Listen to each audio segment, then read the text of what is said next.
Guys, are you ready? Is it working now? I think it's working. I think it's working. No, move down. Oh my god. Guys, there's sweat dripping down my back right now. So, let me give you all a bit of context for people who were not watching me in the chat.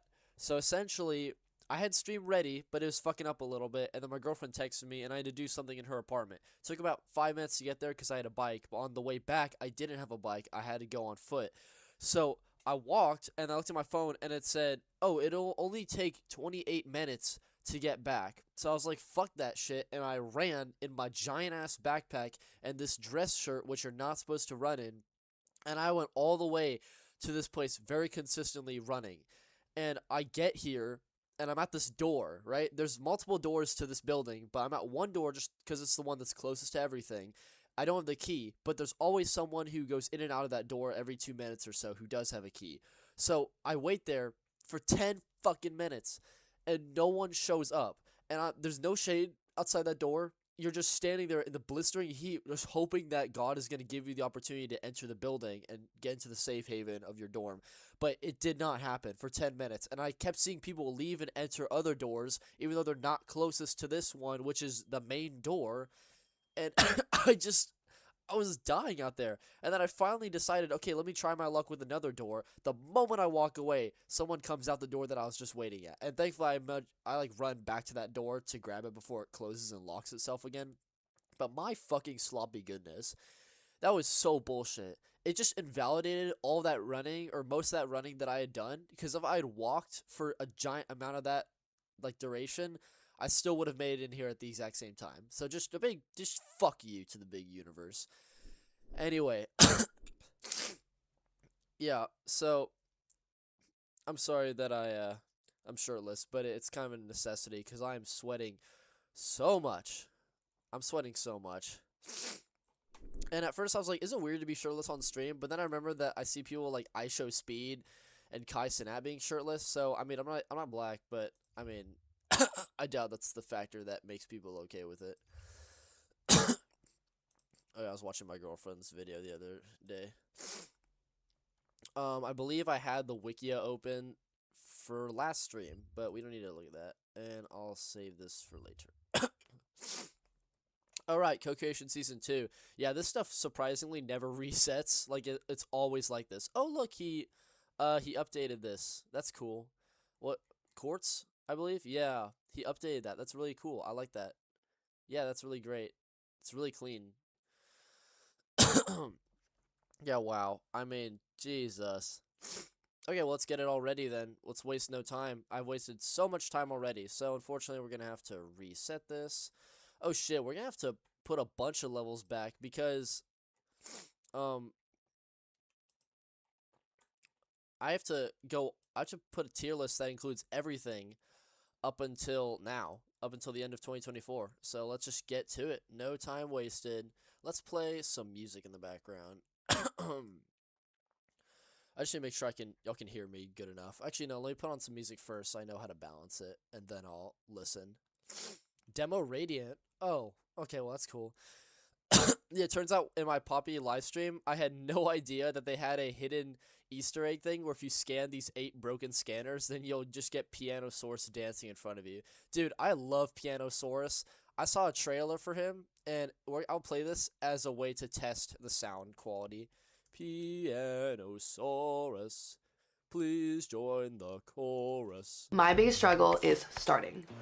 Wait, no, here we go. This is Pianosaurus, he plays just for us. We join the chorus. P-I-A-A-O-saurus, playing his scales from his teeth to his tail. It would take an extinction level event to stop this late cretaceous composer.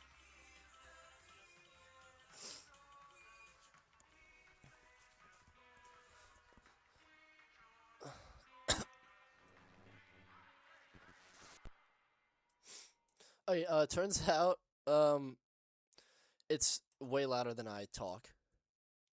Hello?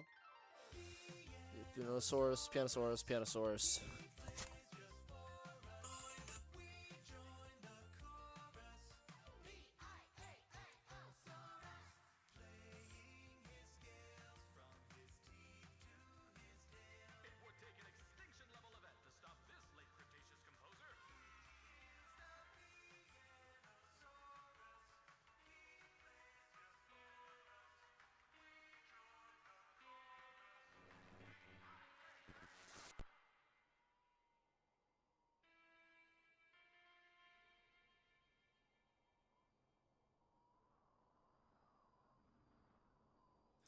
Piano Saurus, playing his tunes from the tip to his tail. No, it's the teeth to his tail. Anyway, what song should we play? Let's play Romantic Afternoon, because that's the first 2025 level, just to get y'all in the mood for Rolling Sky shenanigans. And as James R. Bastard would like to say, I am acoustic and guitarded. God damn it, I love James R. Bastard. He's so amazing. He's the only person on YouTube who I have a subscription to. I usually think that's kind of bullshit, but I love watching his videos early so that I can like make a good comment that explains most of the song. Since I know all about the Rolling Sky side of it, and he just cares about the music.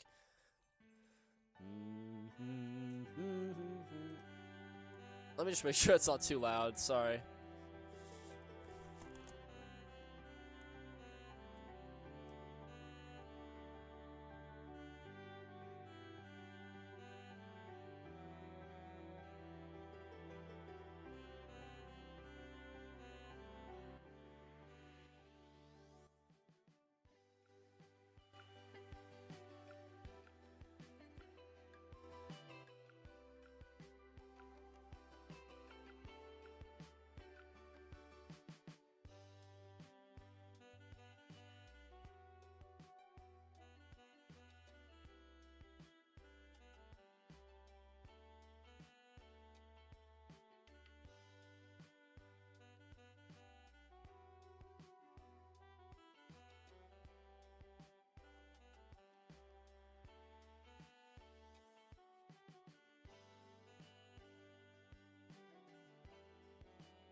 Sorry guys, my girlfriend's calling me.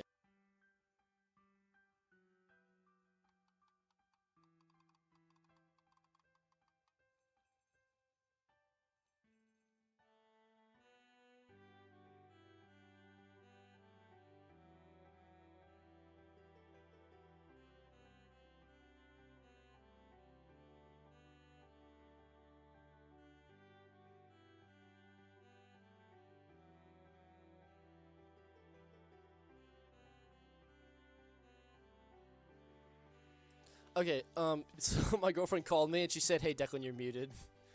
I didn't even tell her I was streaming. She's at work right now. Okay. Absolute masterpiece. It's funny because, like, I didn't realize I was muted until my girlfriend called me. So she inadvertently made me realize before she actually told me. It's just okay. And then it's bad. Guys, like, it's bad. And then actual dog shit. Okay, and now I need to pull up a stream for 2024 to see what my final ranking is. City of Tomorrow area, whatever. Summary. The fuck? Where's my actual final rankings? Did I not actually put... Oh, I didn't. Okay, whatever.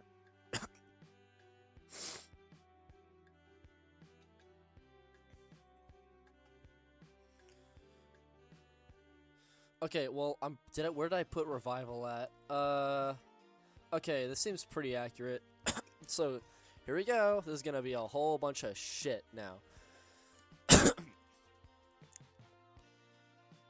Now, before I do any of that, let's, like, organize this a bit first so that y'all can be featured in the stream. I think this is a good amount to take up. I'll, like, just memorize. I need to do it with, like, that kind of ratio. Actually, it's a little bit too big. I don't want to be too noticeable. Okay, so I can go down. Seriously. Oh, okay, sure. Oh, well, then that case I should move this side a bit lower. There we go. That's cool. I think I'm almost about ready to wear a shirt now, because I'm not sweating as much. Okay, here we go.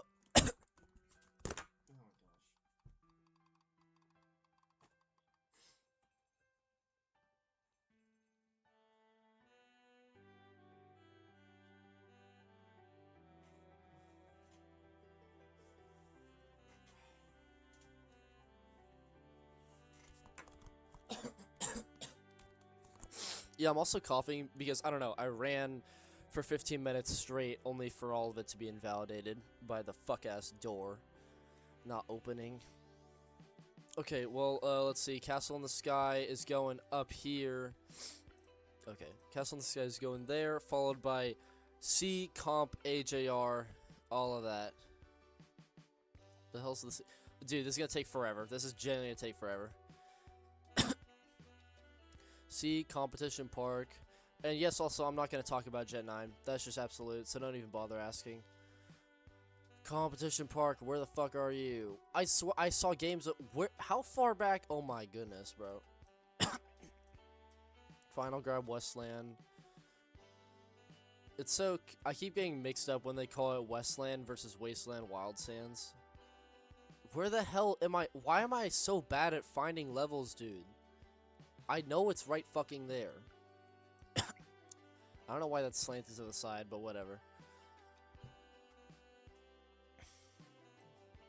Okay, so we can move it like this temporarily. I'm not going to put too much effort into it because I know that... I'm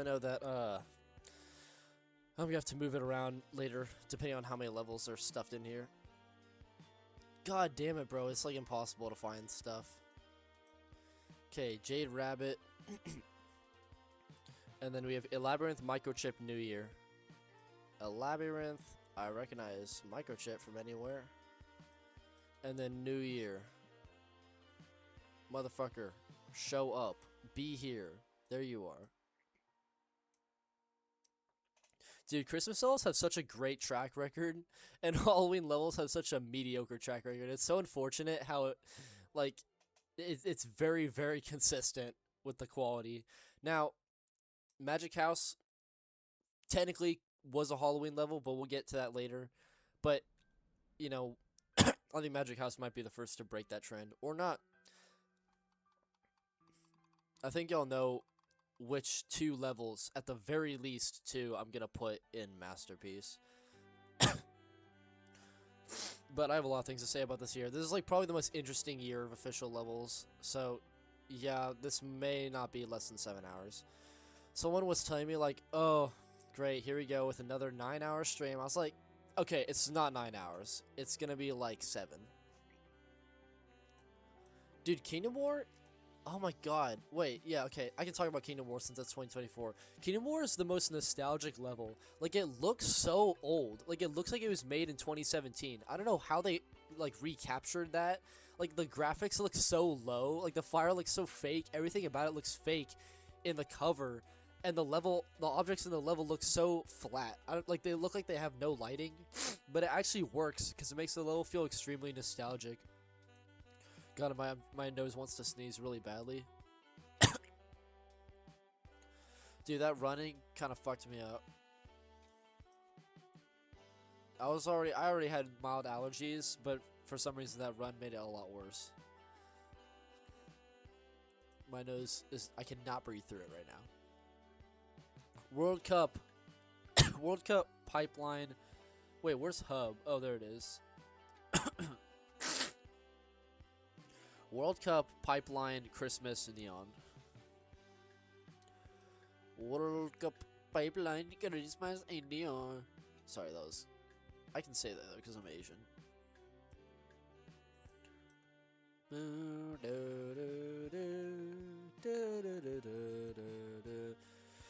And then we have Phantom Thief, Hub, Chest Fortress, Rainbow Castle.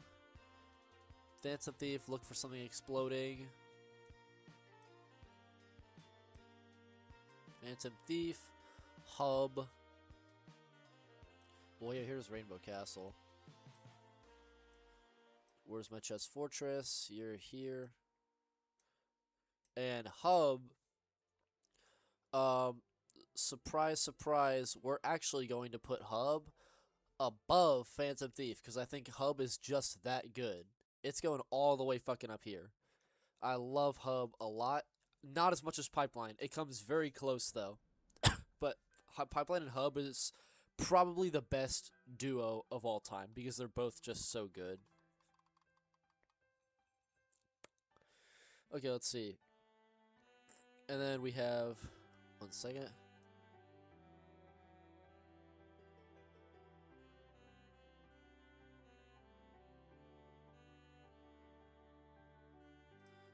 Kepler, Psychedelic, Foggy Sunset. Well, here's Psychedelic. Kepler, Psychedelic. Bruh.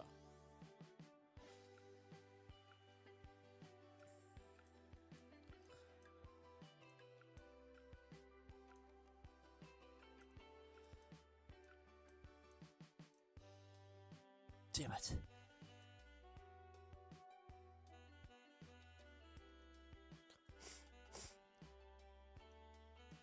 Sunset Glow, the textures fascinate me. I've always wondered how they made the textures look so good.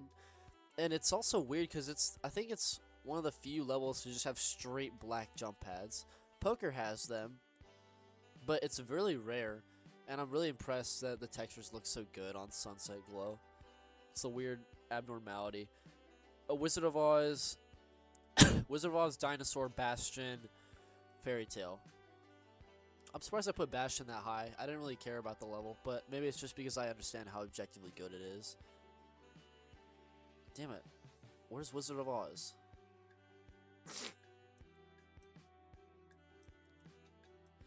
Wizard of Oz, Dinosaur, and then we have Bastion. Hey guys, I told you this is going to take a long time because I have to set up everything. I wish there was a way to keep this, but I can't for some reason. Bastion? Hello? Brain? Work? Bastion. There it is. Bastion. Fairy Tale, Birthday, Flower Dance. Fairy Tale. Giant 3. Big 3. Brain, go. There we go. Flower Dance. Okay, I've heard enough of this dumbass song. I mean, I'm just kidding. I don't actually hate it. Let's just make y'all go insane. Go to Pianosaurus over and over again.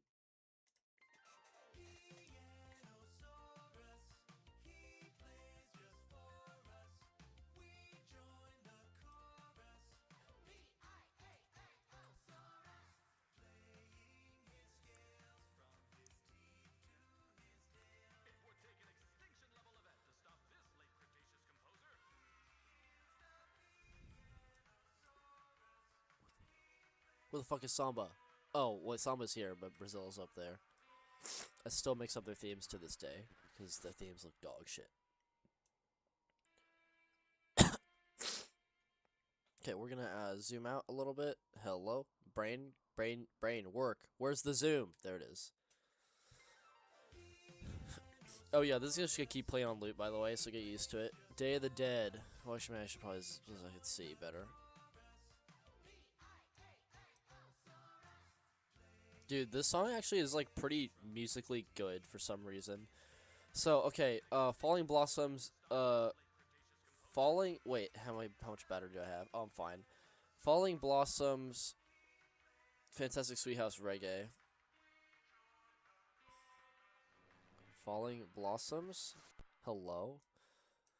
Dude, I'm not making it through. It's fine, we'll get there eventually. Reggae. Oh, Reggae is like one of the most influential levels in the entire game, along with 1UP. Like, Reggae is so like 2017 was the year of like inventing stuff that stayed in the game forever. Like, they just keep coming back.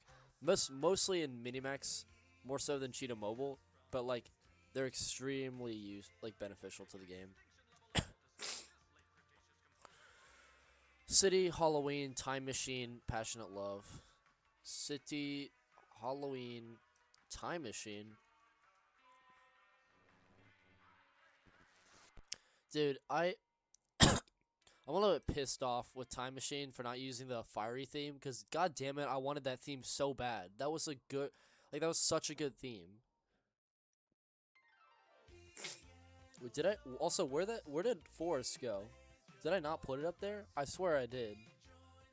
Oh right, because New Forest is in dog shit. Oh yeah, right. That's why I was looking for it. Wait, so where's Old Forest then? My brain. Hello? Is there really no forest? Am I blind? Oh no, I'm not blind. Okay, wait, how the fuck did I miss such a giant chunk? Dude, Mecha Eternity and Monody. Oh my god, how did I miss that? Oh my god, I'm an idiot. Mecha Eternity and Monody.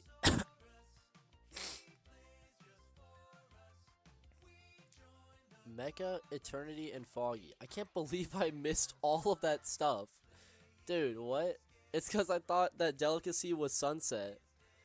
Oh my goodness, dude. I need to lock in. Oh, Demo 1. Okay. Oh, that's definitely not Demo 1. That's like Demo 3, but sure. Oh my god, my brain is so slow, dude. Eternity, Eternity, Eternity, Eternity, Eternity. Where the fuck is Eternity? It's here.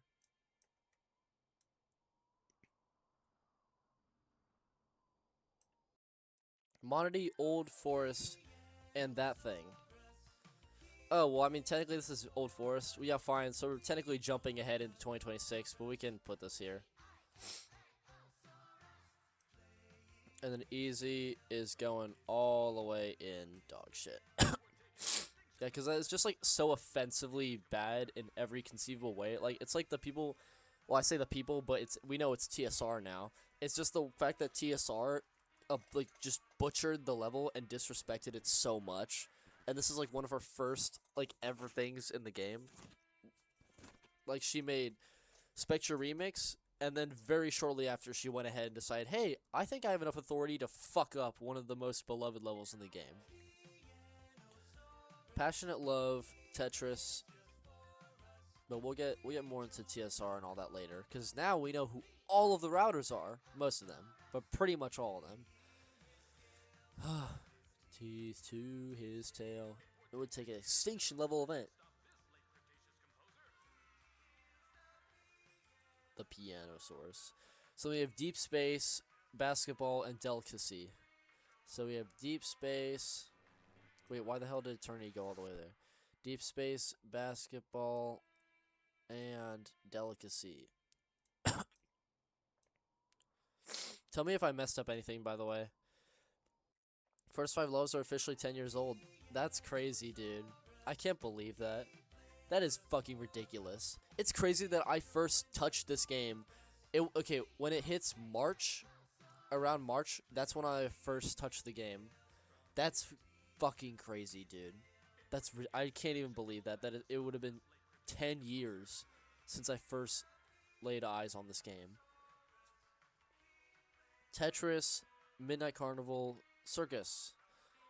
Tetris, a Midnight Carnival, a circus. Do you do trapeze? I do trapeze. Dude, I fucking hated Madagascar 3. Like, holy tangent, but I'm already doing something, so I'm justified. Madagascar 3 fucking sucks. As a kid, I thought it was one of the greatest movies of all time, but then I watched the first one. The first one is weirdly adult. Like, the first one is, like, it's made more for adults than kids. It's so funny to me as an adult. And as a kid, I just, like, I didn't know what the point of the movie was. But then I watched it as an adult, and it's, like, it makes so much more sense, and it's so much more funny. There's so many jokes in there that I would not understand if I were younger. And then Madagascar 2 is even better than the first one. And it's, like, really funny. Like, Madagascar 2 is one of the funniest, like, movies for kids that I've ever seen. Madagascar 2 is more for kids than the first one. But, like, I love it a lot. It's really funny. And I love how, like, all the characters have something to do. What the hell's Revival? There it is. Yeah, right, okay. And then we have Game Zone, Alone, Ghost Warrior. Game Zone, Alone, Ghost Warrior, the Pianosaurus. I just love the way how they say the Pianosaurus. Like, they're so, like, posh about it. They're so happy to announce him just for, you know, killing him off immediately. God damn it, that was so stupid, dude. Like, they really hyped up Baba Chops to be, like, Poppy Playtime Chapter 4's, like, side villain. Nobody gives a flying fuck about Baba Chops. Baba Chops is just an enlarged nightmare critter, which are a derivative of smiling critters. We don't give a flying fuck about Baba Chops. Bro, they have a whole section dedicated to Baba Chops chasing you around. Fucking put Pianosaurus there. Ain't nobody give a fuck about Baba Chops. Bro, I need to eat him. I want to fight Pianosaurus. God damn, that pissed me off so much. At first, when I saw him die, I was like, oh, that was a good prank. You got him there, Mob Entertainment. And then I kept playing, and then they had another boss fight with a lesser-known character, and I was like, wait, so you could have put Pianosaurus there. It's not that you had nowhere to... It's like you had something to do with him. You just decided to promote this fuck-ass alternative, like, plushie, which no one cares about.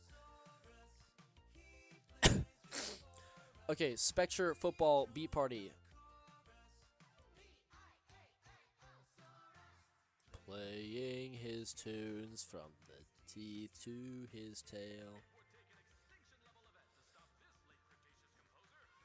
Okay, like, the song is written so well. Okay, VR, Egypt, SciTech. VR, Egypt, SciTech. God, it's taking forever. Well, actually, we're definitely more than halfway through.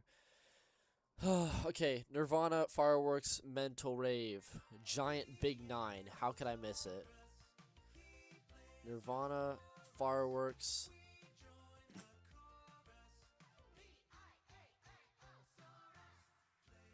Dude, where the hell is it? Oh my god, dude. I hate that I can't... It's not that I don't have glasses. I can see all these very, very clearly. My brain just can't single out the one that I'm looking for. It's not to do with the fact that I don't have glasses right now. Monster City, Faded, Cross thingy. Monster City, Faded, Crisscross. I still don't like that it's called Crisscross. That feels so wrong. Like, call it Checkmate or something. Like, Crisscross is it's so unspecific to chess, of all things. Like, you could apply Crisscross to a million different things. Like, checkers, or, like, some kind of sport, or some kind of, like, you know, competition park. You could call the bonus level Crisscross, because that is just a very generic name. I hate that it was called that. I remember seeing that, and I was like, what, are we talking about the same level? Minimax? Like, we're talking about the chess bonus, right? Aurora Tour, pirate ship, thingy. This is the thingy. Pirate ship. Yeah, RoboToy was really generic. It was kind of a shame, especially compared to the Reindeer's Gift. Aurora Tour, hello? Hell fucking low. Up here. Where the hell is Aurora Tour, dude? Why am I so blind?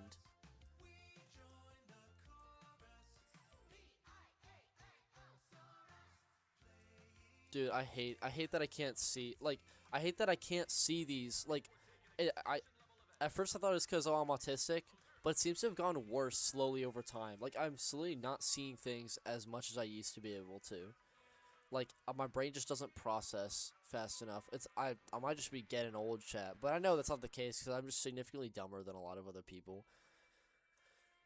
It could be because of Reels. I was doom scrolling Reels a lot and might have genuinely messed up my brain, but I deleted Reels recently and I have not gone back into it. So weirdly, I don't even feel the temptation to open Reels. Like, when I say temptation, I'm talking like go on a website, log in, and finally start watching again. I wasn't that addicted to it, but sometimes I think like, oh, I'm bored, let me open Instagram. But I linked Instagram to my school website app, so whenever I accidentally instinctively open Instagram, I get shown with my school app, and I keep forgetting that I did that. Okay, where's Ginny and Mechanical Thingy? Ginny. Dude, fun fact, Jet9 wanted to actually fix the textures of Ginny because he thought that the textures in the blue theme were really shit. But the devs were like, they're really direct about it. They're like, Jet, don't overstep your authority. Like, you're just a co-router. Yes, you did fix the textures in your co-level, but that doesn't mean you can fix the textures anywhere else.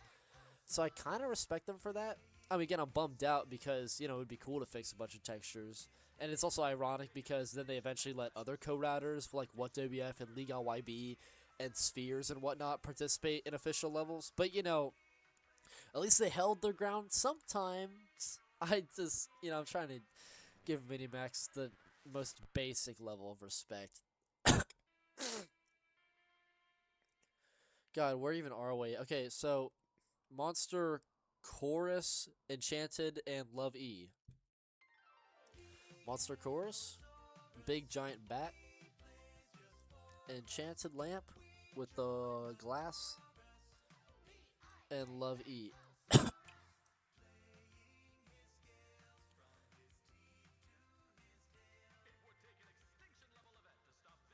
Okay, Kronos Stars Final, or did they call it easy? Oh, they haven't put stars yet. Okay, well, so Kronos. I like how they put all those all this fairy dust in the cover. It looks really cool. It's a shame the level looked dog shit. So Morning Dawn, Sea World, where desolate area.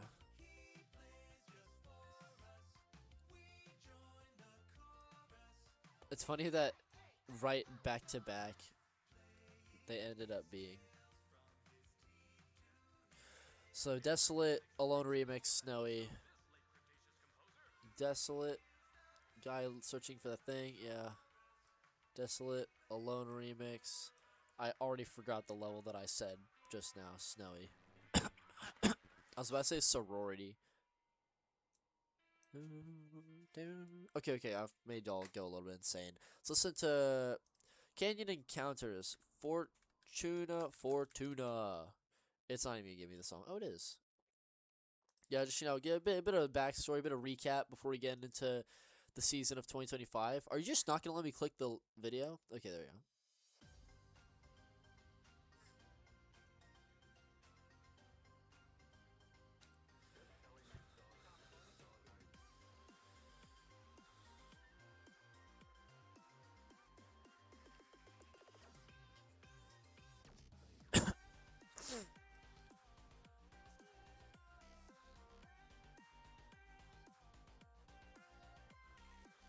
Oh, I did move Revival up, my bad. I remember I thought that I moved it up higher in OK tier. Yeah, I agree that it's a lot better because it like orders the objects in the way in which they're introduced per year. So I really like that. It's a lot more respectful than Nirvana. Nirvana is just like I don't fucking know. Let's just throw in a bunch of shit, and it doesn't even use all the objects. God, Nirvana is a mess, bro. I have no idea how they thought that level was gonna work, and it was delayed so much too because of the Justice LN thing. But like, even so, like if they, it just didn't. I mean, it's probably good thing it was delayed because they fixed some of the backgrounds at least. I say some of them because they fixed 2 of them. They just left the other 2 exactly the same. But the textures look a lot better than they used to. But yeah, all the objects still look pretty crappy. People have just gotten used to them because it's been a while. But like, really take a look at Nirvana's objects, and they're super low quality. Like, low quality. It's kind of unfortunate. Thank God they got rid of whoever the fuck designed that concept, and they brought back Chin Chung, who made Wasteland concept and Chronos concept and Chess Fortress concept. So he makes a lot of good concepts. Okay, brain, hello, brain work, brain go, brain do a neuron firing. So the Jade Rabbit thingy, Marshmallow, and Otherworld. Jade Rabbit thingy. Where's Jade Rabbit thingy? Jade Rabbit thingy. Bro, I'm sorry, guys. I'm sorry that it's right here and I can't see it. Where the hell is the Jade Rabbit bonus? Guys, am I like going crazy? Okay, well here's Otherworld. But where the hell is Jade Rabbit bonus? My brain, I swear it's right fucking here. There it is. How did I not see it, dude? I'm crazy. I'm crazy. Oh my god. What the fuck, dude? I can't believe it. It was right there.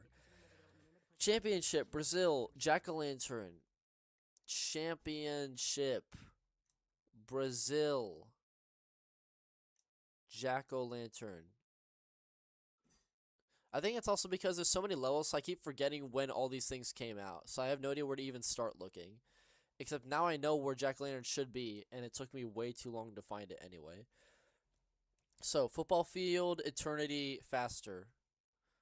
Football field, eternity. No, not eternity. Football field. Oh, eternal journey. Ugh. Yeah, my brain already forgot where eternal journey could be. I'm looking for a bright cover. There it is.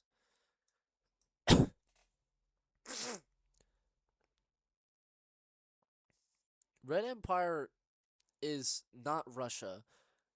It's complicated. I think Minimax made Red Empire knowing that they weren't going to use Russia anymore, but it's not the concept. They didn't rework the concept. The Russia concept is still in the game, but they just made a new concept in the form of Red Empire. And they're also, like, both levels can exist simultaneously. It's not like one of them replaced the other. Red Empire is about the modernization of Russia after, like, Tsar died, and like they had the Russian Revolution, and then they had the Soviet Union built up by Stalin and stuff. Like that's what we're referring to in Red Empire. But the Russia level is like cultural Russia, like the history of Russia. They're not the same thing at all. Like Red Empire is the abandonment of all that stuff. So yeah, a little bit of mini history for you. Cobweb, Massive. Yeah, I couldn't put Massive in its bad because it's just like it is the fundamental basis of the game. Like you can't put it in its bad. Cobweb. Sorry, it's hard to find these generic ass levels that no one asked for. Okay, it's bad. We're almost done. So, Eye of Horus, Storm thingy, Skeleton thingy.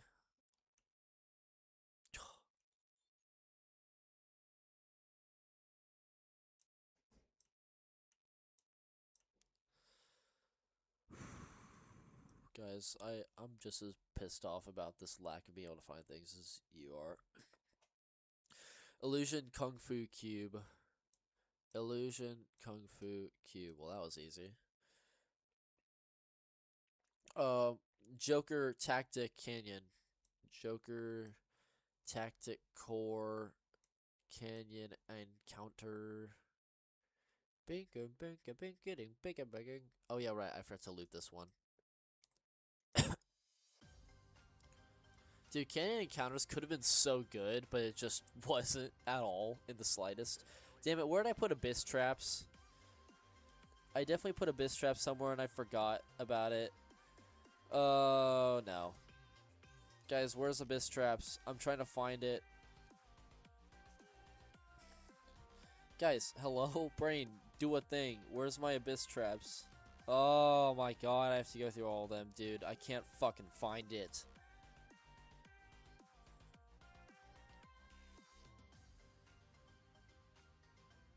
Damn it, I have no idea where it is. Did I ever... Oh my god, it's in 2025. This... Oh my... Wait, yeah, it is. Oh, that... My brain saw this back here and I was like, oh yeah, I can't wait to rank that because it's in 2025. But then immediately when I scrolled up, I forgot. Why am I so idiotic, bro? This is like killing me. This is like a daily occurrence, not just for Rolling Sky. Like, I do so much stupid shit, dude. I'm becoming so much dumber.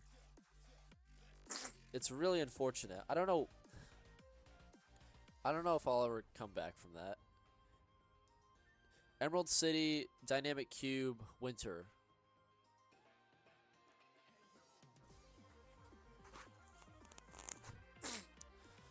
Emerald City, Dynamic Cube, Winter. Emerald, hello? Emerald City, guys, this will never end.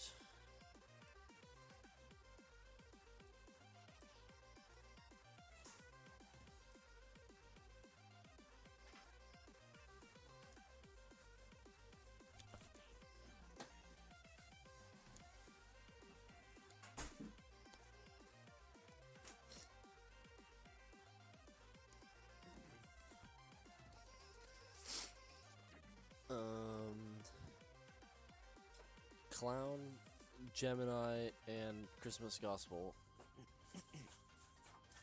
What's Gemini? Where's Clown? Christmas Gospel. I did not. Did this. What the fuck? Why is that highlighting something? Dazzle, Laser, Mysterious. Dazzle, Laser, Mysterious Trail. What was that? Bang, bang, bang.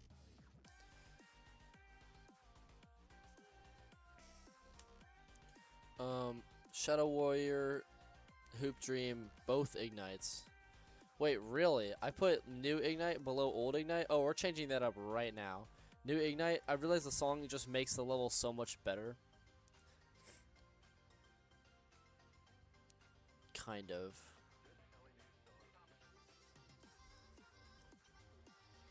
Yeah, I can't believe I did that. Hoop Dream. Okay, so we're actually gonna put new ignite. Wait, damn it, do we have the old one? I swear we had 2 ignites. Oh my god, I have to go back and find it, don't I? Okay, well, I guess we just don't have the 2 ignites. So, oh, it's right. God damn it, dude. So old goes here, and then we're actually gonna put new ignite like here, because the music just makes it a lot better. Okay, so Sky, Space Station, Dinosaur Thingy. Sky, Space Station, Dino Disco. They should not have called that little Dino Disco. Ain't no disco going on there.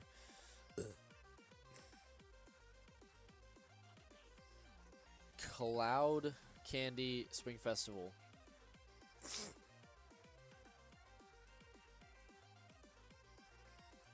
It's getting a lot easier now that we're at the end. Trick or Treat, Sunny, and Thingy. Trick or Treat, and Sunny, and Thingy. The Thingy. What was the thing that I was thinking about? Oh yeah, right, the Thingy. Desert, one of the most iconic levels of all time. Happy Ghost Dance Venus. Happy Ghost Dance Venus. You know what they say? Venus is penis. Got him there, Hugo. What a knee slapper. Oh, I'm going insane. Tropical Tides, Sweet Thingy, and Thingy. Tropical Tides, where's Sweet Thingy? There it is, the Thingy. And then now finally, you're going in doggy shitty. You're going in doggy shitty. There you are. I think Tsunami is still the worst level. I think I've been too harsh on Halloween Escape. I am actually going to put it right here. I don't hate it. I just think that it's an ugly looking level, but it's not offensively bad. I think the through line with all of these levels is that they're genuinely offensively bad, or in the case of like Halloween, it's just inexcusable. Like, not Halloween. In the case of Volcano, I just can't defend it. Like Volcano's routes, but you know, actually, I'll be generous and I'll move it up to underneath Lost City. Like, I still think that Volcano's routes are just inexcusably really bad, but you know, again, I guess they tried, and that is also another factor of ranking levels. It's about the effort they put into it and how much they cared about trying to make it good. That's why Goblin Town can't be in dog shit, despite how much it probably should be otherwise.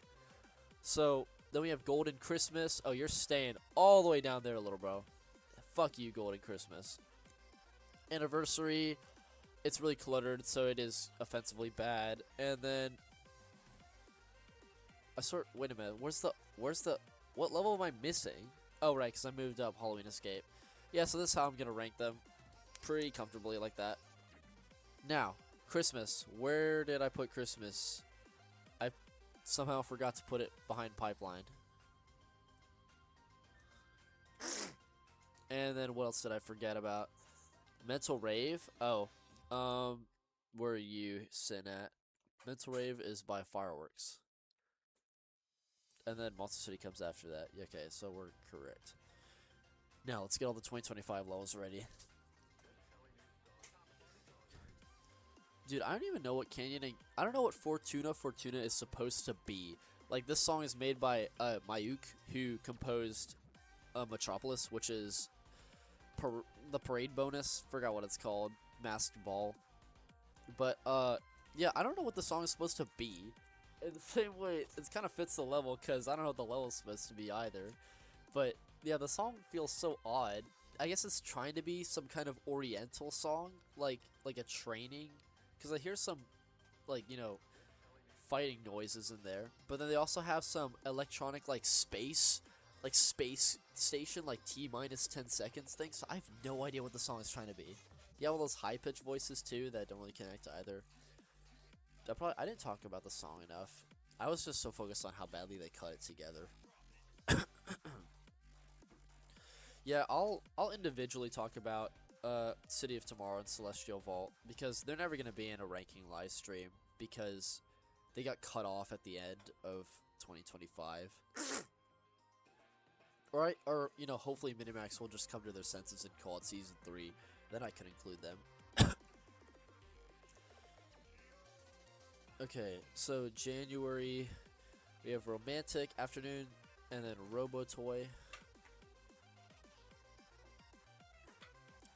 Romantic Afternoon, RoboToy. I guess we can kind of just, like, eyeball it. Chieftain. Abyss Traps comes after RoboToy, doesn't it? Yeah, Chieftain. And then Accumulator. Fuck. Accumulator, Amusement Park. Totem. I need to keep checking back to make sure that I'm ordering them correctly. Okay. I almost grabbed Twilight Karst Cave. You can just see the disparity in quality between the different covers of co-creation in 2025 and the main levels.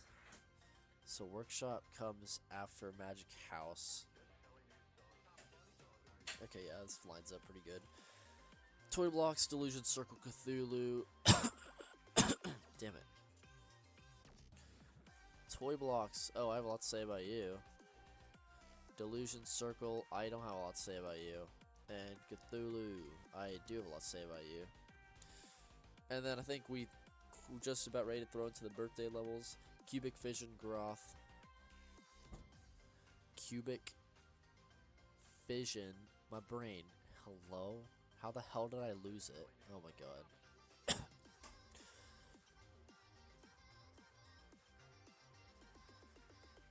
Cubic Fission. Ghroth. Okay, I think I'm just gonna like rank them. Oh, which comes first? Let's do Deligh-Tune. Let's do TiMe-mory first. Then we can do Deligh-Tune. I know technically, in terms of level ID, Deligh-Tune comes first, but I don't give a fuck. MotiF-east, Palace Ruins. Oh my god, dude. This is gonna be such an interesting live stream. It's just gonna be an interesting live stream.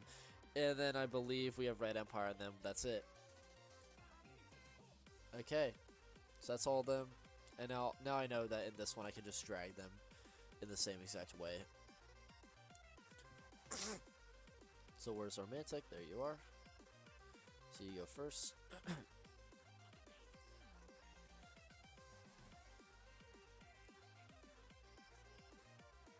Oh god. This is gonna be way harder than I thought. I know it shouldn't be that hard, but it is for me. Abyss traps. I need to have like a basis. I need like an anchor to like pay attention to. So I'm gonna pay attention to the unused stuff. Accumulator, yeah, it seems to help a lot when I have an anchor to pay attention to.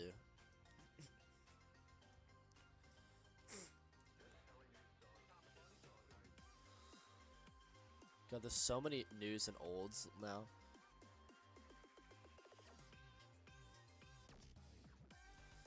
So both of y'all are coming up here.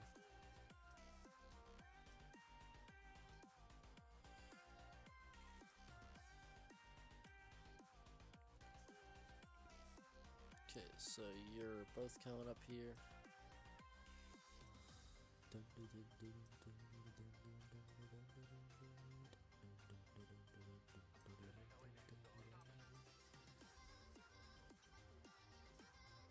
The song is really good though. I do like this song a lot. It's really catchy. I like it more than Metropolis actually. Most people like Metropolis. I don't know where all like glaze came from. It's not like bad or anything. I just don't think it's that special. It's pretty average. And it's not really helped by the fact that the level's really lackluster in comparison. No offense to PB Brazil. He seems like a decent guy, but it's also not entirely his fault because due to the main level being 3 stars, he was like, you know, very highly suggested to make a 2-star. He could have made a 3-star and they would still call it a 2-star, but you know, it's not entirely his fault.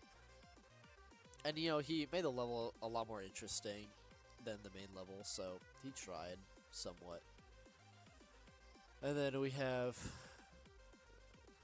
this and this. Okay, I need to make sure that Cthulhu comes after Delusion Circle, so I'm not crazy. Cthulhu comes after Delusion Circle, okay. Okay, I need a new anchor. So we need to pay attention to unused Axelos. Fission and Ghroth. Dude, I have a lot to say about Fission. Not really much to say about Ghroth, but again, can't spoil too much.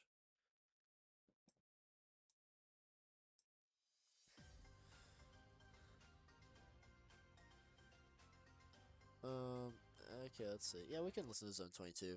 You know, just a bit of foreshadowing, I guess. Are there 73 people watching? There's no way. Are there really? Boom, boom, boom. Damn! Holy shit, okay, I gotta hurry up, That's crazy, dude. Okay, so then next is TiMe-mory, then Deligh-Tune, then Atomic, then the thingy.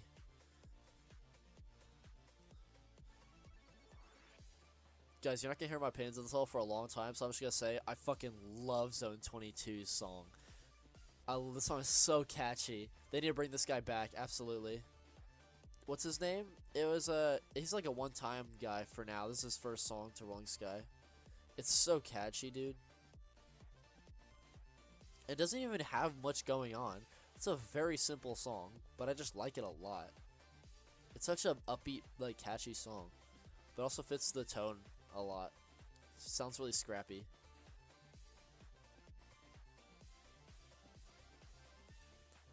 I love how they just keep smacking the crash symbol. Like, and it sounds the exact same every time they hit it, which makes it more satisfying. Okay, and then these are the last two. Okay, and then we're ready to go.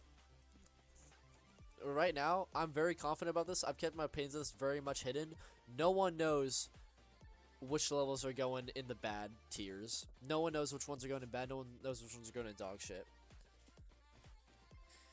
Because I have also been waiting to do this for a long time. I remember doing this in, let's see, when was the 2023 live stream again? 2023 live stream was back in August. I remember doing that, and I was like, dude, based on this rate, I'm gonna be ready for 2025 way before 2025 is over. But lo and behold, I didn't do much on YouTube, so yeah, it's kind of cool. Okay, so going back to, let's go to Romantic Afternoon again, because we're ready to go. Afternoon. Yeah, we're wasting no time. Not even gonna read your stupid ass comments.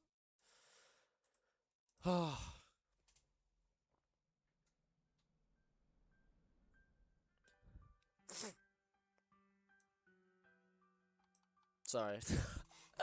Oh my god, I'm sorry guys. I just like don't give a shit about this level, dude. Okay, this level is one of, it's weird because no one really remembers this level.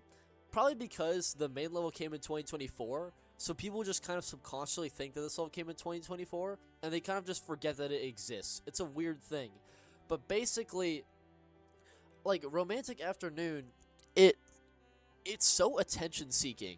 And by that, I mean that, firstly, like, it shouldn't even be here. Like, it should be in February. Secondly, they have two things that they are, like, trying to advertise about this level. Number one, this is Square Root's ultimate return. He's finally coming back after all this time. He is making a level again. And then the second thing is that, guys, this is TDX's final song. He's ready to move on from Blowing Sky. He's grown up now. He's gonna go do his job. He's ready to have a new life. He's done with Rolling Sky. This is his last song ever. Neither of those things are true. Square Root had made levels in 2024, like a lot of stuff, and like a decent amount of stuff in 2024. This is not his grand return. He's been very like frequent in participating in the game, and even there's like a tiny gap between his last level and Romantic Afternoon. It's not enough to say, oh my god guys, he's coming back, this is crazy. It's just that people weren't aware publicly that Square Root was routing levels. He's been routing levels in 2024, guys. It's not like he disappeared after 2023. He's been very much consistently working in Minimax. So that was a lie. The second lie is that TDX was leaving, and he makes a big fucking deal out of it in the very end of his song. It's so stupid. This is his voice reveal, by the way. This is what a hell of a way to do a voice reveal. Oh, I love you. I love you too. Wait, I just can't.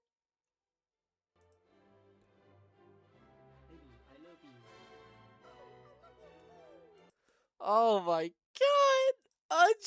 What the fuck was that, bro? Just kill me. Just end me, dude. I just cannot believe that he put that in the end of a song, and then the devs let him keep that in there. That is ridiculous. It sounds so fucking stupid. He can't speak English without, it sounds so bad. It is so horrible. And this is his voice reveal. Firstly, voice reveals are fucking stupid. They're dumber than face reveals. And I did a face reveal, so I know how dumb this is. Doing a voice reveal like this in your last song is the most main character thing of all time. Hey, guys, you're gonna hear my voice for the first time? Ooh. Just shut your bitch ass up. No one cares what you sound like. Get the stupid ass shitty ass song out of here. This song is the most boring snooze fest I've heard in a while. And I agree that has some artistic endeavor, like the pitch change towards the end.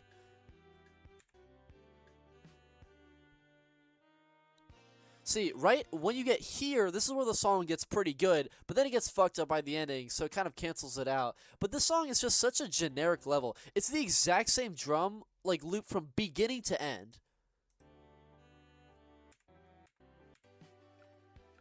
Like this drum just never stops. Like it's the same. Like it's a just saxophone from beginning to end. There's very little artistic like diversity in this song. It's just the same shit from the moment you start playing the level to the moment you finish, and then you get that stupid ass "I love you." Oh, I love you too. Just shush. And then we get to the routes. I'm sorry, Square Root. You did not cook. I've seen some of your 2024 levels. This one is just not it. This came from someone who, when he came out with Interstellar Leap, I did not like that level in the slightest. I thought it was really bad, and that hurt his feelings a lot. And I feel bad for saying that because I realized that the level is actually pretty good. It's actually really good. So good that I put it in, where now? Interstellar Leap is in the top of It's Okay. I think it's really good because I I don't know. I don't even remember why I didn't like it at first. It looks really scrappy, but then it ended up it like fits because it's a space station theme. So I like that it feels kind of scrappy.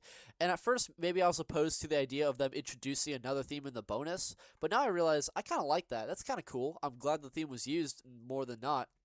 So, yeah, I have taken my word back on criticizing Square Root, but this time I don't like this level, dude. Like, this level fucking sucks. It's so empty and like messy. They have like objects dispersed everywhere. And I think it's time to finally tell y'all, anyone who doesn't know, all of the levels that LiGaYB has routed. So I'm going to do a bit of self-promotion here, and we're going to go on to Google. Well, actually, maybe I should do this on the other tab. So, here we go. Actually, let me, move this out of the way in case I show something private. Let's see. Google Sheets. Wait, this is not. No, I clicked on Google Sheets. Okay, RS editor stuff. Okay, here we go. So it's really messy, but basically you can get the gist of it when I zoom in. So 150. So basically, this is a collection that I made of all the levels of Rolling Sky. The data goes in release date. You have all the changes made, the soundtrack that's involved, and then you see anything that gets changed, like MotiF. You have MotiF 2.0, so you can easily see all the different things that happens. But what I want to focus on is here. So C means it's created, the concept is made by someone, and the route is made by someone else. And they're not necessarily the same person every time, because a lot of concept makers can't route, a lot of routers can't make concepts. So what I want to show you guys is LiGaYB's track record of levels, because he made way more than just disco tempo. Turns out he's a really close friend of the devs, and this is one of the most controversial things in the game thus far. It's so controversial that all the Chinese people who I've seen regularly glazing Minimax, even they have an issue with this, which means a lot. Like, that just goes to show how unfair this is. So he made disco tempo right here, and in the route you can see it says LiGaYB. But then if you scroll down quickly to hub, this is when LiGaYB was given an official level to route by himself. And it makes so much sense because this is a batshit crazy level. Like, this level is crazy because, it makes so much sense, though. Let me zoom out a little bit. It might just be me who can't see too well. Hello? There it is. Hub is a ridiculously over-the-top, flamboyant level where there's so much going on, a bunch of movers and stuff, and it makes so much sense because LiGaYB loves to play with existing mechanics in all of his fan-made levels, as well as Disco Tempo. You saw how he messed with all the bridges and made new stuff with them. That's cool. And he did the exact same in Hub. He looked at all the movers. He looked at the mover delay specifically, and he realized there's so much to do with that, and that's what he did. He exploited a mechanic in a very interesting and, not game-breaking way. So that's why Hub was so well received, and then LiGaYB was immediately given Passionate Love to route, and he did the exact same thing. He took the mechanic from Alone and made it asymmetrical, and he did a lot more than Observatory did. And Crescent Moonbeam didn't do jack shit, it just copied Observatory. But Passionate Love did a lot of interesting stuff with this. And now we get to Romantic Afternoon. Square Root didn't do anything with this mechanic. The only thing he did was, split the ball in half so that you can end with 2 balls. But it could have been done at any point. LiGaYB could have done that, but they probably didn't want him to do it so that Square Root could do it. It's just I'm not even a LiGaYB glazer. I don't like this guy. This guy's a weird fucker, and I'll get to that in a second. But Square Root, like, there's just so much he could have done with this concept, and he didn't do anything with it. It's so empty. It's so bland.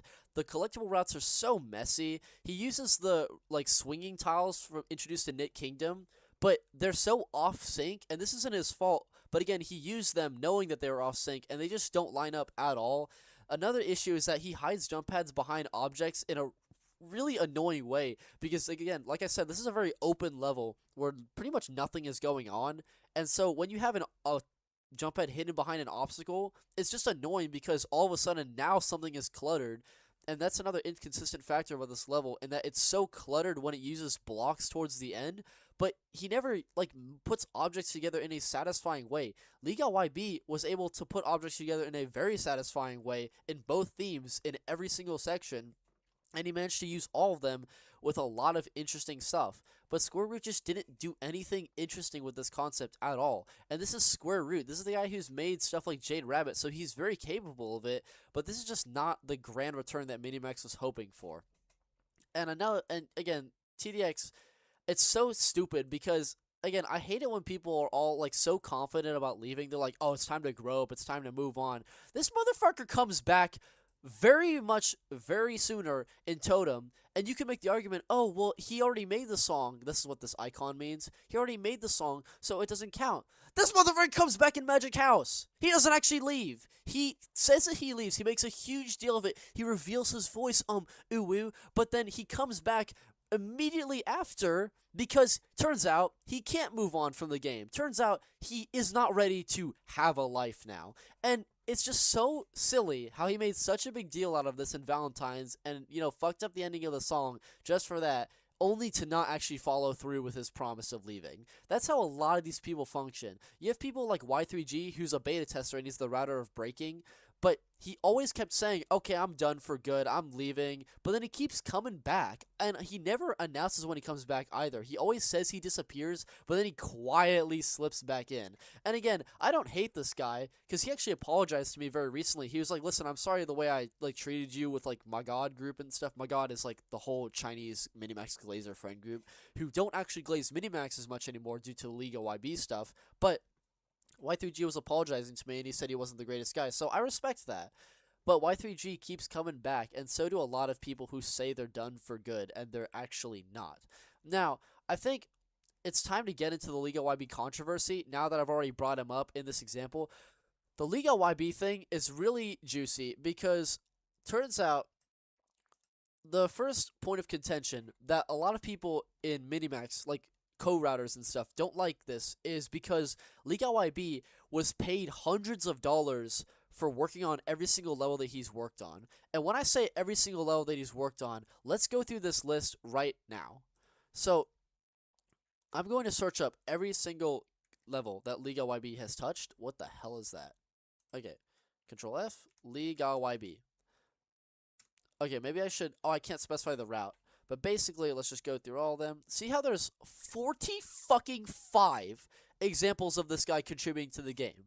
Isn't that crazy? Anyway, so, Omega Afternoon. So, he worked on Abyss Traps. He worked on Chieftain. He worked on, not Legendary Racing. Well, he worked on the background of Legendary Racing. He routed Midnight Go Round. He routed Blazing Tracks. He routed Toy Blocks. His own concept, he routed Delusion Circle, he routed Comet Bound, he routed Qubit Craft, he routed Fission, he routed Ghroth, he routed Deligh-Tune and TiMe-mory, and MotiF-east and Atomic Energy, and he routed Palace. We're not fucking done! And then he contributed to Red Empire. He has done so many levels in this game, and that's the first point of contention that a lot of Minimax people don't like, and especially a lot of foreign people don't like. Again, he's a good router, don't get me wrong, most of the time, but I need diversity in this game. We can't have one router doing every other level. That is ridiculous, because I'm starting to see the very obvious patterns between all of his levels. He keeps exploiting an existing mechanic. Every single level, he's doing some crazy shit that no other level has done before, and you think that's a good thing, and it should be a good thing, because I love it when they keep coming back to previously established things, but he does it in such annoying ways, especially Sunset Sword Tomb, which he also routed, by the way. I forgot to throw that in. And he routed Zone 22, but I only stopped at 2025. He routed those 2 levels, and he routed Iron Tide. And every single level, he's like exploiting some mechanics. Sunset Sword Tomb is infested with mover bullshit, and it's infested with like just annoying combinations. Iron Tide has so many cameo objects that I just can't even count how many there are, and they don't even appear for a significant amount of time. And then Zone 22 has a shit ton of cameo objects. Even Passionate Love, if you go all the way back to his first few steps as an official router, even Passionate Love has the cameo object of the ring from Phantom Thief. This guy has a very noticeable trail of tactics that he uses, and it's becoming too much. It's just fucking enough. Like, stop. Stop doing the same shit over and over again. Have some kind of diversity in route quality, or just stop using LiGaYB so much. And this leads me perfectly along to point number 2, for the reason why a lot of people don't like this guy. Why is Minimax hiring him so much? It's because he has no job. He says he's in college. He's not actually doing college. He lives in his parents' apartment. He has no, like, he doesn't do anything except for, like, sex, like, with, like, gay sex or something like that. And he doesn't have a job. Not even an online job, no school work to actually do nothing. He just routes Rolling Sky levels. He doesn't have a life. And again, this is not inherently a bad thing. I'll get to the actual bad stuff in a second. But the point is, this guy doesn't have a life, and so Minimax is giving him the opportunity to route level after level because he's always available. He's never not available. So, a lot of other people, they have other stuff to do, so that's why Minimax doesn't recruit them. But even if other people ask, hey, can I have a chance to route this level, Minimax says no, because LiGaYB is their most reliable source, which is just really annoying because Minimax is so, like, against branching out and trying new routers in their levels. And especially now with co-creation stopped, like, we need more routers because there's no diversity in route quality anymore. We either get LiGaYB or we get dog shit. And I'm not going to specify which levels that I don't like that he wasn't involved in route-wise. But this leads me to point number 3. The stuff that, like, how LiGaYB is as a person is very deplorable. I'm going to try and pull up a picture of the stuff that I was looking at for the things he said. This guy, well, hang on. Okay, well, I gotta find his name. I'm on Discord right now. Let's see, there you are. Let's look for the picture. I'm not gonna show who sent the picture in case they want to remain anonymous, but, you know, I doubt it. Let's see. Well, I guess I kind of have to, like, open the image now in a new tab. Okay. So, let's look at his Twitter. Turns out LiGaYB had a secret Twitter account that was 18 plus, and he showed, like, porn or something like that, like him being naked with a bunch of other naked dudes and apparently a woman, and apparently one of them did not give him permission to do this. So that's weird thing number 1, but you can get around that. Maybe they did give him permission. It's a, like, big mistake. But let me just give you a little bit of an insight into the personality of LiGaYB, because this is the bio of his Twitter account. Lime Shark, 165, 51 male guy. This means pounds, by the way. 165-pound male college guy in Beijing. He's a liar. He is not doing anything like college. He is a stay-at-home, living in his parents' house. Severe leg fetish, shorts fetish, likes spanking thighs, calves, arms, hands, but can play with squeezing juice. Guys, only likes skinny guys. We'll get to this in a second. Getting hit / hitting others.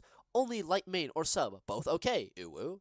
For contact, just DM QQ. Won't post it up if needed. DM to add stops at Twitter if you figure out who it is. Just don't spill the beans. Meow. What a weird fucker. Like, what a weird fucking guy. I saw some people, not all people, some people in the Chinese community defending this and going, hey, this is an 18 plus account. Why do you care? Like, this is completely normal adult behavior. Adult people have sex all the time. No!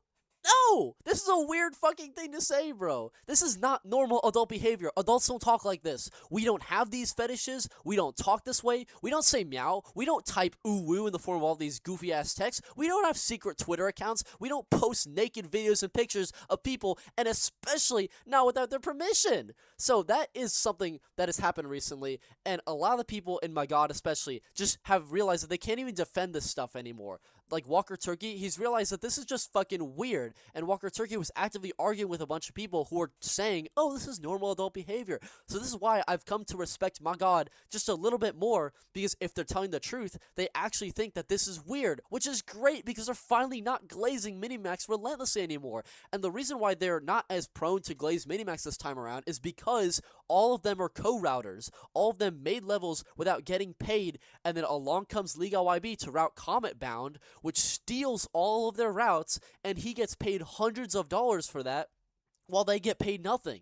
So they've come to realize just how corrupt Minimax is and how unfair they've treated co-routers in comparison to their friends like LiGaYB. And yes, Minimax is friends with a lot of the people in my god, but LiGaYB is the closest friend in comparison to all of them for sure. And I'm not fucking done! Because turns out, okay, to give you a little bit more context, we have to go back in time to the very start of 2025, January of 2025. We're going to talk about Xiaozhou. Xiaozhou is the router of Kaleidoscope. And the thing is that, like, I'm not going to get too much into. The point is that he was on a server, and he was posting adult content.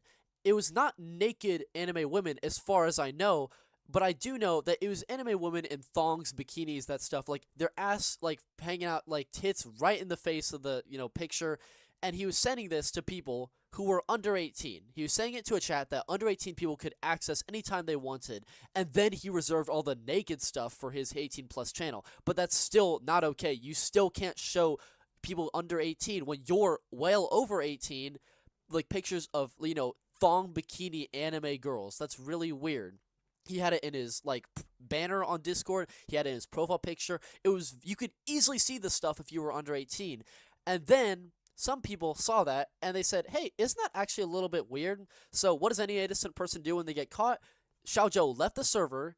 Frogby deleted the entire server so nobody could see it, and Frogby later admitted to me, this is why I respect Frogby now, Frogby admitted, yes, I deleted the server to protect Xiaozhou because I knew that it wasn't okay, and Xiaozhou was my friend, and my god were my friends, so I didn't want them to ostracize me for not helping Xiaozhou. So there we already have someone outwardly admitting that, they had to hide the evidence of Xiaozhou doing this so he wouldn't get caught, and then they started, the my god people started saying, hey, this is like normal adult behavior. It's not porn, so it's technically not illegal. But it's not technically illegal, but you also shouldn't be posting borderline naked anime pictures to people who are under 18 and talking sexually towards them. Saying things like, hey, have you had sex yet? Do you want to know what sex feels like? That's fucking weird. Xiaozhou was 19 or 20, I believe. He was well over 18. And people were defending this, and Y3G, the router of breaking and the beta tester, was talking to me. And he said, listen, and I only just remembered he said this, but I have a picture of it.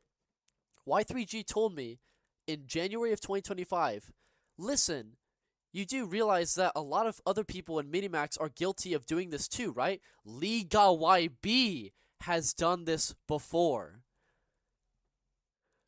So it turns out, ever since January of 2025, LiGaYB has apparently, according to Y3G, who at the time was defending him, LiGaYB was sending pictures of explicit anime girl content to people under 18 when he was over 18, and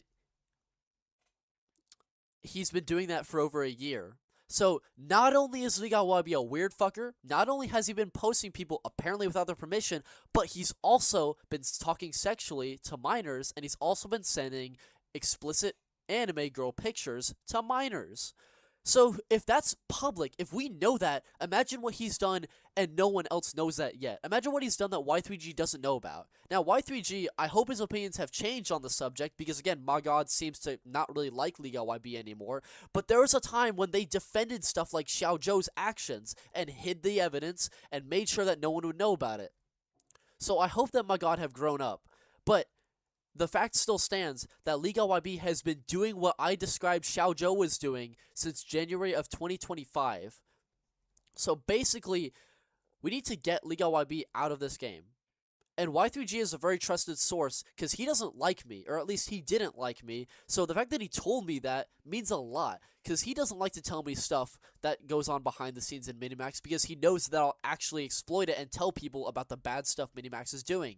So turns out LiGaYB has been doing this for the longest time, and I'm not going to let him as a person get in the way of my judgment of his level quality, but just know that LiGaYB is like this and we need to get rid of him. Okay? So, yeah, spread it about. This is absolute verified information. I have pictures of Y3G admitting to this. He cannot delete the account. I have pictures of it. So, just know this. And, yeah, Y3G, don't even bother deleting the message. If you do, then not only will it not do anything, but I'll also see that you're trying to hide the evidence. But anyway, moving on. The point is that we need to keep an eye out for LiGaYB, and we need to spread this so that more and more people are aware of this. Because I can't believe I forgot this because I was so focused on Xiaozhou, but I can't believe, because this wasn't even brought to my attention. I showed a screenshot of Y3G saying this to one of my friends, and then when the LiGaYB stuff arose later, just now, he was like, wait a second, didn't you show me a picture of someone saying that he's been doing this? And then he showed me, and I was like, oh my god, yeah. And then I found the original message. So now, make sure that I got it before the person deleted it. So the point is, we need to spread this. I should make an actual video about this because it's really important. And anyone who defends this guy is a weird fucker, and they need to be kicked out of the game along with him. So, yeah. But, will he get kicked out? I don't know. Minimax has defended a pedophile, and they've defended a hacker, so we can't even say. But with all of that out of the way,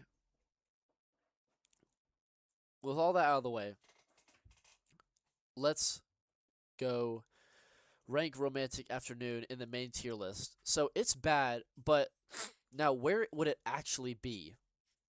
It's not as good as Kung Fu. It's not as good as Cube. It's honestly, I'd say that it's probably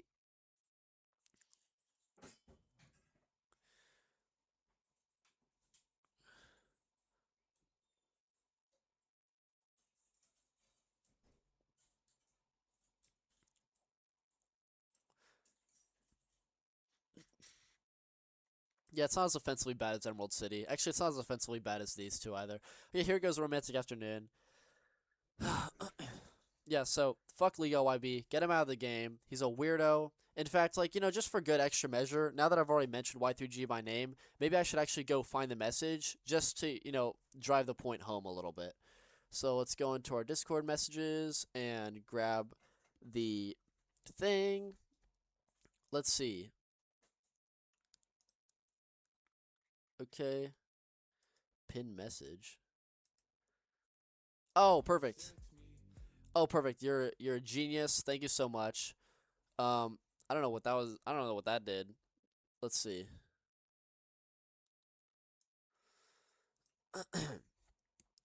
So, let's see. Can I open this in a new tab? I can. Wait, fuck you. What the hell? Oh, fine. That's fine. We can do this. So, as you can see,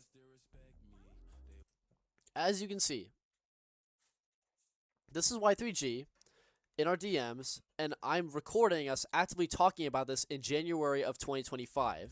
Ignore the music. I'm gonna get copyright striked. Shit. Let's turn that volume off. Hello? There we go. Okay, hopefully I don't get copyright strikes. So look what he said here. So this is when Xiaozhou is being defended by my god people, and this is Y3G, and he said he apologized and said he will change. So people are fine now. Firstly, apologizing doesn't just erase everything you've done. To take it to the most extreme, imagine Hitler came out instead of killing himself and he was like, "Hey guys, I'm sorry. I'm sorry. So it's fine." No, it's not fine. Just because you sent a bunch of pictures and then said sorry after doing that to minors, that is not okay. That's not how forgiveness works. And I'm a very forgiving person. And let me continue. And the thing is, if we were to remove Joe from the community because of talking sexual things to minors or in a server with minors, well, because other people over 18 also does that. Even everyone's favorite, LiGaYB. And if we have to remove him, then shouldn't we also cancel other famous ones? So turns fucking out! LiGaYB has been doing this since January of 2025 at the very least. Isn't that crazy? And just in case y'all thought that this is fake, I copied the user ID of Y3G and pasted it here, so now you can absolutely confirm that this is his account. This is not fake. This is a real thing that Y3G has said. Y3G is a beta tester inside Minimax. He's in the Maga group. He knows this stuff, and this is something that he verifiedly said. And it does not matter if he deletes the messages anymore, because it's too late now. I showed it on stream. The stream is not getting deleted. So, here you go. Isn't that crazy? Isn't that absolutely crazy? LiGaYB has been doing this for that amount of time. Thank you to the person who just sent that to me. I will not reveal you because that would be catastrophic. So we need to get rid of Wukong. We need to get rid of Lively Spirits. We need to get rid of LiGaYB. We need to get rid of Y3G, because if he's defending people like this, imagine how many other people he's hiding. We need to get rid of Xiaozhou. And again, this is a year ago. Xiaozhou was doing this a year ago. Who knows if he started doing it again? I don't know, because I'm not in any of the chats that he's in. I didn't see what he was doing in the FrogB server until the very end when I looked at that myself because someone was talking about it, and I saw all of that, and then he deleted the server and stuff. So, again, if you're innocent and you hide evidence, then you're not innocent. It's as simple as that. If you're innocent, you have nothing to hide. If you hide stuff, you're not innocent. There's no buts or ifs in this logic. So basically, Wukong is gone? Yeah, I doubt that.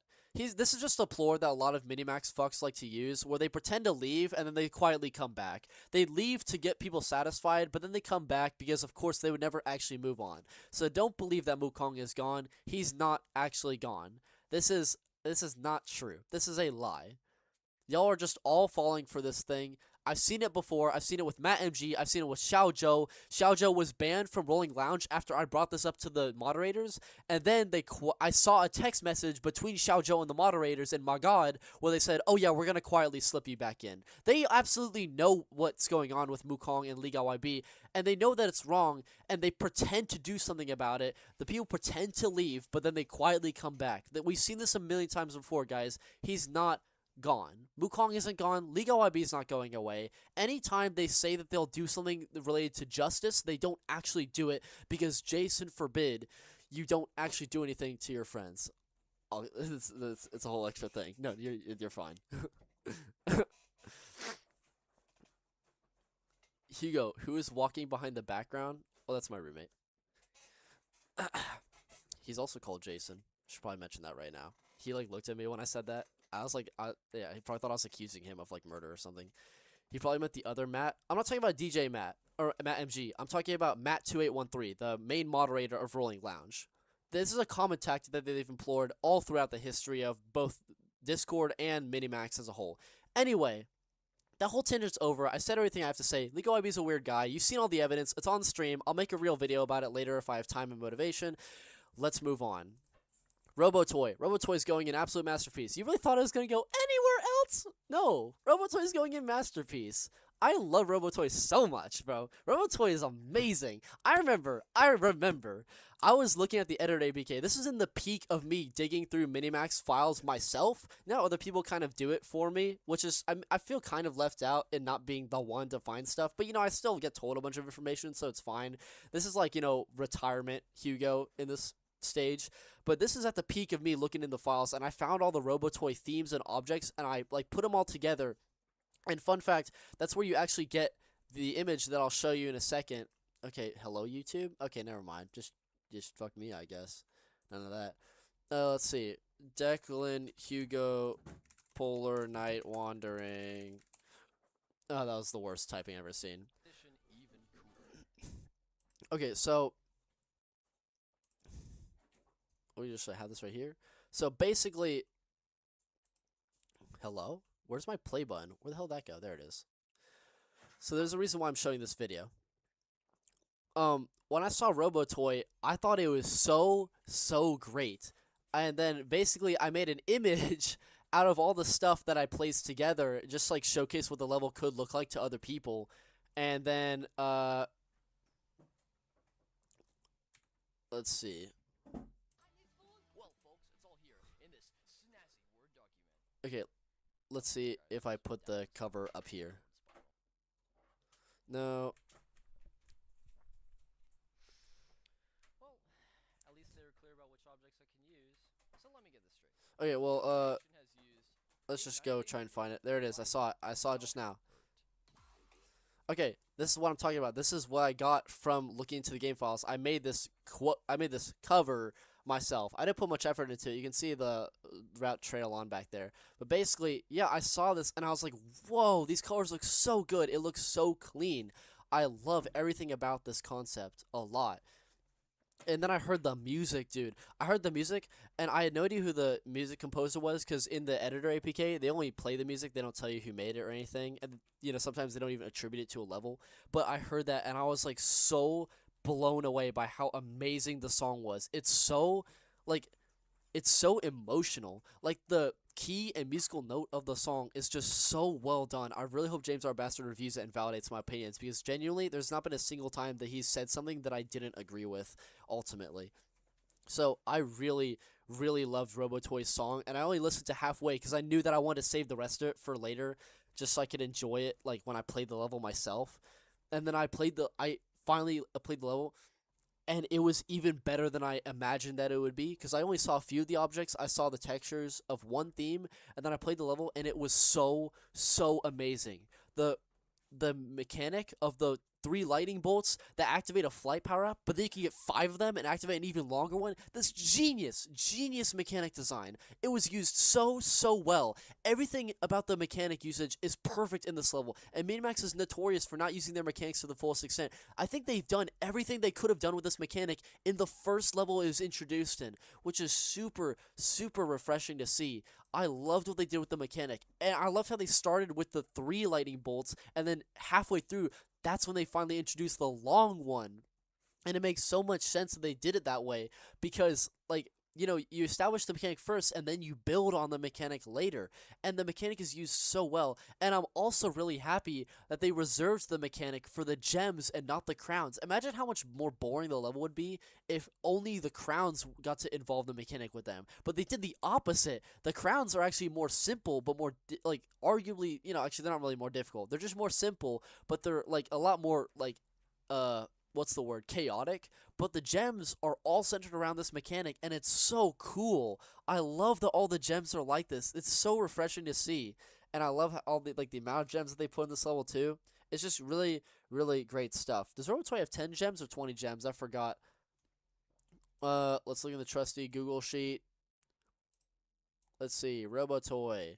I know that it looks like I'm self-promoting, but I promise you, this is actually, like, really helpful for me. Like, I forget a lot of stuff, so it's good for me to remember. It only has 10 gems, but it feels like it has 20 because every gem is used with so much purpose. Like, no gems are forgettable.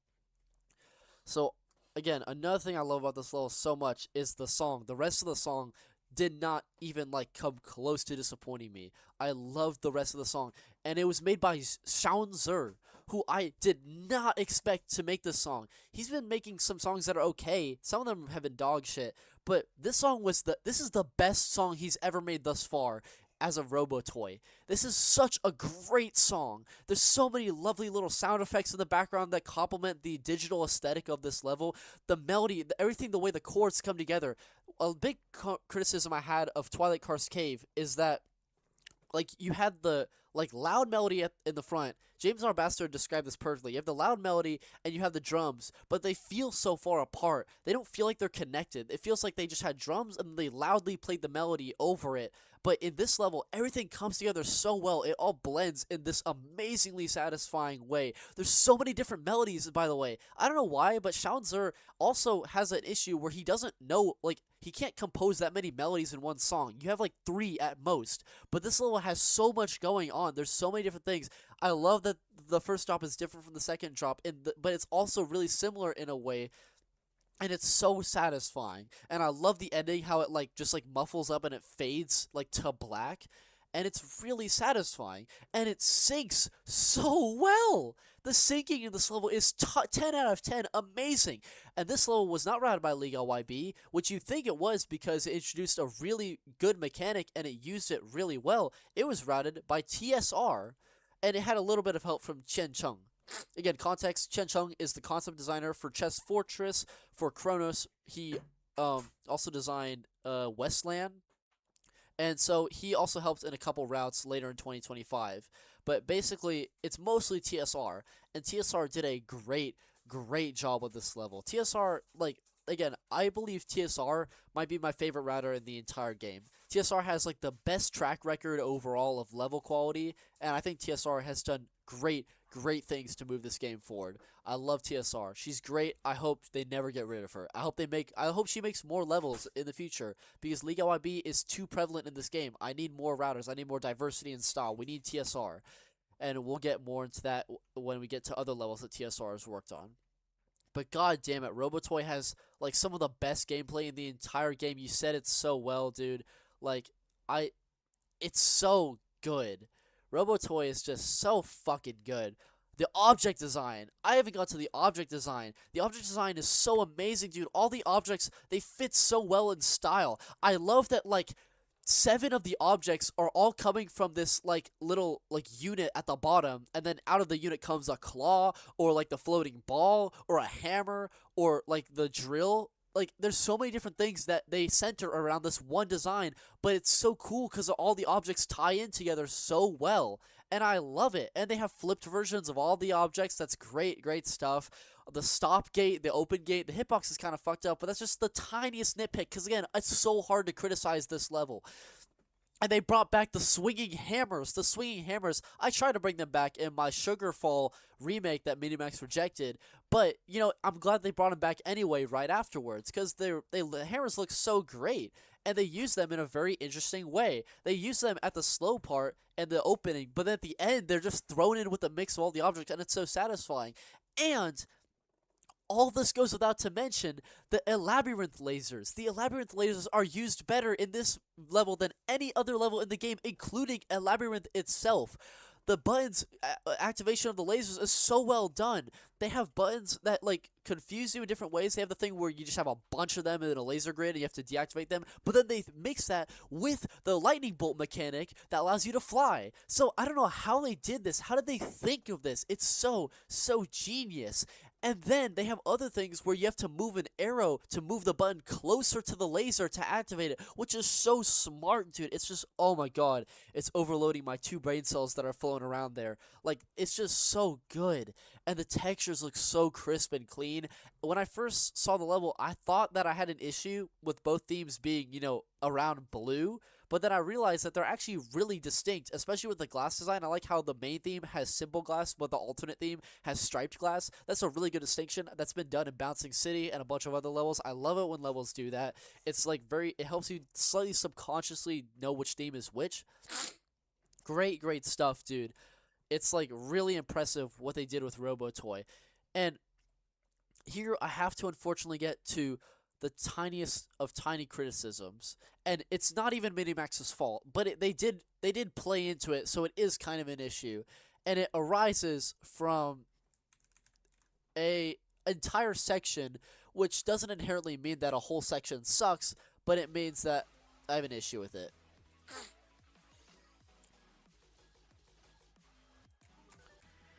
So look at this part.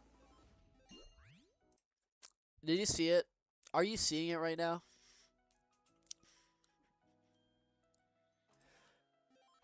The tiniest of tiny issues I have with this level is that they fucked up the slow power-up. They fucked this up. Now, what do I mean by this? In Rolling Sky, the slow power-ups and fast power-ups cause you to respectively go at half the speed or double the speed. It's very consistent.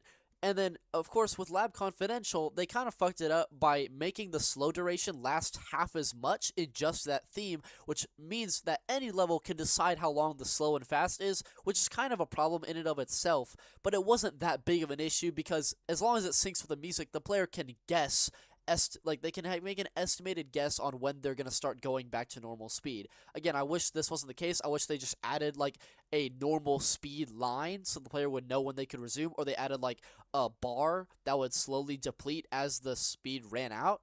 But it's not the biggest issue in the world.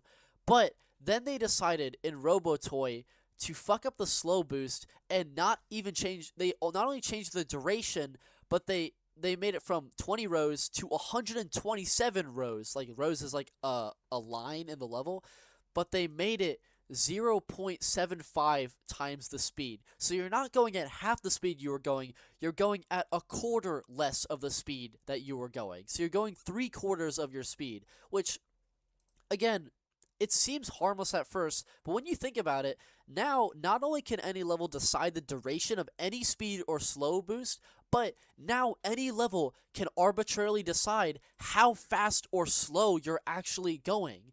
And I just don't like that. I don't like that now routers can just decide, hey, I want this slow power-up to last this long, and I want it to be this fast. Because imagine a level where you can just have it go at like 8 different speeds, and now a router is allowed to do that because they've opened this floodgate by like playing into this really negatively affecting idea, and I don't like that.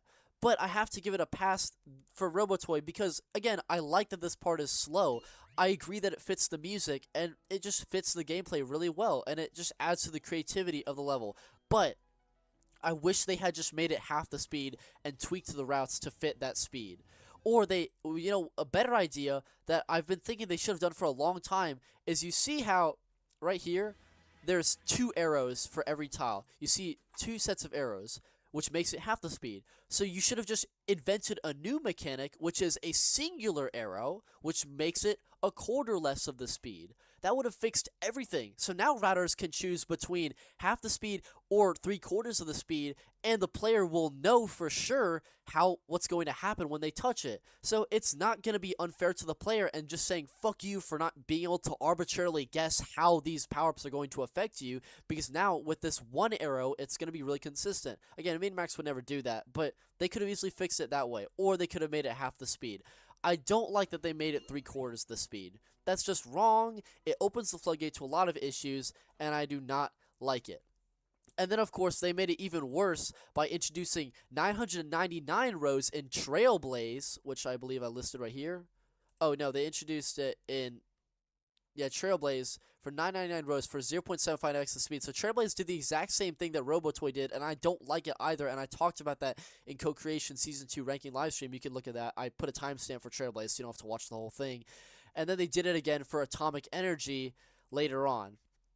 And again, the reason why I said this isn't entirely Minimax's fault is because see right here how it says 1.6 times the speed. Because the sad reality that most people playing the game don't know is that the fucking up of speed was actually invented all the way back in Happy Birthday. Unfortunately, what happened in Happy Birthday is, for whatever reason, the router realized that they wanted to use the speed boost, but they didn't want to make the level too hard. Hello? So what they did is when they used speed boost at the very end, they made it not 2 times the speed. They made it 1.6 times the speed.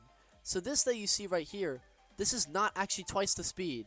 It's only 1.6 times, which is such an arbitrary value. It's so unfortunate that this was introduced way back when. So, unfortunately, it's actually Cheetah Mobile's fault that this exists from the very beginning.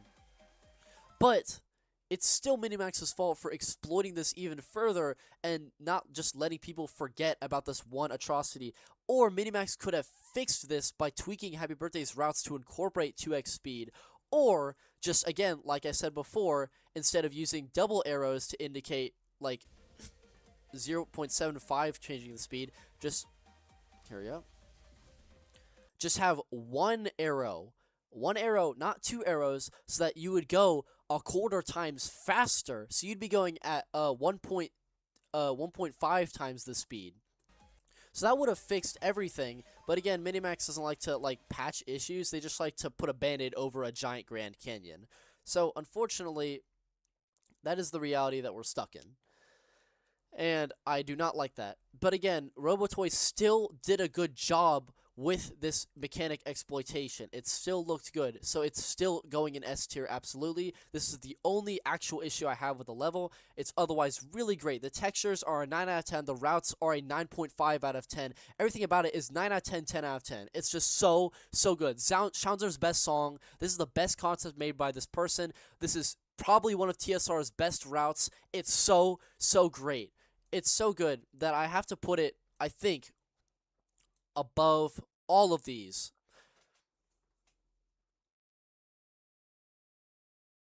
It's not going above Castle in the Sky. Castle in the Sky is too iconic, but RoboToy has so much going for it. It's so genius, it's amazing, it's smart, it's creative, it doesn't waste anything that it's given. Even the shitty mechanic exploitation, it doesn't waste that at all. At least they did something interesting with that. They could have made it last for 1 second, but they decided to do great stuff with that. I love it. I love RoboToy.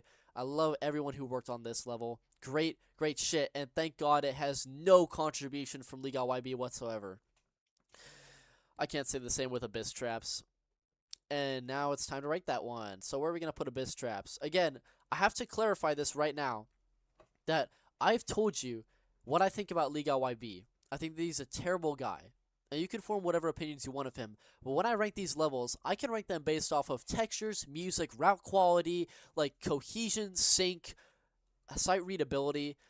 And I can rank them on the amount of effort put in, pretty much anything. But I will not rank them on the quality of the person. The reason is because the type of person that someone is and their ability to do a task is very little of overlap. You can have someone who's genuinely one of the most evil people in the world, but they can still do something really well. So that's why I cannot take their personality into account. There's so many people who I think are bad people, but they're ultimately really good at some stuff. And so I can't pretend that their levels suck just because I hate them. This is a trap that I think a lot of movie reviewers fall into, especially people like The Critical Drinker, where basically they don't like a person because they made a shitty movie or because they hold certain ideals, so then they try to adopt the mentality that all of their movies are terrible, which I simply have to disagree with. You have to know when to compliment someone even if you don't like them as a person. So LiGaYB is not going in dog shit because he's a bad person. I think I'm going to put Abyss Traps comfortably in It's Okay. Abyss Traps, a lot of people don't like this, and a lot of people hate the song because it's made by Lychee, and it's a lot of bubbly water effect noises. Lychee loves using watery, bubbly effect noises in his songs. I don't know why. It's really annoying, but I think that the song is actually kind of fun.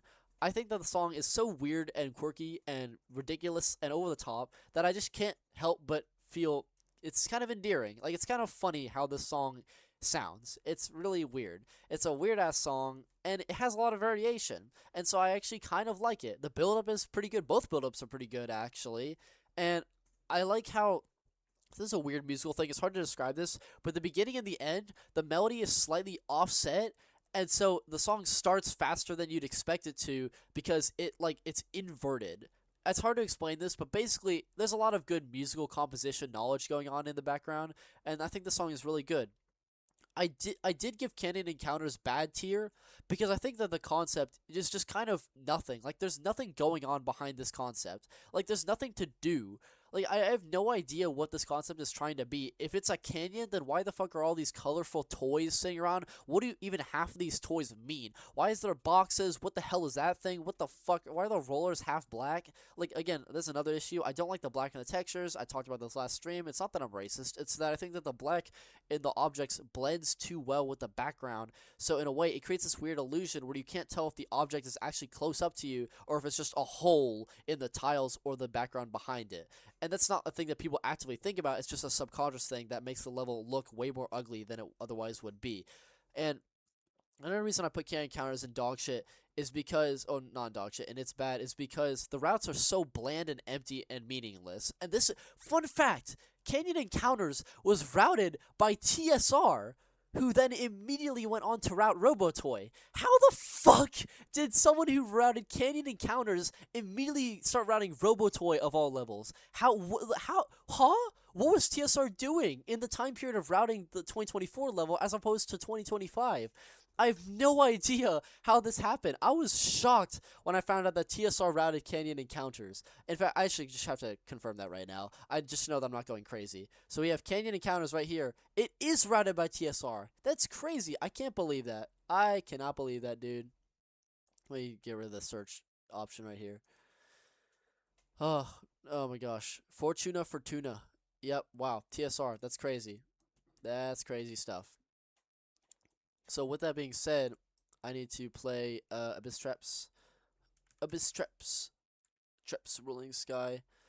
And so firstly, we have the issue of the concept having no focus, and then we have another issue of the concept just looking kind of ugly in general, and the routes don't look very good.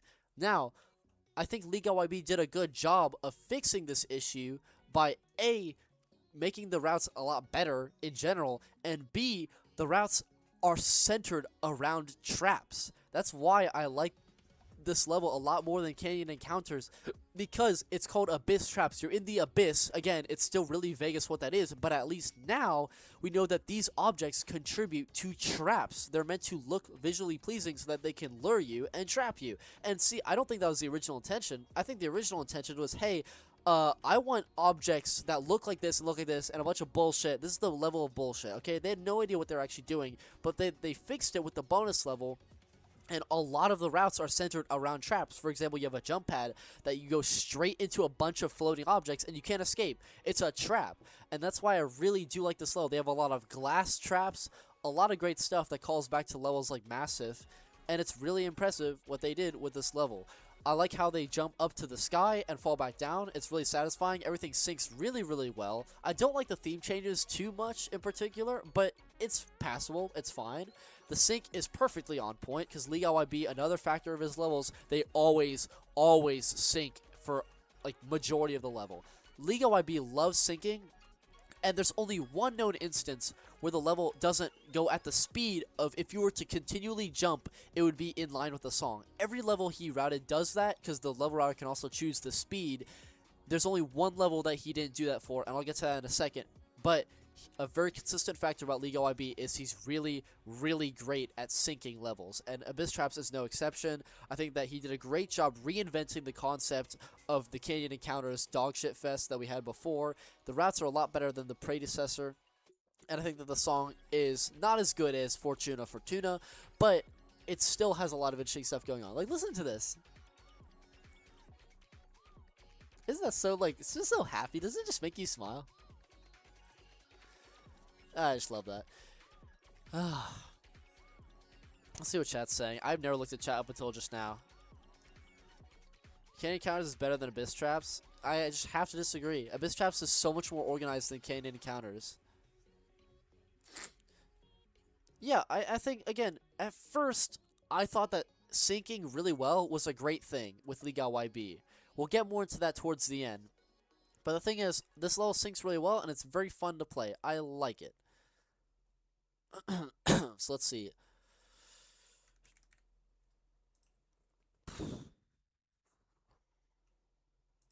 So, where are we going to put Abyss Traps in the collection of stuff? So we know that's going in It's Okay, and we should probably fix the tier list organization by this point. So we're going to put this up to here. And we're going to have to zoom out just a little bit. Shit. What did I do?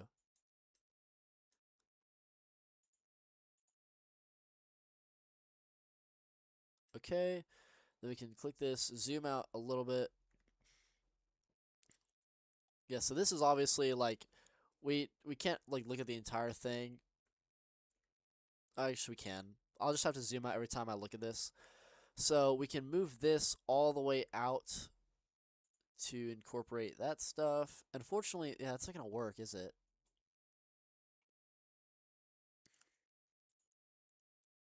Okay, well, let me actually expand this then. So if we expand it, how's that gonna look? There's a limit. Okay, I get it now. Okay, so we can move that. Well, shit, wait a second. Move the gears back here. So those can disappear, and then this can be squeezed this way. Well, hang on. It's still not, like, it's still gotta be zoomed out, though. There we go. Yeah, y'all can see it. It's fine.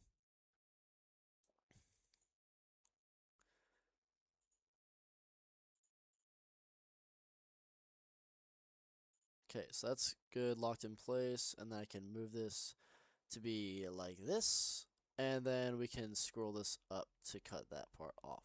Okay, great stuff. And then now, oh, we have way too much space though. What the fuck are we doing, dude? Oh, I get what's happening. It's because it's the thing is resizing itself to not actually fit the ratio properly. Yeah, that's really annoying. I don't like that. Also, I can't believe I cut this part out. My bad. Okay, that works out really well. Okay. Damn it. How did I... Wait, what's going on? Why is it still not working properly? Damn it. I hate how it's not like... It's not like adding space next to it. Like, that's really annoying. Why doesn't it just like keep extending outwards? Yeah, we've kind of reached a limit for how this is going to look.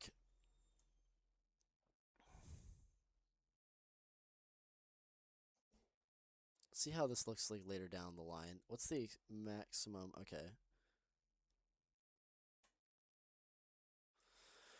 Okay, well, I guess we're stuck with it looking like this. So, that's fine, I suppose. So, let me scoot this up a little bit here. Okay, and I can move that down more.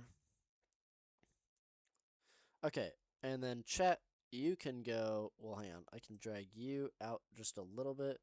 And then how far are y'all on the side of the screen? Oh, you're on the side of the screen. Okay, that's fine. Damn it, actually, we gotta fix that. So, chat's gonna move this way a little bit. Way to move everything a little bit this way. Well, hang on, let me...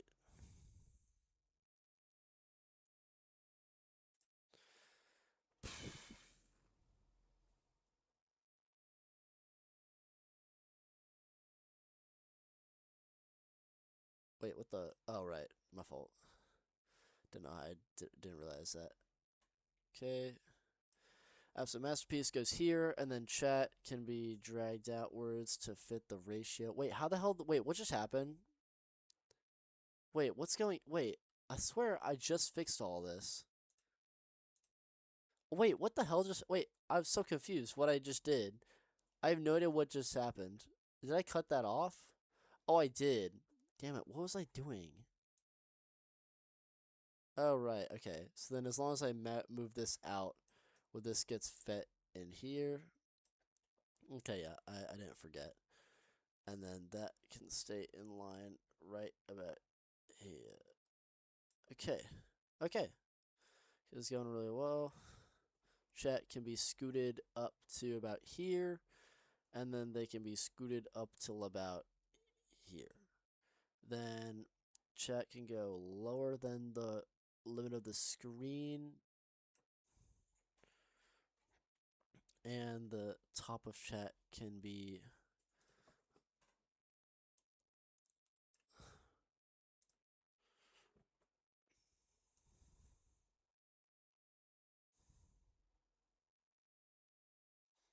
Okay, cool.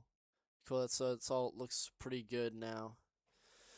Okay, great stuff. So that's already right there. Can we make this tab a little bit smaller? There we go. Perfect. Okay, it's all good. All great. So, where's Abyss Traps going? Where did I drop it off? Okay, it's right here. So, I think Abyss Traps is not as good as most of these, because the concept is still really fucky-wucky. But I will give that Abyss Traps is probably better than...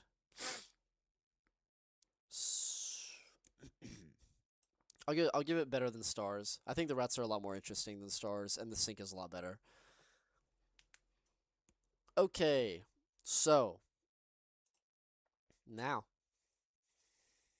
we can zoom in and out. It's fine. Chieftain.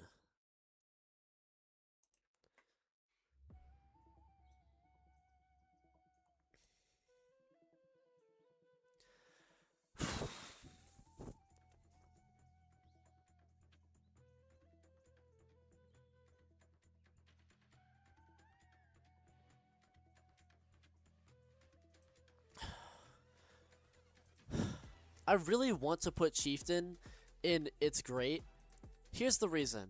The textures, one of the textures looks really good. I say one of the textures because, I say one of the textures because originally they had this main theme and then the secondary theme was a blue theme. Everything was blue, like the background was blue, the tiles were like, you know, they were brown, but they were going to be blue, and it was going to be a very different looking theme. But then for whatever reason, they changed it where the background for the second theme is now yellow, and then everything is pretty much almost the same color, which is so fucking ugly. I don't know why they did that. They had one really great looking theme, and then they just fucked up the second one to like an nth degree. And I have no idea. No, the gold theme is fucking awful. Or, I mean, like, it's awful in terms of, like, distinction. Because we had this theme already, and then you have another theme that's the exact same color. So, why... Like... Yeah, so the theme was blue. It's like, either you should have made this, the main theme, more distinct, and kept the other theme the same, or you should have changed the other theme back to the blue. It's beyond me why they changed it. Like, I just don't get it. It looks so bad. Like, I don't like that the themes look so similar to each other. Another thing that's so odd is that the backgrounds are, like, almost the same. Like, they're both AI, but they... Let's say it.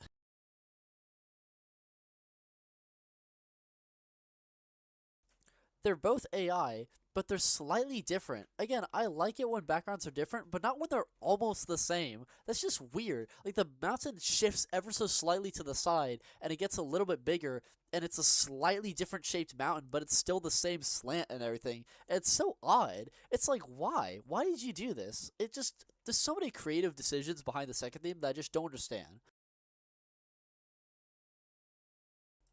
Sorry, my nose is getting so clogged right now. Holy shit. It's a lot better now. Like, again, a lot of people call it the gold theme. This is not gold. This is just brighter of the same colors as the main theme. Even the jump pads are really similar in color. The objects all look very much identical in their textures. And they could have made this like a gold colored theme. Or just anything. Like, change anything. The ground looks exactly the same. I don't know why they decided to do this. Oh my god, my nose is like genuinely clogged. Wow, that's crazy. Anyway, guys, DM me on QQ if you want. I love spanking thighs. Big booty go, very juicy. Guys, I only like skinny guys, okay? I know anyone could take that out of context. I was mimicking LiGaYB just to be clear.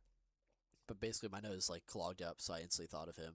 So, Chieftain, the texture department, it was so great in one of the themes, and then the other theme, they completely fucked it up. So that's one reason why it's going directly in the middle. Another reason why it's going directly in the middle is the routes. The routes are also weirdly really amazing, like would be S tier, but they also would be dog shit. And it's routed by LiGaYB. The reason why I don't like the routes in this level is because they're so high quality, but they're repeated. And when I say repeated, I don't just mean like, oh, they, reused another route from the beginning and put it in the end. No, the entire level is just make a route for 2 seconds, and then you copy the whole route, and you flip it the other way. The whole level is like this. It is infuriating. And LiGaYB has done this with Hub, where he takes one route, he makes it that way, and then he flips it, and that's fine for that case because he's introducing new mechanics, so it makes sense to flip it the other way so the audience gets a better feel of how it works, and it also syncs really well. And also, Hub doesn't do it all the time. It's not constantly just flipping the other way. But Chieftain does it. Oh, I just don't know. I'm gonna show you every time it flips, because my god, it doesn't stop. There's only one section that comes, 2 seconds that come to mind in the whole level that are not flipped immediately after. Hello? There you go. So look, it's centered, so it can't get flipped. So that's great, I guess. There you go. So you have this part. See, it looks so great, but then you just mirror it the other way, and granted, he changed some stuff, so it's excusable for now. So we have this part. and then we just copy it again and mirror it the other way. Have this part, mirror it again the other way. Have this part, mirror it the other way. Have this part, mirror it the other way. Okay, look, something that's symmetrical, so it can't be mirrored. That's great. Let's see, this is great. Yeah, see, okay, the load can be good now. Yeah, so nothing's mirroring. Oh, it's kind of mirroring again. Oh, no, we're just mirroring again. This is probably the... Okay, yeah, okay. See, you see what I'm talking about? Like, it just keeps flipping the same route over and over again. The only times when it's not obnoxiously mirroring is when it's symmetrical. But the moment it goes asymmetrical, it starts flipping the other way. Look, we're literally doing... It flipped again. And we flip it again. It's just so infuriating, dude. This part isn't flipped. See, look. Flip that. See, okay, and then look, you just flip it the other way. You have this cool idea, then you flip the other way. It just doesn't stop. It just, everything is copied and flipped. It's so infuriating. And a lot of people are like, they're defending this by going, okay, watch this. And then it's flipped the other way. I just want to talk, but it just keeps flipping. It won't stop. And a lot of people are saying, hey, no, this is very intentional because it mimics, like, the Native American rituals.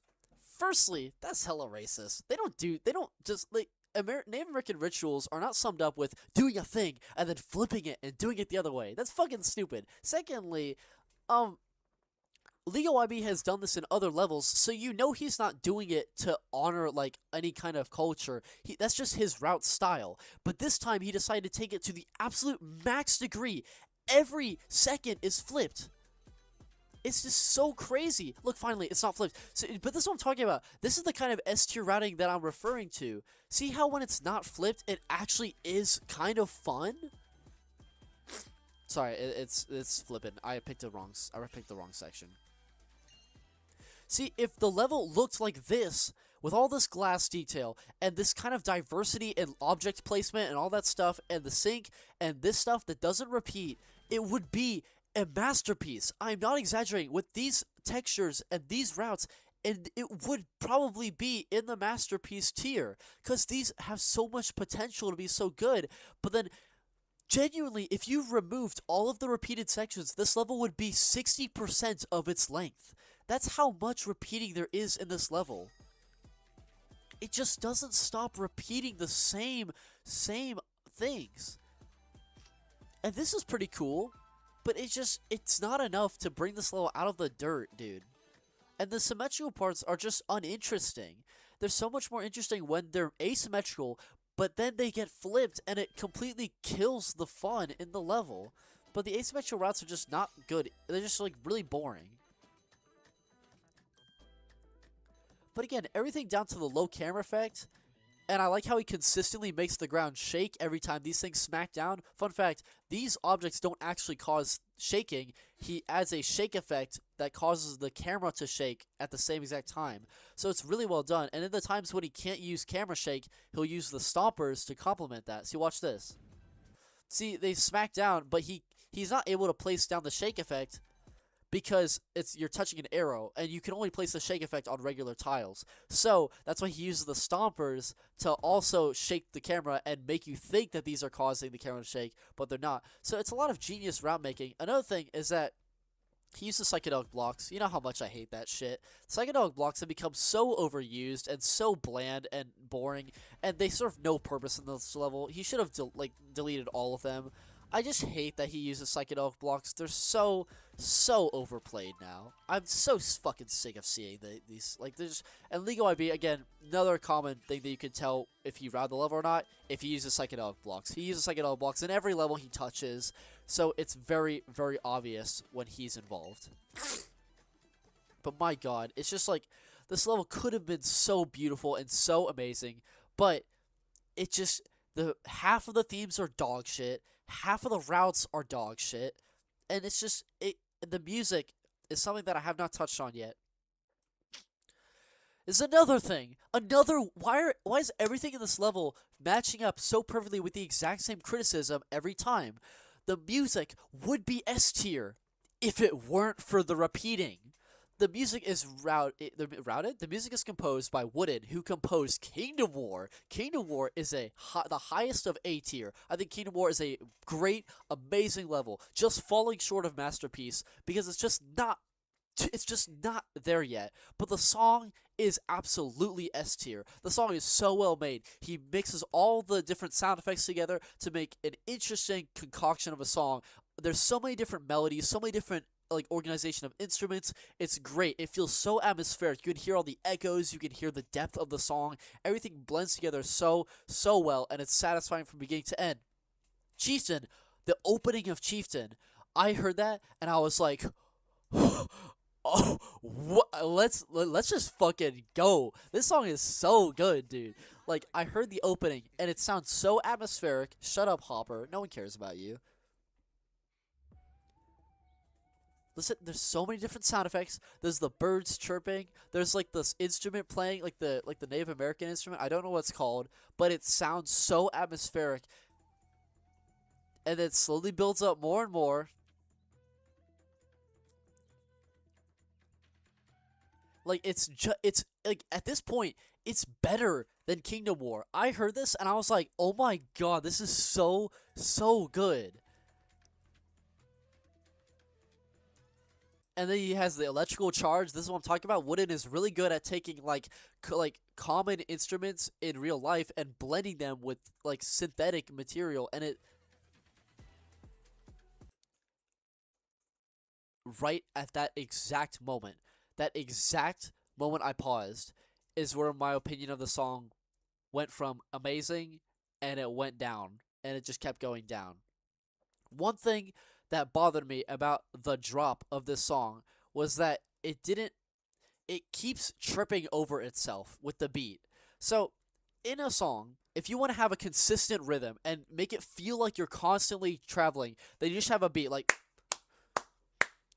every four staves you have a beat. It's just a consistent beat, but for some unknown reason, Wooden decided to not have a consistent beat. He decided to cut it off. So instead of 1, 2, 3, 4, it's 1, 2, bum, bum, bum, bum, 2, bum, bum, bum, 1. And you think that that's okay, but that's what you use that in a build-up.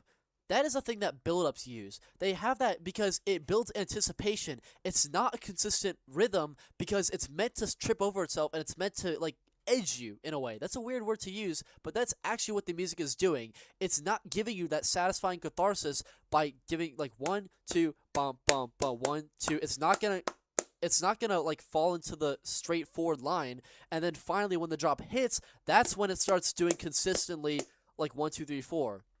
But Chieftain, for some unknown reason, this is a very talented, very like veteran music composer.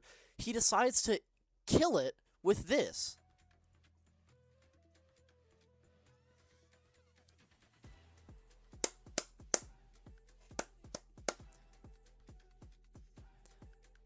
So it's like it feels really odd because the bass drum that he's using makes you feel like you're in the drop, you're cruising along, but then he uses the bass drum to then do those like interrupted kicks, and it doesn't let the song travel. It always feels like it's tripping over itself. It doesn't feel cathartic, and you think that this is then okay, so then maybe this is part of the build-up. And then it gets more intense with like the background orchestra and stuff. But then it goes nowhere. It feel like the way the drums are organized makes it have a build up, and the music isn't too spectacular in its like amount of instruments and amount of orchestra, so it feels like it's just more build up, even though the beginning was perfectly fine as its own build up. But now you can't tell if this is the drop or this is build up, and apparently it was supposed to be the drop because then it goes back to calm stuff. And then another thing is that in like Kingdom War, you had the opening and had a decent melody, and then the first drop there was pretty much no melody. It was just all focusing on sound effects and drums. And then in the calm section after the first drop, then he has a improvisation where it's just a whole bunch of notes lined up that never come back, but it's a really satisfying like set of notes. And then in the second drop, he brings back the original sound, which is the ba-da-da-dum, Like it's like an echoey sound effect at the beginning, but then in the second drop, he actually turns that into the primary rhythm, and we realize that that motif introduced at the very beginning, just hinted to us, was the true motif of the song, and that's why the rest of the song carries on with that really great, satisfying melody.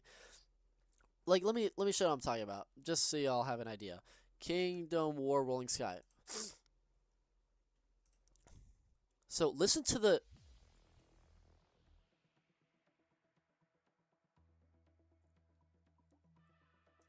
ba-da-da-dum, ba-da-da-dum, and then in the drop,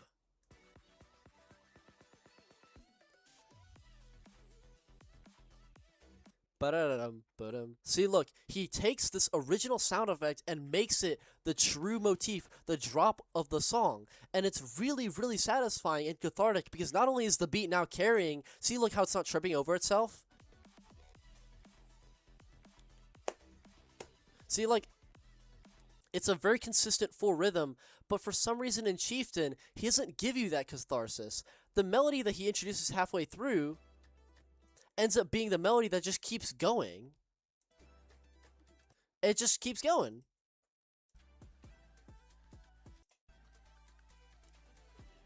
Even at the very, very end, it's still the same melody. And it's really unsatisfying because this melody was never hinted at before in the song, and I can make these kind of criticisms because this is coming from the same guy.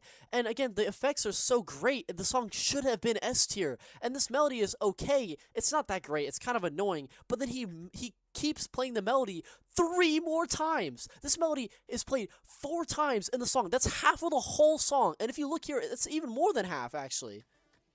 Yeah, like, it just, and then it never stops. And Kingdom War, firstly, it was only 2.5 sections of that melody at the end, and that melody was foreshadowed at the very beginning. This melody comes out of nowhere, and it takes up more than half of the whole fucking song. It's nowhere near as good as the original melody, and it is combined with the same stupid issue where they just keep doing 1, 2, bump, bump, bump, 1, 2, bump, bump, bump. They never in this whole song do they give you the cathartic drop and do a consistent 4 beat. It is so unsatisfying. And it's the same issue with Chronos that I talked about in the 2024 live stream, where it feels like it's you can't tell if it's trying to drop or if it's trying to build up to something better, and then the song ends and you realize, oh, okay, so that was just the composer's lame-ass attempt at a drop. And this is a lame-ass attempt at drops. These are not drops. These are build-ups. And it just... And you think that it's building up to something great and amazing, but then the song just ends. And it just plays the same boring-ass, like, not even clever melody all the way until the song dies. And it's a shame because there's so many great sound effects used in this song. It feels very immersive. So many great echoes, so much great orchestra. The drums actually sound good if it weren't for them interrupting each other and tripping over themselves. That's why the song feels masterful and dogshit at the same time. And that is another reason this level is going dead center in OK.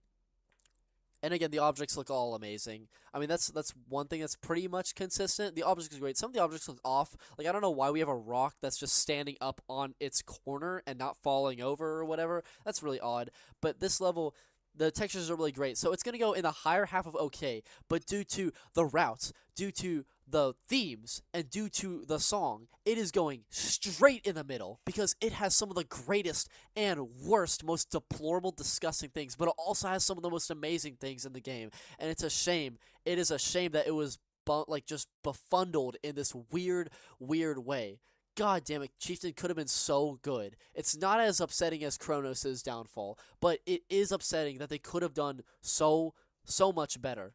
This is more extreme than musical theater, dude. Like, musical theater, the routes were just really split for me. I thought the music was great. I thought the concept was just kind of mediocre as a whole.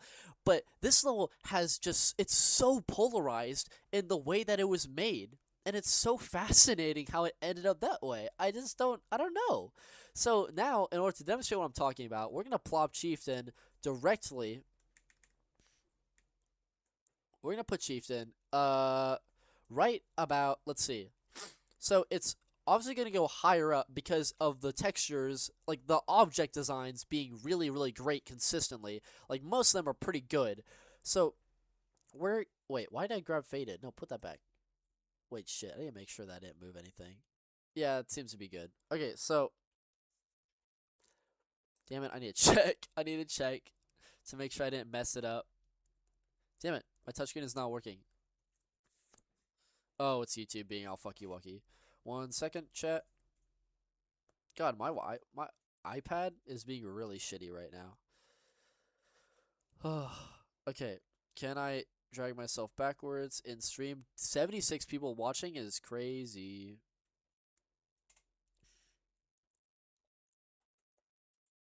Okay, wait. No, Chieftain's not going in great tier. Just don't pay attention to that for a second. I gotta like go back to stream where I could see the ranking. Damn, bro.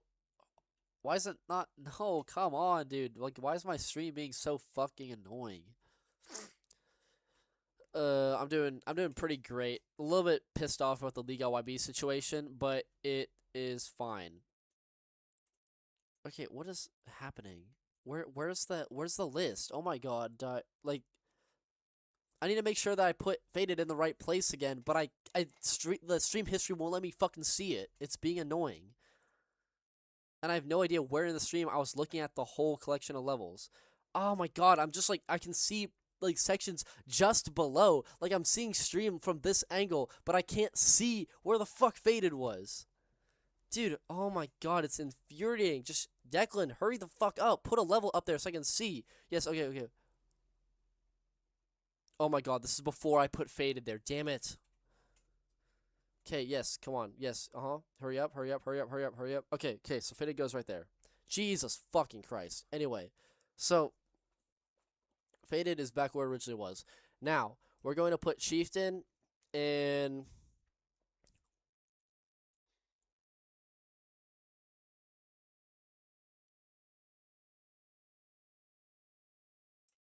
I'm putting Chieftain right here because Chieftain is very much in the middle, but Nirvana still has like a lot, like it has more like the textures are slightly better. It's more interesting in its routes, even though I think the routes are objectively like lower in quality if you were to get rid of the repeating in Chieftain.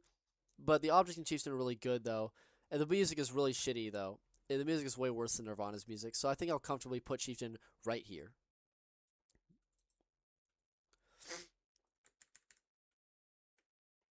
So, okay, so I can click that 4 times. Actually, I can click this like 5 times. Okay. Can I click 6 times? Nah, 5 times. Okay. Fun fact, bonus levels are all 3 stars. That's really odd. See, 69, 70, 71, 72. Oh, that's funny. Yeah, it's weird how that happened. Well, I mean, hey, well, actually, I don't know what these numbers are. Like, I don't count them by this number. This is what I like to call the Shaw Vibe number, where basically, like, Shaw Vibe started this whole trend of essentially being like, hey guys, I'm gonna actually number levels by the way I want to, and then Cheetah Mobile / Minimax was like, okay, we'll just listen to Shaw Vibe because he's popular. So these numbers don't actually mean anything. They're just invented by one random guy. It's like when that one mathematician will just like give us a number and it'd be like, he discovered this number, and it's just some random ass fucking number, and then you asked how he found it, and he found it by just like combining a bunch of nonsense and bullshit, and all of a sudden, you know, that's how I feel about Shaw Vibe inventing this level thing. But I mean, I'm sure in math, like, there's actually a whole process behind it, but there is no process behind naming in these levels mains and bonuses. It was just Shaw Vibe. So whenever people say bonus 68, level 102, level 84, like, it doesn't mean anything because it's invented by someone who doesn't give a shit about the game, who just wants money, and who is just making up lies to try and justify his greedy bullshit with Friday Night Funkin' content. So no, I don't respect Shaw Vibe. I'm not going to respect this silly ass numbering system. But with that aside, yeah, it's another thing is that, like, you can say that they're all 3 stars, but they did say Accumulator was a 2-star, and then of course they changed their mind because, again, another thing that I don't like about Minimax is their difficulty ratings. They have official difficulty ratings that go down to the decimal, and they say, okay, we have a whole system to decide the level difficulty, so we've come up with the decimal point of easy and perfect way, and then we average that out, and that is the level difficulty. We know what we're talking about. And then, like, one update later, they changed the difficulty of, like, half of their levels because they don't actually know what the fuck they're talking about. So whenever someone tells me about a difficulty rating being official, I say, official my fucking ass cheeks, because the developers have no idea how to actually difficulty rate their own levels. So again, that's just a whole nother rant tangent on the other side. I can't be the only one that notices that bonus levels are better than the main levels. Yeah, I mean, we'll get to that in later. Hugh, do you think faster is a main level or Neon second bonus? I think second bonuses are fucking stupid. The reason why I think they're fucking stupid is because if we just say that every level can have as many bonuses as they want, then that's just an idiotic thing to go about believing. If we can have as many bonuses as we want for any level, that just creates a whole chasm of nonsense. And you could say like, oh, well, I mean, faster is fine because it's based off of the second theme, not Dazzle. But then you have things like Tsunami where they just say, fuck you, we're just going to make our own slightly different theme as our second bonus, and it's just really annoying. I don't want to have multiple bonuses. We have one level and one bonus. It's as simple as that. That's why I don't have an issue with things like martial arts, because these are actually, or martial world, because there is no other kung fu bonus. This is just a really nice continuation of something we already know. Other levels, like Faster, they don't provide anything.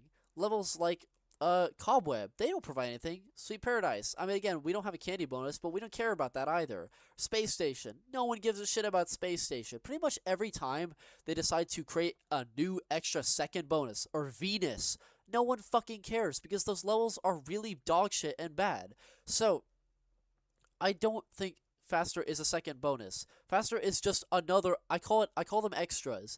Any level that they try to shoehorn in and pretend that it's like part of the original catalog, I call them extras, because they're not part of the original catalog. They're just parasites. They are just little parasites that are attached to what are supposed to be the original level. So as you can see, whenever something is an extra, I put it as grayed out.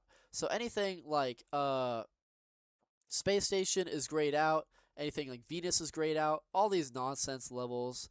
Where the hell? There you go. Tsunami. Yeah, they're grayed out. Because, again, they're just extra stuff. And no one cares about them. So, what I think about it, it's not, I don't think of it as a bonus level. It doesn't need to exist. And especially with the speed, now it's even more double useless than it was before. Hopefully Spring Festival will get a bonus soon. At first, I used to think, guys, why are we asking for every single level to have a bonus? That's just annoying. But honestly, I don't really care if they add a bonus level for Kung Fu or Spring Festival, because yeah, it's been a long enough time to the point where it'll be refreshing to see those objects again. But for levels like fucking Fruity Paradise, where people are like, hey guys, where's the second bonus? What about the red theme? I don't fucking care. I don't need a third level to a concept that's already been milked to the end. So, why is Dino Disco gray? What? What is Bro talking about? Chieftain has a pipeline reference and I'm all for it. What? Oh my god. Oh my gosh, fine, we'll look at Chieftain. I have no idea what we're talking about here. It's gonna be the most, like, bland surface level thing, and people are gonna call it a reference. Are you talking about, like, this? Because this is just also, like, this is LiGaYB. He's just copying his route from Hub. It didn't even occur to me that he was just using his own routes from before. I do like the use of background effects, that's true. I have no idea what pipeline reference you're talking about. I've always wondered if the route in, I mean, actually, now that it makes a lot of sense. So basically this, LiGaYB also participated in Deligh-Tune, and this part is also in Deligh-Tune, so it makes a lot of sense that he just copied his route again. I have no idea what part of pipeline you're talking about was referenced. Dino Disco is grayed out. Okay, another thing. Grayed outs don't always apply to like when I say extra, I have decided to extend that definition to when there's multiple versions of a level, so that like the grayed out thing is not really that useful because there's so few of them. So if I gray out ones that are also part of extras, then it makes a lot of sense. So basically, one thing that a lot of people don't realize is that Forest is just one out of many, many levels that Minimax has wanted to release the second version of. It like they've been wanting to do this for like over a year. So Competition Park and Stars are really close to showing up, and I didn't change it to incorporate stars at the top. But basically, like, yeah, we know it's coming because they teased it, but they also have. That's why these are all grayed out because they're all different versions. So according to Minimax, their new definition is version A is the easier one, like every time. So that's why I call them version A's and B's. So the closest one we're going to get is Stars 2.0. Stars 2.0 is just the beta version. It was made by Spheres. It was made like way before. It was made before the final Stars came out, and then they changed it, and that's what you see now.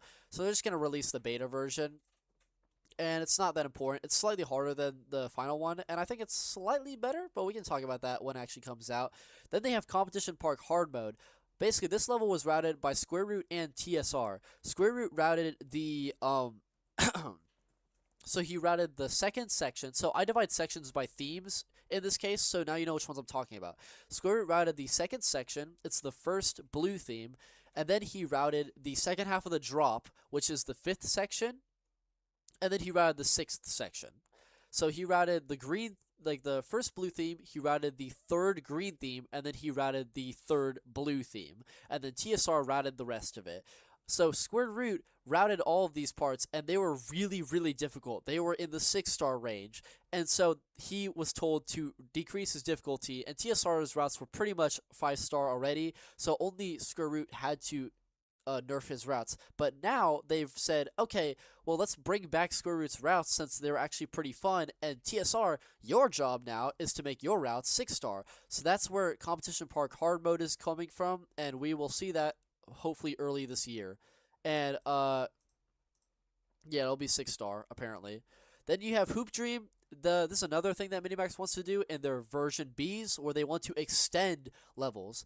So because Hoop Dream and Sunny had their songs cut off before the level, like the level finished before the song finished, they want to extend the levels. So now we're gonna have Sunny version B, where it'll keep going, and then probably we're gonna see the dynamic cube theme. And again, this is not part of Cheetah Mobile. Minimax will just be adding these on. These are not like they're not bringing back old routes. There's no such thing as they never had a long Hoop Dream or a long Sunny that they cut down later. Hello? Where's my mouse going? There it is.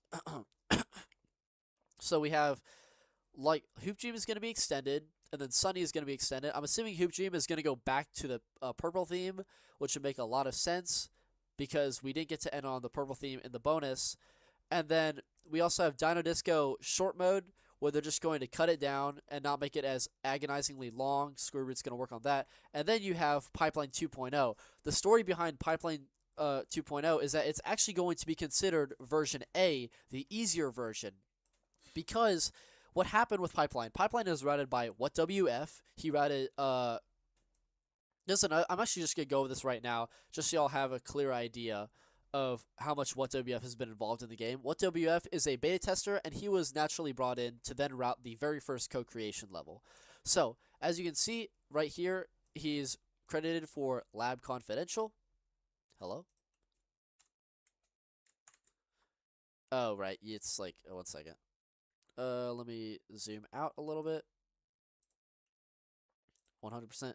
Okay, so as you can see, he's credited for Interstellar Leap because he routed 2 of the collectible routes in there, but then his main actual first level is Lab Confidential. It also makes a lot of sense because WhatWF has a lot of power in the game. He can literally snap his fingers and go, hey, I want you to make all these objects have a second variation on the second floor. He can do this with any object he wants. He can make any object go on a sliding tile. Usually routers can't do this, but if you ask the devs, then they will do it for you. So WhatWF had that power with Lab Confidential, and then after Lab Confidential, he, oh shit. After Lab Confidential, he participated in Pipeline. So this is the most early known contribution in an official level. He could have routed some other levels in 2024 and maybe 2023 that we're not aware of, but he did absolutely route Pipeline. And what happened is that he made it like a mid 5-star, just an average 5-star level. And then Minimax was like, well, we're kind of delaying Nirvana's thing. So we want to hype people up and give them something that's crazy, something that's almost a 6-star. We want them to have a 5.9 star. So then WhatWF was forced to buff his level up. And it's very obvious when you look at the level with that context in mind, because Pipeline is so obviously forced to be harder than it needs to be. There's so many routes in Pipeline where they just throw shit at the wall and they pretend that like that magically makes the level look naturally harder when it's not supposed to be that way. So let's see, this is pretty average 5-star, like mid 5-star routing. So then he added this part, which is a pretty good way to make the difficulty harder. Like, this is a natural way to make it look like a 6-star. But then you start doing other stuff that just gets a little bit too much. Like, what the fuck? Okay, this did not exist before. So basically, a lot of the level compose is just throwing shit at the wall and, you know, just making it so much more needlessly complicated than it has to be. Another common thing that WhatWF was told to do is he had to add a bunch of misleading jump pads. He just spammed jump pads everywhere. None of this was here before. He added so many extra jump pads just to confuse the player. This didn't exist. He did not close off these jump pads in this way. And it's so much more needlessly complicated. And you'll see, it'll be a lot more clear later in a second. This whole section was made, like, way harder. It was not supposed to be shaped like this. He made it so much more difficult, and it's just really unnatural looking routes. And again, I don't think the routes are bad necessarily, but this is where they become very obviously forced. WhatWF throws in so many sliding tile variations like this. Like it's just so much sliding tile nonsense, and it becomes a lot more apparent later on. So watch this part, dude. This is just so much sliding tile nonsense. It's so obviously not supposed to be a 6-star or, you know, 5.9 star. But he was told to make it artificially harder. So that's why there's so much jump pad spam everywhere. So this all ties back into the fact that they're deciding that they want to add the original Pipeline, the easier version, before it was artificially forced to become harder. At the time, they had a reason for wanting to make it harder, but now that it's in 2026, they realize that they'd want to add the original version. So that's where Pipeline 2.0 comes from. I'm not going to talk about these. That's for another time. These are all the known co-creation levels thus far that, you know, are pretty publicly known. Yeah, so you have another concept by CG and the main, you know, group of people. You probably know who that is, but Fission, this is the abandoned chemistry concept. It's not entirely going to be scrapped yet, but it'll probably not appear if co-creation ever resumes. But it's important to keep it here just in case Minimax decides to change it all. So yeah, all these are absolutely going to appear. I know this for sure. It's been confirmed by people who don't necessarily like me, so that means that it's probably true because they don't like it when I get a hold of information. So it's got to be very true in that case. What's all the 2.0s? 2.0 is just my way of saying that it's like it's a copy of a pre-existing level, but it's tweaked slightly. Forced, you know, whenever they take a level and they copy it, usually that originally applied to co-creation levels, or, you know, if it's a 2.0 and it has a different router, that means that it was completely redone, like from the start. Like it's complete. It's so many changes that you can't just sum it up in like, oh, one route, one texture. You know, it has to be super significant. And these are pretty significant if you're going to redo the entire thing and add like another playable level, because now you have to put at 2.0 because now you have 2 levels at the same time. That's what this is going to be the case with Stars, and is already the case with Forest. And then I actually like that they also decided to then use that new gimmick to then pair a bunch of these levels together. It makes so much sense, right? Because now you have version A and B of the same song. Okay, so with all that out of the way, Accumulator time. Sorry guys, that took so long. I was busy explaining all that shit. Oh wait, shit. I'm sorry. We're not done. I'm sorry. I have to tell you all the other levels of what WF routed. Oh, I got so sidetracked. But I was explaining Pipeline. But yeah, we can also look at what WF. So, what WF, after routing Pipeline, he routed. Damn it, what is going on? After Pipeline, he routed Amusement Park, which is really surprising. I would have never expected WhatWF to route Amusement Park. I was so convinced it was LiGaYB, but it turns out it was WhatWF. And then he went to route Workshop, and then he routed Cthulu. He also had a hand in Comet Bound, and then he heavily participated in Deligh-Tune Time-mory. and then he routed a tiny bit of Red Empire. The main router of Red Empire is still unknown. We have no idea who the main router is. I don't want them to route ever again, but a lot, like Red Empire had a lot of tiny bits contributed by different routers. Anyway, one second.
Okay, I don't know. I think my battery might be running low, but I can plug in my headphones if that becomes an issue later.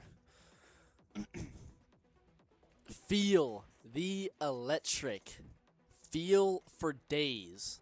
We are going to put this in great. I fucking love Accumulator, dude. Accumulator is almost just as genius as RoboToy. It's a masterpiece of routes. I love Accumulator so much. Do we know who routed the level? I have no idea. Let's find out. Who routed this level? Also, why is my stream frozen? Oh, shit. Hello? Yes, working? Yes, come in, come in. There we go. Okay. I completely forgot who is involved with the Accumulator. I know that FrogB made the cover. That's a whole thing that we can talk about in a second. So, we have no idea who routed this level. I just called him Accumulator as a placeholder. It could be someone we already know, but, you know, this level is really, really good. And no, it's not LiGaYB. I know that for sure. Deal. Ah. What a great level. So, basically, let's just start off. We already know that the textures and objects are amazing because, again, I made that very clear in the last ranking for RoboToy. And, like, so, what let's talk about is the routes. The routes are just as genius as RoboToy. I mean, it's not even a question. Like, not only do they start incorporating crowns with the floating stuff, but also they have a new cool idea that RoboToy didn't deal with. And I'm glad that RoboToy didn't do this because it would have been weird. But I like how the bonus level allows you to actually not use the mechanic and still collect the gem, but a much harder way. So it's a lot of interesting creative freedom for the player. This is a really rare thing to see in levels where they let you get collectibles in very different ways. I love that you can skip pretty much all of the flying stuff, but still get the gems. And the crowns are the only things that actually require you to fly in the air. And I really like that. That's a really cool design. The mover combinations are also really well done. I love the way the route flows. I like how it incorporates the slow boost again. And I actually want to let you know on a bit of interesting information that I had no idea until just very, very recently. Now, fuck you, Tuin. We're gonna watch, Luca. I also forgot to mention, I love this object so much. I don't like that both routers, TSR and the Accumulator router, just completely neglected this object. It looks so cool. This laser grid thing is so well animated, and I love the way it looks. But for some reason, it's not used for more than, like, twice in the entire game. Really unfortunate. But yeah. Yeah, I just love this. See, look. So, firstly, it introduces the mechanic again for new players, so it's not that you're being thrown into the mess immediately, but then look, you don't have to collect the mechanic as long as you take the alternative route where you can go on these movers and still collect the gem anyway. It's really, really well done. And they do this for all of the gems, like literally all of them. You have so much freedom. Another thing is that this level also uses the Labyrinth lasers, and it looks really good. It's very well made, and it's like an easier version of a Labyrinth. Oh, look, they still use these things. That's cool. So again, not a fan of the exploitation of the thing, but if the last level did it, you might as well do it with this level too, because you already coded it into the themes. So again, it does the exact same thing where you don't have to touch these things. You can still click the gem by going on all these routes on the bottom. Really, really great stuff. And one thing that the router did that I'm very surprised they have this knowledge. This is another thing I like when I don't know a router, it's so intriguing to think about how they are as a person, because this router, they know how the mechanics of the game work, which is not very common. Do you see what happened there? You might be thinking, well, it's kind of random that they use this like destroy power up like that. Like, you know, it doesn't ever happen again. It looks cool. But let me tell you exactly why the router did this, and most people don't know this, is because in Love E, when you're going super, super fast due to the power-up that exists in Love E, you run into all those blocks, and then you crash into all of them, and then you finally slow back down. The secret behind that mechanic is that all the blocks that you're destroying initially are just regular blocks. They're meant to be destroyed. They're not they don't function like the one-up blocks that you destroy, but they basically, their code goes as follows. If you're going the full speed, block gets destroyed. Then, at the end of all those blocks, you have a final set of blocks that look identical, but they're actually coded differently, where they say, if you're going at full speed, destroy the block. Or, look, no, they say, if you're going at a different speed, destroy the block, and return the player to normal speed. So, let me just, like, demonstrate to you exactly what I'm talking about. Love E Rolling Sky. Luca, hello. So, you're going to speed like this. So the blocks are coded. These are the ones that say, if player is going at full speed, get destroyed. Very simple. This row of blocks right here are different than all these blocks beforehand. These blocks say, if the player is going a different speed, destroy the block, and return the player to normal speed. Accumulator, the router of Accumulator really fascinates me because he knows this, and he was aware that if he puts these blocks here and makes them get destroyed, then the player will return to normal speed. Like I said earlier in the Google Sheet, if you go into GeoBuffers, where I show the different durations of speed boost, they are using the 127 rows from RoboToy at 0.75x speed. This section does not last 127 rows. It lasts way shorter than that. So what the router does, somehow, I don't know how they knew they could do this. I knew they could do this, but I'm just a nerd. The router knows that the player is going at a different speed, but they have to make sure that the player speeds up earlier so that it's not off sync. So they use the destroy power up.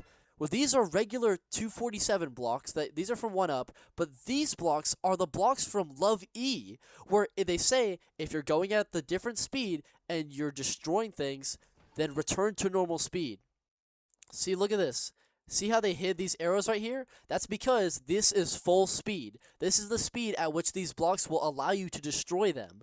So the router used this very, very niche mechanic in this level just to fix the speed. He could have easily asked the developers to come up with something, make a duplicate theme to make it last as long, but they came up with this, and it's so genius, and it, like, again, just adds to the fact that this router is very good. Like, this is a great router, and I would love to know who this router is. They fascinate me so much because they have a really weirdly niche knowledge of Rolling Sky mechanics that most routers don't know at all. Even LiGaYB wouldn't know about something like this. So I'm just really, really impressed that he did this. Everything about this level is so great. All the objects, again, textures and objects look amazing. The song, I don't like C725, but this song is actually really, really good. See, I think he makes a lot of generic, boring, melodicless music, but this song is really catchy. The bass is really intimidating, and I don't mind that it doesn't have much of a melody. And again, you don't have to take any of these. You can just get the gem either way, and I like that. I really, really like this level. Solid A tier. It's not a masterpiece like RoboToy, but it comes very, very close. I love Accumulator. Great, great stuff. And now we need to put Accumulator in the A tier. 1, 2, 3, 4, 5. And let's see right here. Accumulator is going to go, let's see. Yeah. Yep, that's definitely better. Is it better than that one? Absolutely not. I'm putting Accumulator right here comfortably behind Foggy City. I think Foggy City is just a really, really catchy level, but actually, god damn it, I think Accumulator has to go right here because the gameplay is just so genius. Foggy City has a great song, great objects and stuff. It's really catchy, but in fact, it's actually going up here. Damn it. Damn it, it's going right here. God damn it. Holy shit, dude. I'm sorry. I'm sorry, guys. I had to do it. I had to do it. Like, Accumulator, the routes are so genius. Like, the router is really, really good. I would love to know who the router of Accumulator is. It remains a mystery thus far. And, the person who has been telling me a lot of recent information, if you happen to know who this router is, thank you so much. The last thing I'll comment on that's kind of unrelated to the quality of this level is we have a new dilemma. Minimax is apparently stealing covers from Frog B. Frog B is the guy who I was talking about who deleted the server with Xiao Zhou, but Frog B had a redemption. He apologized. He acknowledged everything he did was bad in that instance, and he's a really cool guy. And of course, he manages TIFCO, which I respect a lot. Frog B is a respectable person now. And he also makes a lot of level covers. What he does is whenever a level comes out, a main level, he makes a cover for the bonus theme and says, imagine if the bonus had this cover. But what Minimax does is they see his covers, they're aware of this, and they tell their cover maker, copy the layout of Frog B's cover. Use your own models, like do it yourself, but copy the exact layout. So Accumulator's cover was actually originally designed by Frog B, but the cover maker copied all of the object placement, all of the glass and tile placement, and made it look exactly the same, but slightly different. And then they did it again with Zone 22. Zone 22's cover was also made by Frog B, and the cover maker stole the design, and they did not credit Frog B for both Accumulator and Zone 22. Initially, Frog B and other people thought it was just a coincidence, but after it happened twice, now we know for sure that Minimax is stealing Frog B's covers. So for some reason, Frog B is not getting recruited by Minimax. Why don't they just get Frog B to make their covers? It makes so much sense. But it's probably because the person who's making the covers is their close friend, so they wouldn't want to invalidate his work. But essentially, their cover maker is a useless hack. They're really bad at making covers. Every single cover has something a little bit wrong with them, either whether it be the tile placement or something is just very, very off. Or they just straight up steal covers. So fuck this cover maker. Frogby needs justice. He needs to be at the very least credited. At the very most, Minimax should just fire their current cover maker and get Frogby. Or they could divide the work between Frogby and the other cover maker. That would make a lot more sense. But basically, just know that Frogby's covers are getting stolen, and Accumulator was the first known instance of this happening. But Accumulator is still an A-tier level. It looks great. The cover looks great. And I think that everything about it is a solid, solid A-tier. Now, oh boy.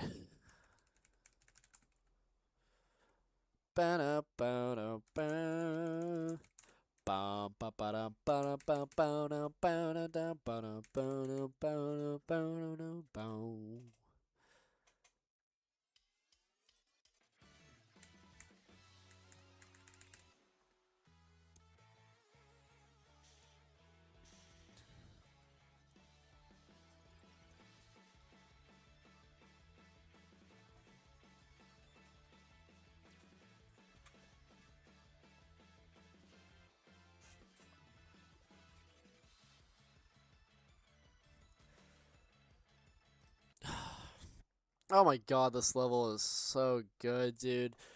We're going. Well, this is a great track record. Look at this.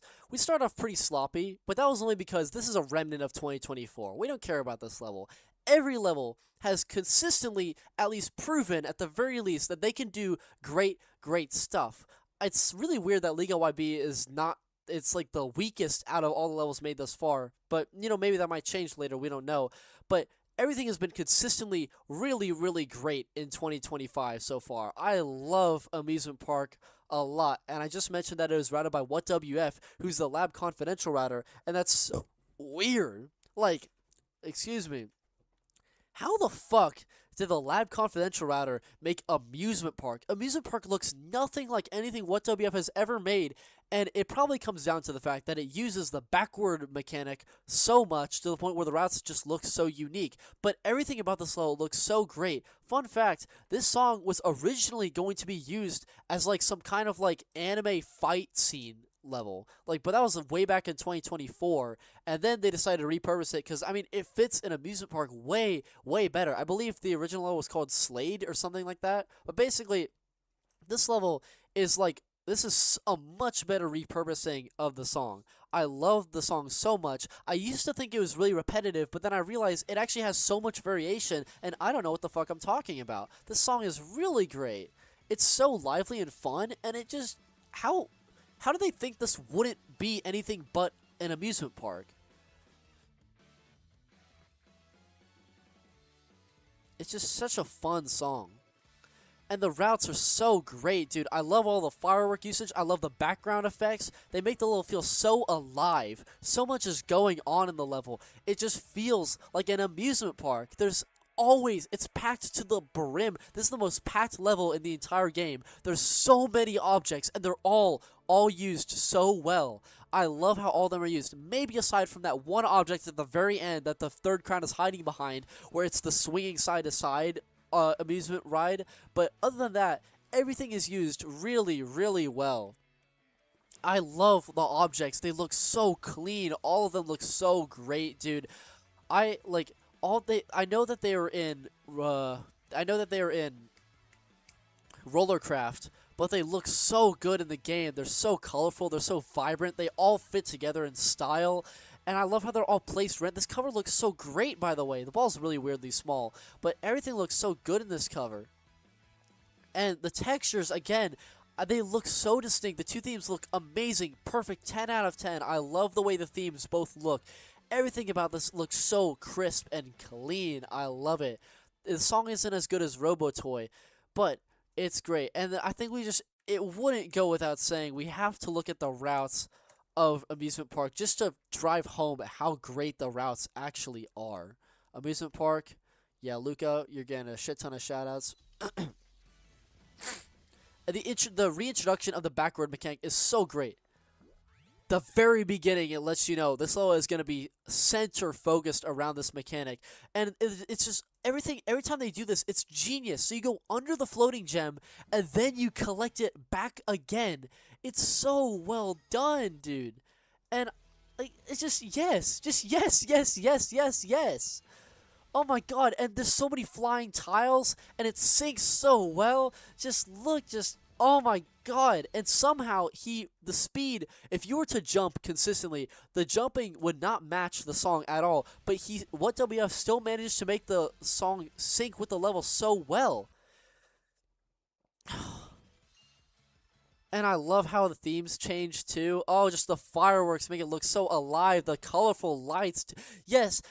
Look how he makes you activate something, then go backwards, and then you can collect the crown. It's so smart. I love that this object is put on a loop.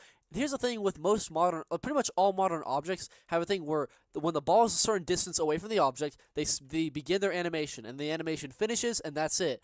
But it's really rare for them to have an animation that plays on loop. This thing never stops spinning. It just keeps going over and over and over again because it's meant to incorporate the backwards boosting mechanic so that the object doesn't stop spinning because the ball took too long to get there. So I like that this is consistently spinning. It's very well planned out. And I believe what WF had a say in it because, like I mentioned before, he can easily snap his fingers and go, hey, I want you to do this. I want you to put this object on a sliding tile. I want you to put this object on a glass tile. And Minimax will immediately conform to his wishes. So I believe he was like, hey Minimax, I'm gonna keep using this backward boosting mechanic, so I want you to make this thing keep spinning. So that's what they did. And I love how it syncs so well. Let me tell you another thing that just blows my mind when it comes to the usage of these backward boosting mechanics is that, for example, let's say you're routing a level in the editor APK, which is what WF was doing. If you use the backward boost at the beginning of the level, it will off-sync the music because the music keeps playing even if you're going backwards. So if you touch it, then the music will be very much ahead of you. But if you placed a checkpoint after this, then the music would actually play as if you didn't touch the backward boost, which means that for every time you use the backward thing, you have to play the level from the very beginning so that you can incorporate the music playing as you're going backwards, or else it will be off-sync. Somehow, WF managed to sync the entire level all the way until the end because, keep in mind, You have to play the level from the beginning. WhatWF could not use checkpoints at any point. He could never start playing the level without concerning himself with the sync, because if you put a checkpoint here, for example, it would pretend that you didn't touch any of these backward boosts before, so the music would be super, super behind. So WhatWF put in so much effort. He put in so much effort to make this level sync the way it does. It could have synced horribly, but it doesn't. The mover combination is also really good. Look how it... Oh, that's so cool, dude. This didn't exist in the beta version, but then he decided to do this for fun, where this is the first time we've seen a laser retract backwards into a laser cannon, which is so cool. He, like, exploited the animation, because this is an old object, which means it animates according to the speed of the ball, not how far it is away, which means that if the ball is, like, away from it, at the same speed, it'll actually just break the animation. So I love that it retracts itself and the screen starts shaking again. That looks so cool. It's such a cool thing to do.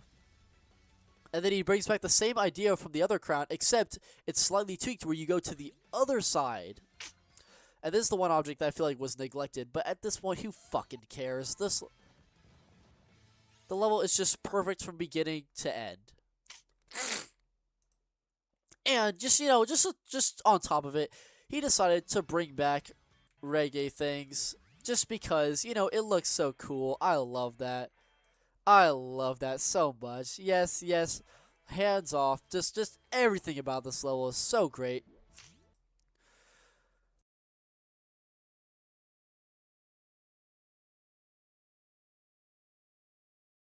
Yes, yes, yes. The one minor criticism I have of this level is that, so WhatWF, again, he can tell the devs to change the mechanics of anything he wants. So what happened here is that this thing is actually coded to make the ball only go 1, 2, 3 rows back, and then it would immediately automatically start going forward again. So this is important because this has been the default forever, and only in Midnight Carnival, for those specific themes, Cheetah Mobile coded it where it would go back 6 rows, or 8 rows, I believe. And then if you touch this ball thing, it automatically resumes the speed, which means it doesn't matter how long you code it to go back. If you touch this, you'll start going forward again. That's how Midnight Carnival coded it. But for every other theme before this level, it was always 3 rows back. Well, except for Happy, because then Happy just said, well, I want it to go 8 rows back. So just forget, let's pretend Happy doesn't exist. Let's pretend Happy didn't use the backward mechanic. Just forget about that. Fuck Happy. This level, WhatWF said, hey, I want you to make this go 22 rows backwards. 22 specifically because basically if you use this ball, it'll go backwards, but if you touch this, it'll start going forward again. The only time when the level starts going forward again without the usage of this ball is right here. And this is the one criticism I have. So you see how it goes backward? It just starts randomly going forward again. That's because this is where WhatWF set the limit to how far the ball would roll backwards. He could have set it further, but he set it to here specifically so that he could use this route because it wouldn't be possible without like having nothing here. So I understand that, but it kind of breaks it because every other time he uses the ball to resume the speed, and you know, in every level except for Happy, let's pretend Happy doesn't exist. Happy doesn't exist. Don't think about it, guys. Didn't happen. I don't know what Happy is. I'm not happy about that level. Let's pretend that every level before this point has always used this ball to resume going forward. So technically, this is the first level that we care about that you may decide for the ball to go forward without the usage of the ball, and I don't really like that. I don't like how like it breaks the continuity because everywhere else in the level it works perfectly fine, but here is the one time it goes forward, and I don't like that. So, you know, they could have fixed that, but it's fine. They could have fixed that by having they could have invented a forward power-up where it's literally just this like backward power-up, but it's like flipped the other way. Another fun fact, this is unrelated to the issue I was talking about. See, they have like the circus tents here. They have these two things. Even though they have no animation, for some reason they disappear after the ball passes them. So they disappear, so they're not here. They'll still kill you. Like this, it's an invisible hitbox essentially, but because the ball's been here for so long, they eventually despawn. That's not normal. Usually objects don't despawn. It's very funny how that happened. But yeah, that's just a random bug. So basically, if you were to sneak behind here, if you're like go whoop, you'd actually die right here. But yeah, this is a really well designed gem anyway. I just wish that they didn't use the mechanic in this very specific way where it starts going forward. Other than that, This level is so great. All the objects look amazing. Everything is animated so well. I love all the collectibles. I love the music. I love the sync. Yes, yes, fireworks. Yes, mechanic is the best it's ever been used by a landslide. What WF? This is your best level. Love it, love it, love it. S tier, no question. 1, 2, 3, 4, 5. And we're going to put Amusement Park in. It's going to go right here.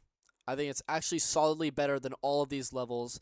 By far, Amusement Park is such a great level. It is a masterpiece by far. No, nothing to, question about that.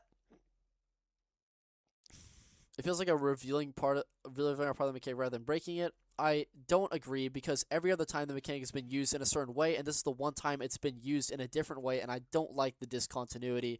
But it's not a big enough issue to affect the placement at all, because it is such a great level. I don't give a shit that the backgrounds are made of AI, because they look so great anyway. I don't know why the pink one is blurred, maybe to add to the more dream aesthetic, but I think the backgrounds look really, really good. Hello? Stop. No, stop. Let me see the original theme. There we go. Yeah, I think the backgrounds look pretty good. I like them. I don't have an issue with the backgrounds at all. They do look a little bit two-dimensional, but again, they're fine. They're fine. And they're really complemented by the background animations that WF threw in there, invented in Chronos. Great, great stuff. S tier, S tier, S tier. Yes, yes, yes, yes, yes. My brain do a happy. Very happy. Yes, yes, yes. Anyway, we're gonna actually play Chieftain, Rolling Sky,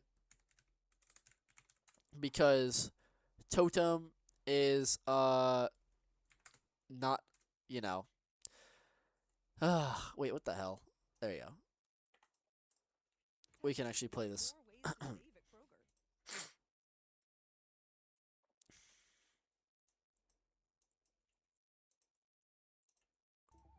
Okay, so we can actually play this on loop for a bit. So, Totem.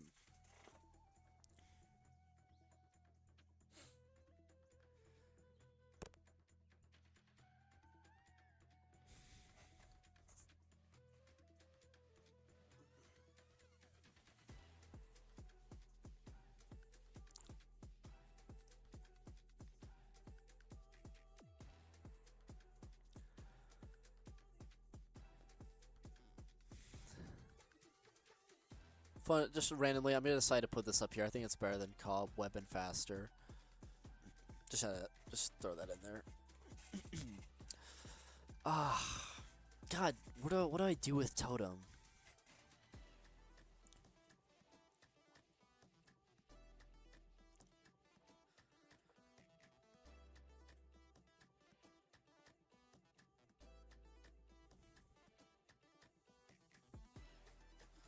Okay.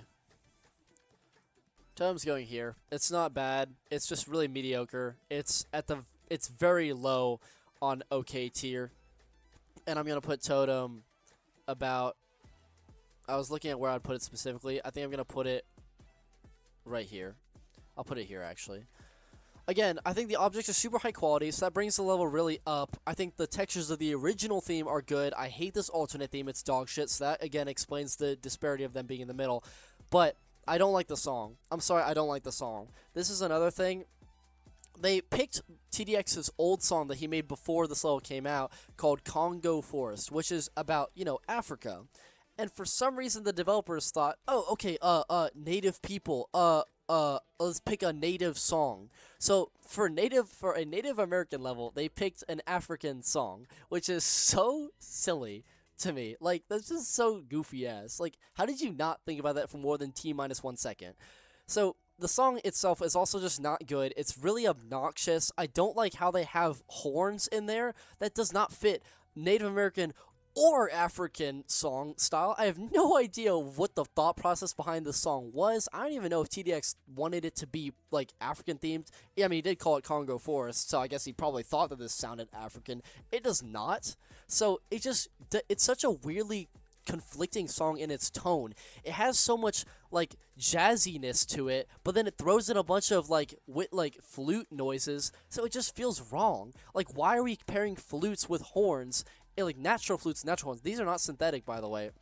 It just feels really odd. The song is a very conflicting song. It doesn't know what it wants to be. And then all this is the song contemplating between, are we a jazzy song or are we an African song? And then the level is not either of those two things, so the song fits even less.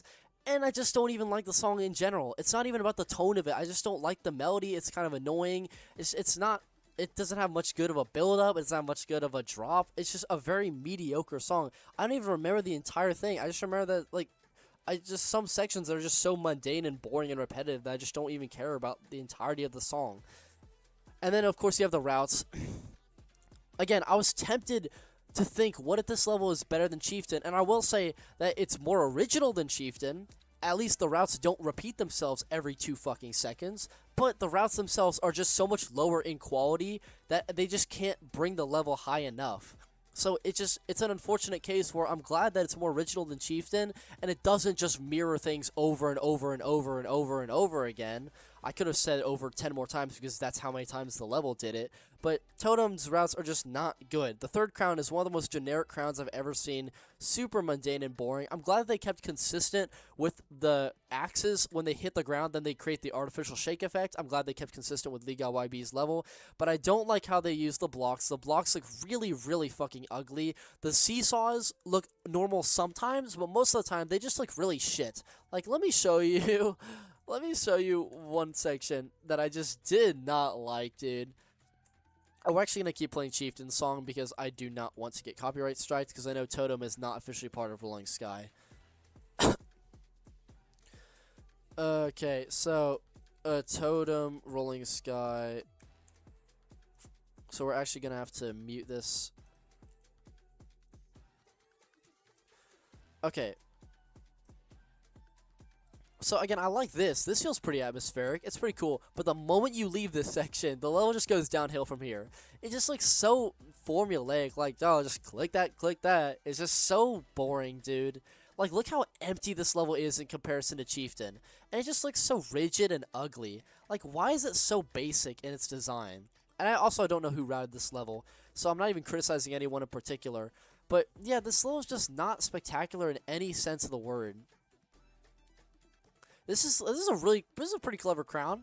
I kind of like it, but it's just like not enough to hold the level up to any significant extent. Like, look how empty this is, dude. It's just not impressive in the slightest. I don't like the way these routes are designed. So you have the block seesaws, but they're not really used for anything interesting beyond like a trick twice. Like, they try to trick you 2 times, like look, like this, and then like that. You know, sure, whatever. I kind of like how they use the. I like how they use the falling section as a regular tile, but Bouncing City kind of already did that, and I don't like these flip tiles, by the way. This is not an issue of the bonus level specifically, but they just look like the fucking... They look like something out of Minecraft. Or like, I forgot what I swear I saw this before. No, not Minecraft. They look like something out of Geometry Dash. They have a very specific... like design for a block in Geometry Dash where it looks like this, and I was like, that just looks weird. And they also misaligned the texture. That's why this part has a weird blue grayish line on the end of it. Yeah, not a big fan. And yeah, this level is just, it tries to be like Chieftain where it mirrors some stuff, and it's kind of annoying, but it's not as annoying as Chieftain. And you know, the symmetrical parts are slightly more interesting, so I like how they do this. This is cool. I like that. It's kind of annoying, but it's a unique idea. And then, yeah, this, oh god, it just looks so ugly, dude. I forgot what I was going to initially point out, though. Oh, yeah, I was going to show you this atrocity, dude. Look how shitty this is. So, they use the seesaw block mechanic, except they, like, just kind of give up, and they use diagonal tiles as a way to avoid them. Like, look how ugly as fuck this route is. So, like, you have this, pretty clean, pretty clean. What the fuck is this? This is awful, dude. Like, it's so lazy. So you have these, but then they just add, you know, a random diagonal tile here, and they just have random diagonal tiles here. There's nothing's moving. It doesn't flow well. It just looks so ugly, dude. Why does it look so shit? And again, I agree. It looks really empty. Like, this is probably one of the most interesting things in the level, and that's saying a lot because, like, there's nothing's even really happening here. Look at this. Blah, blah, blah. That's literally the most interesting thing that happened in this level. Like, I just no. I don't like this. Again, that crown is super generic. I don't even want to go back to it, because who wants to see that? really generic level. I just could not bother to care. So, with all that out of the way, Totem is going there, and it's going right there. In fact, it's not even as interesting as Jack-o'-lantern. I find it really crazy that I'm putting an extra bonus in front of this, but I think that Jack-o'-lantern just has a lot more interesting stuff going on. Legendary Racing, dude. I'm not playing the song. I'm not getting copyright striked by Cameo. Legendary Racing is routed by TSR. The song is Drift by Cameo, and the concept was made by the Culture guy. But it was also taken from Rollercraft, but then it was still technically made by the Culture guy. Hot take. This is the first hot take of stream, guys. The first hot take of stream, is like the first real hot take, is that I actually really like Legendary Racing. It's really odd how many people hate this level, and I genuinely do not know why. I think Legendary Racing is a really good level. I like Legendary Racing. I think it's a very solid, very, straightforward, good level. And I don't know why people don't like it, because I like it. And I think one of the weirdest things is that Legendary Racing came out in the same update as my Polar Night Wandering level, and everyone was telling me, yo, Declan, you cooked so hard at this level, like, you saved the update. The update would have been terrible if it weren't for your level. So everyone thought that my level was just objectively way better than Legendary Racing, including the My God people. Matt2813, the guy who's a mod in Rolling Lounge, who hated me and I hated him, he agreed that my level was still miles better than a Legendary Racing. And I don't get it. I don't get it. I thought this level was good. I don't know why people hate it. And it makes sense of people comparing this level to Canyon Encounters, because it's routed by the same person. But then, why are people defending Canyon Encounters, but then attacking this level? I don't get, like, what, huh? Like, I'm sorry. I don't want to get copyright striked, but what I will do is I'll play a single section of the song. Like, just, hopefully it'll be small enough where they won't notice. If not, I can, like, delete the music later. So, I think that the sync in this level is really good. And again, this is another level where it's not routed by LiGaYB, so you're not jumping in sync with the music, but the music syncs really, really well. Like, everything just syncs amazingly. Like, this is my favorite part of the entire level. Okay, wait, watch this, watch this. Turn this volume on.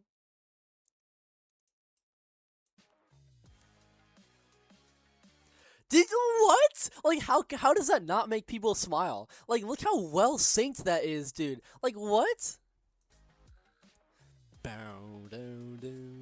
Oh my god, and it's like combined with really good routes. Like, this is good. I like this. It's so simplistic, but it makes a lot of sense. And again, I do have my issues with this level. Like, I do have a lot of issues, but I just think this level looks good. And I also thought it looked good enough before all the texture changes. I actually didn't have an issue with the alternate theme looking the way it did. I don't hate this. It just looks like a racetrack at nighttime. Like, I get that people say it's ugly, but I honestly don't see that. This looks like a road at nighttime. So you have like the peeking over the horizon. This doesn't exist in the new version. It's just like, you know, a generic like background that looks very flat and two-dimensional. This looks three-dimensional. I like that the sun is peeking over the horizon. That doesn't exist anymore. I think that the colors look better in the new version, but I like that it looks like a road. Like, this feels... I like this. And I like this background a lot, too. I like the final version a bit more. But, you know... Yeah, this is so weird to me that people hate this level. I like the objects. The objects look so great, by the way. Like, everything is so fluid, and it makes sense because this also came from Rollercraft along with Amusement Park. But all the objects fit together so well. Though my least favorite object is probably gotta be this, like, sign thing. This looks a little bit, like, out of place because it's just a white board. Like, this kind of looks odd. But other than that, I think this looks really good. And I just like the way it syncs. I love the way they drop the lasers and it syncs so well.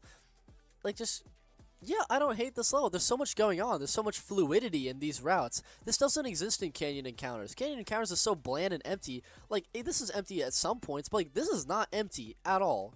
Like, I really do think this is, and it syncs so well, again. And the stomper usage here is also satisfying too. Like, listen, I'm sorry, just like, wait 1 second, just listen to this, dude. Like, what?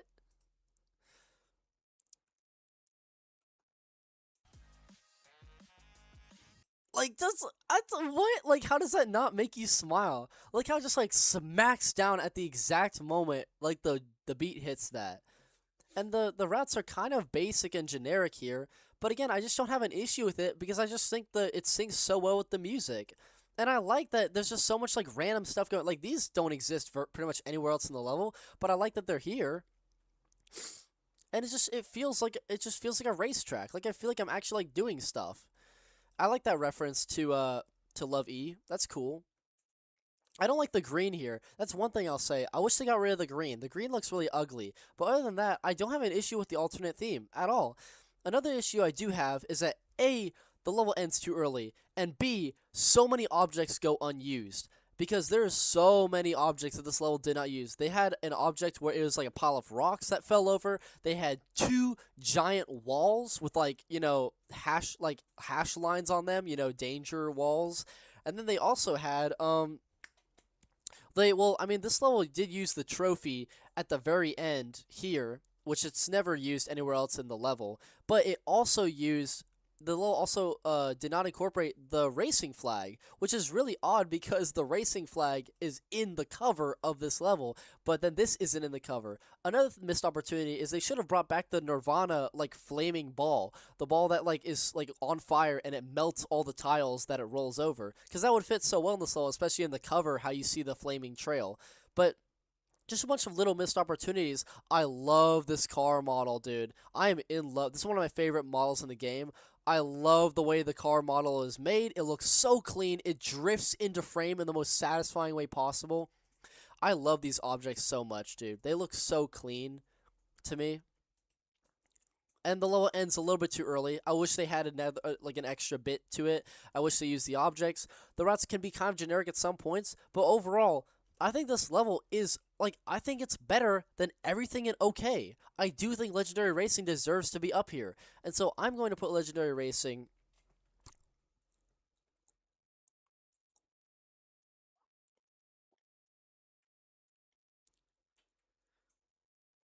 It's not going above Reggae, because Reggae is just too iconic of a level. It introduces a mechanic that is legendary, and, like, it's used so well. The objects, the theme is slightly better. Actually, I take that back. This is better than Reggae. I'm sorry.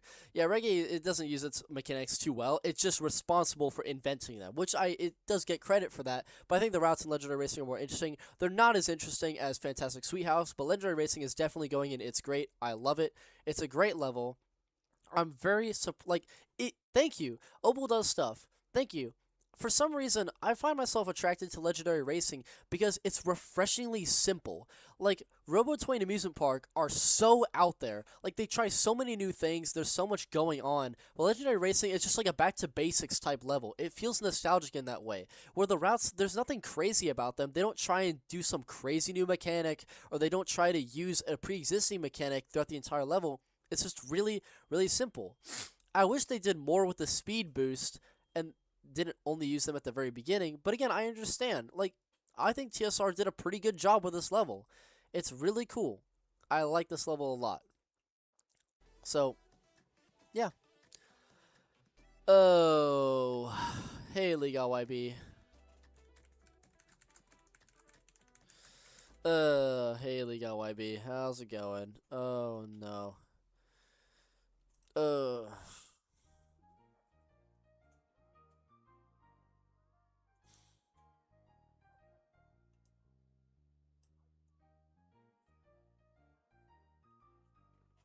No, no, no, no, no. Just no. I'm sorry.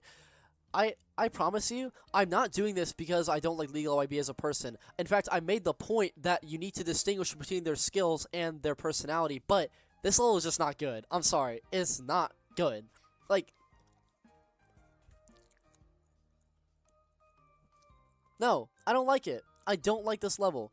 This level, everything about Amusement Park that I loved is pretty much assassinated in this level. Everything about the backward boost is just used in the most annoying ways. Clever, but annoying possible. the glass usage in this level is so great, and the glass usage in this level is dog shit. I hate the glass usage in this level. The glass is either just, like, you either use the glass in the annoying mechanic that LiGaYB exploited, where if you go over the glass, it'll fall, so that if you go backwards, you'll fall in the place where you touch the glass. See, that's cool in theory, and you could do that well in a route, but this level does not do that well at all. It's fucking annoying, and it boosts up the difficulty so much. Every time he does that, the difficulty spikes, and everywhere else in the level, it's so much easier. Because when you go backwards, you have to remember which tiles you've activated and which ones you haven't, and it's really, really annoying. I don't like that. It's just annoying. So, and again, this level also uses Bluetooth movers. Just fuck you. I don't like Bluetooth movers. And the level sinks dog shit. The level sync is dog shit. It's so bad. This is coming from LiGaYB. He even made the speed of the level sync to the jumps, but he doesn't even jump that often, and every time you go backwards and forwards, it feels so unnatural. And it's probably because WhatWF set the backwards limit to 22 rows, so LiGaYB couldn't change that because you're not able, like, from a coding perspective, you can't make two levels use it at different, like, the theme is what controls the limit, so you can't have it go to a certain distance in one theme and then use that same theme in another level and it goes to a different distance. It doesn't work like that. So the LiGaYB is forced to use 22 rows, but you can still get around that. It's not hard to sync correctly, and god damn it, the sync in this level is so shit, dude. It's really bad. It doesn't sync at all. People are like, oh, see the music pauses, and then you change direction. Yeah, no, that's a gross oversimplification. The music pauses, but sometimes you're not changing direction when the music changes. It doesn't work like that. Because, again, he put himself in this corner where he wanted to use this glass exploitation mechanic, which I don't think it's not game breaking. It makes logical sense. You activate the glass, it falls, so naturally you can't go on that part anymore. It's just the way in which he did it that was so annoying, because you have to remember where you've been. It causes a difficulty spike, even if you want to say, yeah, but it's still easy to remember stuff. Yeah, but that's still way harder to perform than the entire rest of the level when it doesn't do that bullshit. Another thing that the level did that I actually do think was handled well is if you jump on a jump pad, you can only use the jump pad one time. This is the first time a level officially has ever confirmed that fact, so I like that LiGaYB did that. That actually brings the level up a little bit, but it's just the glass usage that's so fucking annoying. Going backwards in this level is just obnoxious, which is so weird to say because Amusement Park is a 5-star and it feels less annoying than Midnight Go Round, probably because Amusement Park doesn't make you go agonizingly that far backwards, but this level is so slow despite it being so short in length. I also don't like Anna Seal as a composer. When I listened to this song, I thought it was the most boring.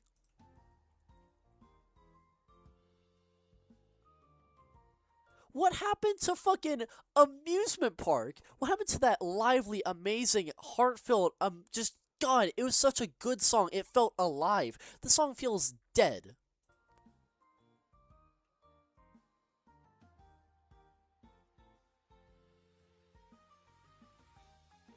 And apparently this is supposed to be a drop here, by the way, but it doesn't feel like it because there's zero build up. And then you suddenly go into, like, you know, slightly louder music, slightly more instruments, but it's the same fucking melody.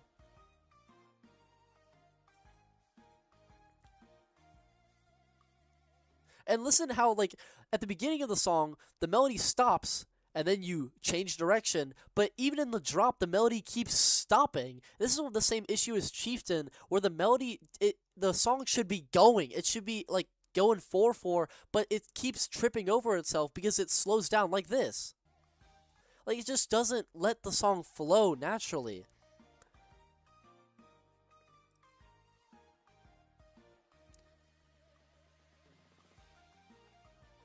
And then finally the song starts doing some stuff, but then it just repeats the same thing over and over again, and then it just does the exact same boring melody as it did at the beginning. Yeah, and then I listened to more of Anna Seal's music. I don't like this composer, mostly. But this was not good. I'm sorry, LiGaYB.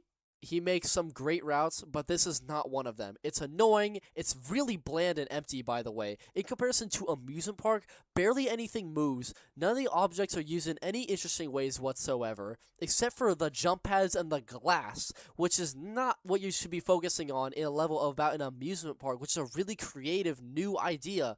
And it's just a shame that it ended up being this way. It's still better than Romantic Afternoon, because again, the objects look a lot better, the textures are a lot better, the routes at least try to be creative, but whenever LiGaYB isn't doing that stupid backwards thing, the routes are so shit, dude. Like, the routes are really boring. Like, they're boring. You can't even deny that. A lot of people defend the level routes, but they can't even deny, but, like, most of the routes are just not fun when you're not going backwards constantly.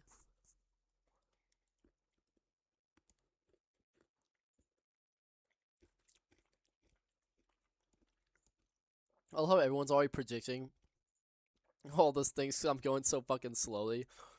How long has stream been going on for? It's been going on for 3 hours and 29 minutes. We have a very short... We're almost done, guys. We're almost done. And then Midnight Go Round is going to go...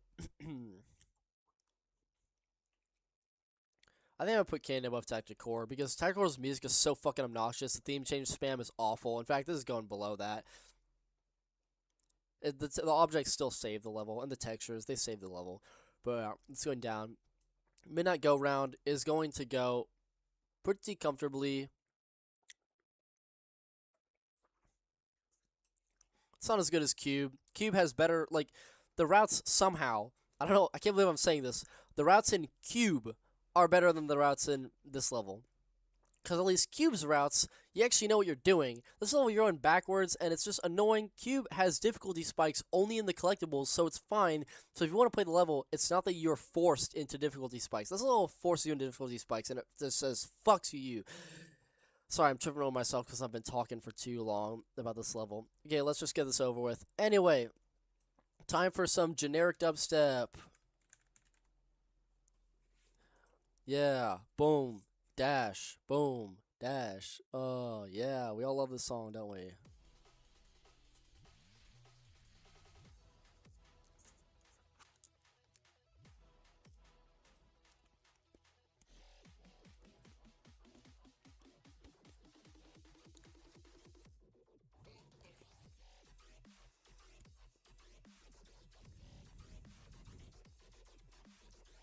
Yeah, y'all thought I was gonna put this level in It's Okay or It's Bad. No, I love this level. Industrial Age is really good. It's not a masterpiece. It's a really great level. It's routed by TSR, which is really odd because TSR is the most inconsistent router, like, in this year so far. But TSR made a really good level. I love all the objects. All the objects, except for one, are used in this level. I don't like how the cover features the object that doesn't appear in the level. But the objects are really well dispersed. The level doesn't use all the objects at the beginning. It spreads them out throughout the level. I really do like that. It's great stuff. Makes me almost wonder if TSR routed Microchip, which is very tempting to believe, but I can't prove it yet because I have yet to find out who the Microchip router is and the song composer. I want to know who composed Microchip's song.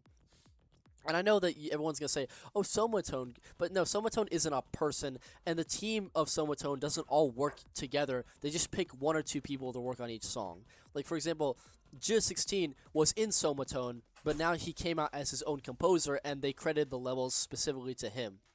But there's other levels that have songs that have been made by people who we don't know. Like, we don't know who composed the C, we don't know who composed Microchip, or any of those things. So it's very interesting. I believe the C and SeaWorld is a guest composer, and I'll explain that theory in a bit.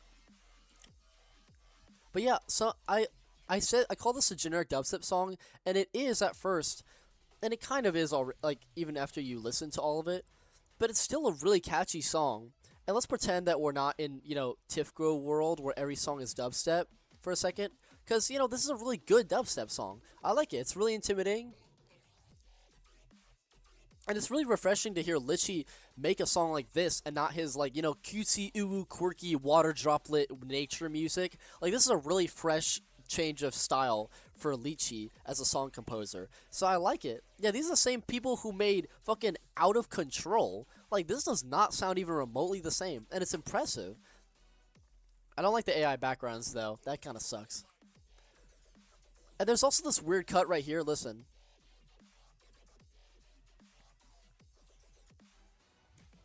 Right there. For some reason, that's the worst place to cut that. That's a weird cut. You think there's a full version. There's not. That was a deliberate cut by the original song composers. Don't know why that's the case. But, you know, it's not a big of an issue because it still sounds great. And the true highlight of the song, that is what made me realize that it's not just a generic dubstep song, is this part right here.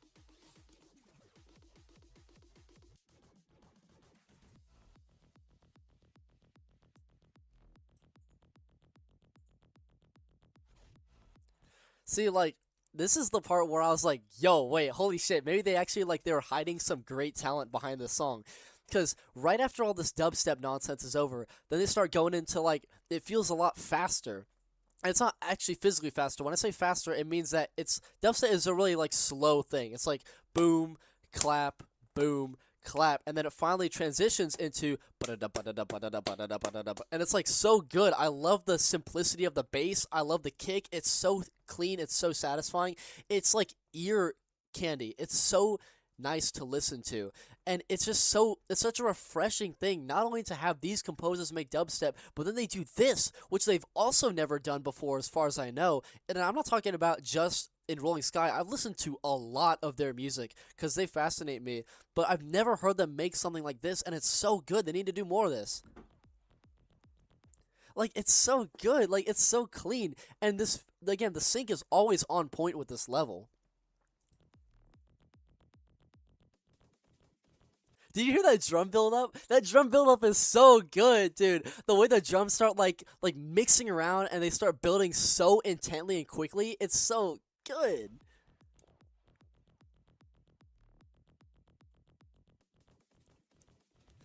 And also there's like a little like suction electronic robot noise that they throw in there too, and it fits so well. And they sync that up with the microchip plates that like shrink and then expand again. So it works perfectly. And then you have this, it's like they take what they have already made in this section and they make it even more intense.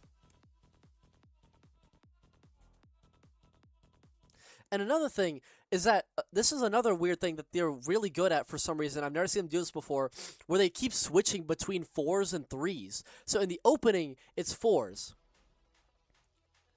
It's like so it's like 1 2 1 2 1 2 1 2 1 2. Like it's a very like square beat.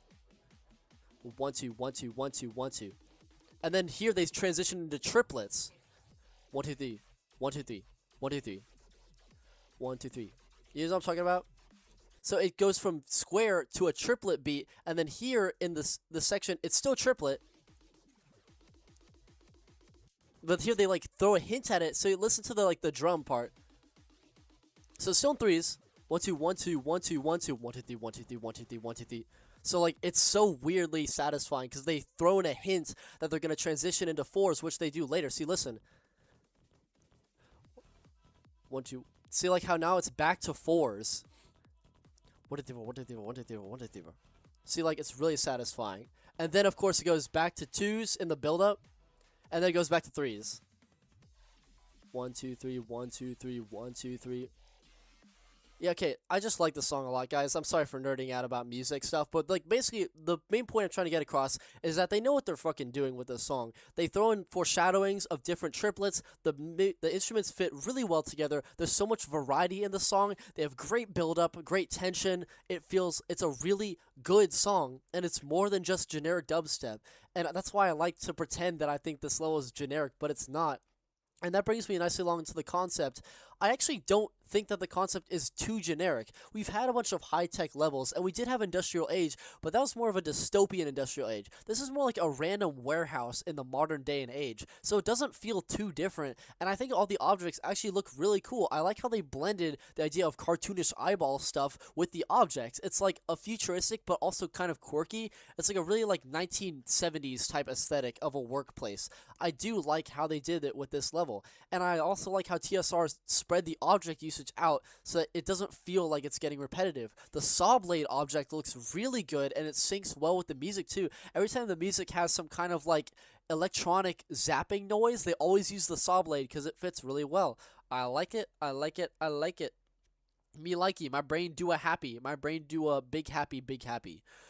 So I like this level a lot. The textures look really great. I think the themes look a little bit too similar, but it's not too big of an issue. They look different enough, and I don't like the AI backgrounds, but I still think that they look like they have depth, so that's all that matters in that sense. But I do think they should have gone a different, like you should have actually gone a person to do it. Not LiGaYB. His backgrounds are fucking dog shit, but this is still okay.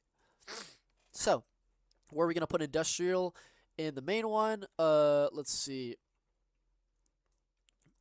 Because I think it is absolutely better than Accumulator.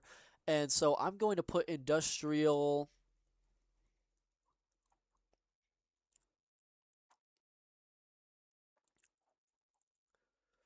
I'm sorry. I think this is like a crazy, crazy hot take.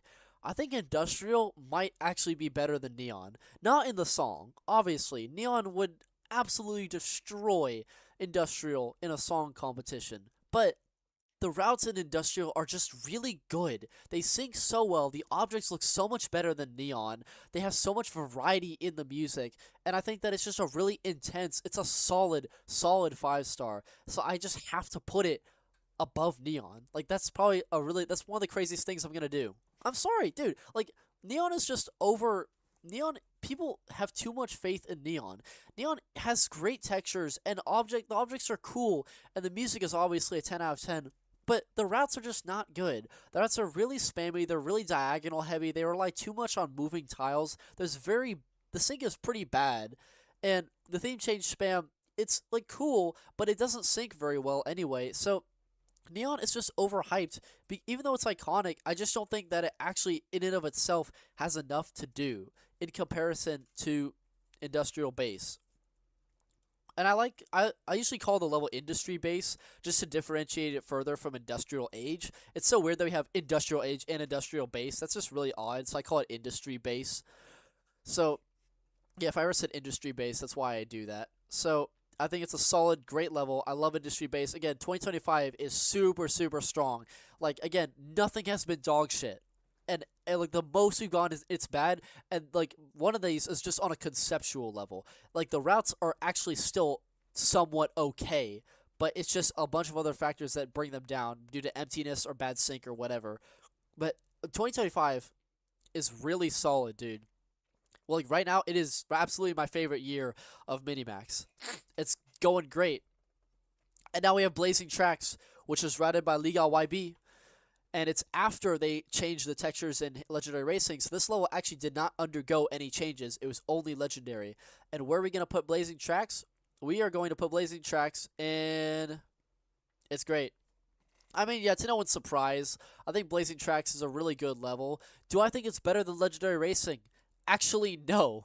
It's really weird. Everyone loves Blazing Tracks, and they say that it destroyed Legendary Racing in a comparison, but for some reason, I don't think that it's better. I simply disagree. I believe that LiGaYB used the mechanic in a really great way. He used the speed syncs really well, and LiGaYB managed to do it at the original double speed for 40 rows. That was the original the setting that Reggae selected it as, and LiGaYB does not try to bend the rules like what WF or TSR do.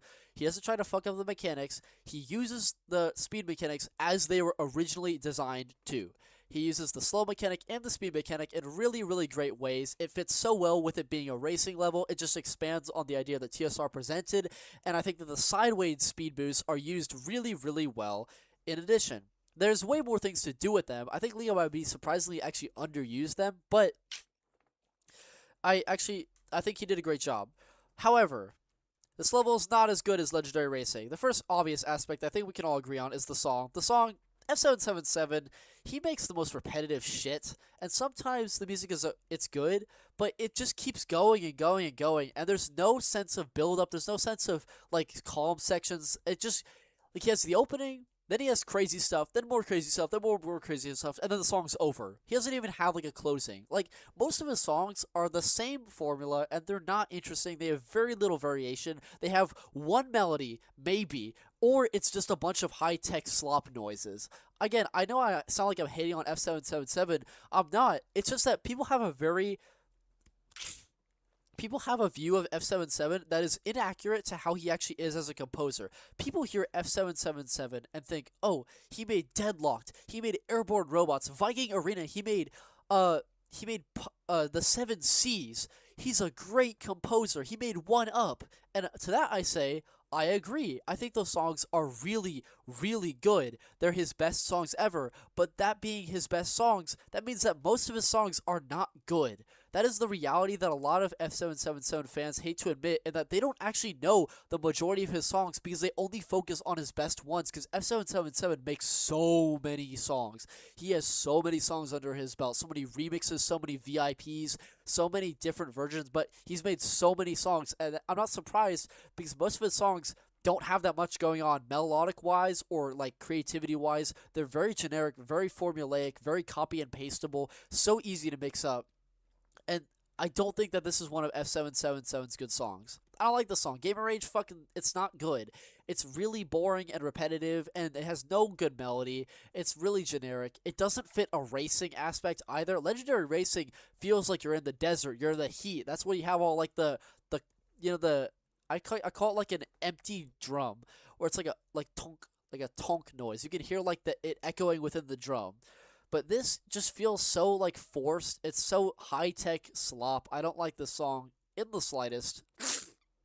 But it syncs really well, and it's not enough to pull this level further down than it already is. I think that the objects are also consistently great. They're just as good as they were in Legendary Racing, and LiGaYB used most of the unused objects from Legendary Racing. He uses the flag a lot. He uses the two different danger walls a lot. I like it. I like it. His usage of the different rankings at the very end, the podium with 1, 2, and 3, and the trophies. That's really cool. Really good usage of mechanic exploitation. See, I like how he used the reggae bridge and then over the dynamic cube blocks. Like he knows how mechanics work. LiGaYB is really good at exploiting mechanics, and I will not deny that. So I think that the ending is really, really cool. I like it. It syncs terribly, by the way. Actually, the ending syncs like dog shit. The ending is really bad in terms of sync, but I think that this level is still really good. The routes are really formulaic. They're not flowy like Legendary Racing's are, but they're really clever. He thinks a lot. Again, you know it's LiGaYB because he spams a bunch of psychedelic music blocks, which I fucking hate. Get them out of I just don't want them anymore. I'm done with psychedelic music blocks. Please. Just please, please, please. I saw them in Melodic Metropolis, then in Starlight Desert, and then they just kept coming back over and over and over again. And I'm fucking sick of psychedelic music blocks. Just make it stop. But it's not enough to drag this level down. It's still a really clever level. It's far better than Totem, and I think that Blazing Tracks is a solid, great level, and I'm going to put it comfortably around right here. Because again, the song drags it down by a landslide. I hate the song. The routes are really formulaic. Hate the psychedelic music blocks, but the mechanic usage is great. The sync is mostly great. The object usage is mostly great. Again, I forgot to mention that they had a pile of rocks that collapsed and fell over. LiGaYB fucking hates those, and so does TSR. TSR didn't use them, and LiGaYB used them one single time, and he hid them behind a psychedelic block wall, so you'd barely even see it. So not only does he hate it, he doesn't even want you to see the object. So I feel so bad for the falling rocks. I hope they get reused at some point in another level. Same thing with What WF, how he hid the piano keys behind the wall in Pipeline. The piano keys were one of the most anticipated unused objects of all time. I used them in Fate way back in 2021, and everyone loves this object, and Minimax's first introduction to it was to hide it behind a wall in Pipeline, which is so ugly and disrespectful, and I hated that. And I hate the way that Blazing Tracks does the exact same thing with this falling rock obstacle, which didn't even look half bad. I'm sure half of the people on stream don't even know what I'm fucking talking about because it's so unknown.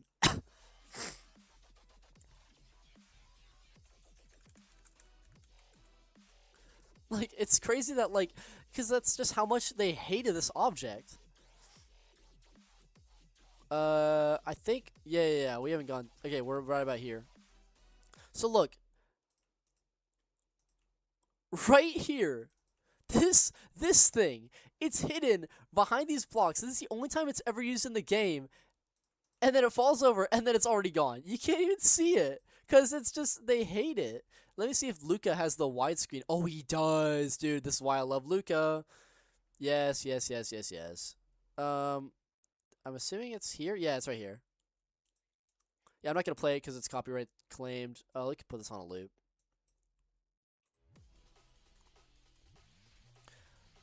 So yeah, you can just get a better view of it this way.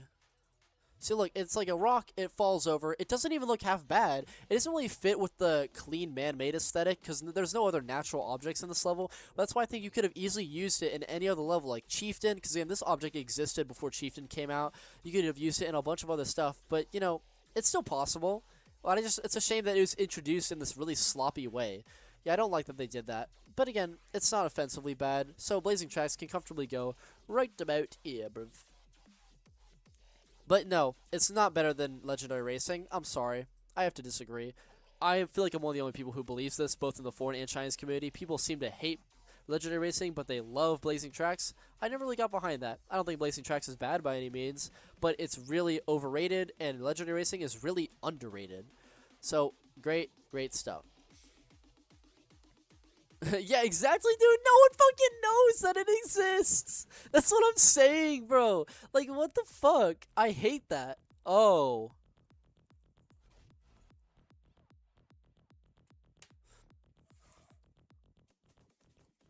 See, watch this. Imagine if YouTube striked me because I showed this on stream. This is what YouTube is putting on my ads, and this is things that little kids on YouTube can see.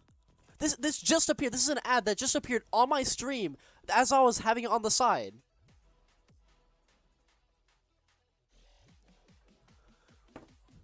Fuck you, YouTube! What the fuck? This is weird as shit. How come? Why is it that if you swear in the first 15 seconds of your video, at least that's how it was, you swear in the first 15 seconds of your video, you get striked. But if you show like anime Hatsune Miku with her fucking feet sticking in your face and her ass showing up in the camera to little kids, oh, that's perfectly fine as long as we earn money. Yeah, fuck you, YouTube. Suck my penis. Anyway, let's just pretend that ad never showed up on my feed, and I only opened stream on my iPad just so I can see what what goes on, and I can test volume and stuff. That was awful. That was genuinely awful. Genuinely kill yourself, YouTube. Anyway.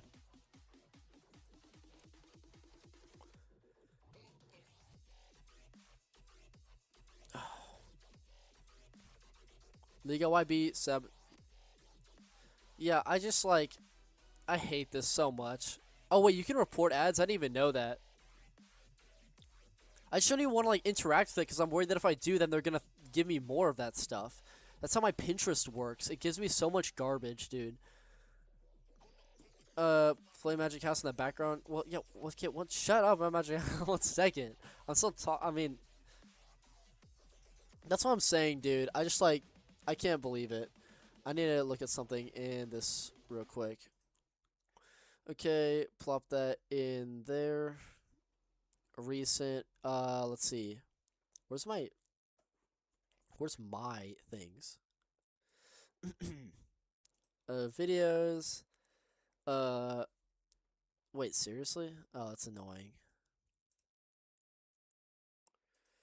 Come on, just show me all the things that I've posted.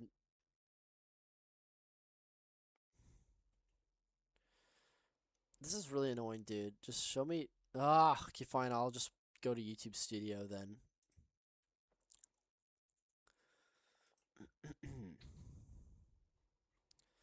Hello? Where is it?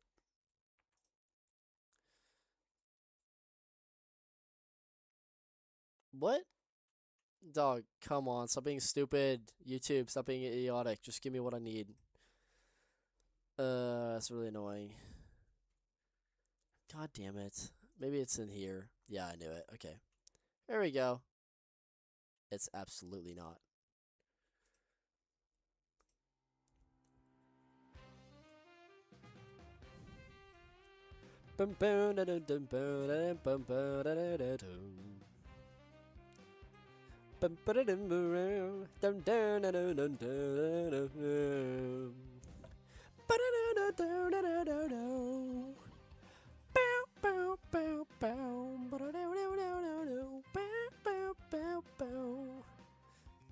Actually, fuck that. That is the best. I think this is my favorite level of all time. Actually, yeah, I'm genuinely being serious. Actually, no, it's not better than Wasteland. It's the second favorite level of all time. God damn it, this level is so good, dude. This level makes me so happy, bro. This makes me, oh my god, dude, I've been sitting for half a year. No, the moment I played this level, I knew that I wanted to put it in S tier. I knew for the moment I touched this level, it was going straight to S tier. Holy shit, this level is so good.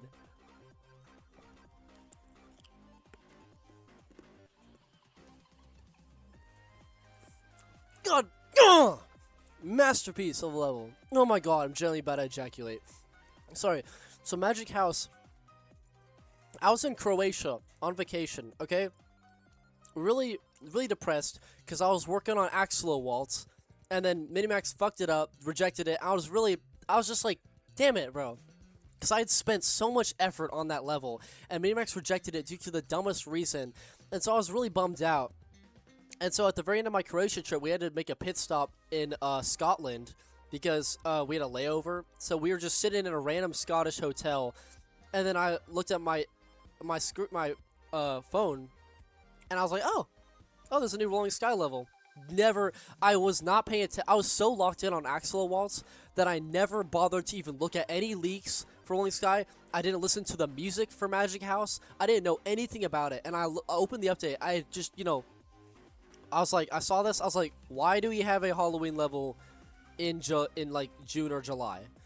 And I was like, okay, whatever. So then I played the level, and oh my god, dude,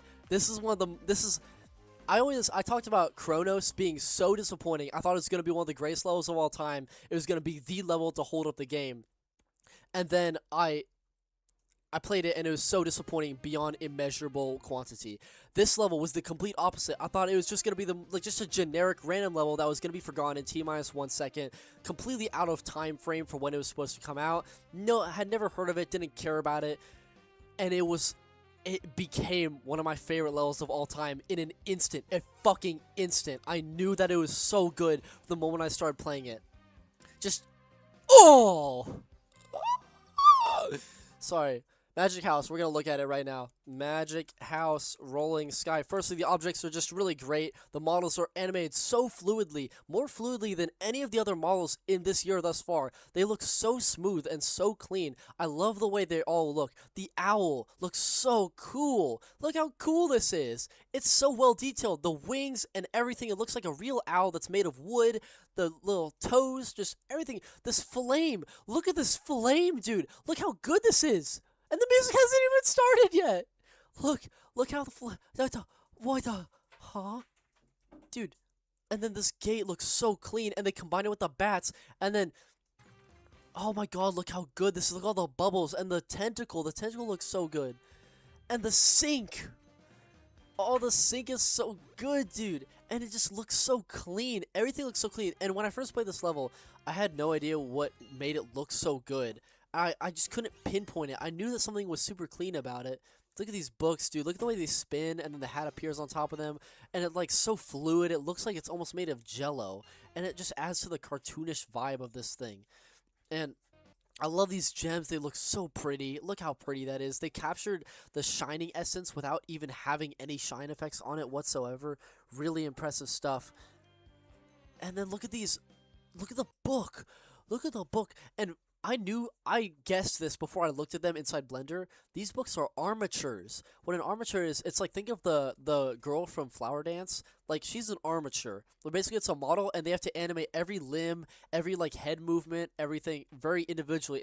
Armatures are way more complicated than regular mesh objects. This is a armature because they had to make the book open in this super fluid way. Like how the pages like wiggle and you have the page sticking out. Like this is that's how much effort they put into these objects. And I don't know why this level is so high quality. And look at the brush. Look at the broom. Look how the broom. Look at how like it trails off in the direction that it just came because of the wind. Like the air resistance to the broom spinning makes it look bent. That's so cool. And the cats look so cool too. And I love the colors of this theme as well. They just make it look like it's neonized. Like it's a neonized version of the original theme. It looks a lot more hellish. It's just like, oh my gosh, bro. You just like can't even get me started. I haven't even talked about those like floating gem looking things yet. And I like the eyeball too. That's just great stuff. And I like how the theme changes without the cannons. It's really clean. Oh, this looks so pretty, dude. It looks so clean. Look how beautiful this thing looks. They haven't even used all the objects yet, too, which is really cool. So they use these floating candle things, too, later. Yeah, that's cool. I like these. They look really good. They look really medieval. Like, yeah, wow. Look at the detail on this thing, dude. Holy shit. Fun fact, these used to actually be way bigger. It used to be, like, the size of 9 tiles, and then they scaled it down because there's nothing the router could do with it. This level was routed by TSR, by the way, which again, TSR, some great levels going on with this person, and it's just so, I love this level. And after playing it a whole bunch of times, and by the way, another thing that really surprised me is this level, it starts out as an orchestra. They use a lot of like jazz instruments, and the drums is very like realistic sounding. There's no like electronic stuff going on, to be honest, and it feels really like orchestral. And it has like this kind of like, you know, electro swingy vibe without the electro swing itself, and it's you kind of get the vibe of this level, and then it switches up on you. It tricks you, and all of a sudden now you're going at consistent 4-beat, as I've been talking about throughout the entire stream. And it starts using electrical video game noises. And somehow it fits so well. I don't know how this happened. Like, I don't know how. Like, I'm literally telling you exactly what I'm thinking as I'm playing this right now. Like, I'm just blown away by how it fits really nicely. And then when I first got to this drop, I loved it so much. I love the drop. It's so subtle. Like, it brings in the video game stuff, but then it's just, there's a slight white noise that builds up in the background.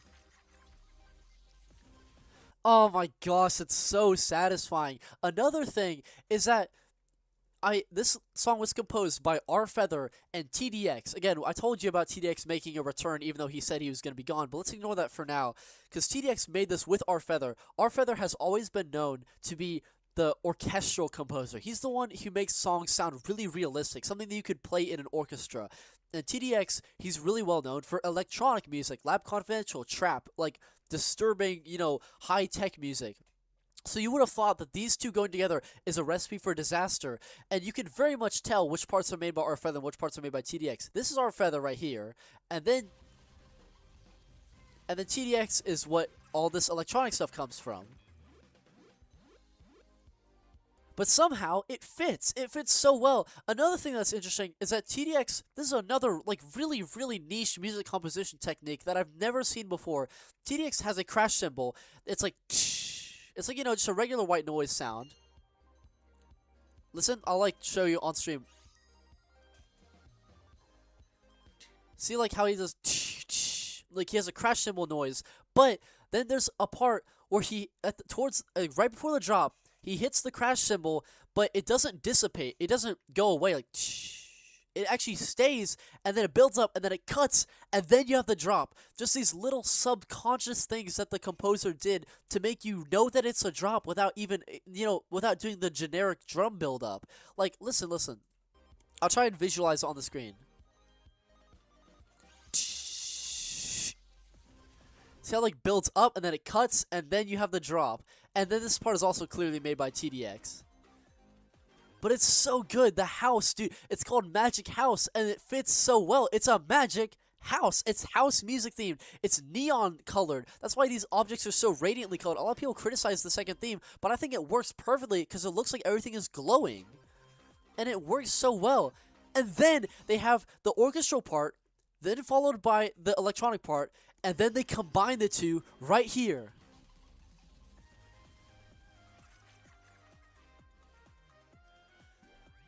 Oh my god, bro! Oh my god, I love the song so much. There's so much diversity in melody and instruments and the theme. It just works so well, and it perfectly encapsulates a magic themed house song. It works so well. Just the horns, like the way they surge up in like in pairing with the drums that we've already heard from the first half of the drop is so satisfying, and it doesn't fucking stop there. Cause then our feather throws in piano improvisation. Oh my god, we need to bring this to James our Bastard right fucking now. I know that he would love this song. The way, and then listen to the bass in the background. It climbs down. It's like bono bana, bono bana, bono bana. Listen to this.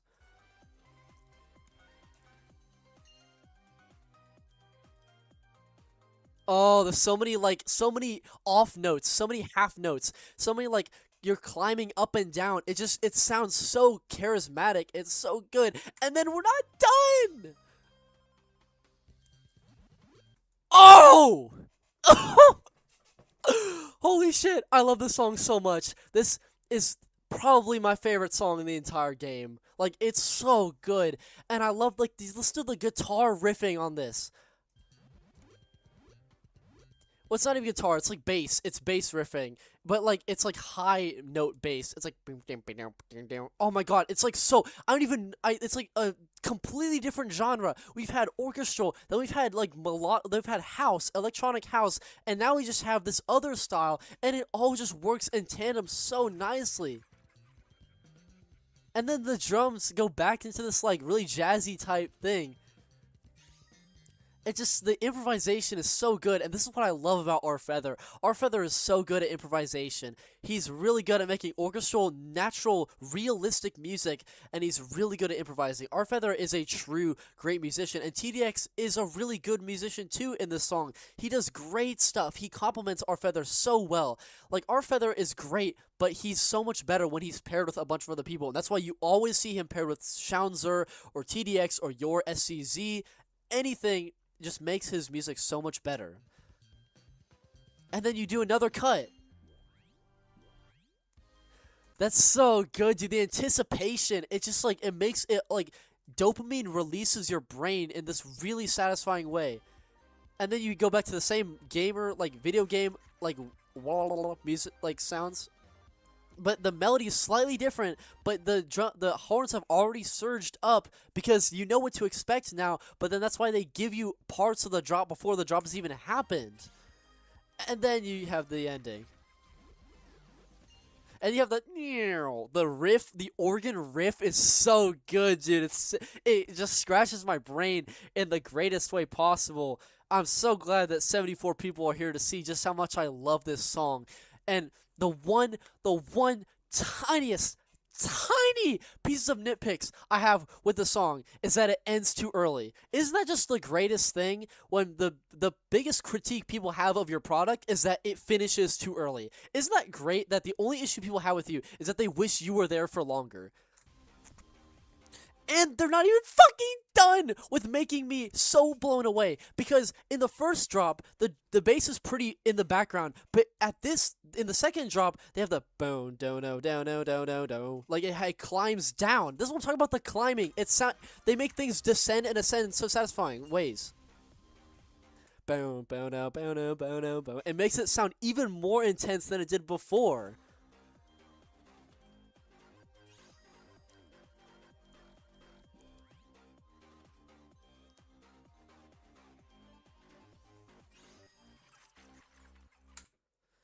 Oh my god, dude, I just love this so much. I love this song so much. And notice how I've talked about some of the textures and how they complement the theme, but again, the textures, I just have to reinforce, are really, really great.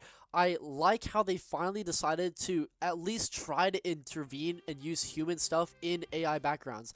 This is AI, but this crystal is human. The clouds are AI, but some of these some of the little sparkles, it's hard to see. There we go. So they have a bunch of little sparkles here, and the witch and stuff. Those are people made. And then you have the spiral. See, that's just, I like this background looks so clean. It's so great, and I like this alternate background as well. It's just a different set of colors, but it fits really well with the rest of the theme. And I just like how it looks in general. And I believe LiGaYB is the one who put the spiral there and the sparkles and did all the human touch-ups and this little crystal thing here. And I think he did a great job.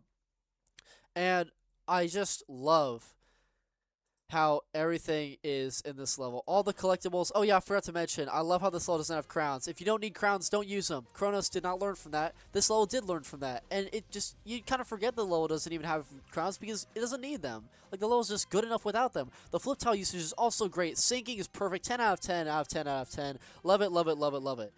Oh my god, the way this matches with the piano riff. Oh! I love it, dude. And I love how they always pair these cat objects with the portals because it just fits so well. I wish they weren't red, but they look fine. It's just, oh my god, dude. The routes just look so good too. Like, look how simplistic this is, but they throw in these tiles here, so it flows so well, but it looks so great. And again, I love that crystal, the little gem floating thing. They look so clean. Oh my god. I do have an issue with the fact that this mechanic is kind of lackluster. I don't know why they just made the invisible thing invisible, and it feels really random that this gate, out of all gates in the game, is the one to make you invisible. It just feels kind of random, but again, it's still used well. I like it. I just don't really see the point of it, but it's fine. It doesn't offend me in any way. Dude.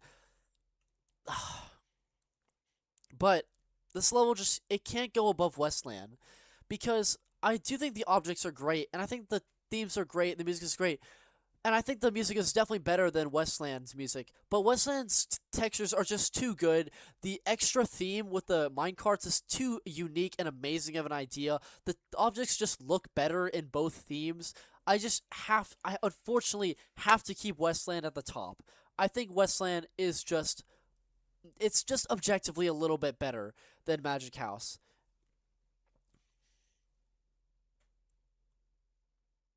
The jack-o'-lantern face at 30? Wait a second. Wait a second.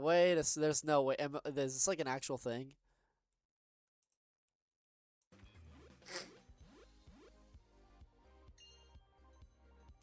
Oh, that's so cool. I love that. See, this is what I'm talking about. This level should have been released on Halloween because it works as a Halloween level. Like, for example, we had Day of the Dead, and it wasn't a direct copy of other Halloween levels. It did its own unique spin on it. This is a very unique spin on the Halloween genre. And I also love that they have a variation of these on top of a glass tile that makes it look really clean. Dude, that's cool. I like that. That's really cool. Yeah, I never realized that at first. Everything about the jump pad organization is just really good, but it's like Wasteland is just better. But this level is still the best level of 25 thus far, and it's still my second favorite level in the entire game. It's better than Castle in the Sky by far, better than RoboToy, better than Amusement Park. I think Magic House is so great. And then just to round it all off, the jump pad's shape? What do you mean? Oh yeah. Oh, just to round it all off. I finally, after so many playthroughs, I finally figured out what it is about this level that makes it look so clean. And I realized it has no moving tiles or blocks. It has none of them. I didn't even realize this, but it makes so much sense why it looks so clean. The sliding tiles are an exception because the sliding tiles are like very original, very OG, and same with the flip tiles. But this level has like no shifting tiles, no Chronos tiles, no Wasteland tiles, it has no New Year tiles, like no Sunset Glow tiles, no psychedelic music blocks, no blocks at all, in fact. It has no poker falling tiles, it has no labyrinth falling tiles. There's not a single falling tile in this level. This has no rising castle in the sky blocks. It has nothing. It has no alternative moving tiles. Somehow, I didn't realize this until I played this maybe dozens of times, and it finally hit me. This level has none of that, and somehow it looks so great despite having none of that, and it proves that you don't need to stuff your level with so many different moving tiles because this is enough. Like, how? It just, all you need is the flip tiles and just regular sliding tiles. And this level does it, it manages without any of that. No blocks, no alternative moving tiles, nothing. And it just blew my mind even more than it had already been blown. In fact,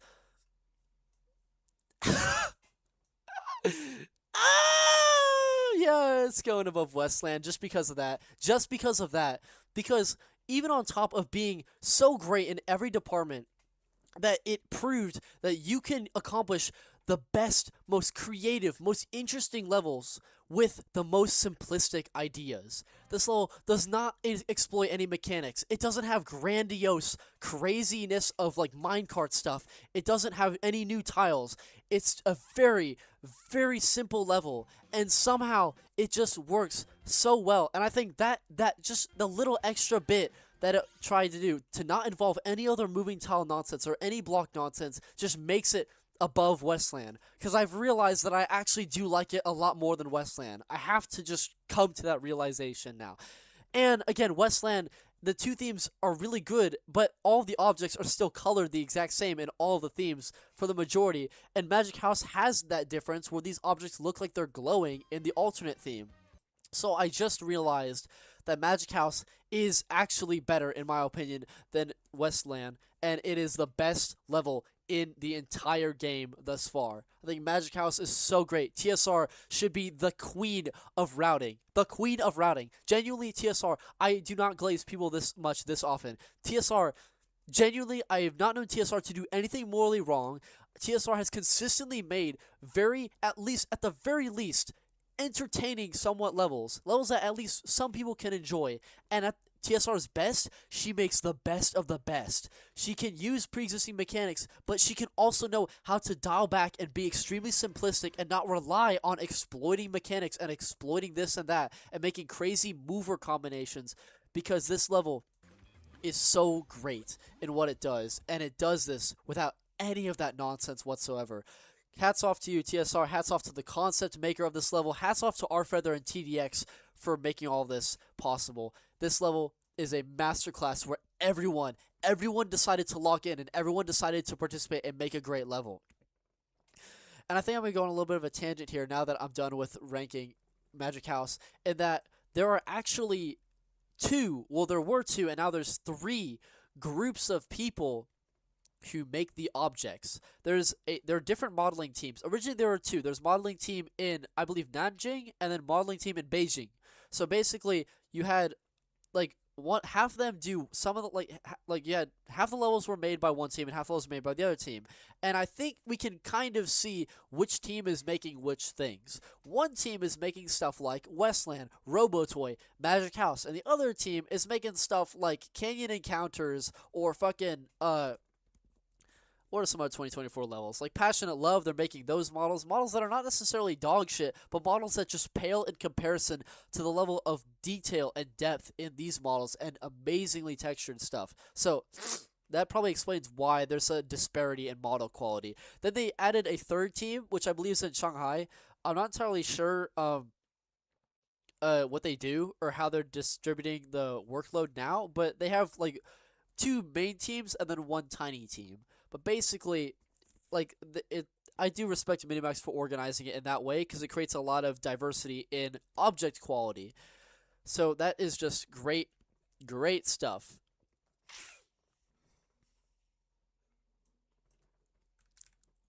And now, time for me to play Workshop Song. Wizard. Ready. Healer. 2 more minutes. Because now it's time to rank Workshop. Level up your connection.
Sorry guys, I was microwaving some of my food.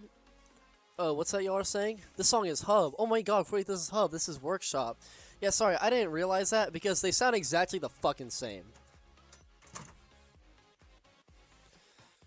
Yeah, this is the first issue I have with Workshop, in that it is very, very oddly similar to Hub, and that is the first thing that people realized when the teaser for this level came out in the form of the song. Everyone was like, "Oh, here we go, Hub 2.0," and it was also not helping with the fact that this is also a gray theme, which is exactly the same as Hub's gray theme. So it just felt like a very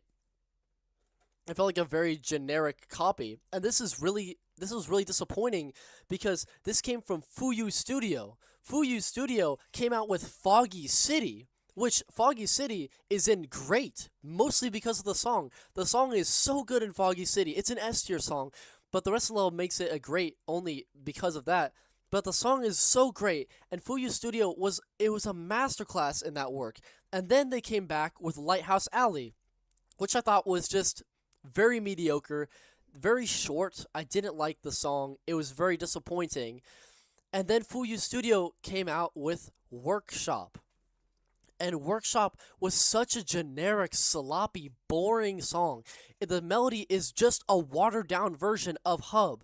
It's the same fucking thing, dude. Like, from a musical composition standpoint, this is so disappointing on so many levels, dude. Workshop, Rolling Sky. And it's so disappointing that Fuyu Studio, the people who made Foggy City, made this.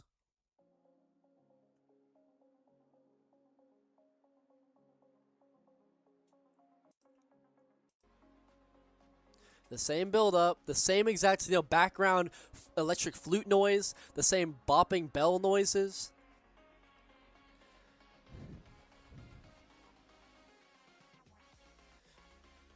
And then it's just another Hub, and it's really, really disappointing how that all turned out. And then Fuyu Studio went on to make Comet Bound, which is even more dog shit than any of the 3 songs they had made before, and because it was just Lab Confidential, but they threw in a bunch of random sound effects, they threw in a bunch of nonsense, and it was really weird how they managed to grab a hold of the original vocal lines, which wouldn't be possible, but they somehow did it. But the point is that Fuyu Studio was losing their touch completely. And then I saw y'all in the comments. Here's the big twist. Here's the big twist. Turns out, Fuyu Studio was actually Shaunzer composing Workshop the whole time. Fuyu Studio began in Foggy City when Lovely, the composer for Eternal Journey, was tasked with making a song for Phantom Thief bonus, and Lovely made Foggy City, and Lovely realized, I actually don't really like the song. I don't like the song that I made. So I'm going to create a team called Fuyu Studio where I'm going to pretend that we're a completely different team to hide our identities. And anyone who doesn't want their identity to be known, just let me know and you're part of Fuyu Studio now. So he made Fuyu Studio and it was published as Foggy City under that name. Then Fuyu Studio came out with Lighthouse Alley. Turns out your SZC composed Lighthouse Alley, the composer of Melodic Metropolis, Chess Fortress, Parade, and a bunch of other good stuff, Disco Tempo. Turns out he composed Lighthouse Alley. This is your SCZ's last known song to Rolling Sky, and we didn't know it was him until just very recently. So your SCC didn't feel confident about this song, so he put his name under Fuyu Studio after talking with Lovely.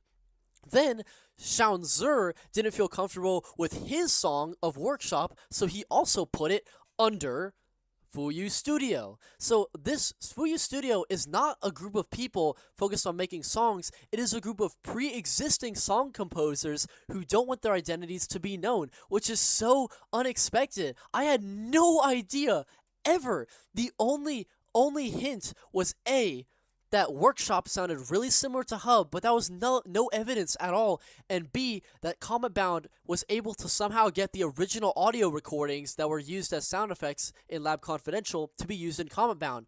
Turns out TDX is also a part of Fuyu Studio. So TDX gave Shaunzer the audio tracks for Schaunzer to use in Comet Bound. So that is how they got a hold of that. Other people who are involved in this team are Night Arc P, the composer for Observatory and Bouncing City and Interstellar Leap. We thought he was gone for good. Turns out he's been giving all these song composers advice on all 4 of these songs underneath Fuyu Studio. Another composer who is involved in this is I don't know, you can look at Aiden Scotland's post. The point is, this is a completely unexpected thing that only, like, the people behind the scenes in Minimax knew about, and I had no idea, and keep in mind, I'm a snooper. I snoop. I listen to a lot of hidden information, and I had no idea this was a thing, and hats off to Aiden Scotswin, one of my most dedicated channel followers, for discovering all this stuff. Aiden Scotswin is a fucking detective, bro. If you have any secrets, he's going to find them. Aiden Scotswin, you should be a detective when you grow up. I'm gonna be for real. Because, like, Aiden Scotswin found out so much niche information, and this is probably one of the biggest things he's ever discovered. Because I can't believe that this whole time I was glazing up Fuyu Studio, and I was shitting on Eternal Journey, and it was made by the exact same person. And Fuyu Studio tricked me again because, like, Foggy City is a whole bunch of different genres. It's, like, genuinely 6 different genres. And I thought that was because you had a bunch of different composers. Turns out, Lovely made the whole thing, but he felt like it would make sense to pretend that it was a team, so people like me would be confused into thinking that it was made that way because it's a team. That is just so... I'm so impressed. I'm just impressed that A, Lovely managed to trick me, and B, that he made such a good song.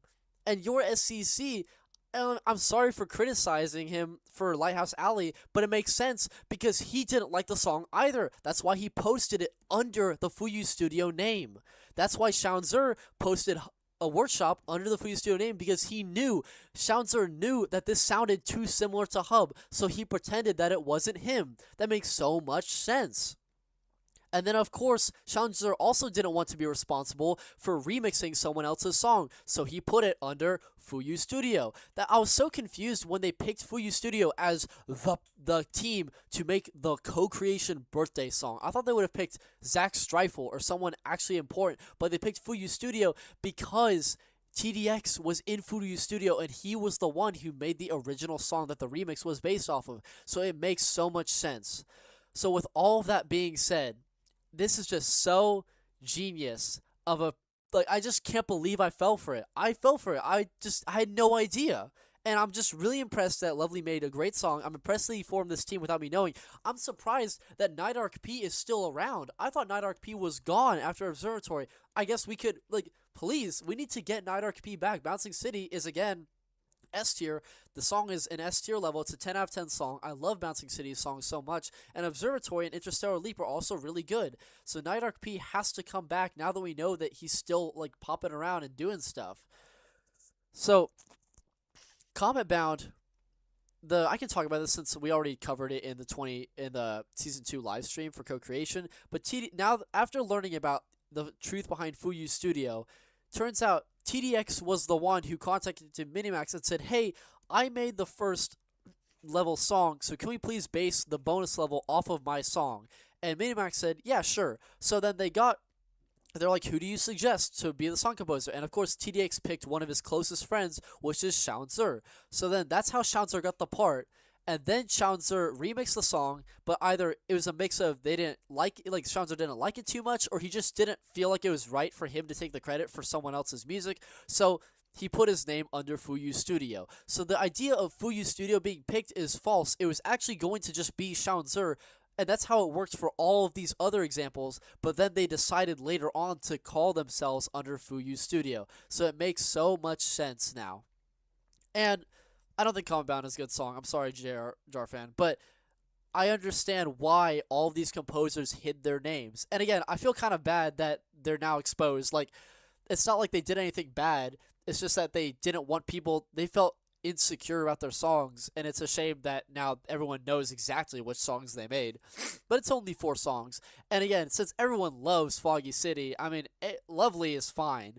And a lot of people still like Workshop and Comet Bound. So again, it's all these people having insecurities. It's really all for nothing. The only person whose song is kind of all around disliked is Lighthouse Alley, which I'm sorry, URCC, you've made some great stuff. Just, everyone falls short sometimes. But yeah, other than that, I think it all turned out fine in the end. So, with all that being said, I still don't like Workshop's song.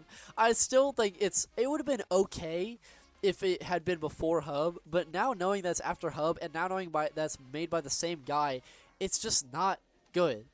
But this is still better than Totem. I used to not like Workshop at all, but then I realized, and I also had Bluetooth movers. Again, fuck that shit. It's made by WhatWF as well. Probably should have thrown that in there. But yeah, I don't like the Bluetooth usage, and I thought it was really generic at first. But then I realized it has a lot of merit to it. It uses the microchip tiles in the same interesting way that Industrial Base does. And I like how it used the unused object from Industrial Base, the little remote control radar thingy. That was cool. And I think that the routes are okay. I don't, they're not too spectacular, but they're definitely better in quality than Totem. They're not as good as Abyss Traps, because Abyss Traps actually has the routes centered around an idea. But yeah, this is just a really solid level. I like it. I used to hate it. And again, the theme is kind of generic, and the music is kind of generic, but again, I don't hate it anymore. I think that it's actually okay. Now, 1 second. I need to eat food. I'm hungry as shit.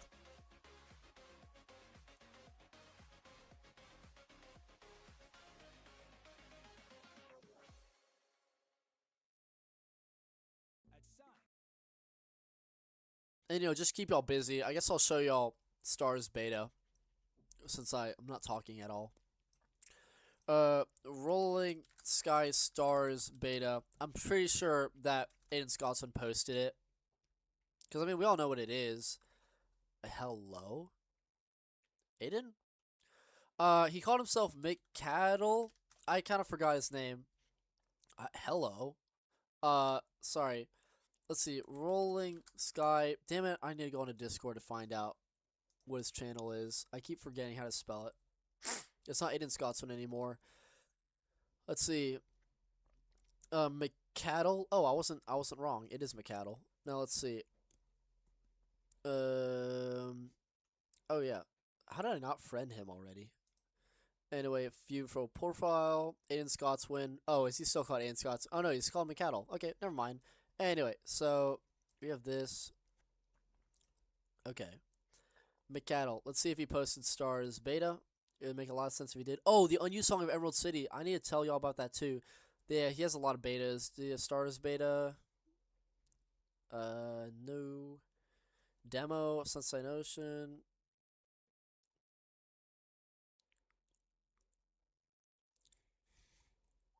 Okay, I don't know where it is, but let me see. Yeah, well, the thing is with Billy, I don't know how to search up stuff. Like, if I search up Stars Beta, I just don't get the results, because I'm pretty sure I should have been typing in Chinese. Let's just go to McCaddle himself and see if he... Stars. Okay, I believe this is it. Oh, shit. Yeah, there's a lot of good demos. Day of the Dead, Mecha, Stars. Hello?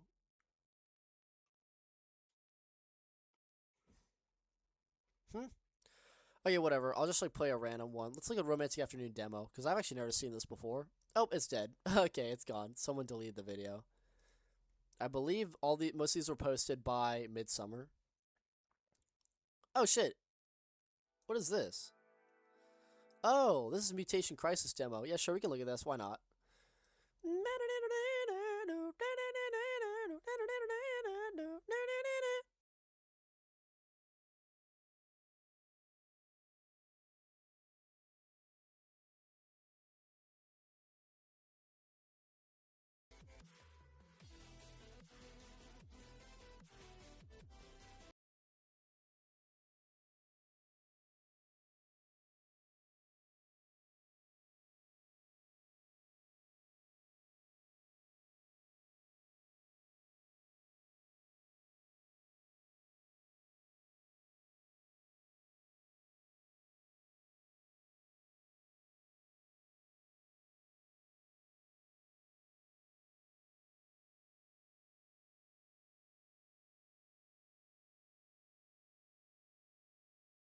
blocks, but it's mostly the same. And maybe a couple more sliding tiles. Obviously, I'm only judging these by the routes. I know exactly what all the objects are because I remember it.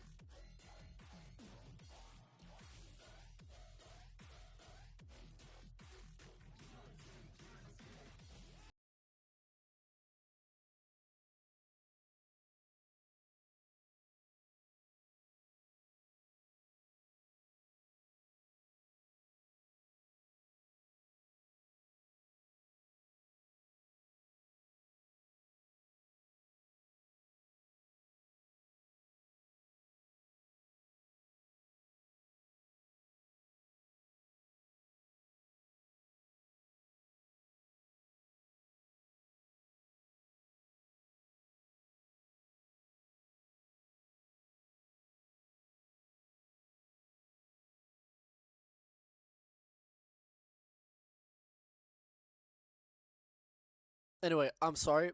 I wasn't doing this to like go off this guy's like just here you go, shout out to his channel.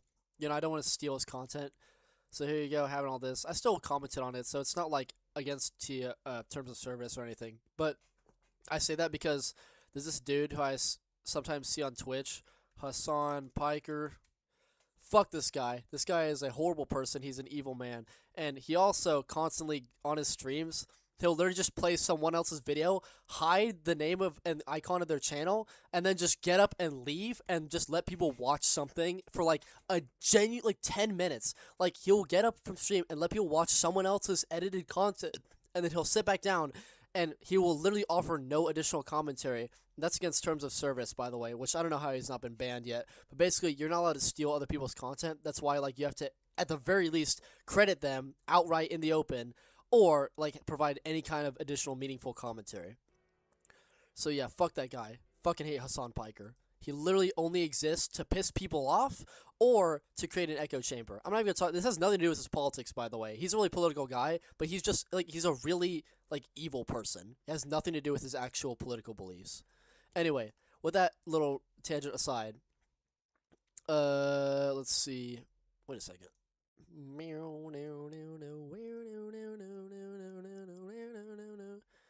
Yeah, okay, it makes sense. So yeah, Aiden Scotsman has a bunch of links to things, different betas, but most of them are deleted, so it's kind of redundant. Anyway, so let's see. What was the last thing that I was talking about? Oh yeah, right, workshop. Yeah, workshop is okay. Where are you gonna put workshop specifically though? 1, 2, 3, 4, 5. Let's see. Workshop goes above my brain. Workshop goes above Totem. So where's Totem?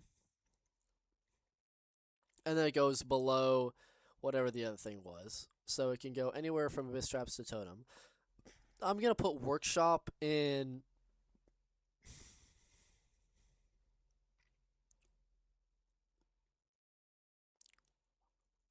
There you go. I'm putting it right here. It's like slightly worse than Wasteland bonus, but it's also better than all these other levels just because the objects are better, the textures are generally better. The song is slightly more entertaining than some of these, but overall it's nowhere near as good because like the atmosphere and route quality of this is just a lot better, and it's a lot more original. Workshop is a very, very devoid of originality. I don't know who Jeffrey X is. I only pay attention to Hassan Piker because he has a giant friend group like Hassan Piker, Denims, and like all these. They're like one little hive mind of people. Any belief that one of them has, like they all have that exact same belief. They never argue about anything. If one of them were to come out and say, like make an accusation without proof. Like if someone were to say, "Hey, this guy did something horrible to me," then Hassan would react to that like, "Oh yeah, he you know, I'm not surprised at this point." Like they don't ever look into each other when each other make false claims, and they make false claims all the time, but they exist in this way because if there's more of them, then they can all say one thing and then it becomes more believable. But that's a whole tangent for another day. I think Twitch should ban all of these people, not because they have opinions that I disagree with, because I agree with some of their opinions, but it's the way in which they present them. They try and like mob attack anyone who disagrees with them. They lie constantly to make their stories seem more clean and understandable, and they steal people's content. They're genuinely evil people. So yeah, we need to get them off of Twitch. Anyway, and most of y'all probably don't even go on Twitch that much, and I don't either. I don't watch any of Hassan's streams in full, but I see him sometimes around because he's a really big channel. Anyway, all that out of the way. Toy blocks.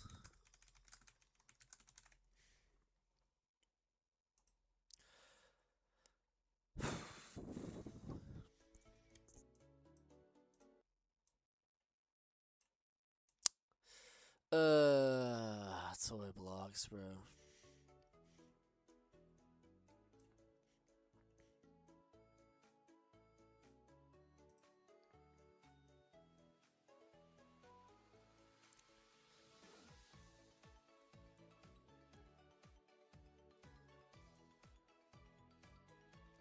I can't believe I'm putting toy blocks underneath Chieftain, like considering how much negative stuff I said about Chieftain. But toy blocks is so overrated, dude. I'm sorry. Like, I know a lot of people love toy blocks. I just fucking don't. I don't like this level at all. It's such an ugly looking level, dude. This song fucking sucks. Okay, like, again, I feel like I hate this level more than I actually should. Like, where do I put it? Like, okay, usually when I really, really love a level, or I really, really hate a level, I don't even know where to begin. This level, I'm putting it in mid, but I can't even begin to think about all the things I hate about it because there's just so many. Firstly, let's talk about the music. So the music is really shit. I hate this music, and surprise, surprise, it's composed by none other than LiGaYB. Because it just feels so boring. Like, okay, this is a pretty decent opening. You just, build up, you add a little background thing. It feels very adjacent to a toy, toy collection, so it's fine. And then you have this really nice drum beat. Like, this drum beat is really good, and it hits really hard, and then it has a build up. You just, see how the drum keeps getting more and more prevalent?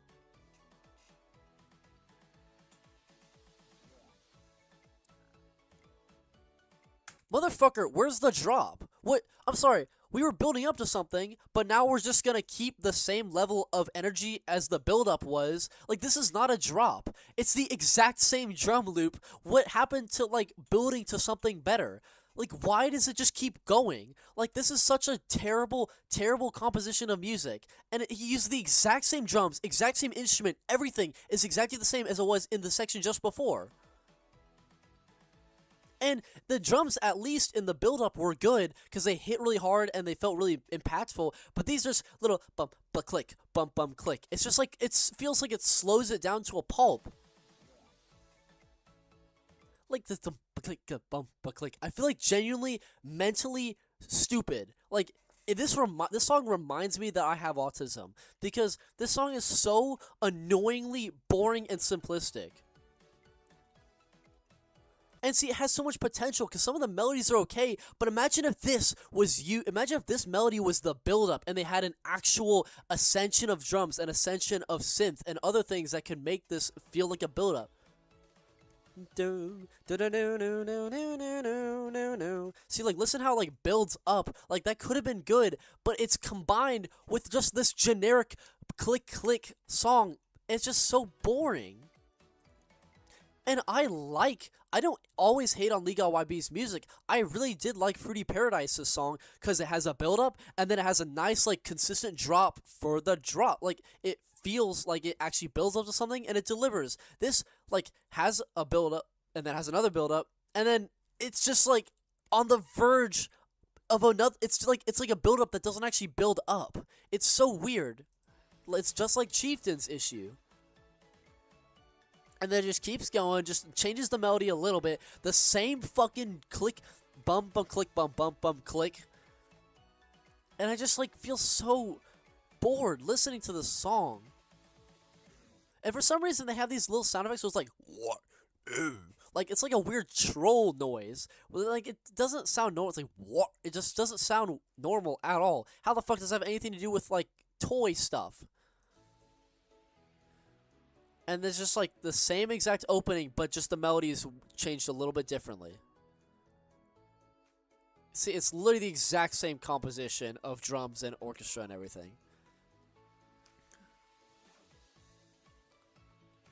See, it's like the exact, it's just like the drums are so, they just like the drums don't want to be here. The bells don't want to be here. Like, nothing wants to exist here. The song feels like it was just made for the sake of being a song. It's like, this is a song. Like, I don't know what to say about this because it's so boring. None of the melodies are memorable. No one can actually hum the entirety of any of these melodies because they're so boring. And then, of course, LiGaYB does the exact same shit that he does in so many of his songs, where at the very end, he's like, da da da da da da da da da da da da. He repeats the ending melody again, and he thinks that it's clever, he thinks that it's a unique thing, but he does it in so many fucking songs, and it's so annoying, dude. Da da da da da da da da. I just don't give a shit, bro. He does it in Fruity Paradise too.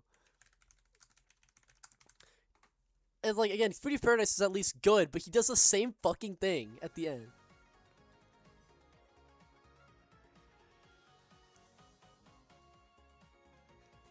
Dun dun dun dun dun dun dun. Like, he does the same melody, but then he like adds a different note at the end. But it's just the song is like, if you organize a song into how many bars that it has, it would end, but then he always adds like 2 extra bars at the end. I believe he did this with another song.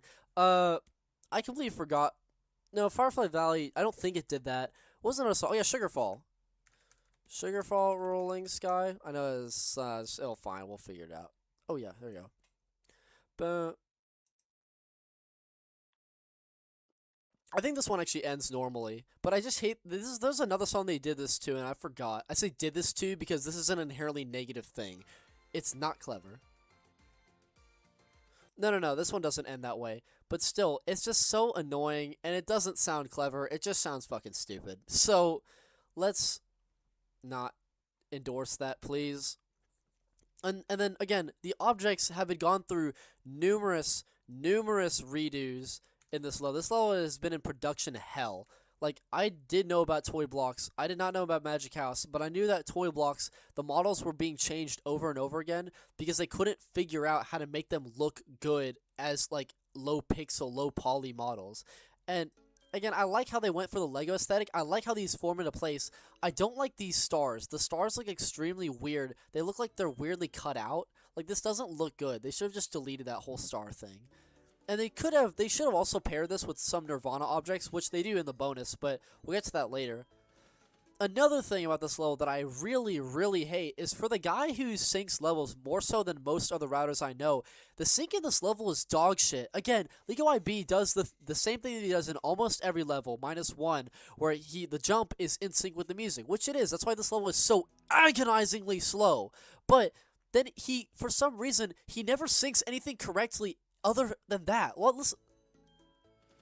It's like when you dun dun dun click, and then that's when these start moving, and then, but then this click, they haven't even moved yet, so it's off sync. It's like, for some reason, if you did this correctly, it would be dun dun dun click, but for some reason it's like dun dun dun click. Like, he's so bad at organizing, and this happens multiple times. I'm not done. I'll show you another example.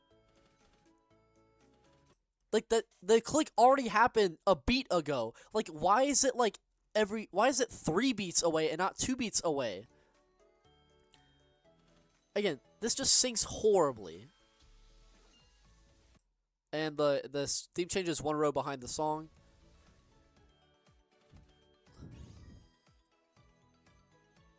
Like, look, he did it again. Look how, let me just, like, right, left, right. You think that it would sync like that, but for some reason he makes you go right way sooner. Left, right. So it's like, what happened, bro? Dun dun dun, right, dun, left, dun, right. Like, why? And he does, like, this is another example that I was referring to before I ran to that other part. So listen. It's like dun dun dun, click. Click. The click already happened right here, but he delays it again. For some reason, why? Like, why? Like, how did he mess this up? Why don't you just change it? Like, no! That's like 3 beats. That's not 2 beats.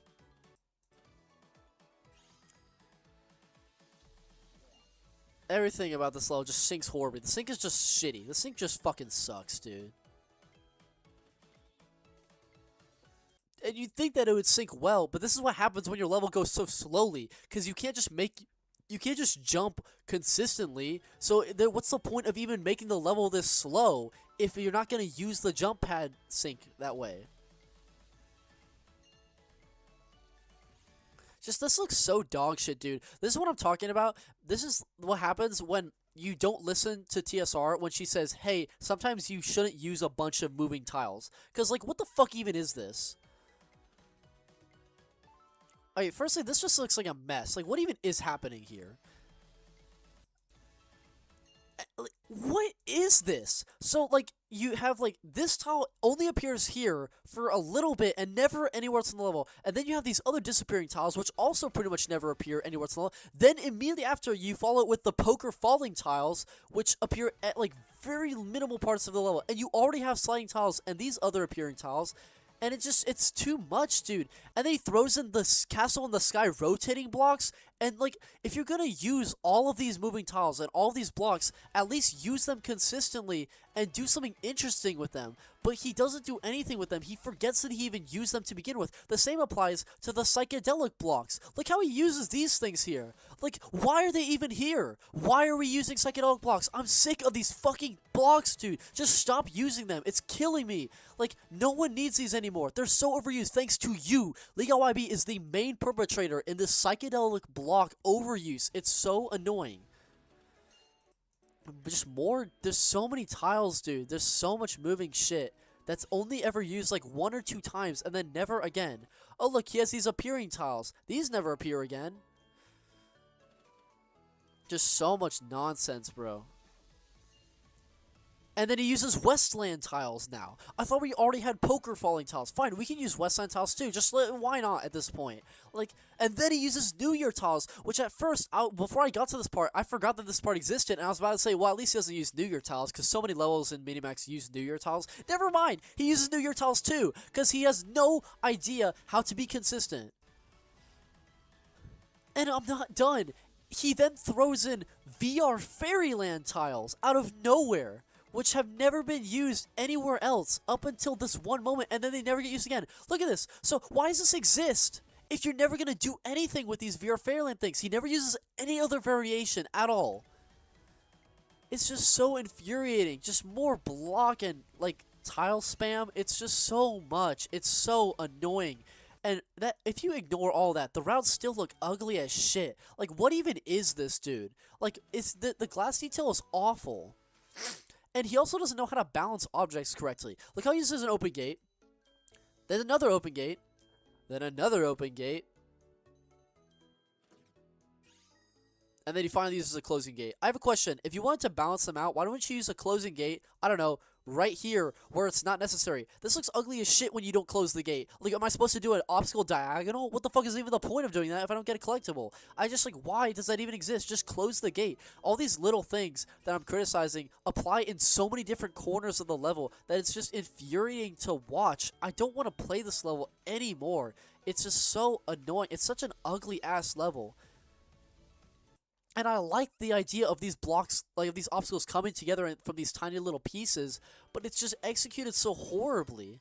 And some of them look so shit too. Like, again, I get that they're made of blocks, but some of them are inexcusably bad. Like, what the hell even is this thing? Like, what? This is not a monkey. This is a bunch of miscolored blocks. Where the fuck else are there yellow blocks in this theme? We don't need yellow blocks. And I also forgot to mention that both themes just look shit in their own respect.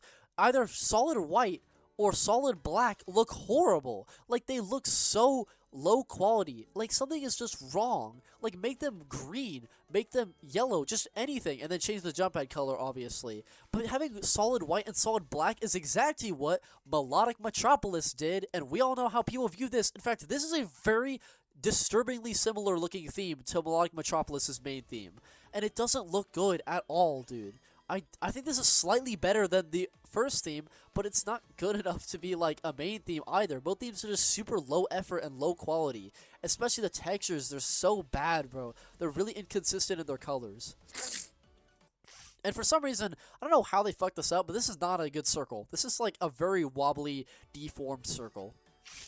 I like this thing. That's cool. I like how it comes together and then it lifts into the air. But again, some of the objects just don't have that. Like, what the fuck even is this? Why is this used so much? It's the most boring object in the entire collection.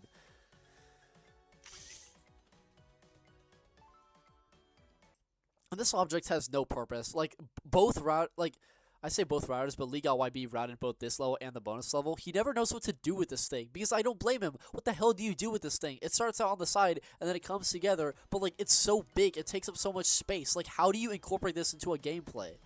And the tiles look shitty, too. Look how misaligned they are. You can see, like, how the border doesn't go all the way around. And the design is just really generic. I don't like how it's a watered-down green color. And then it just gets so much worse towards the end. Like, I already talked about how this VR Fairyland top thing is just so messy and ugly looking. And just like, what the fuck is even this? What is happening, dude? It's just so much, just nonsense and noise. Just so much laser spam. Like, what the hell are we even doing here? Since when did we ever use these blocks? Like, thanks for not indicating them whatsoever as well, by the way. Just big fuck you to the player. This is such ugly flip tile spam as well. Just like so many extension tile. This is just the perfect encapsulation of everything I feel about this level. Like, it's LiGaYB trying to shoehorn in his mover nonsense, but also trying to make the level look like a Toy Box level, but also the textures look shit, and it's just a mess. Like, these serve no purpose. Like, look at how, like, there's a gap here because you're going backwards instead of forwards, but it looks so broken. Then it's followed by this atrocity, which looks even worse than before.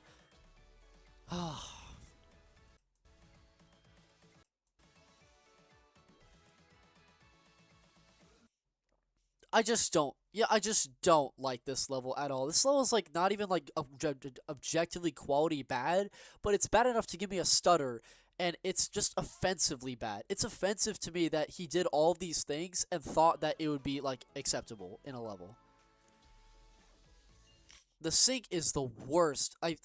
For someone who's supposed to be the king of sync, this level is so horrible at syncing. In fact, this is just going below Abyss Traps. I'm sorry, Abyss Traps is just better. Like, even with the objects being slightly more tolerable than Canyon Encounters and the concept being more focused, the level routes are so shit and so horribly synced, and the music is so shitty that I just can't even bring myself to put it above Abyss Traps. So it has to go below that. So it can go between Workshop and Abyss Traps, and so it will go above here and below there. I think it is here. Morning Dawn's routes get a little bit annoying sometimes, so I'll put it above here, and it has more creativity. Morning Dawn is very generic, very abstract stuff. Is it better than Stars? Nah, Stars looks better. So yeah, this is just actually fine. I'll put above Stars just to make people slightly more happy. This is where it's going. It's okay. Has some good merit. I like the concept. It doesn't look the worst, but the routes are so ugly looking. They're not shit, but they're just ugly looking. The song is shit. But, yeah, I'm being generous by putting it this high. It sounds good. It's not better than Stars, actually. I really want to put it in bad, but that would make me... I would have to argue that's worse than Faster. Good point, actually.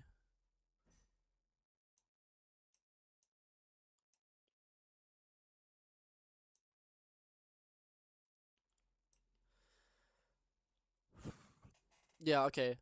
Yeah, whole bunch of changes. Firstly, Cobweb. It's an extra level. No one asked for it. It's kind of generic. It's kind of boring. It has some good tile usage, but it doesn't sync well, so it's going to go with bad, actually. I thought it was good, but it's not. It's not anywhere near better than some of these. I'll put Toy Blocks on the top because it does have the most merit, and it's better than all these levels, but Massive is still better because it, like, establishes the rules of the game better, and it's a lot more clean and a lot more focused. It knows what it's doing.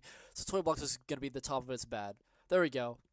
Massive also has a better song. I don't even really like the song of Massive, so it's crazy to hear myself saying that I like Massive more than Toy Blocks. Yeah, fuck toy blocks. Jesus Christ, I hate that level. Dog shit. Like, the background also looks shit. I probably should have mentioned that earlier. Again, just flat noise. It's just a bunch of blocks, like, slapped on there. Blocks, stars, call it a day. It's the most flat, annoying, meaningless background. Like, it has a bunch of AI wave slop attached to it as well. You could have just painted those hills yourself, LiGaYB. And yes, LiGaYB also worked on this background. Really shit. The concept fucking sucks. Just everything about this level is just very offensively bad. But it's not bad enough to put it anywhere below where it actually is. Why are we saying Magic House with Hookington theme? Oh, right, because of Mischief Maker. Okay, yeah. I'm not playing that. We're gonna go back to playing.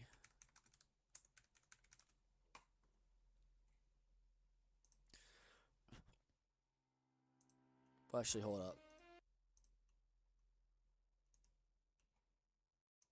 Damn it. There we go.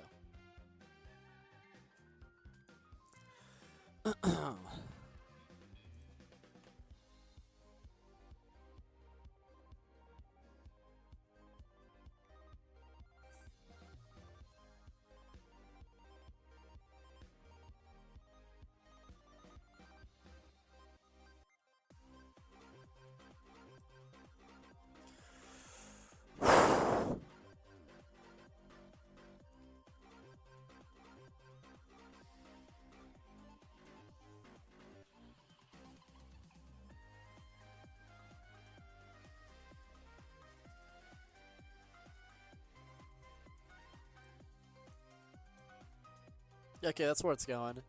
Yeah, I was gonna put it higher, but actually, yeah, it's better than Chieftain. Sorry.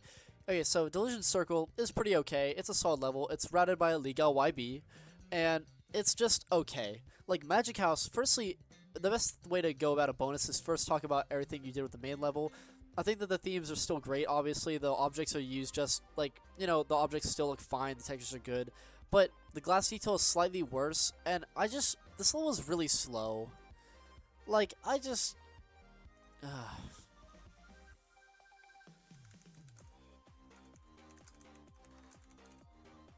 Also, just a little bit of a tangent.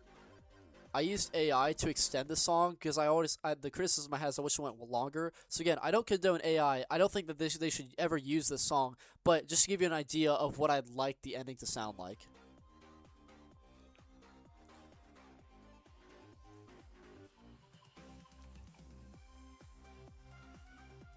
See, look how it goes back to the second half of the first drop, but then it kind of like does its own thing.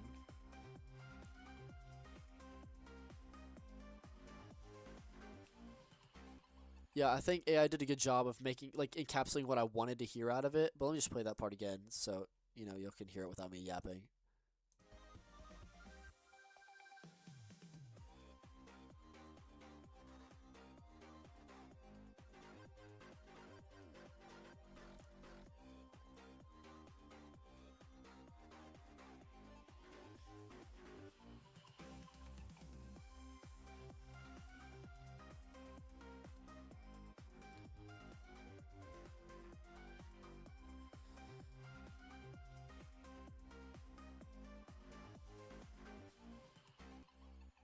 Yeah, I mean, I like that one. Oh, did I? Oh, I'm pretty sure I cut out the anime voice. Yeah, I don't like that. That's annoying. Wait, did they? Wait a minute. Wait, did they have the anime voice in there? Okay, good. I got rid of the anime voice. Yeah, I don't like the anime voice. Anyway, um, I wish it was just longer though. I don't really care what the extension sounds like. I mean, obviously, again, I don't condone AI. I would never want that version to be in the final game. But just to give you an idea, I wish the song was a bit longer. Anyway, we're not gonna play Delusion Circle's song. We're just gonna use Magic House on top of it because it's copyrighted.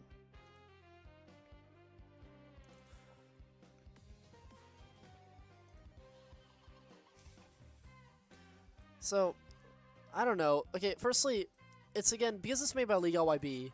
The level is so slow because he wants the jump pads to sync with the music, and this is where I start to draw the line and say that, yes, sync is good, but if you're going to compromise the level energy by making it this slow just so that the jump pads sync, it's a very bad idea, because this level is really forgettable because it's so slow, and it's just like, even if there's some stuff going on, it just feels like nothing's going on because you're moving so slowly. It's agonizing how slow this level is, and I just hate it when LiGaYB does this. He just did it in Toy Blocks, he did it with Midnight Go Round.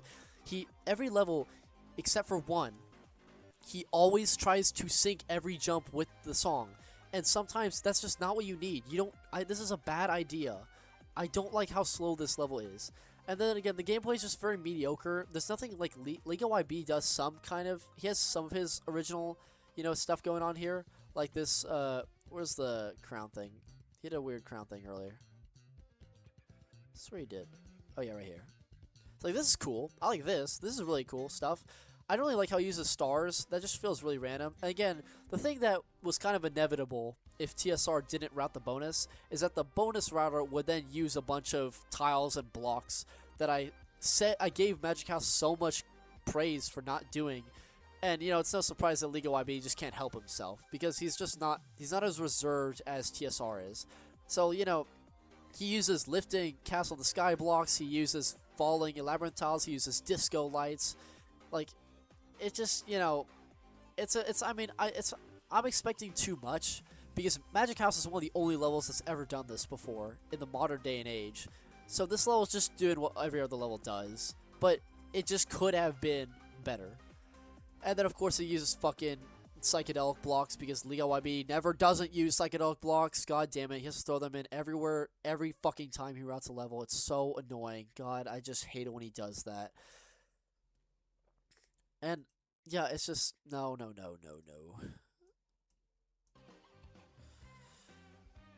I do like some of his routes though, like that crown route was pretty good, and I like how you can't touch any of these arrows in order to get the gem. Just generally clever stuff. I don't like how he threw in all this text here, because the text, we tried to decode the text, it means nothing. We have no idea, it's just kind of generic slop, like we don't know what it means. It doesn't have any meaning behind it ultimately. But yeah, the rest just really generic, really boring, and again, the only thing that's saving it is the song sounds really great, and the textures are good, and the theme is good. But again, another unfortunate issue is that because the level is so slow, it doesn't work with the music. The music is so energetic. This music just doesn't work with this level. It's the same issue as Masked Ball with Metropolis, how the song is so energetic and there's so much going on in the song, but the level is so agonizingly slow. And like Mischief Maker is one of my favorite Hookington songs of all time. It's so good. I love the anime vocals. I don't like anime vocals very much at all. I hated them in Mecha, and I don't like them in like any of his other songs like Swing or Die or Tombstone. But this song was really good, and I just liked how the vocals fit into the melody, and it was really energetic and really charismatic. And then this level kind of fucks it up because it's so slow and boring, so you don't feel the weight of the song anymore. So LiGaYB did not cook. In fact, this level like bothers me so much that I have to put it below Chieftain, because Chieftain has like the objects are really good and it's not as offensively bad, but also, I kind of like, let's see, what did I put Chieftain relatively?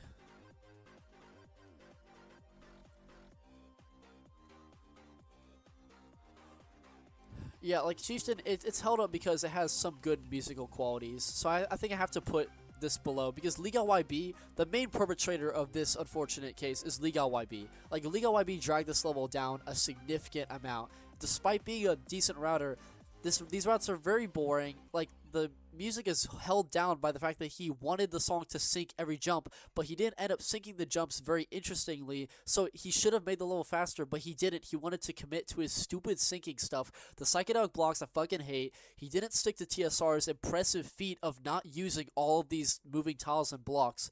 He ended up giving in to that temptation, so this level is just very forgettable. Nothing is really going on, and so I have no interest in it beyond putting it right here. Still better than Abyss Traps because of the concept, but I just don't think it's that much better. So I'm going to put, I think it's better than Enchanted Lamp for sure. It's better than Monster Chorus, better than Naval Battle, better than Mechanic, better than Ginny? No, it's not. Ginny has way more interesting routes. it's a lot slower. The song is less interesting by a landslide because I don't like most of F777 songs, but it's a very immersive song, so I'll put it right below Ginny. Magic House didn't need a bonus. I mean, I'm neutral. I don't agree or disagree. If a level didn't have a bonus, I wouldn't give two shits. But at the same time, I do like sometimes with every main level, usually the router doesn't use all of its ideas to the fullest extent. Sometimes you have exceptions like RoboToy, where TSR does absolutely use everything to the fullest extent, or like Magic House. But sometimes a bonus has more to offer. Like Legendary Racing, I was perfectly fine without having a bonus, but Blazing Tracks did a lot of stuff that people wanted to see in Legendary Racing. So I mean, there's benefits to bonuses, but also there can be some really boring and lackluster, maybe even dog shit bonuses.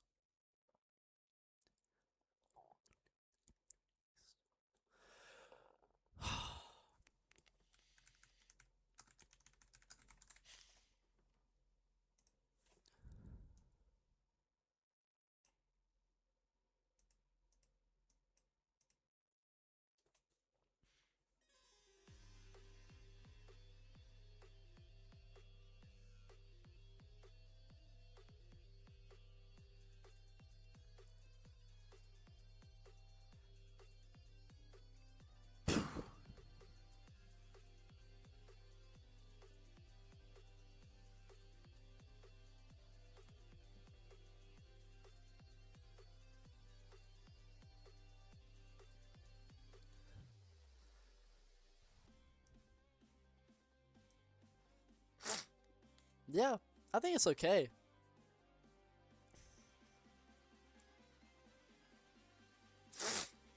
Oh my god, JR Farfan, you're gonna actually you're rage baiting me right now. Fun fact, this song isn't actually the final song. This is the song that they posted, but then the what's the composer's name? Zj. I think it's pronounced Zj. He then changed a lot of the stuff, so the music doesn't sound identical to how it actually is in the game. I think he simplified the song a little bit. There's a lot more going on in this.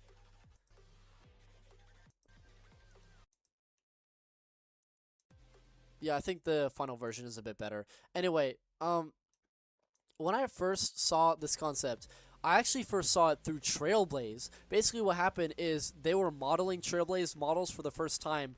Like, I saw the process of them doing it, and then they showcased them inside the Cthulhu theme. So I saw the background and the textures, and I was like, what in the actual fuck am I looking at? I didn't even believe that was real. I couldn't believe that I was actually looking at a real concept that was going to be an official level. Like, I was like, what? This looks so ugly. It looked so bad, and it was this background, and this background is very AI, so I hate it. The clouds are AI. I don't like how the tentacles split off into two, because it's just AI slop. I don't like it. The colors are really ugly. The textures were super ugly, and I did not like it. And then I saw the cover of the level, and the objects looked so weird. I hated how they had grayness on them, and I didn't like how it felt so PS2.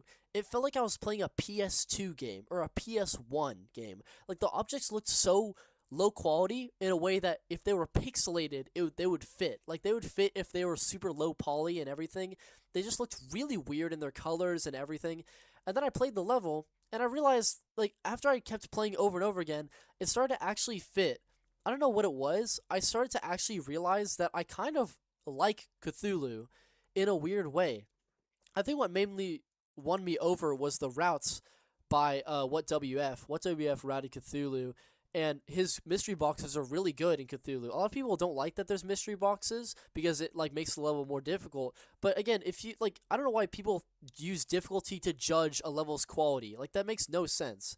So when WhatWF makes a bunch of boxes, I agree that it makes it harder, but it's way more interesting. He does a lot of cool stuff with the boxes.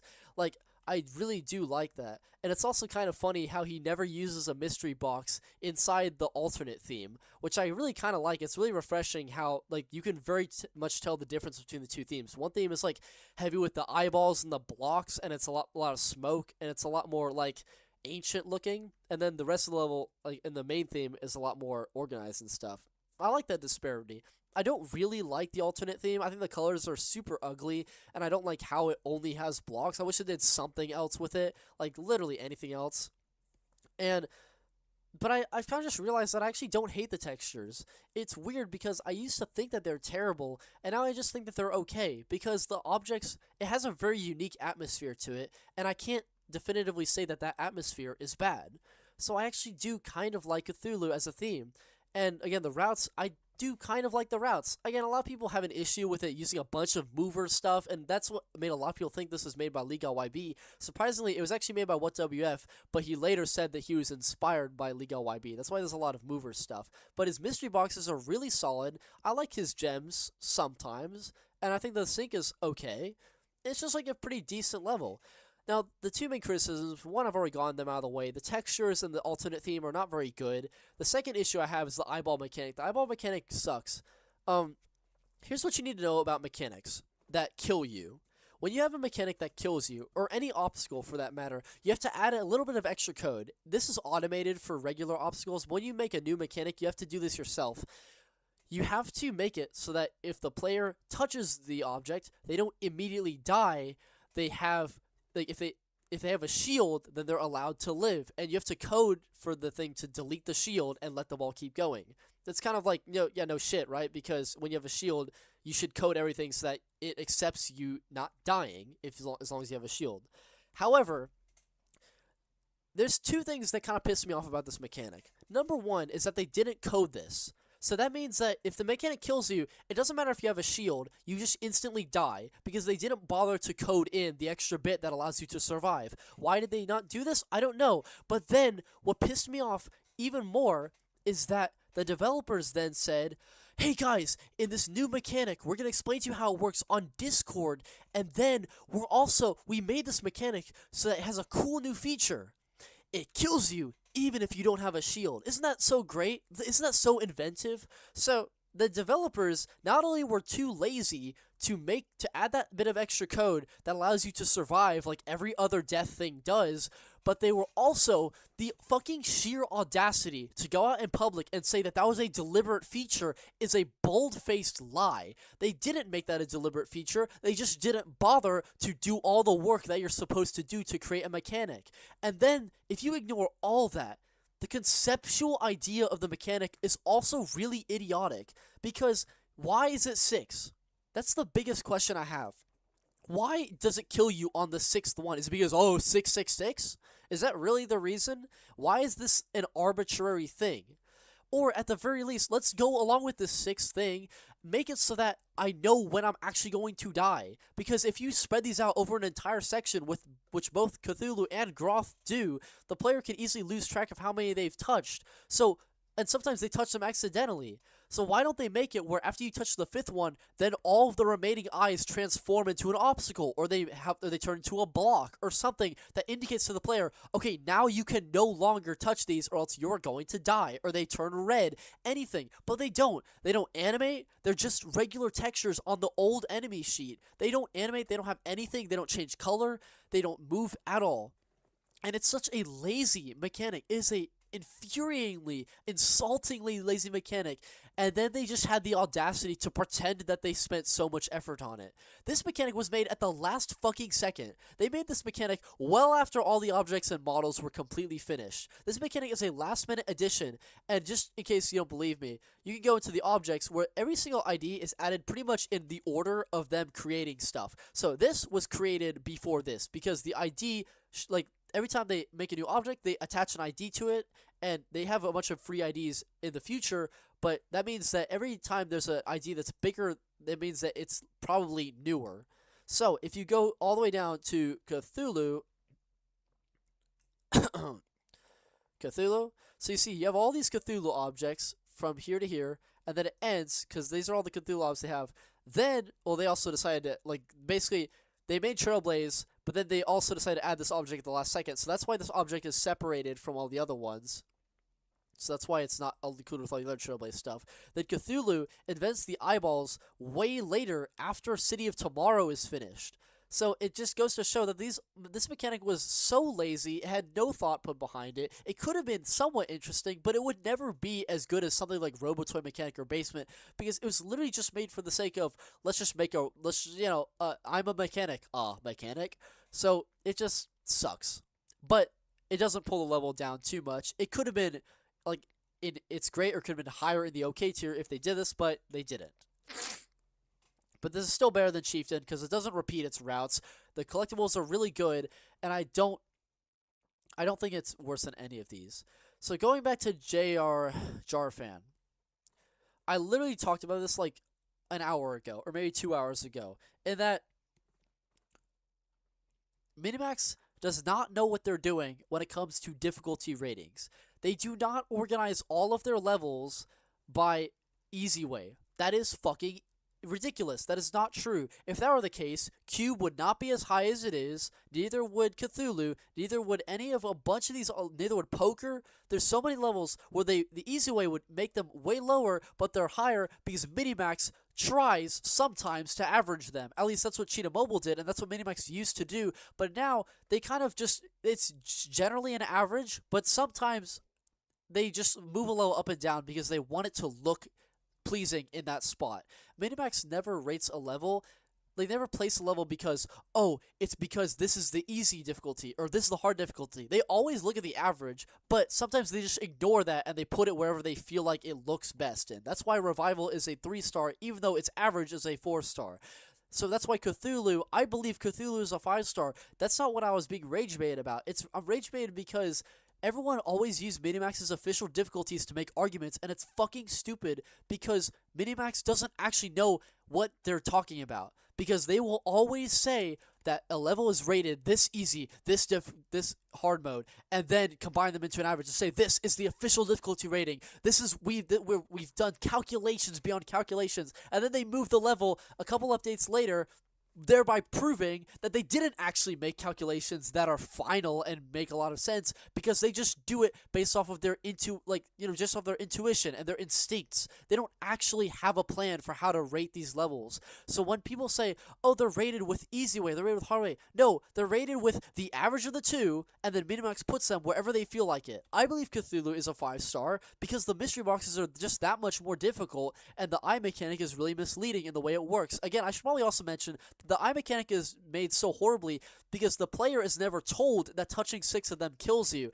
It's only because the developers put this on Billy and QQ in Discord that people knew immediately. That's why you just know the developers knew they were lazy because they had to explain it to the players rather than demonstrate it in the game itself. It was so pathetic, it was so lazy, and I hate it when people use the difficulties deducted, the difficulties that people... I hate it when Minimax makes a difficulty and then people use that as if it's absolute proof. It's not proof. Minimax knows just as little about difficulty ratings as we do as players. Minimax is not some kind of moral authority that tells people how hard and easy these levels are because they've proven time and time again that they keep contradicting their own statements, so they are incompetent when it comes to rating level difficulty. So no, Cthulhu is not made there because it's the easy way difficulty. That's fucking ridiculous because there's so many levels that are averaged out and placed there on purpose, and there's so many other instances of Minimax putting levels just where they want to because it looks visually pleasing to them. So no, JR fan, this is not a result of them rating it based on easy way. They do not rate levels off of easy way. That is a gross oversimplification of what's actually happening with Minimax. They do not have a consistent plan. I don't know why people think Minimax is so much more competent than they actually are. It already warns you with 5 eyes. We'll get to Ghroth in a bit.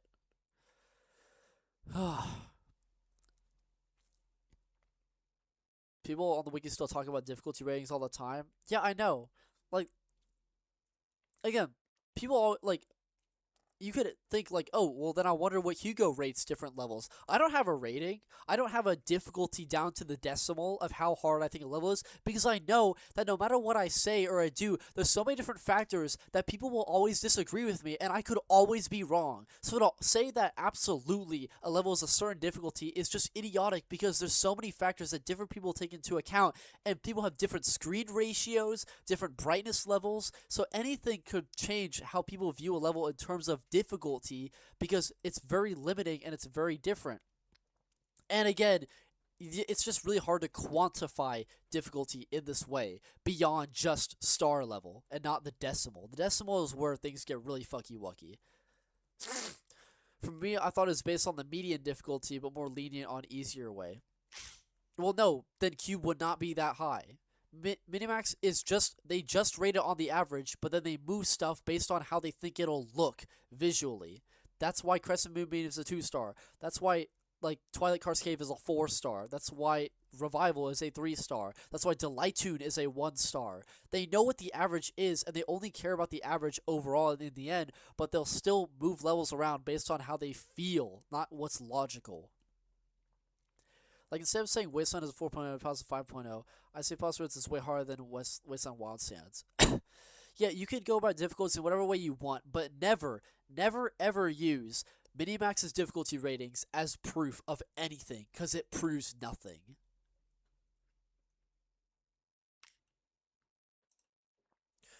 And then Cthulhu is going to go above Chieftain, so I think I'm going to put Cthulhu... It's slightly better route-wise than these two. Not in concept necessarily, but I think that the routes are just like a lot better, and the concept is a little bit more focused and more original than these. Like, well, Egypt's really original, but VR Friend isn't, and Egypt's routes are really fucking messy. And the song, I think, is slightly better. I'm not really... I know that James R. Bastard really hates this song, and I understand why. It's a really, like, amateurish song, and it makes sense because the only other song this guy has worked on is Crisscross, and he's like not a secondary composer, he was even lower than that. He, like, just tweaked the song a bit. So for him to make an entire song, I was not surprised that it, like, fell so flat. And a lot of people have accusations that this song is, like, people have been accusing this guy for Cthulhu of letting AI make the song, and then he copies the melody and he copies like the drums onto his own sound software. So basically, people are accusing that this song is made by AI. So I don't know if it is. If it is, I wouldn't be surprised. The song is just kind of mediocre, but I don't hate it. And if ZJ made it, then I mean I think it's just okay.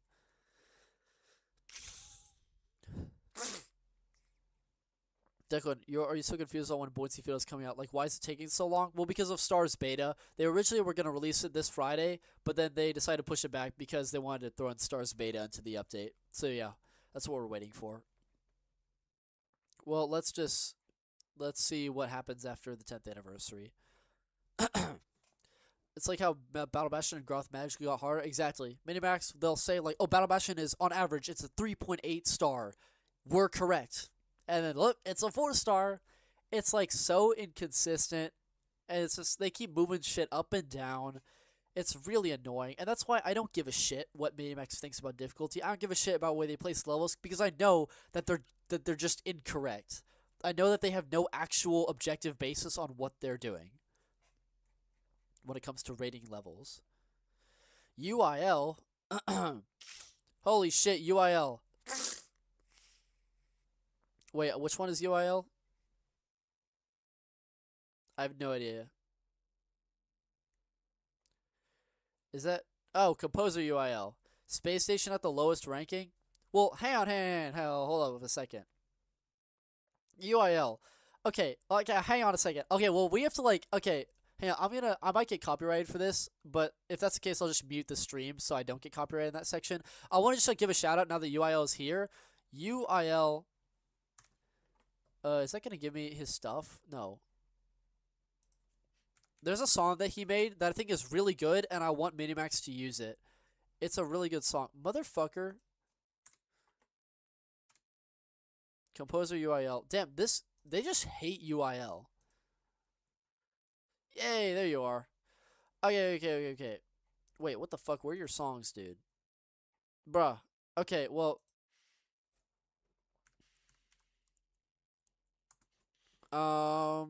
Shit. I remember UIL made a song with Lychee, and it was really good.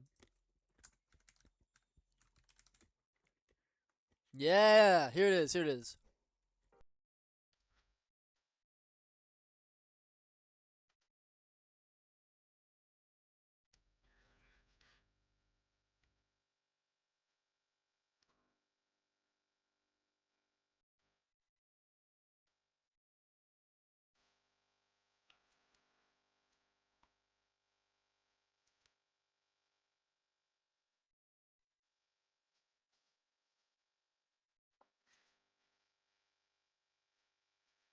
See, I like this song. The song is such a good. This would be a great bonus song.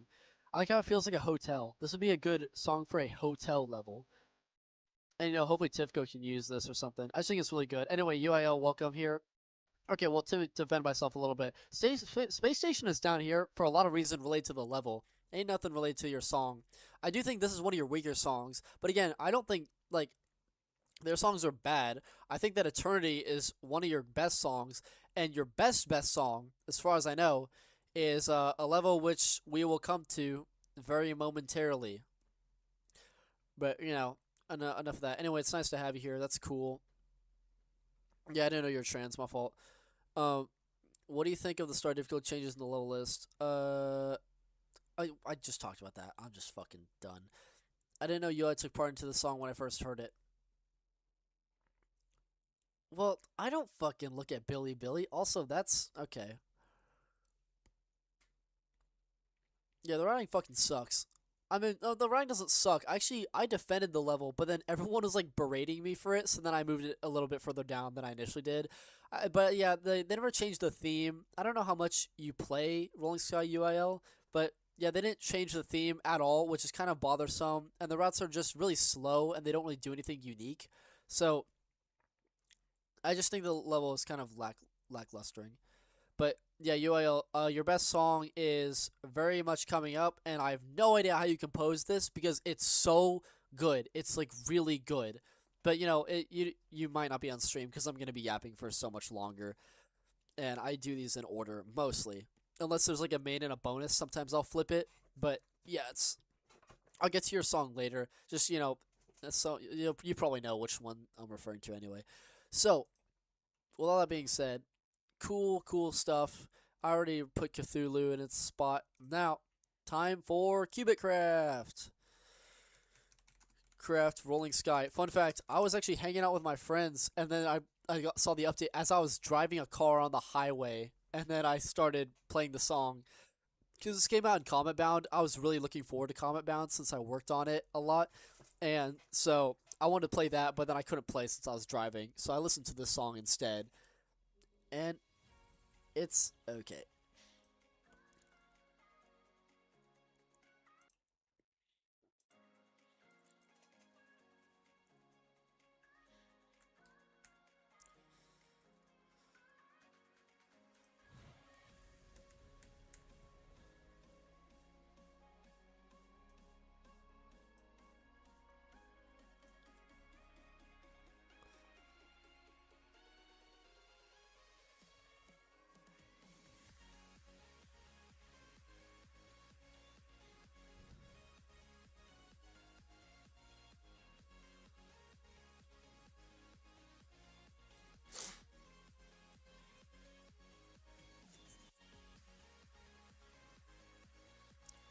So yeah, I'm gonna put it here because I think it's way better than Toy Blocks. That's for sure. I think it's far better than Toy Blocks, and I'm really impressed that LiGaYB made both of these levels because they feel very different, even though they both follow his style.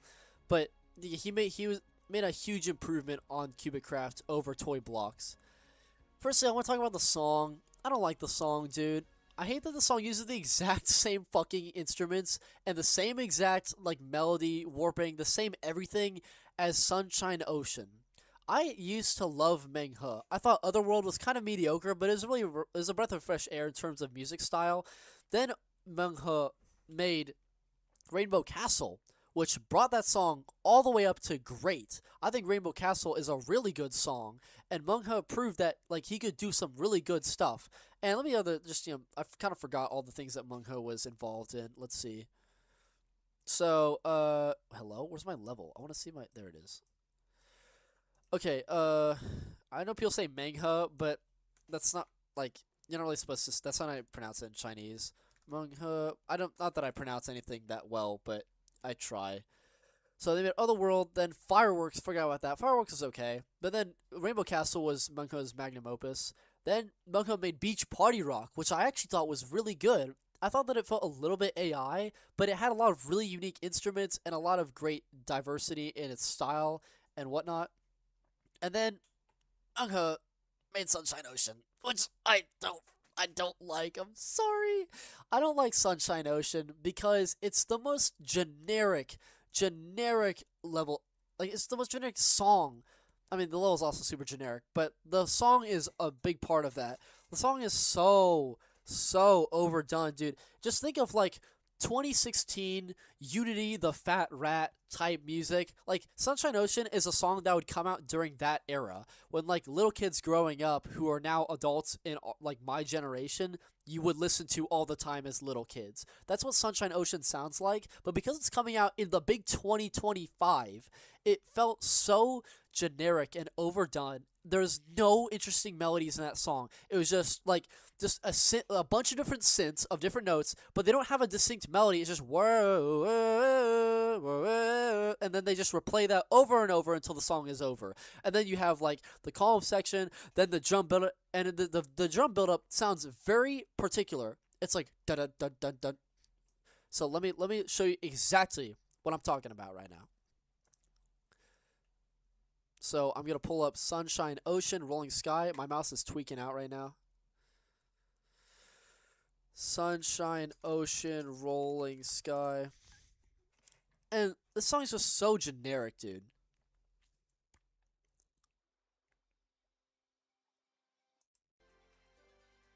And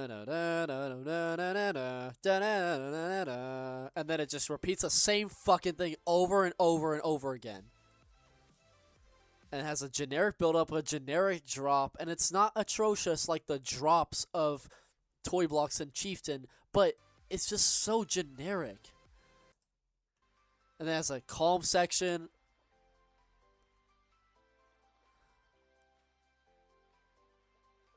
And just add in generic waterfall effects. Like, you've just seen it. You've seen it all a million times before. Like, and now listen to the drums right here. Dun dun dun dun dun dun. Like, they do this, and then listen to Cubic Craft.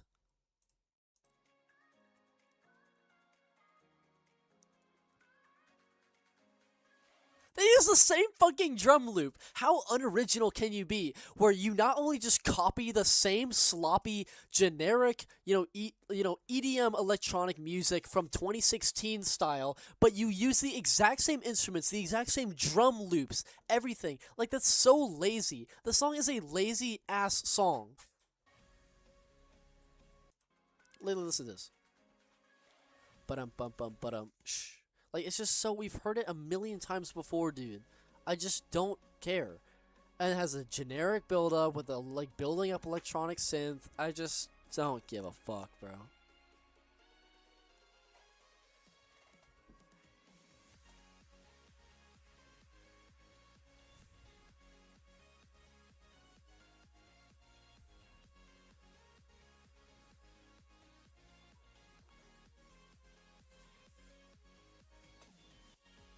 One second.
Okay, yeah. I need to try and speed up a little bit because I got something to do. Okay, so yeah, enough of that. I don't want to hear the song ever again. I would usually replay it in the background, but instead, let's play something like, yeah, let's go back to Cthulhu. So just a really generic song. Like you've seen it, heard it a million times before. Just generic build up, exact same drum loops, everything. Oh, see you, UIL. Bye. Anyway, yeah, y'all know exactly which song I was referring to.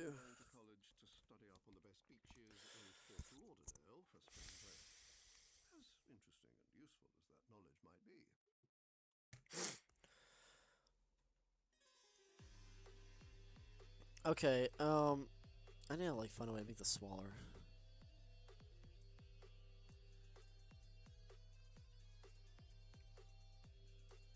Okay. Yeah, so Cubic Craft, again, the song is so fucking generic. I don't like it. It's really boring. It sounds kind of good in a vacuum, but then when you consider how, like, uncreative it is, it's just really infuriating to listen to. However, I like the collectibles in this level. I like that it's 20 I like that instead of 20 gems it has 40 gems. That's really clever. I like that it's just like it doesn't feel forced ever. It doesn't feel like there's too many gems. Like it makes perfect sense that there are 40 gems here. Because the level's really long. I also like this level. It feels kind of arbitrary how it throws in references. Like you have a reference to 8 bits, like different parts of that, and then you have a reference to time-memory, and all that feels a little bit random and weird. But I mean, again, it's just in preparation for the 9th anniversary, or you know, the 10th anniversary. So I kind of get it. Don't really know what the actual thought process behind that was. But yeah, Cubic Craft is just a pretty solid level. The routes are so much better than Toy Blocks. See, this time LiGaYB actually syncs the jump pads with the song, and it is a relatively fast speed, so it's fun. It's a fun level to play because the collectibles are just really good. I like how LiGaYB brings back the Nirvana trees. It's really good stuff. And yeah, I do like the Candy, 8 bits, and Time Machine references. Did I say Time Memory before? I meant to say Time Machine. Yeah, Time Machine. Sorry, Time Machine. They have references to Time Machine in there.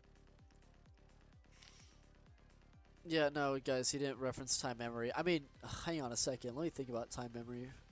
Yeah, no, he didn't.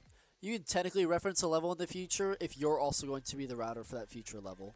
Like, you could technically say that LiGaYB referenced Deligh-Tune inside Chieftain because it is a reference. It's not really, it's like a foreshadowing because Deligh-Tune uses a route from Chieftain.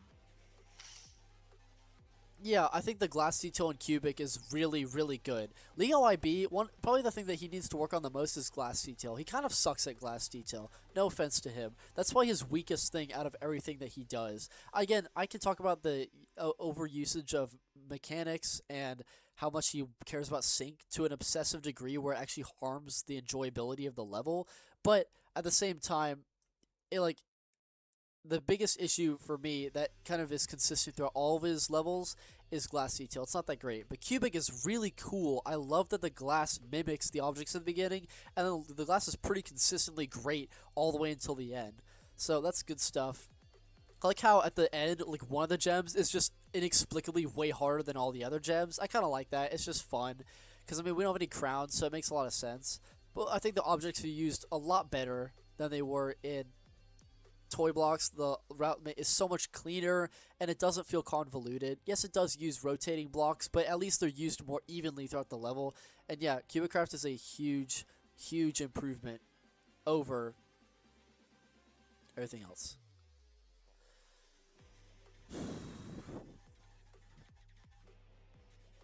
And yes, I did reference Fission on purpose because once I place Cthulhu over this thing, well, hang on. 1, 2, 3, 4, 5. You're going, are you better than Nirvana? Nah. Nirvana's got more stuff going on. But yeah, that's my ranking for this one.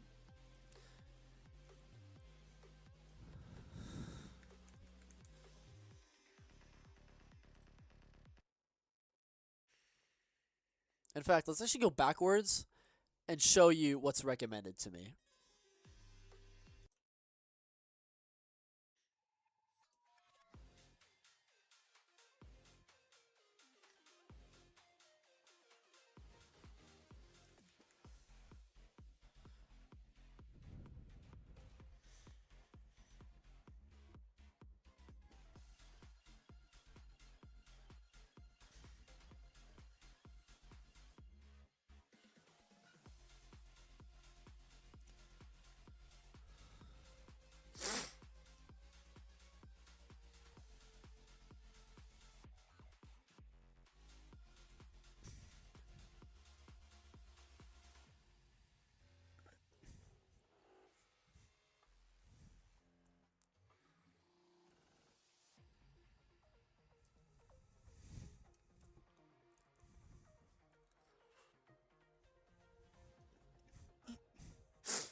Yeah, Fission's a masterpiece, dude.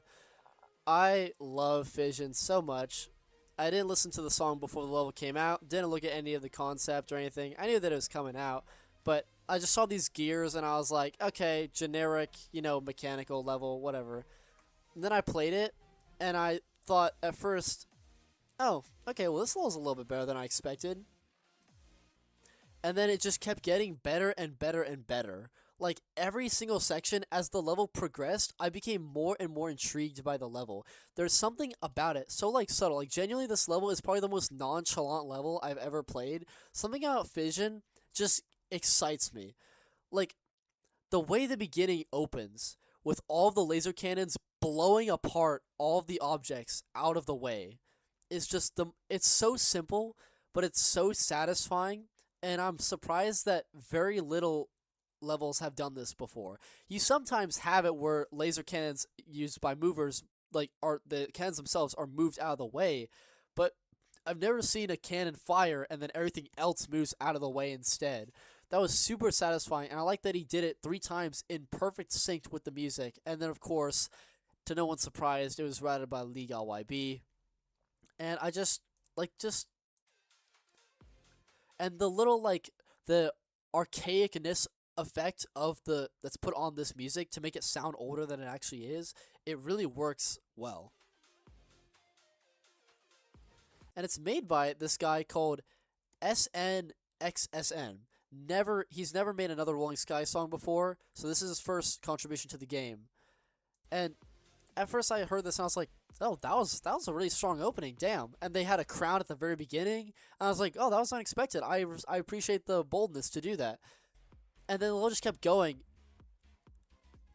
And then I heard that, the climbing down, like, like, I couldn't help but smile when I heard that, because I was like, oh, wow, this composer, like, they know what they're doing. And then it increases in the intensity. And the beat sounds so satisfying, dude. And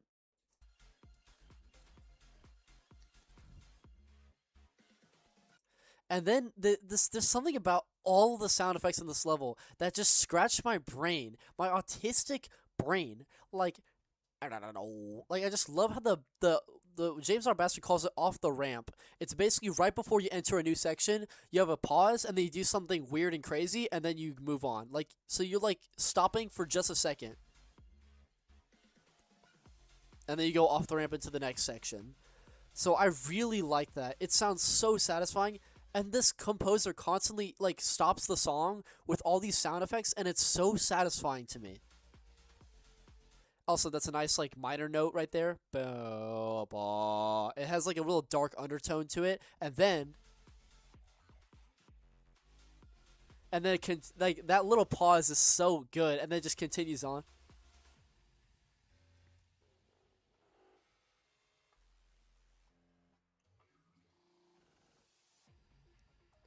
Fission's composer makes funk songs. That makes so much sense, bro. That makes so much sense. This is like a funk house song. That's what I didn't realize that until just now. This song feels like funk. I don't know why, but it just works so good.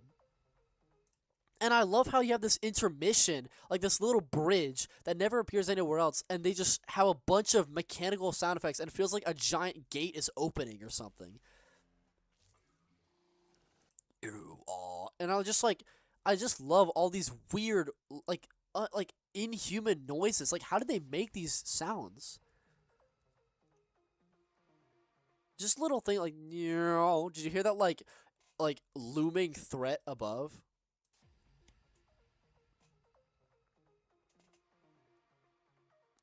Like, just little things like that. And the melody is constantly evolving. It's constantly doing new stuff. And then it enters this kind of melody. Like, not that part. I just was so captivated by that. And then I was hit by this part.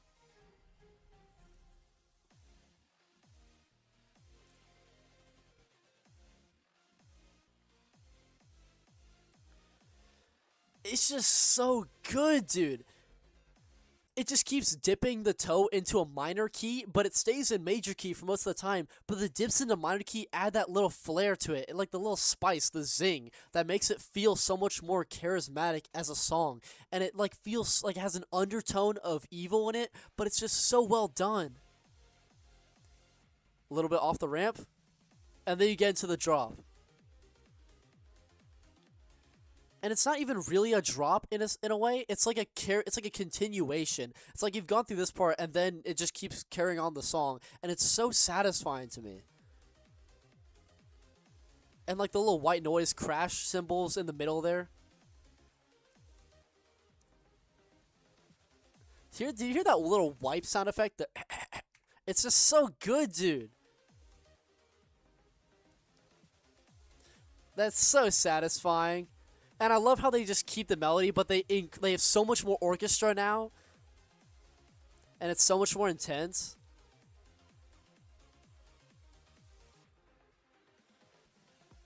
And then it ends from the very beginning that the song started at. Just great shit. I need to listen to more of this guy's stuff because I was so impressed by the song. And then I listened to it again and again, and I realized that this song is actually a masterpiece of a song. It grew on me so much, and I talk about it way more calmly than I did with the other songs in Masterpiece, because at first I just thought, it's okay. It's pretty good. And then it kept getting me more and more. And usually songs make me dislike them more and more over time. But this song, I've realized over time that it's actually so much better than I thought it was. And that is without talking about any of the rest of the level. Because, holy shit, Fission is so good of a route, dude. The routes in Fission are amazing. Firstly, it uses the psychedelic blocks, but again, I don't have an issue with that because it does create this wall that otherwise wouldn't be possible. So when he uses it in these ways, it makes a lot of sense. And it does look really visually interesting. It's really intriguing because you're just closed off in this room, and then you have the arrows here, and you're wondering what on earth could happen there. And this is where we finally get to the concept of the level, which again, this level had a very bad marketing because it was called Fission, and all you could see was these giant cogwheels as the background. So people saw that and went, okay, so it's a chemistry level, fission, chemical fusion, it's the same thing, atom stuff and the mechanical stuff. So it's just a generic, worker level. But to that I say, no, this is a level about fission. Like, it's just about fission. Because it makes it very clear at the very beginning of the level that fission is, by definition, two things splitting apart. Fusion is not the same as fission. Fusion is when you bring two things together. Fission is when you split them apart, such as when you split up an atom in the atomic bomb. That's where, the main term was used. But fission is when you split things apart, and the first thing this level does is split things apart. 3 times. And then this is a constant running theme in the routes, which is why I love the routes so much. I love routes that are not only catchy and sync with the music, and they use all the objects in interesting ways, but they also manage to stick to the theme, the topic of the level, which in this case is fission. And look how all these arrows split apart from the jump pad. That's fission. Fission, right here, split apart. And a lot of the objects incorporate fission as well. How these two objects split apart from each other. These objects split apart from this center thing. Split, split. And just, oh my god, I love how it syncs too.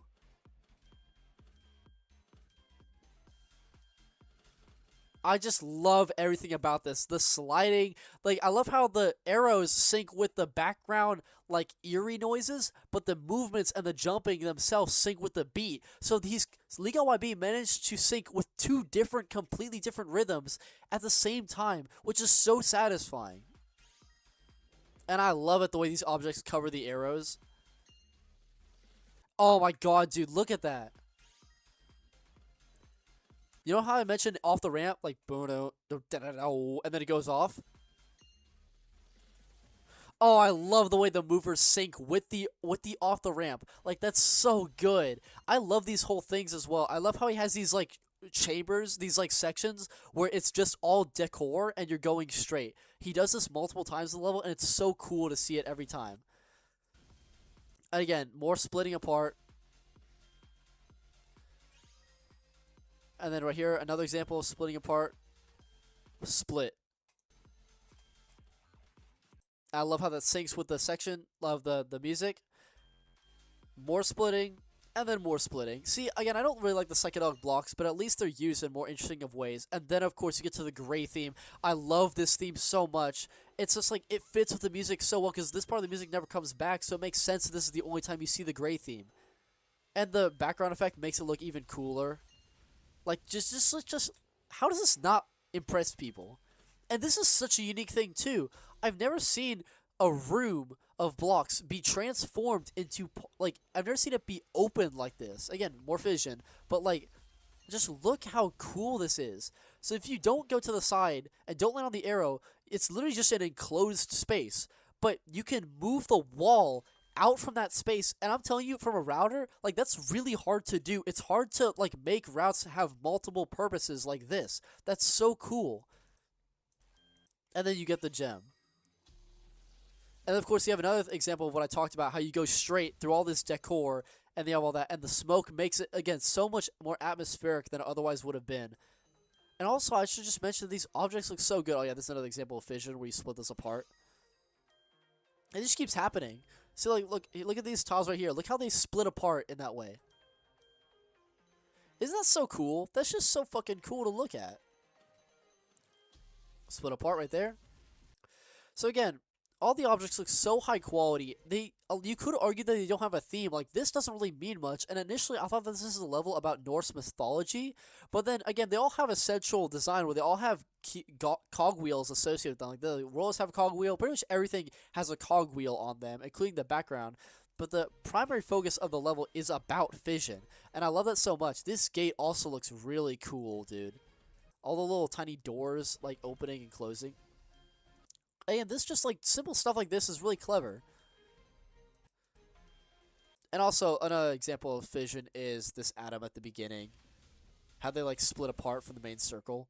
I wish that was used a bit more, but again, it's not the biggest issue in the world.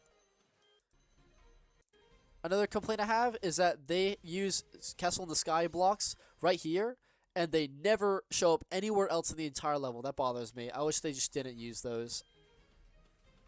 And again, I think LiGaYB's glass design is nowhere near as good as it was in Cubic Craft, but it's still pretty decent enough. And this is the part in the level where I reached this, and I just realized, yeah, this is a masterpiece. I knew from... Like, this right here is just inexcusably amazing. Like, come on. Like, just... It's so good. And I didn't like the laser spam in Bouncing City, and this just feels so much more rewarding. Like, look how cool it syncs. I like how in the first section, the lasers are on the outside, but then when they do it again and they flip it, then the lasers are on the inside to increase the difficulty. Oh god, then the low camera to get you ready for another, like, enclosed chamber again. Oh my god, it's so good, dude.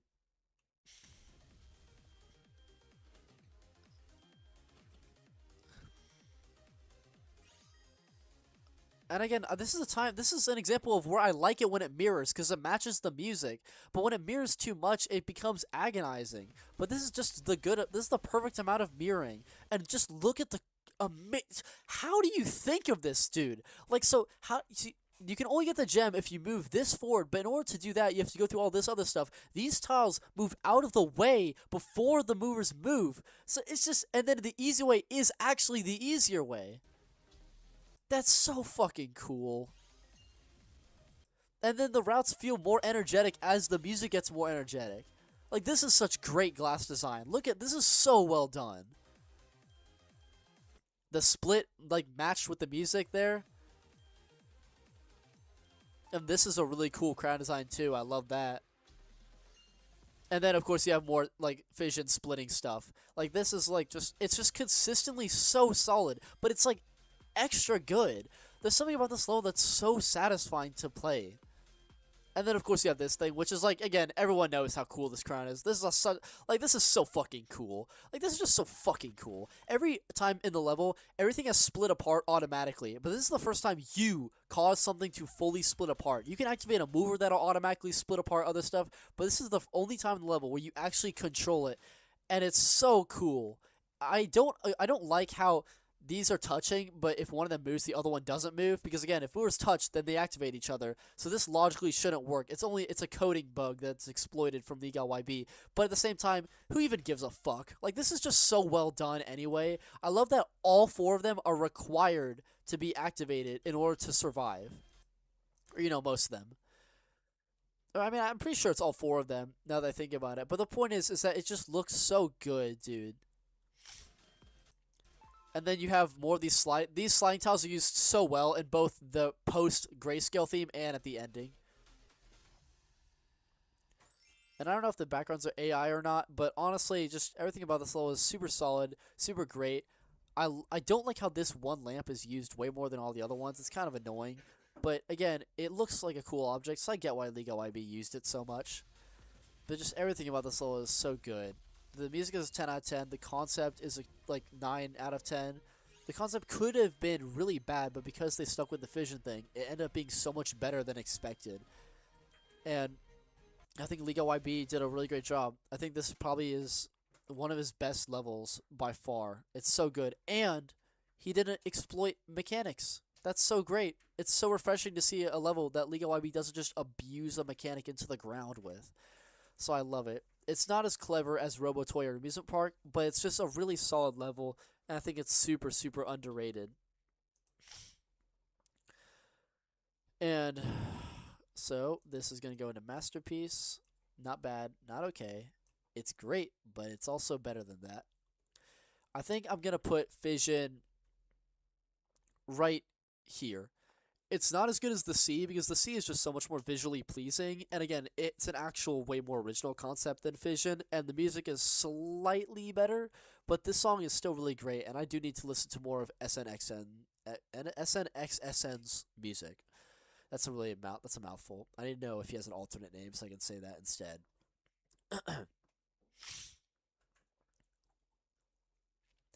Yeah, oh, the background's fixed? I need to compare that.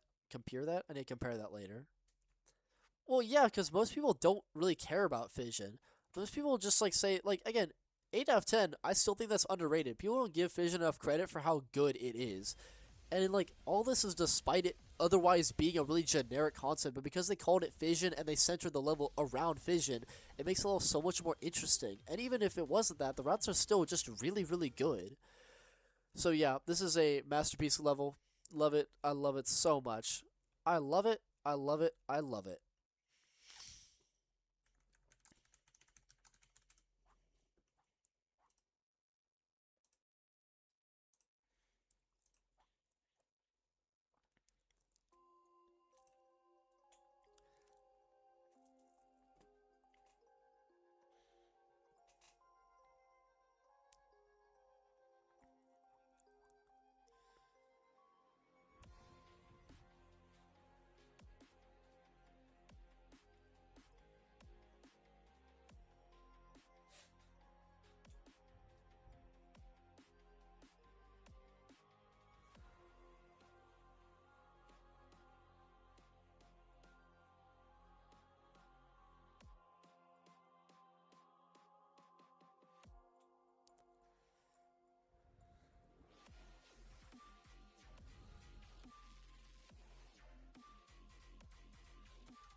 Okay, guys, hold up. Okay, let's just, like, slow down a second. Let's just, like, slow down a second. Okay, hold up. I was actually going to put Ghroth right below Cthulhu, but considering how many people like it, I'm assuming that y'all have a lot to say about it. I never got into Ghroth. I don't know why. For some reason, I just don't find Ghroth very particularly interesting as a level. I never really understood the hype behind it. No, I'm not moving it higher. I like how the beginning looks like a Cthulhu monster. Yeah, whatever. But something about these routes are just kind of shit. I'm sorry. I'm sorry. Oh my god, actually, hold on a second. Yeah, I'm sorry to disappoint y'all. Yeah, I'm sorry. Yeah, holy shit. Yeah, wow. I'm sorry. I shouldn't have looked at the level. I shouldn't have looked at the level, dude. It reminded me like just how many issues I had with this level. This is probably one of the most disagreeable times between me and chat.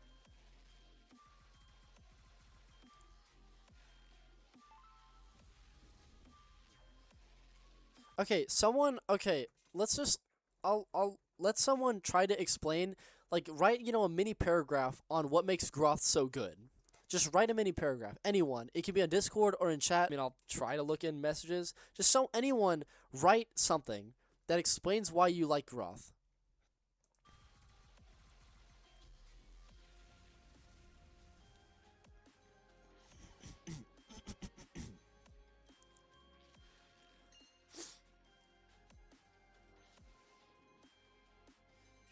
So, I mean, yeah, y'all can keep telling me over and over again all day how much it's a great level, but someone explain what actually makes it good. Here's the thing. So, the eye and laser gimmick, is that really all we're basing this level on? Let's assume that the eye mechanic is used so much better than in the main level, but how does that make the level great? There's levels that use mechanics pretty decently, but it doesn't really affect the overall rating. Someone explain to me anything. It doesn't, just anything in more than just, oh, because they do the mechanic good. Like, explain why it deserves to be great. And then I might change my mind. Because I just find it really hard to believe that. Zygella, holy shit! Oh my god, I haven't seen your ass in a long, long time. Dude, that's crazy. I'm surprised you're still alive. Holy shit, dude. Drifty? I have no idea what happened to that guy. Everything that we've been through is completely gone. I have no idea what happened to any of that. I don't even remember who you were friends with, who I was friends with. Anyway, Zygella. Yeah, okay, well, I'm glad you agree with me. Holy shit, it's been so long since I've seen you about. Is Matt MG talking about Ghroth? A minor correct. Sorry, I'm reading someone's paragraph that's not even on Ghroth, but it's on other stuff.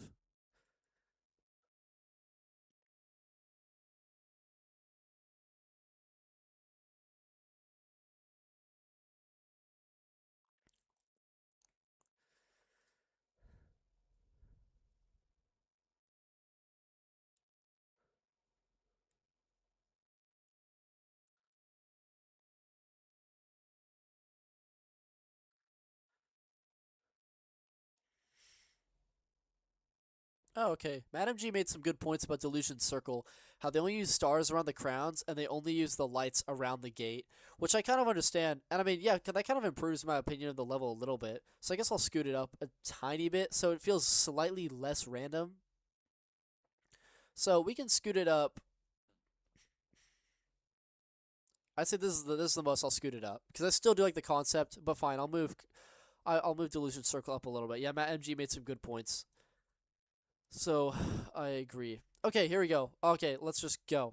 The atmosphere, especially with the gray theme, is so good. It's mixed with creepy and emotion. The sync is great. The eyes are used better. Does a good job with unsettling darkness. Okay.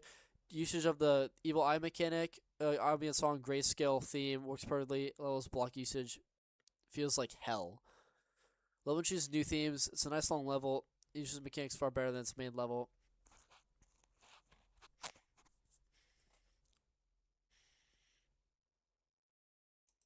Again, okay, yes, I think it's better than Digital Matrix. Digital Matrix has some shit ass routes, bro. Anyway, here's the thing.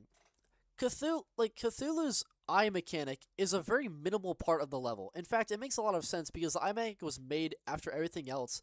So the eye mechanic plays a very minor role in Cthulhu as a whole. We still have the objects to talk about, the concept, the routes, the collectible stuff, the object design, the sync, and I think Cthulhu's sync is really, really good, and the objects are really well made and everything, and the routes have a lot more to do. They're a lot less empty. There's so much more creativity in the routes if you ignore the eye mechanic.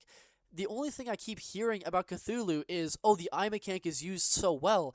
I agree that it's used better than it is in Cthulhu, but that doesn't mean that the routes overall are better.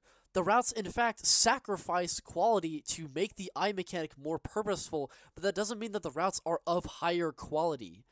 I just have to simply disagree with that. The Ghroth routes are really basic and simplistic in ways that just sacrifice a lot of quality. This whole usage of blocks, making a bunch of giant walls, is not creative. Using the exact same objects over and over again is not creative, guys. Like, this requires very, very minimal effort. And again, I agree that the mechanic is used in a new, interesting way, how it actually matters now in terms of the number. But this is not worth making the mechanic this important. I don't like how you just go between a bunch of tall walls with no glass detail, no object variance, nothing on the side. Like, it's just so empty, despite being so convoluted.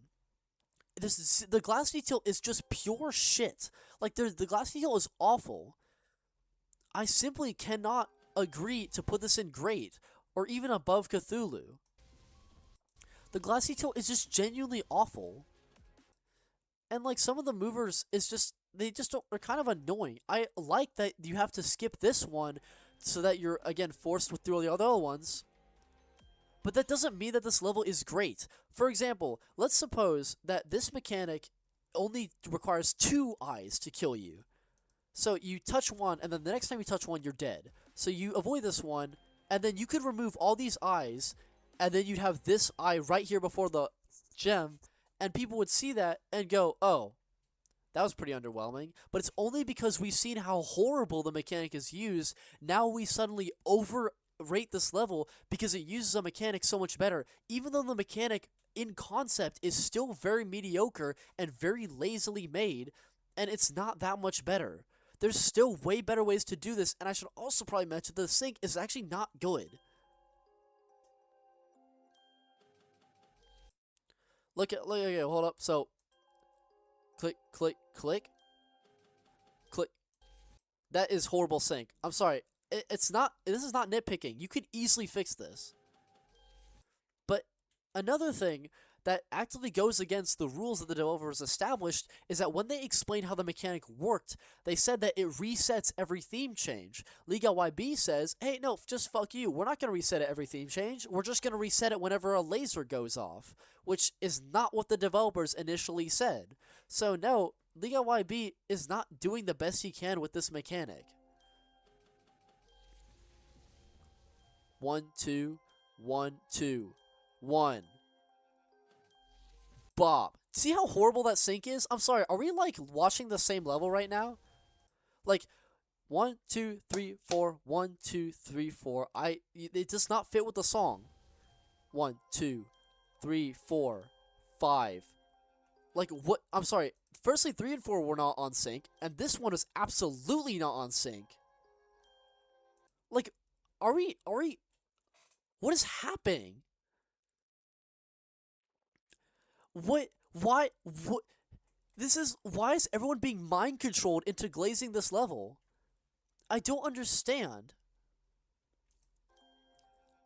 And again, all these things are just for the mechanic. I don't agree that you should sacrifice level quality for a mechanic that's not even good. And I just don't like how he ignores the rules established by the developers with his shitty-ass glass detail, and the objects are used so much less interesting than they were in Cthulhu. And just because he used it better than in Cthulhu doesn't mean that this level is great. In fact, I could have put Cthulhu in It's Bad, and no one would argue with me, but then that means that this level would, by logic, go into It's Okay, not It's Great, simply because it uses the mechanic better. But the routes are just objectively not nicer. And like, this is so rigid and unnatural. Look how the person recording has no idea how to move the ball. You can't move it in a perfectly diagonal line. You have to like stop slightly and then keep going, because you know that any wrong move, you're gonna touch this glass here, and it's gonna be extremely annoying because you're just gonna kill yourself. See, look at this. Like, that's just annoying. That's not a good route design. And, like, what the fuck even is this? Like, someone please explain to me, like, why people think that throwing in text into levels makes it automatically good. Like, this looks really bad. It's just so... And again, this is not even hell. People misunderstand what, like, Lovecraftian stuff is even about. And I'm not even into Lovecraftian stuff, but, like, it's not just as simple as hell. This is not a has-been hotel level. Okay? Like, this, I don't know why people are trying to invent this concept as to make it better than it actually is. This is just a level about Lovecraftian horror, and it's not just, oh, this is hell. So LiGaYB and everyone else who glazes this level completely misinterprets the actual concept. Okay, let's see what Afton says. See, okay, again, everyone, okay, well, let's keep reading more paragraphs to see if anyone says anything different. Because all I'm seeing is the eye mechanic is used so much better, and the gray theme. I have a lot to say about the gray theme, but we can get to the eye mechanic first.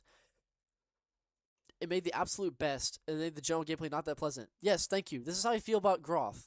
It's just, in fact, I don't want to piss people off more, so I'm not going to put it in below Cubicraft. Because I think that the atmosphere is good. I haven't even talked about the song yet. I think the song is okay. The melody is pretty shit, okay? The melody at the opening is just a bunch of random bell notes played with no rhyme or reason, and then there is no melody. It's just a bunch of electronic noises. Like what is this? I agree that sounds really intimidating, and I like the chorus in the background, but it's not a spectacular song. I think it encapsulates the theme of this in a different way, not necessarily better than Cthulhu does. In Cthulhu, the music is a completely different style, where it reminds me of Sonic the Hedgehog in a weird way. It feels like background music, where there's not much, like, there is build-ups and drops, but the usage of the Arabian style is, like, what you would call it, of note composition, makes it feel a lot different in a style, but it's not necessarily better or worse than Ghroth's interpretation of the concept. The two songs are very different, but that doesn't mean that Ghroth's concept is better because it throws in a bunch of dubstep noises. And this route is so shit, dude.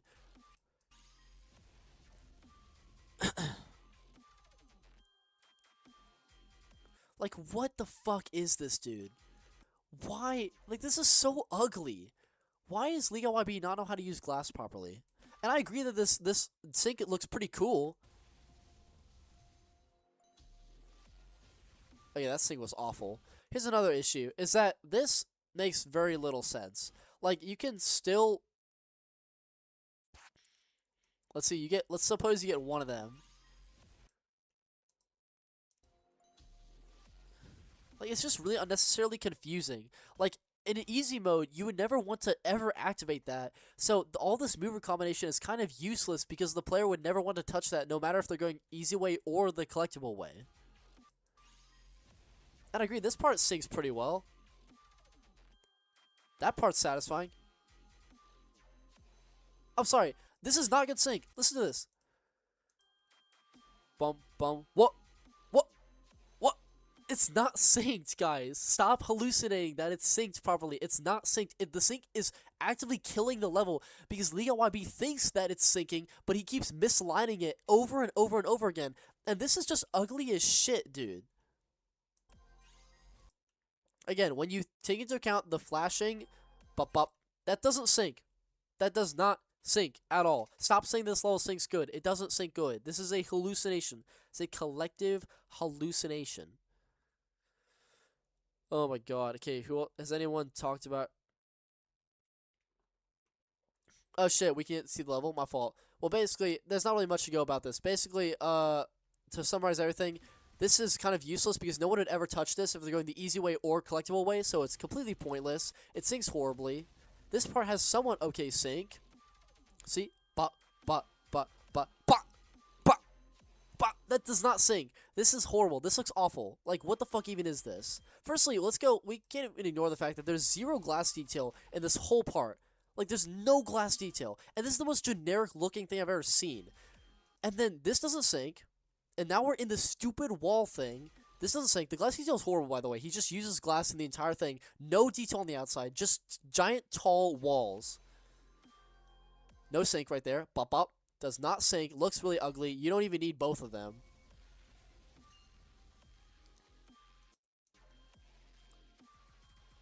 Like, this is just not... You could do so much more than just avoid these.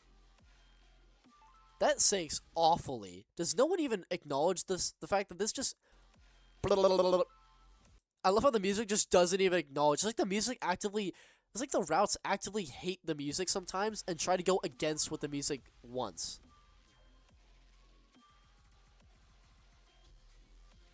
And there's just... The glass detail is just not good, guys. Like, I don't know what we're seeing if we're watching the same level.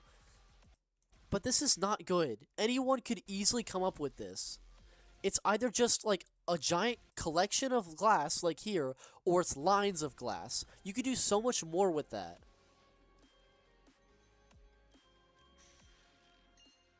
More giant block tall wall stuff. It's just not clever.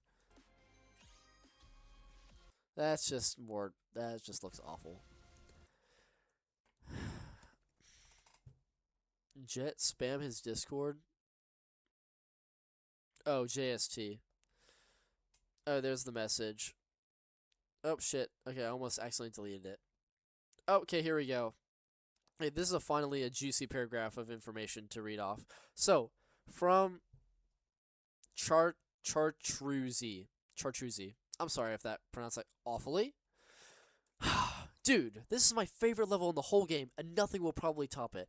I really like the sewing, knitting theme. I like the little faces on each object. What are we talking about? Wait, I'm sorry. What are we Are we talking about?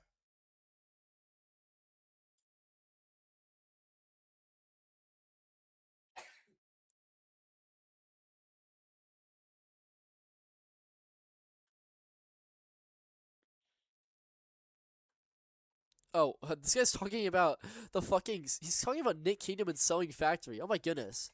This was just now, actually. I thought... No, we're talking about Ghroth, bro. What the fuck am I reading? Okay, yeah, cool. I mean, sure, I agree. I think that Nick Kingdom is really good. Oh my god. Okay, let's see what Afton says. I swear, Ghroth's main theme was made in a rush after they finished Cthulhu's main theme. They added some kind of effect on Cthulhu's generals, but they don't do it in Ghroth's theme, which is already really inconsistent. Plus, you have the fact that Minimax is very notorious for making obstacle colors not fit overall medium at all. It worked for levels in Competition Park, but it doesn't even work in Ghroth's theme. Yeah, this level is only hyped up because it does the mechanic better than Cthulhu, but the glass detail is awful. The sync is genuinely shit. And I hate this theme change. Like, this theme change spam, y'all know how much I hate that. Bop. And this sync's so shitty! This sync is so bad! The smack of the beat happens before they're done spamming theme changes. Yeah, and all those don't sync. They're all delayed. And then, of course, you get into the grayscale theme, which I don't have an issue with, and I like that they added another theme. Because it fits the music. The music sounds really ethereal here, so it works. But then he theme change spams again.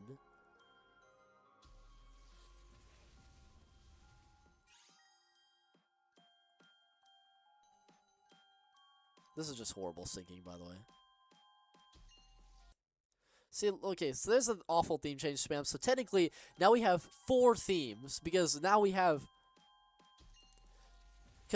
like another, just a little bit of another theme in the grayscale, which is just so ugly to think about.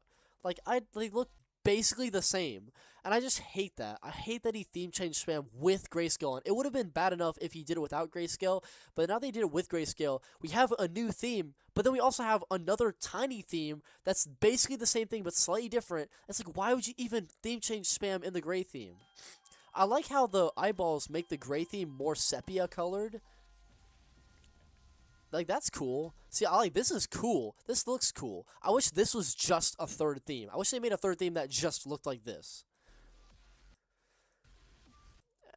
And, of course, LiGaYB breaks this rule. See, look at this. A lot of people are saying, oh, well, it's okay to change the rules where it's no longer about theme changes. It's about if you fire the laser. Well, not only is that broken in both ways. So you theme change here, so you still have the effect. but then you fire lasers and it's still here. So LiGaYB contradicted his own established rules after breaking the rules of the developers. And all of a sudden, now it goes away, which, by the way, again, doesn't sync at all. This whole level, like, sucks at syncing.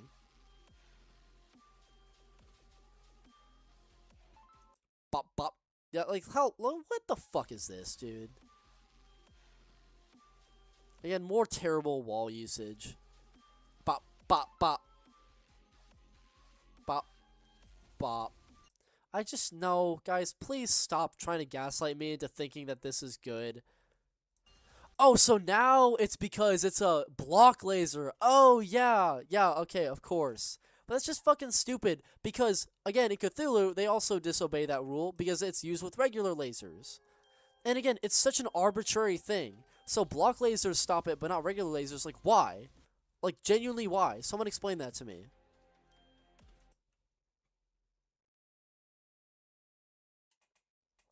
Twins is kind of the same thing. Oh my days, have you any pattern recognition?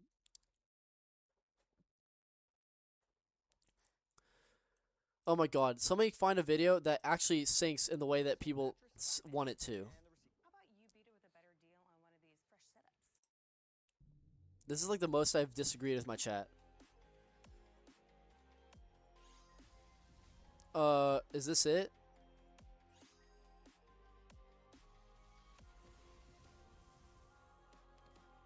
Guys, I'm literally looking at chat right now.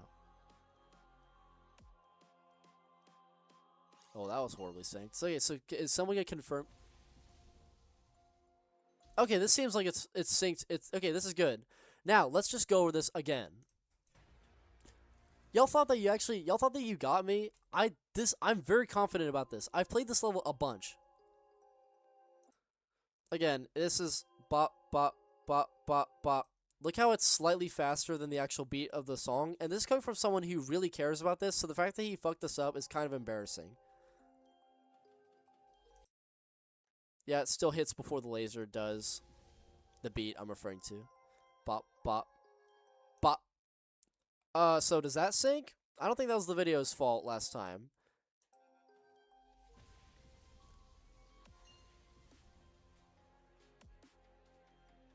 Bop, bop. Bop, bop, bop, bop. Oh, so that's supposed to be synced well. Y'all are telling me that that syncs well. Chat, you're delusional. This is not true. This is the most I've ever argued with you guys. Bop, bop, bop, bop, bop, bop. That does not sync. This is not true. Y'all thought that it was just the video, and I acknowledge that the video was offset from the song, but even when you correct it, it still has the same issues of not syncing at all. I see literally no difference. I see the difference, but it's not enough to actually fix any of the sync issues that I've pointed out.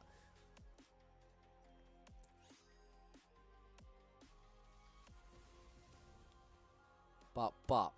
Bop, bop, bop. Bop, bop. See, that synced pretty well.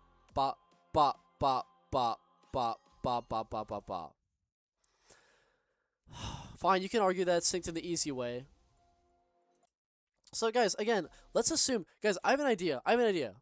I can keep talking about the sync for this level, but let's assume that I was completely wrong. Let's assume that this level actually syncs perfectly. That if you play it in the game, it syncs perfect. 10 out of 10. All of the eyeballs sync up. All of the movements, all the laser cannons, everything syncs up. Let's assume that even though I just disproved y'all in one example, let's assume that I was completely wrong and that the level synced perfectly. It still wouldn't be great. Yes, I'm sorry. It still wouldn't be great because y'all are just y'all are glazing this level because of the one feat that it's accomplished, which is using the mechanic better. And it uses the mechanic in a way where it sacrifices detail and cohesion and, again, I like to say sync, but we can remove that and it still would not be a great level.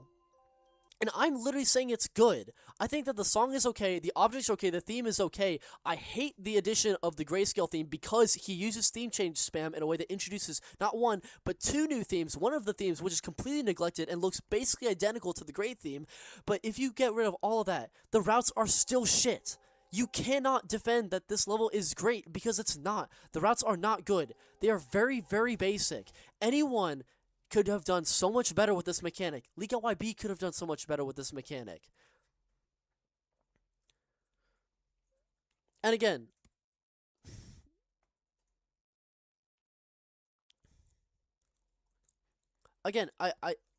I understood that it was probably off sync considering everything was like a line behind, but I also realized that I wouldn't criticize those specific things because I knew that there was so much that was just inexcusable. Let's go more into the level and just see them with how the sync goes later on. Oh yeah, right. I forgot to point out this horrible sync back here. Again, a lot of people are like, "Oh, it's only controlled by the block lasers." Well, sure, but why? Like, why is this arbitrary rule invented out of nowhere? What makes block lasers special more than the other lasers? Because they're block lasers? What the fuck does that have to do with anything?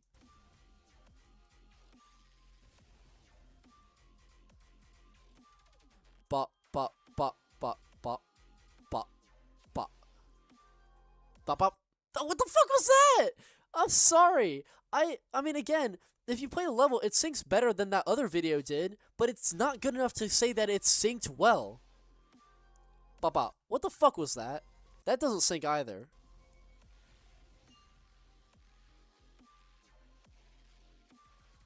Oh yeah, I forgot to mention that awful. Again, every single little thing. Again, it sounds like I'm nitpicking by pointing out all the times when the sync isn't good, but y'all are telling me that it's synced so well, and I'm proving you right now that it's not synced well. Bop. That's not synced. That isn't synced either. The movement is not synced in the slightest. This is synced. That's pretty good. Bop. Bop. And then this does not even match with anything in the music. Ba-da-da-da-da. Like, how does a quadruple hit of these effects match with the song at all? See, if that was matched with like one of the rolling sound effects, then that would make sense.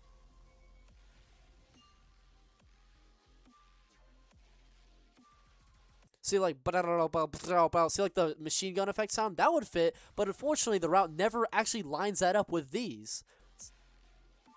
Bop. See, that's not synced either. That jump pad isn't synced.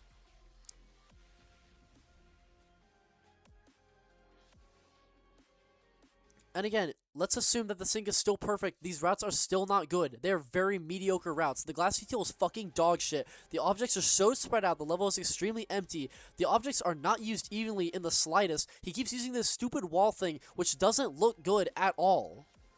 Because there's no texturing on the wall. It's just the same color as the tiles.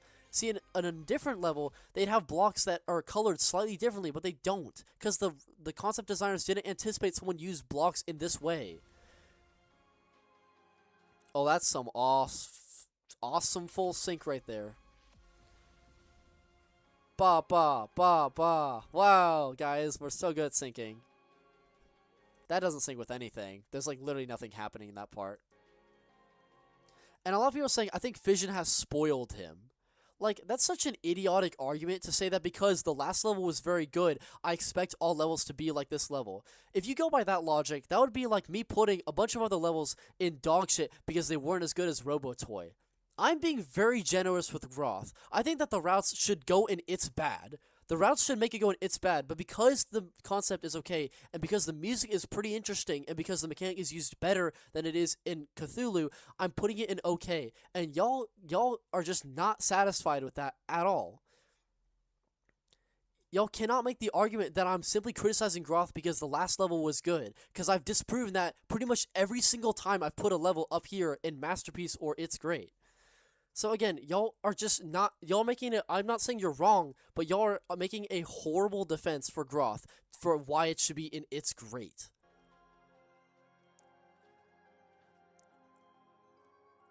That's not synced with anything.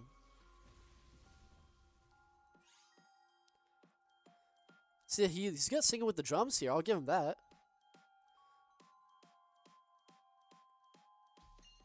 That's just synced horribly. But yeah, just like, yeah, I hate that theme change spam. Again, I wish the alternate theme just looked like this sepia blood-soaked thing. No, I'm not going to move on because people keep defending this stupid-ass level.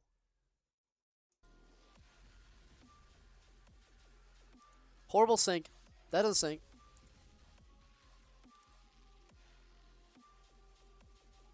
Bop, bop, bop.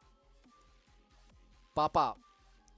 That is just why, again, I'd want to move on, but people keep trying to pretend that things about this level are better than they actually are. No one here can actually explain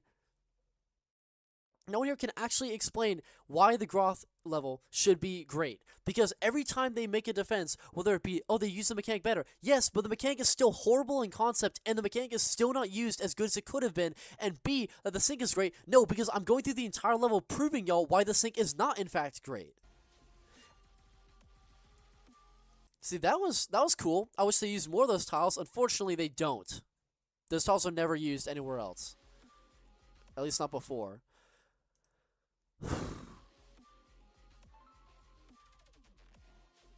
Again, yes, they use the machine gun sound effect, and it's not synced with the spamming of the eyeballs, but at least, at least this is the first time you'd think that a level that has all these noises, you'd be able to sync the eyeballs a lot better, but for some reason, this is the only time in the level where they're actually synced with the music.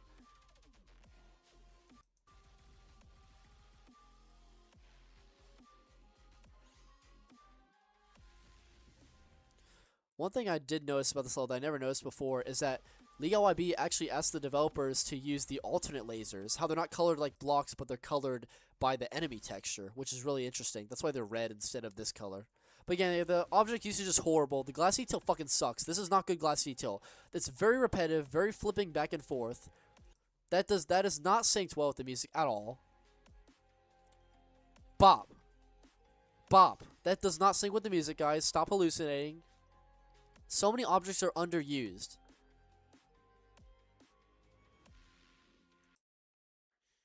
So empty. It's just, again, it baffles me that so many people love this level that much when I've, like, the sync is not good. It sacrifices the quality of the glass and the route flowing and everything and the sync for the sake of the mechanic, which itself isn't even that great. It exploits the theme change thing with the grayscale and it spams theme changes, so you introduce not one but two themes. One theme is basically identical to the other. The glass detail is horrible. The block usage is shit. This is not good. The idea that this level is just about hell is so short-sighted about what the actual ideas of Lovecraftian stuff are, and this comes from someone who doesn't even give a shit about that stuff, and I still acknowledge that they're completely underselling the idea by saying, oh, it's just hell, it's the Has-Been Hotel, think Has-Been Hotel, it's hell level. Like, what? This is so infuriating how people treat this concept so minimally.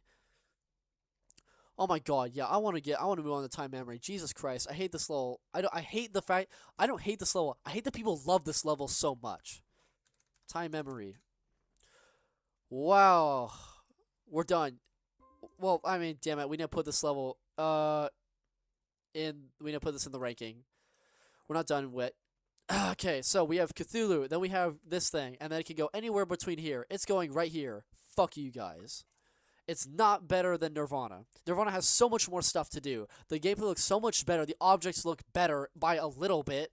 Actually, considering the way Ghroth spreads out all the objects, Nirvana makes its objects look better, even though I would have thought that they were better because I think they look better in Cthulhu. The glass detail is shit compared to all these levels, even SciTech. This is SciTech we're talking about. SciTech has better glass usage than Ghroth. It's either just clumped together or it's lines. There's way more to do with glass detail than that. God damn it. The mechanic is lackluster. Just because you used it better than Cthulhu does not mean that it's actually a great level. To say that this level is just as good as levels as Circus or Blazing... Y'all think that this is better than Blazing Tracks? Are you kidding me? Like, it's not better than Passionate Love. It's not better than Legendary Racing. It's not better than Fantastic Sweet House or Reggae or any of these. It doesn't even come close. I'd rather play Spectre Remix a million times over than play Ghroth again. Oh my god, dude.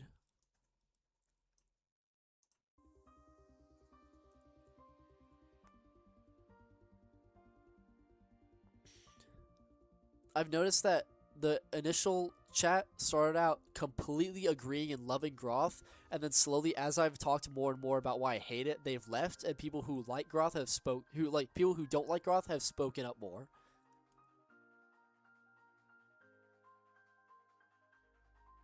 Just because he said to not glaze Ghroth, he automatically shits on Ghroth.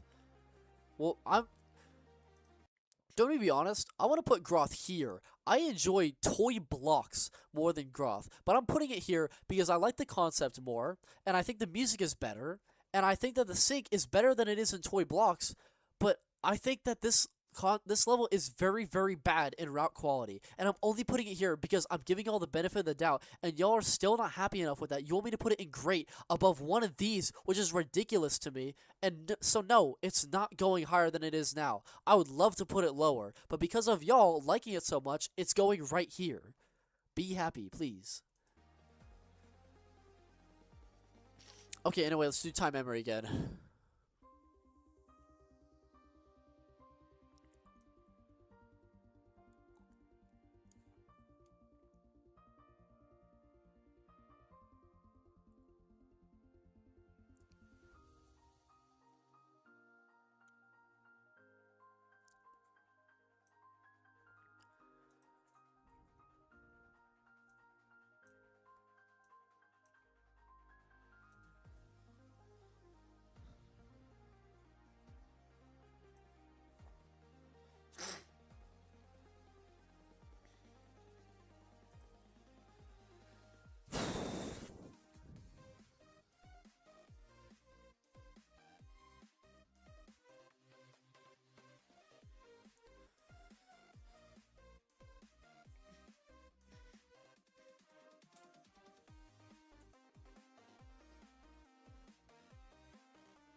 I think TiMe-mory is just one of the best levels ever put into the game.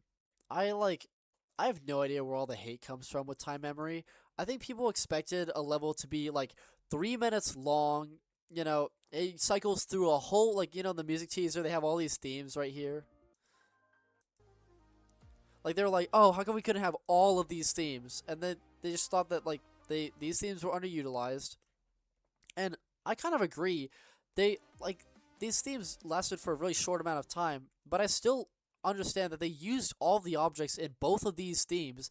Like, they used all of them. Like, all of them, and they all work so well together, and I think that actually complements the theme, because when you don't repeat the same object over and over again, it makes it feel so much more lively than it actually is.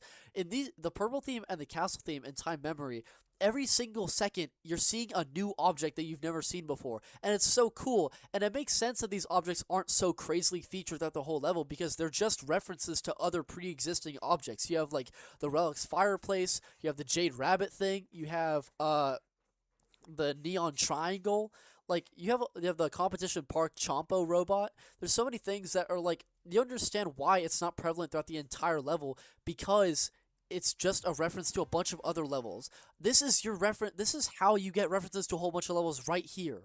I don't understand. Like, I think people are a little bit ungrateful when it comes to TiMe-mory. And I'm not talking about chat specifically. I just think people expected so much more of TiMe-mory because it's the 10th anniversary. And I get it. They should have put a little bit more effort. But I'm very much satisfied with the effort that they put in by the very end of its release. And they released it relatively on time. Mostly, kind of. When did they release this exactly? TiMe-mory. Yeah, what? This is released, like, on time. For a second, I was doubting myself. Okay, let's see.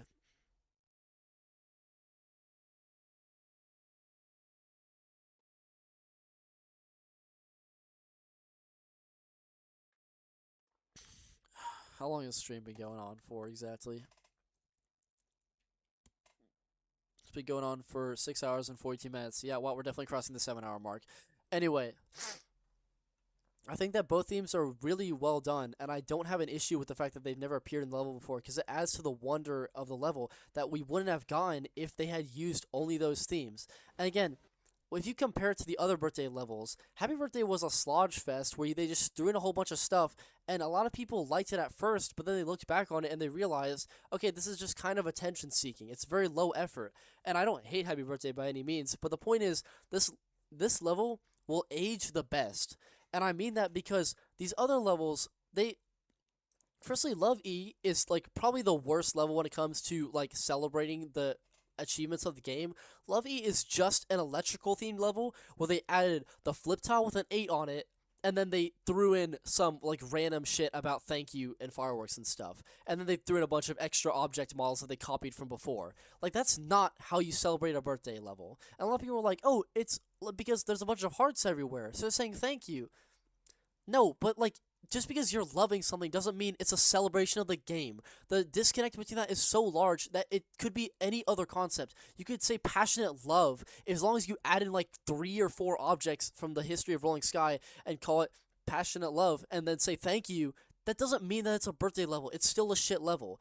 Nirvana was slightly better because all the objects were themed around previous ones, but the objects were really shit and they were limited to Cheetah Mobile. This level uses objects ranging all the way from beginning of the game to end of the game. It uses risers all the way to Chompa robots, which Minimax invented. It uses mine carts. It uses a whole bunch of stuff that has been present throughout the entirety of the 10 years of Rolling Sky. And I don't think that people are going to look back on this level and think, oh yeah, it was a lot worse. It's a lot worse now than we initially thought it was. This level is going to age a lot better than the other birthday levels did, because this level focuses a lot more on quality and not just throwing random shit at the wall and hoping players will clap like a bunch of seals. Nirvana was a horrible representation of the game, and so was LiGaYB. And I think TiMe-mory is just so much better, and I think it's better than 4th Anniversary and Happy Birthday.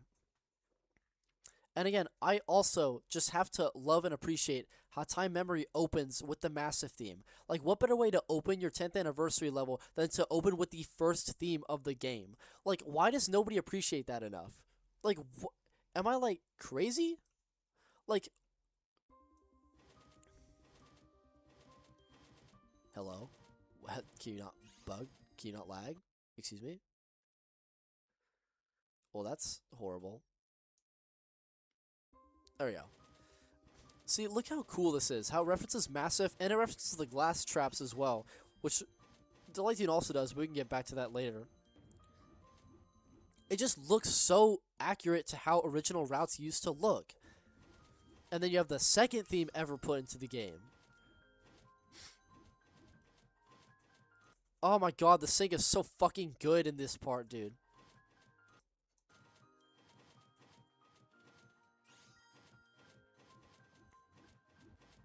And I like how they put the Castle in the Sky blocks into the Sky theme. Like, again, Sky never uses blocks, so you could imagine that it always had Castle in the Sky blocks from the beginning, but they recoded the theme just to have this, which I think is so cool.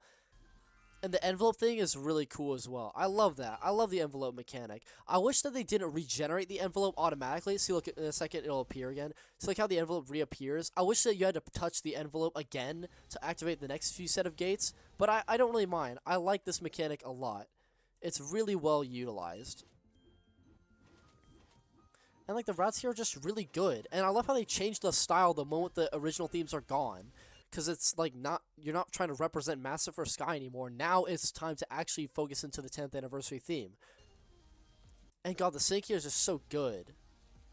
And it doesn't hyper-fixate on one thing like an eyeball. It just like centers it around the laser cannons, and then that's enough. It can do anything else at once with the routes. It doesn't make the routes conform around one particular thing.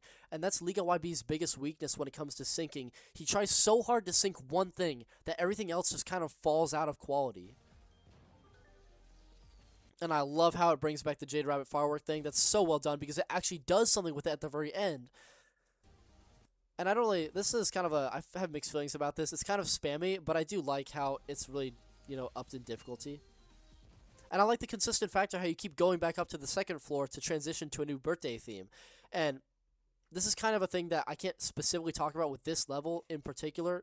But again, I do like how this level deals with all the birthday themes, and then the next level deals with all the actual themes referenced in the music, and then in the bonus level, it deals with all the other birthday themes.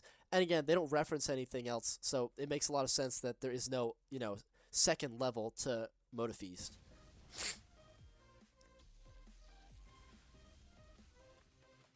Like, I just love how it references all the objects, and it calls back to all the different routes in these levels.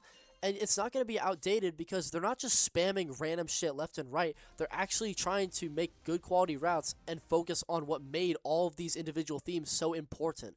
That's why I like how they do this. And I love how they keep returning back to the second floor. It adds a lot of cohesion to all these sections.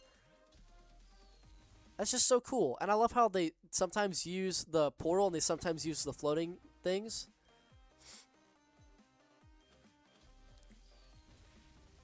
And again, this is just more referencing to the route style, not the routes themselves. It's so easy to copy a route one for one, but I like how this level makes you feel like you are playing these old levels. It's just done so well. Oh, that's so great. And I love this zooming by thing. It looks so immersive. It feels so cool to play when this is turned on. And then you also have the clock in the background, which is another great detail. And again, LiGaYB made these sections. It makes a lot of sense because it's super gimmicky with the way they work. Also, these only appeared one time, but I like how they reference these star things back from, you know, the theme just before.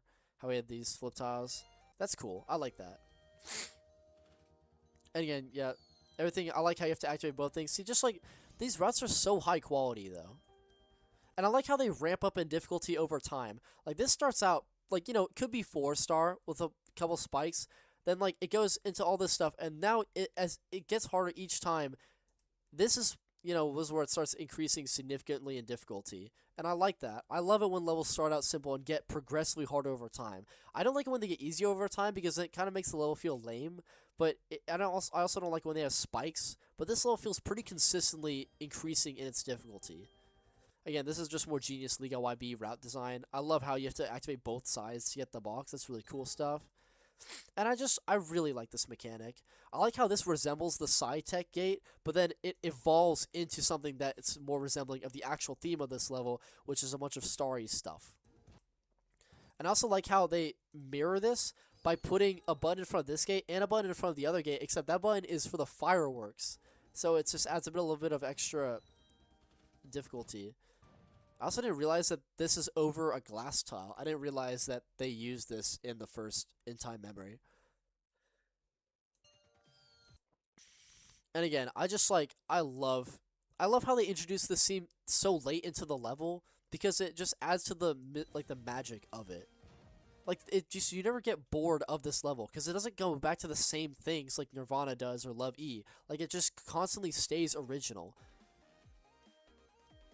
And I actually like this. See, when Ghroth does this, it's really annoying because it just looks so ugly. But when you're actually doing something interesting, at the very least, when you're like making the ball move in this really obstacle coursey way, it fits for the birthday level because like this is just like the ultimate pinnacle of jumping around stuff. Like this is the most craziest thing of jumping around things I've ever seen, and it's really fun because it actually syncs well.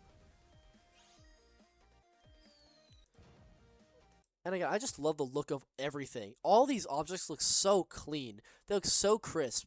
They reference so many different, like, the actual, like, range of scope in different levels that they reference is so much more interesting than in Nirvana and LiGaYB.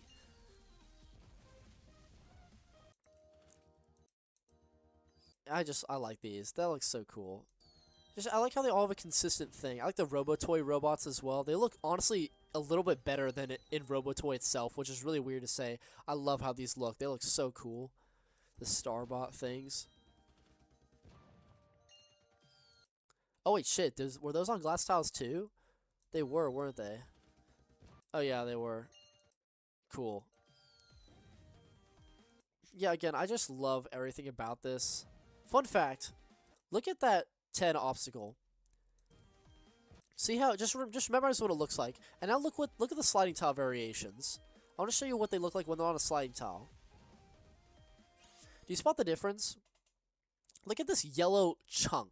This yellow chunk does not exist in the ones that aren't on moving tiles.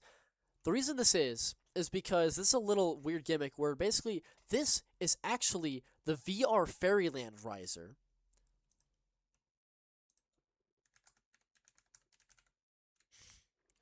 Yes, I know y'all think I'm crazy. This is the VR Fairyland riser without an animation.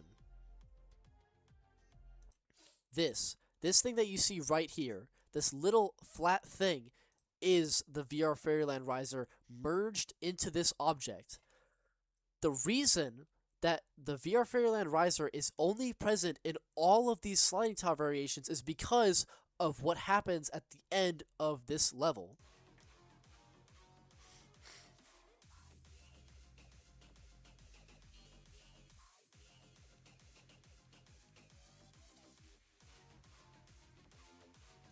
do you see that this is the only time in the entire game when this object is on sliding tiles? It's not on sliding tiles in Birthday Party or Unlock the Future, and it's only at the very end of this level when they use a bunch of sliding tile variations, and that is because they wanted to show off that this is the first modern model on a sliding tile. Basically, the way it works in Rolling Sky is every object is on a regular tile, and you have to add code to add another variation of it so that's on a sliding tile. You can put pretty much anything you want on a sliding tile, but the developers are in control of that.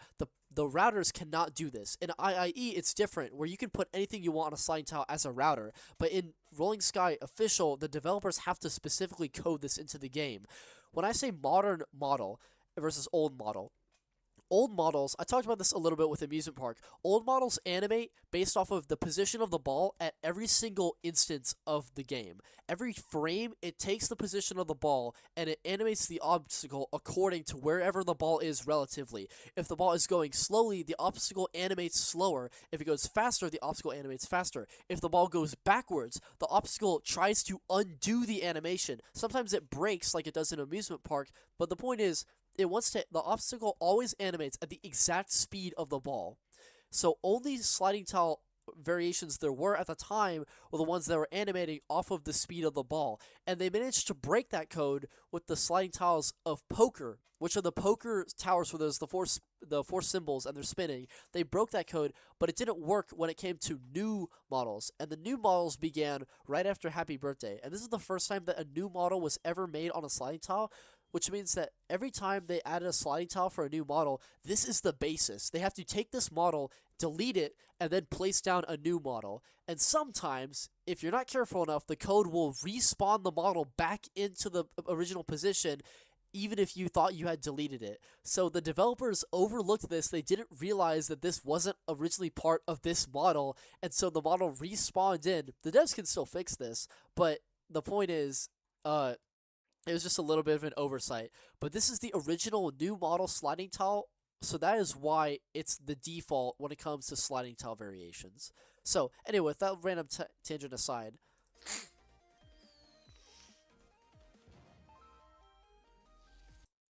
oh god, and I just love how it, like, matches with the music, how, like, the theme gets brighter when the music gets brighter. Like, by that I mean, like, goes up an octave. And it mirrors the original opening, but it's in a different, arrangement of notes. It's like the counter melody. At the beginning, Zach Streifel played the main melody with the counter melody behind it, and then he plays the counter melody with the main melody behind it. It's just genius song composition. Zach Streifel he's still got it after 10 years, which is ridiculous. He made a great song 10 years later. And again, I just love how the difficulty ramps up over time. It's just so much more difficult than it was at the beginning, but it gets gradually harder. Again, I love how it incorporated the slow power-up as well.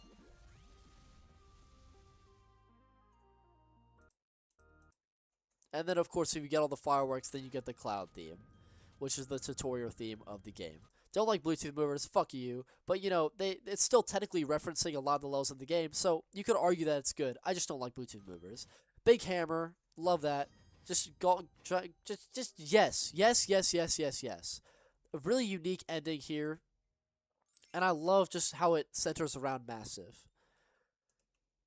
God, I love this level so much. Everything about this level, down to the transition between different birthday themes. I like how all of the themes have their own objects and they don't overlap. Except for in MotiF-east. But in this level, they don't overlap, and it's really great. It's really consistent. They never fuck up a single time. And I love how all of the objects look. They all look so good. They look so beautiful. Their animations are so clean. They look so high quality. And whoever designed this concept, whoever modeled these, you need to be given a rate. Like, you did such a good job. And I love these cake things. I just love, like, again, it's like, that's what makes these parts so special, is that all these objects appear and then they never appear again. And, like, it feels like you have to pay attention to everything that's going on around you. Like, these never come back. The heart never comes back, the gates never come back, and these look so beautiful. And the color, the color composition is just so well done, too. Oh, that's cool. It's funny how they accidentally changed the background before they changed the other textures. That's really odd. I didn't even know that was possible. That's funny. I had no idea you could actually do that. That's weird. I didn't even realize. I have no idea how the code behind that works. I wish it ended on massive theme and not cloud, because like we don't really give a shit about cloud. But you know, it's fine. No one really gives a shit.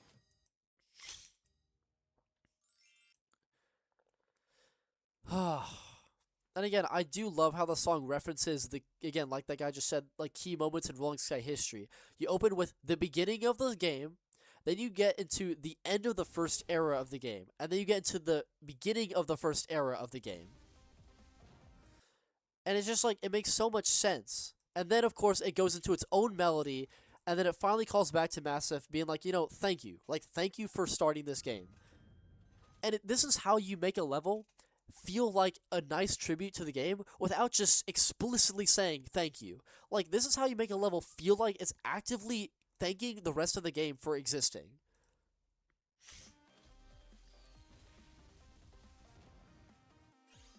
I'm glad they used more of this obstacle. It was super neglected in the 4th anniversary.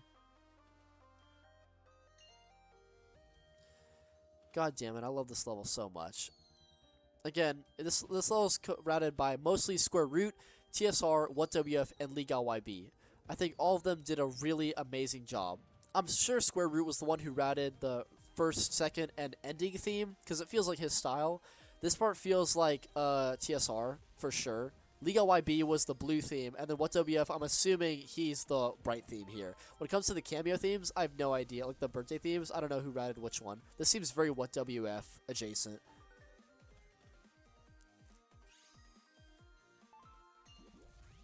That's just so cool. Like, the sync is just amazing. Yeah, just S tier. It's S tier, S tier, S tier. Great shit, great shit, great shit.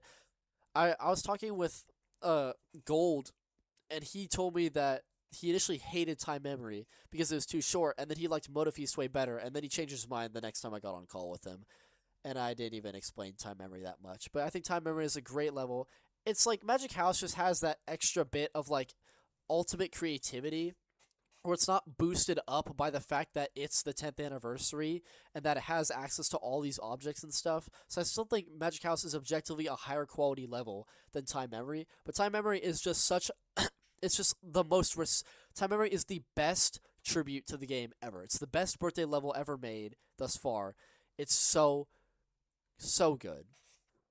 And now we get into Deligh-Tune, which again, the song is exactly the same. So I love the song, so Deligh-Tune is already going to be really great, but I have different opinions about it than TiMe-mory because it's very different.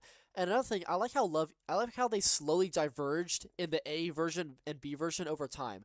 Like Love E and Storms in Love had like the exact same theme composition, like same speed, everything. It's just that the route was like dumbed down, and Storms in Love is very shitty.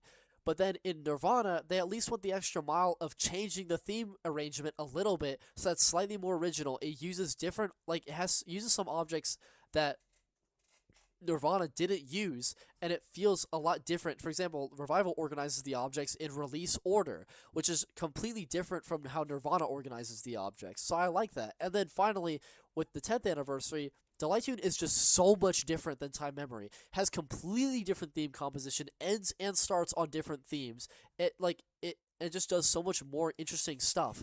And that brings me nicely to the cameo themes in Deligh-Tune, which again are used so well. I love how the cameo themes use pretty much every single object in both the Chess Fortress themes and the Monster City themes. It's done so well. Not only that, but they throw in references to Monster City's 1-up bridge usage, which is really, really cool, and it ties perfectly with the 1-up bridge usage from TiMe-mory. And so I think that it's really, really well done. I'm not done talking about this, but again, as you know, I think the textures and models in all three themes are spectacular and amazing. Some of the best models and textures that Minimax has ever made. And a lot of people are saying, well, they didn't put in enough effort for the 10th anniversary. Dog, these levels are so high quality. Like, y'all aren't giving this enough credit for how high quality these are. Minimax could have taken the easy route and just used 10 different random themes from the history of the game, but it wouldn't have been as respectful as doing what they did here, and it doesn't date the level when they just spam a bunch of random themes that they felt like were relevant at the time. This is just, like, so much better than anything that people think would have worked. And even if that were the case, you could just leave the theme change spam to MotiF-east. We'll see how that goes in a second. But Deligh-Tune is going to go comfortably in... I think it's a masterpiece. The routes aren't masterful, but the concept is just so good, and it's so respectful to the game that I just have to give it this high of a praise. Actually, sorry, it's not as good as Industrial. What am I talking about? But Deligh-Tune is still a really, really good level. Again, the song is perfect, 10 out of 10, amazing. I love the song. And I think I should probably mention right now that I do agree that the song should have been a little bit longer, but it shouldn't have been that much longer. I like the conciseness of the song. I like how it wraps up everything in the game in a solid 2 minutes. I don't have an issue with that, to be honest. I do wish there was one more section, just one more thing in there. I don't care what part it would have, but I don't have a complaint in that department. So another thing I like about Deligh-Tune is that, yeah, the Cameo themes are just used so well. I like how, like, you know, TiMe-mory uses them to cameo the birthday themes, and then this will use them to cameo the themes that are actually relevant to the part in the music. And I like how they call back to Chess Fortress's combination of the super jump and the quad jump to get that mystery box, and it's just done super, super well. I also like the random detail how this is a 6-stage level, how they like brought back the whole 6-stage thing all the way back from, I don't know, Digital Matrix? I don't even remember what was the last level that used the 6-stage thing. Could have been American football. But yeah, I just really like how they did that. It's really satisfying. And it didn't really have a purpose, to be honest. Like, but it never really had a purpose, to be honest. I said that twice, to be honest. Thrice. I think it's a really solid level. The routes kind of pull it down because, again, as a 1-star, you can't really do much. It's definitely not a 1-star, though, because of the Monster City part especially. But, you know, whatever. I don't even care. Minimax doesn't care either. But overall, due to route quality, it's not as good as Industrial Base, but it's still really, really good. And so this is going to go... Let's see. So we have Industrial Base. Where the hell is it? Okay, it's right here. It's not as good as Neon, but it's definitely better than Accumulator. It's better. Is it better than Chess Fortress? Nah, Chess Fortress is too iconic, but still, I think this is a really, really good level. One of the best bonuses, really, you know, good job. I still currently think that Hub is the best bonus, though. I'm pretty confident about believing that. MotiF-east is overrated? Oh boy, we'll get into that shit. Okay, let's play my favorite song ever made by UIL.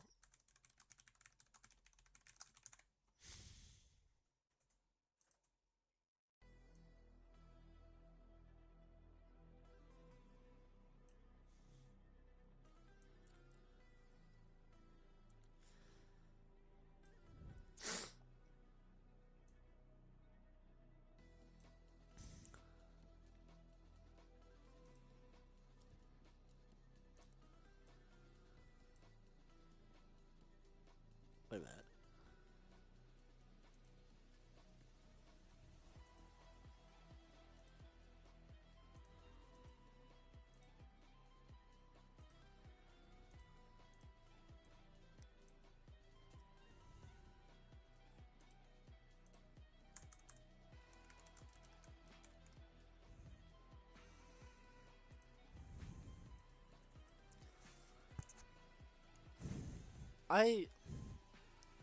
I have no idea what the thought process behind this level was. Like, I have no idea. Like, what? I don't, this is not below dog shit. I just don't know. Like, I don't know what, I don't, like, I need to piss.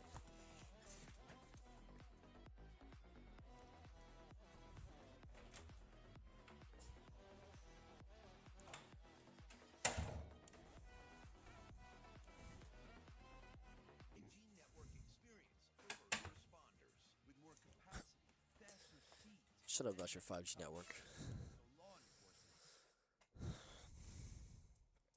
I just, like, I don't know what to think about this level. I just don't even, like, it's the most confusing level I've ever seen. I don't know if it was made as a joke. I don't know if he thought it'd be good. I don't know if he wanted it to be bad. I don't know if he just wanted to make another level and he doesn't even realize what's different about this one. This level is just so odd. Like,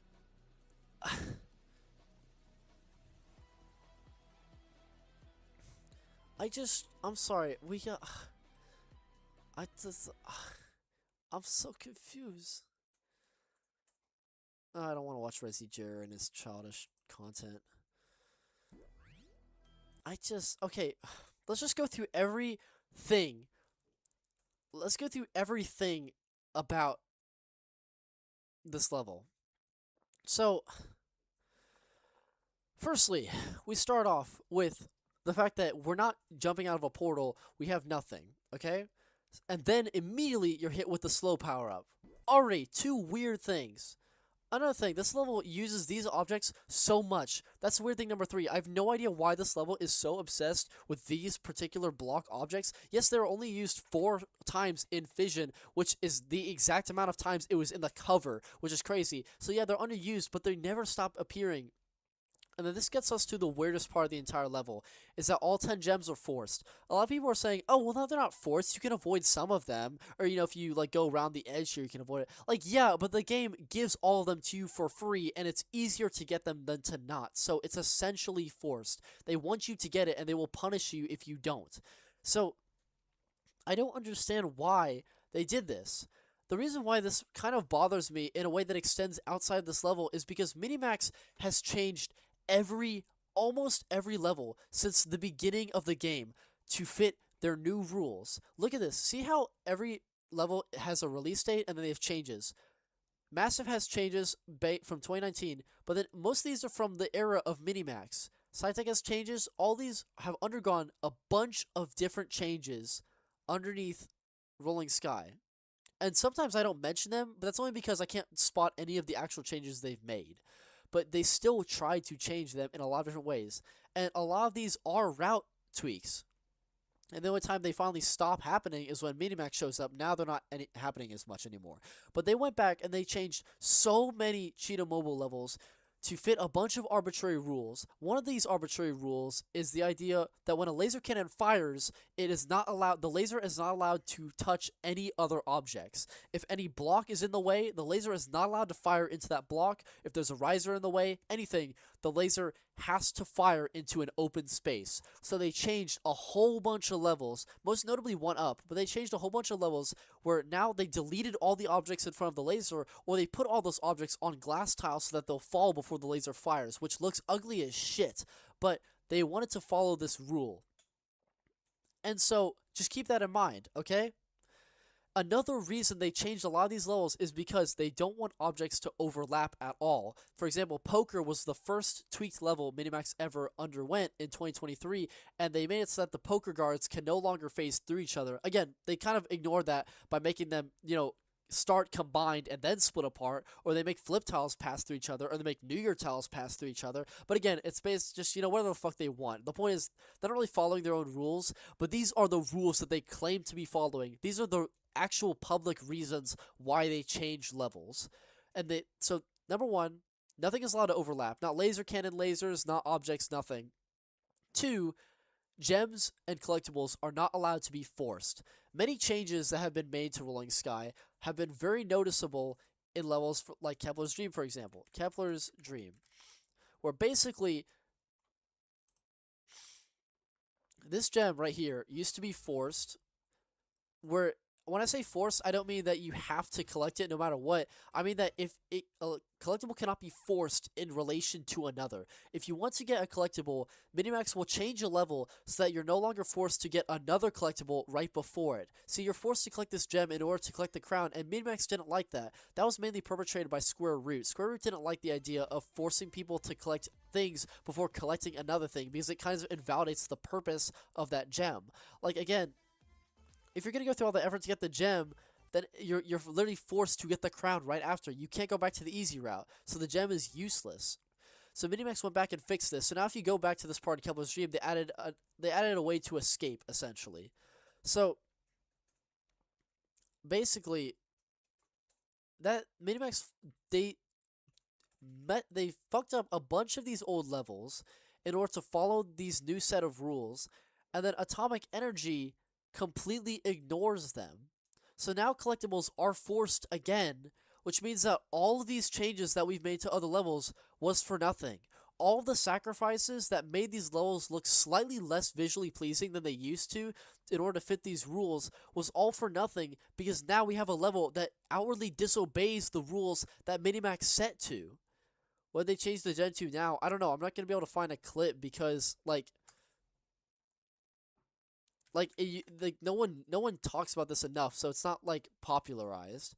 Like, this isn't, no one has recorded a video of this, and I can't record because I can't display my phone on the screen. But the point is, like, you can just go check over the stream right now. Every single level, this is very much documented. All these R's represent a route change. Every single time there's a route change, it's usually by Minimax.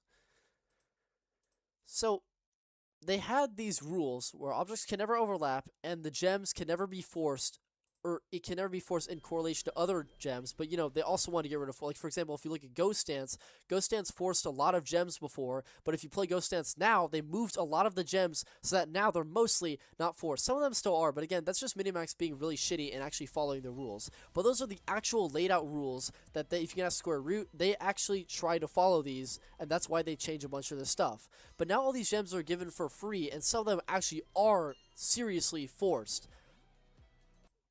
Like, if Minimax saw this in a previous level, they would move the gem. But now, LiGaYB has just outwardly disrespected Minimax's rules, and he's inherently invalidated all of the changes that have been made to previous levels. So it just feels kind of like just a big fuck you. Because again, I didn't like any of these changes, but Minimax made these rules where things can never overlap, and things can never have forced collectibles, so that was their excuse for changing all these, and I thought to myself, well, okay, at least they have some kind of, like, moral basis on what they're doing here. But with LiGaYB, like, he just said, well, all that reasoning for changing all that, well, turns out that's all for nothing, because Minimax will let me get away with making a level without that stuff, which means that they didn't actually have to change all this. They just decided to because it wasn't made by me. And that's why I don't like this. Also, these flip tiles look ugly as shit. Another thing that this level does that completely disobeys the rules that other levels have set out is, you know how in RoboToy I talked about the issue of them fucking up the slow boost? This level does it even more. I mentioned that this level utilizes, like, the actual half speed, but it goes on for 999 rows. And you know how I also told you that if you have two themes in different levels, they have to have the same settings for slow boost. You can't have one theme in the level go at a certain, like, length and speed effect, and then have the same theme in a different level go at a different speed. That's why Accumulator had to do what it did at the end of the slow section with the Love E wall breaking thing. But here, LiGaYB even disrespects that rule by saying, you know what, we can have the slow effect in the same theme, and it can be different durations. So he lets us go on all the way until an arbitrary moment, which doesn't even sync with the music, but, you know, it's close enough, so you can argue that. But then later on, he's in this, and it doesn't even last the same duration as it did before, which just is a big fuck you to all of this rule breaking that's been done before. RoboToy broke the rules to establish its thing, and then this is breaking the rules again, despite not having to. You could have just had more of these slow boost things to keep the slow effects going, but you decided to just say big fuck you to anyone who actually tried to have some kind of consistency between these different mechanics.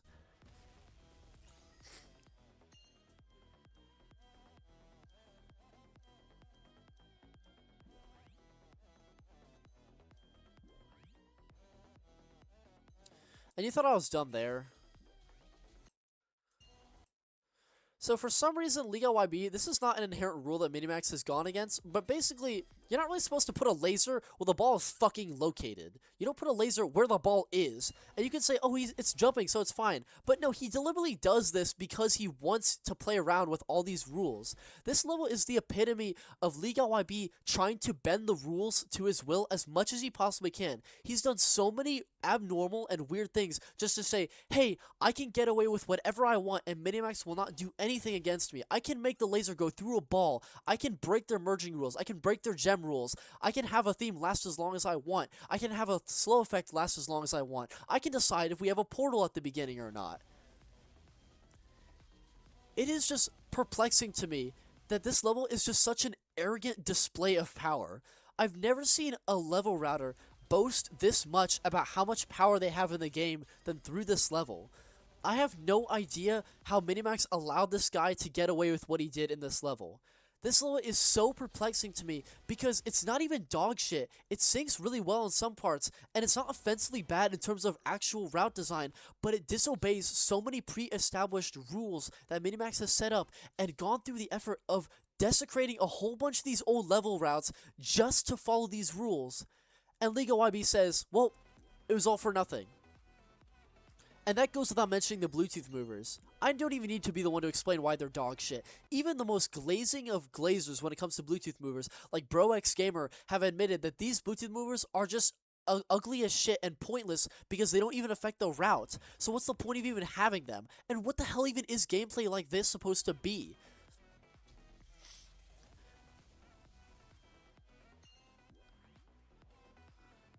That's why I have no idea what to even do with this level.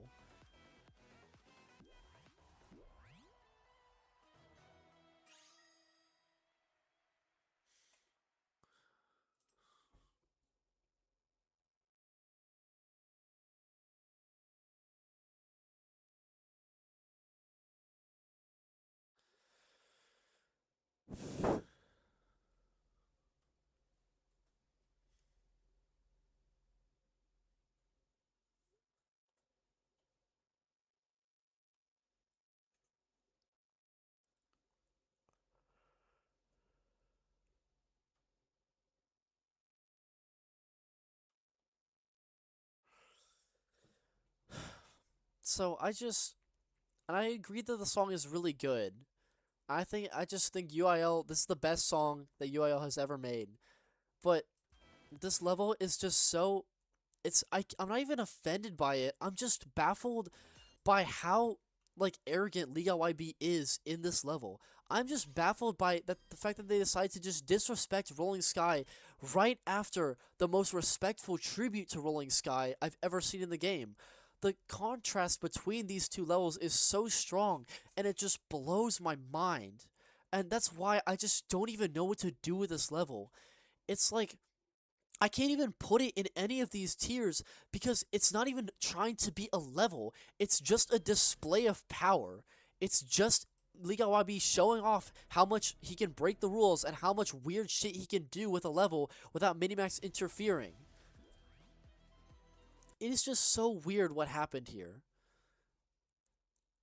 Well, I've ranked pretty much UIL. I've ranked every single level with the song that you've made. Every song that you've made, I've put it in a ranking somewhere. It's either in here, so you can look at that if you want, or it's in Co-Creation Season 2's live stream where there's all the co-creation levels. I don't remember if you composed a co-creation song or not, but yeah, I've ranked all your songs thus far, except for Atomic Energy, not because it's the song.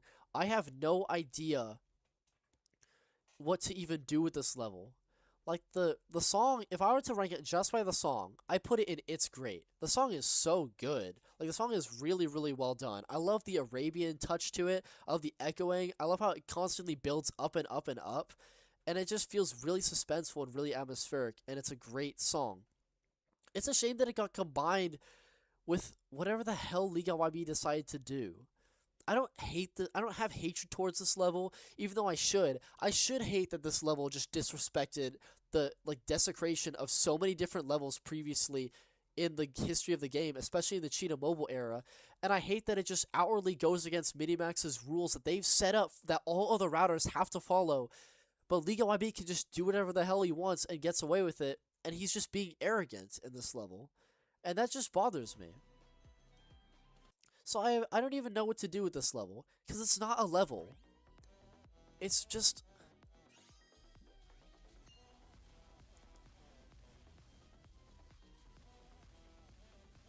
What did Frogby just say? Better see MotiF-east and great.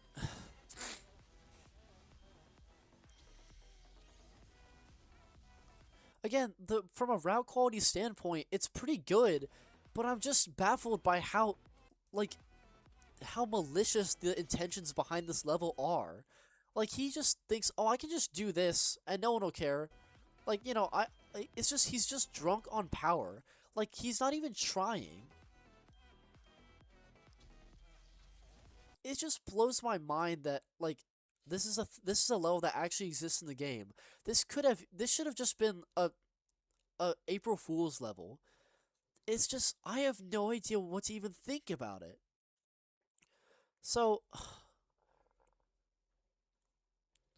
because of the intentions behind this level, I like to move levels up because they're made with good intent, but this level is made with bad intent. This level is made maliciously. It's made as a way to show off, like, his abilities as a high-ranking official within Minimax.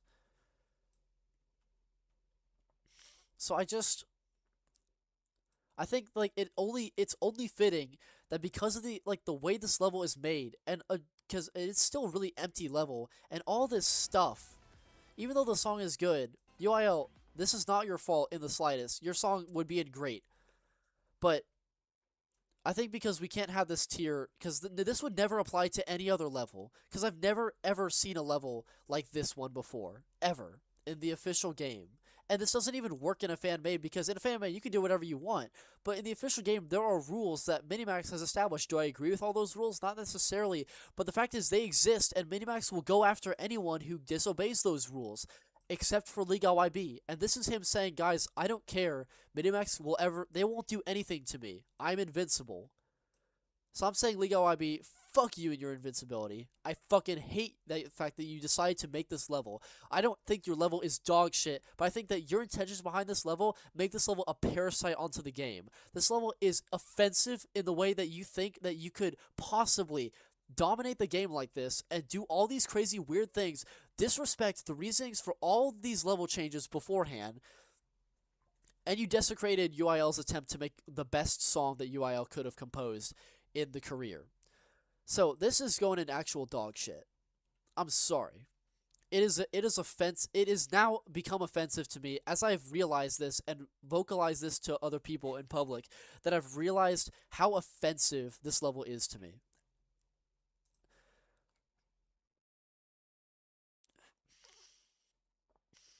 Tsunami opened the floodgates. It's either here or here. Tsunami opened the floodgates to having all these extra bonuses, and it invented the idea that you can just invent a new theme you want. It can only have the background hue shifted by 10%, and it counts as a new theme. Tsunami is offensive in its own right, but even Tsunami, that level doesn't say, hey, I can do whatever I want. Fuck you. I have so much power in the game that the company will do nothing to stop me. This level is more arrogant than Tsunami. This level breaks more rules than Tsunami. This level is just the epitome of arrogance and stupidity and being drunk on power. And at first, I had no idea what to think about it, because I don't think that the routes themselves, just the routes alone, are objectively dog shit. But some of the routes are still so bad to the point where even those will not save the level from the absolute atrocious reasonings that it was ever made to begin with. This level is just disgusting. It's awful. I hate it. I hate everything that this level represents. I hate the router who made this level, and I hate the fact that Minimax did absolutely nothing about any of this. And it doesn't even have the grayscale theme. Moving on.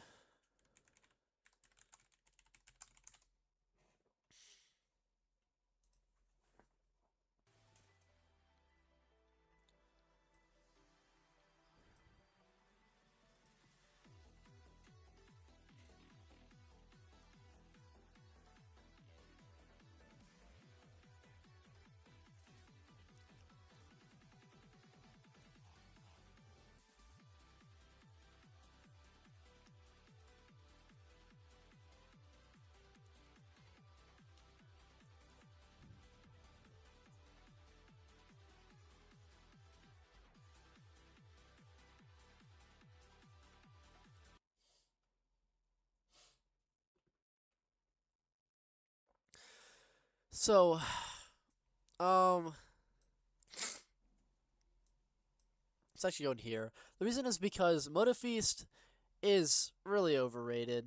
It's super overrated. I'm assuming my chat half agrees with me because, you know, you wouldn't be subscribed to me if you didn't somewhat agree with most of my opinions on the game. But MotiF-east is just, I don't I don't like it. I don't really like MotiF-east. It's just a really obnoxious level. It's just not really high in quality. Let me try to type it correctly. Ruling Sky. I just...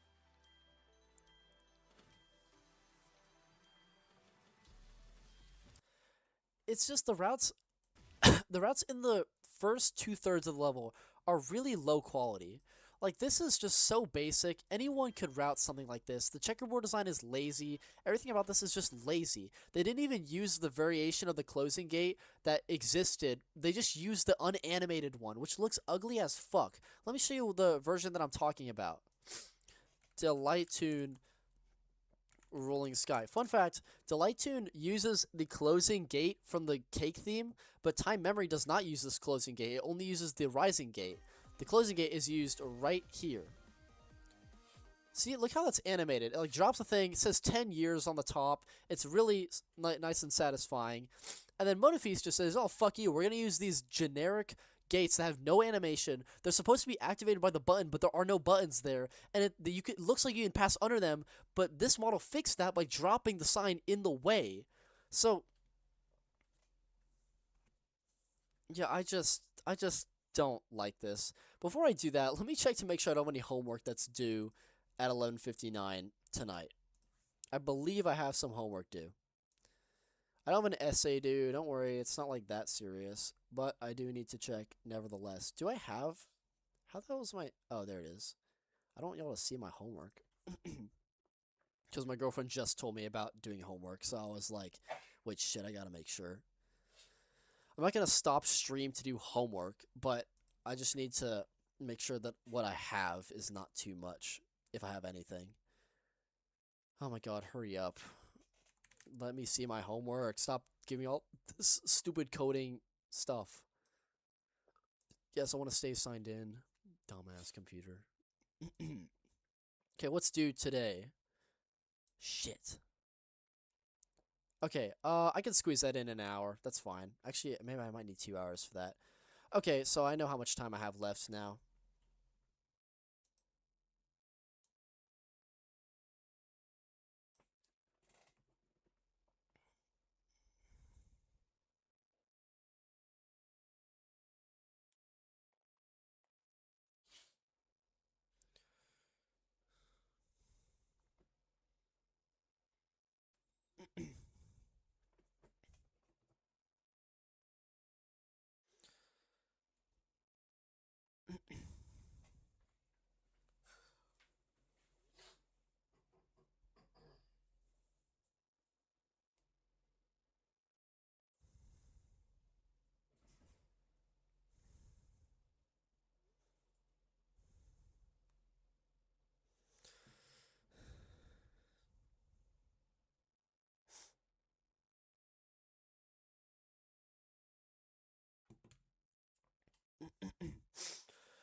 Anyway, moving on with MotiF-east. Yeah, my homework's not... Yeah, I just have one thing, which will take about an hour and a half. But again, it's just very... Like, what... Like, come on, bro. We can do better than this. Like, we can do better than this. Like, seriously?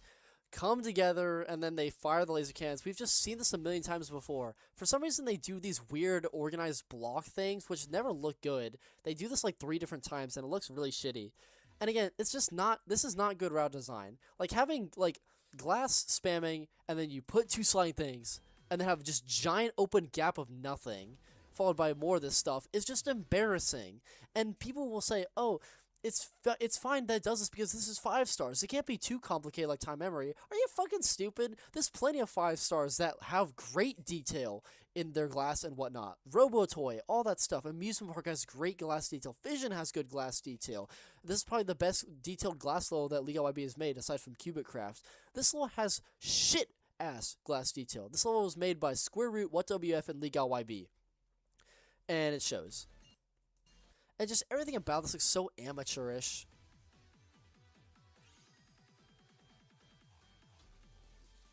And again, I don't like that this level just randomly references a random song, but I'm not going to talk about song just yet. I just don't really like how this just looks so amateurish, so simplistic, compared to Time-Memory, which knew how to use all of its objects in very satisfying ways, and the level looked like it was actually a celebration. This doesn't look like a celebration. This just looks like a giant empty void of nothingness with a couple objects we've seen before. Everything sings horribly, by the way.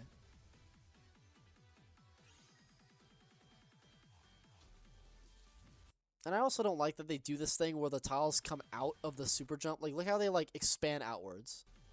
That looks ugly as shit. Why do they do that? And again, this weird block. I don't know why they keep doing this. Like, why? What's the point of that? And just, you know, more terrible usage of psychedelic blocks. That just looks fucking awful, dude. Oh god, that just looks so ugly. Like, why is everything so empty? Why is everything so far apart? And this is just horrible game design. See, like, look at this. If you want people to go the easy way, then maybe don't have everything direct towards the hard way. And also, if you have a giant glowing, emanating super jump boost, the player is going to naturally think, oh, okay, I need to get out of the way of this wall and then jump on that, and then make it to safety. But it's just barely missing it. You actually land here, not here, so you have to go behind the wall, which just tricks the player in the most obnoxious way possible. And also, this is a criticism I have of routes that have extended all the way back since 2017 when they invented the super jump boost, and that the super jump is designed to get around collectible routes, and I always had an issue with that because there's so much more smart ways to make the easy way not just jump over everything in the collectible route. But if both, and like this level does that right here, where it just jumps over all of the collectible stuff, but it's even worse this time around because then the collectible jumps over all of the easy stuff. So it's just double stupid. And this just looks so ugly. Like, everything about all these diagonal tiles looking like this with zero sync is just so unsatisfying. And then just like more force going behind objects like this, it's just really ugh. It's just so icky. Like, why are we forcing players to do stuff like this? I didn't really like it when Chess Fortress did that, but I don't like it when Spectre Remix does that either. But it's just really weird and ugly looking. Like, why is it like this, dude? Just please help me. Just more, like, it doesn't sync with anything at all. The objects are so spread out, and they just feel like kind of useless. And again, this level does not make any kind of interesting usage of the mechanic in the slightest. More of this random block shit. This is so random, dude.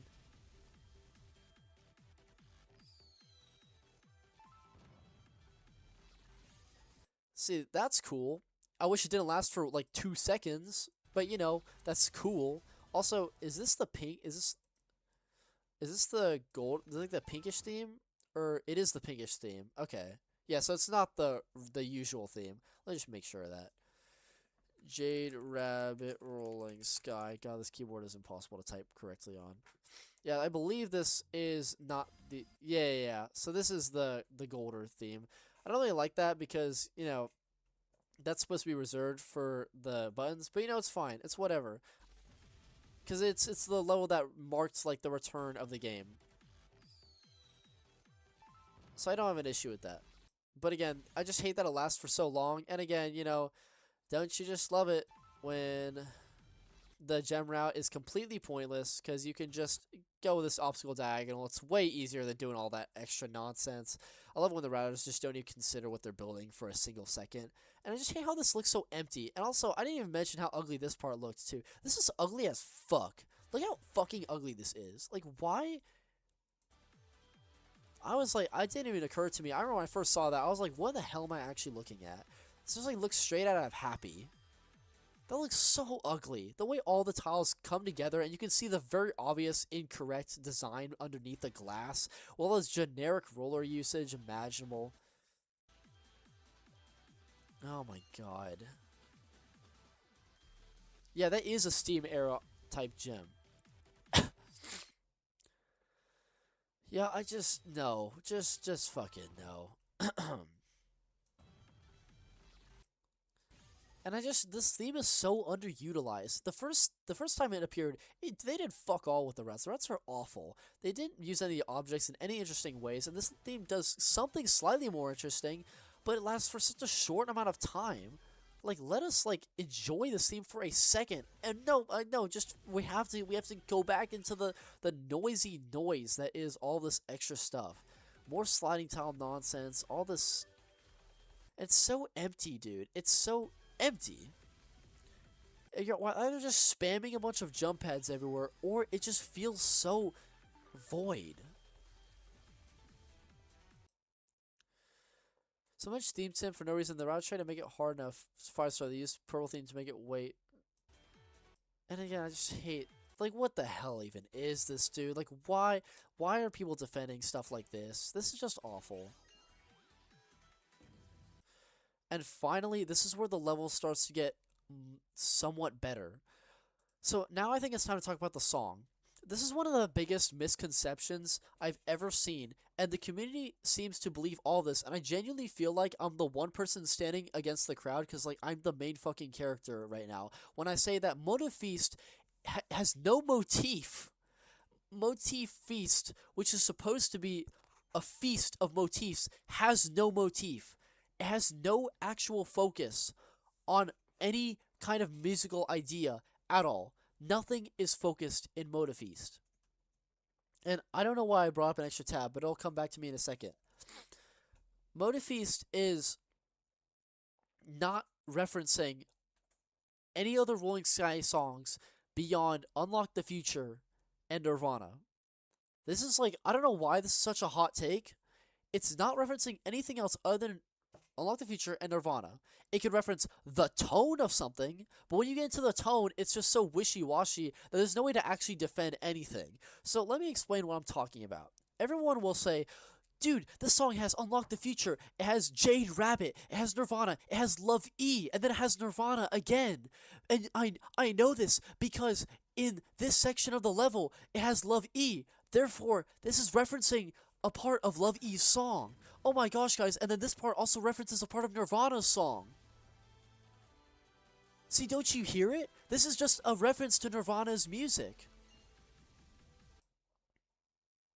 This is not a reference to Nirvana's music. This is not a reference to Love E's music. This is not Jade Rabbit's melody. It's very obvious that they use the same instrument to make it seem like Jade Rabbit, but because the song is copyrighted, they don't actually use the melody. So it is not a melodic reference. It does not reference any melody in this section. They mix it around in the same way that Mungho mixes around his song from Sunshine Ocean to Cubic Craft, and that's not an actual melodic reference. Then you get into the Love E section, which is not, and if you ask anyone who believes that Love E's melody is referenced in this section, they will never ever be able to grab a part of the melody and play it right next to Love E's to prove it. No one can prove it because it's not true.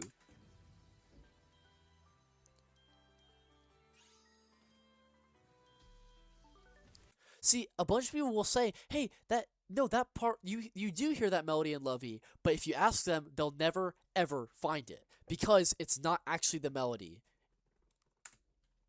And then the argument becomes even dumber when you get into Nirvana, where they make up shit out of their mind and say this part is referencing a part of Nirvana's music.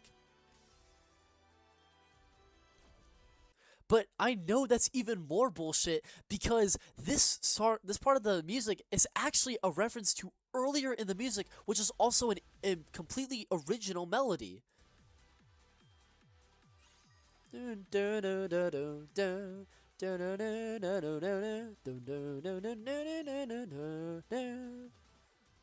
Okay, and then you get back to here and it plays the same melody again.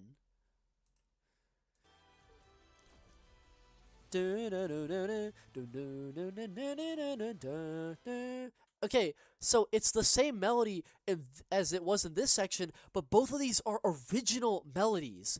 And people will listen to this and they'll lie to you and they'll say, oh no, this melody is from Nirvana, but they're actively proven wrong by the song itself.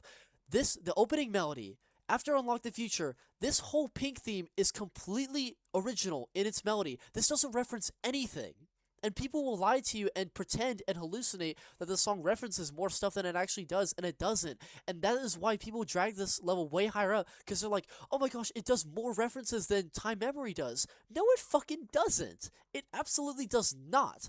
Firstly, TiMe-mory had reasons to its references. Not only, aside from having more references than MotiF-east, it actually referenced them in a very neat way. The objects can span all the way from 2016 to 2025 in RoboToy. And all the themes are organized by all the birthday themes from the before Minimax era, and then you have all the themes that the song was actually referencing. The song was referencing a stage in development of the new era of Rolling Sky and the end of the Cheetah Mobile era in Rolling Sky.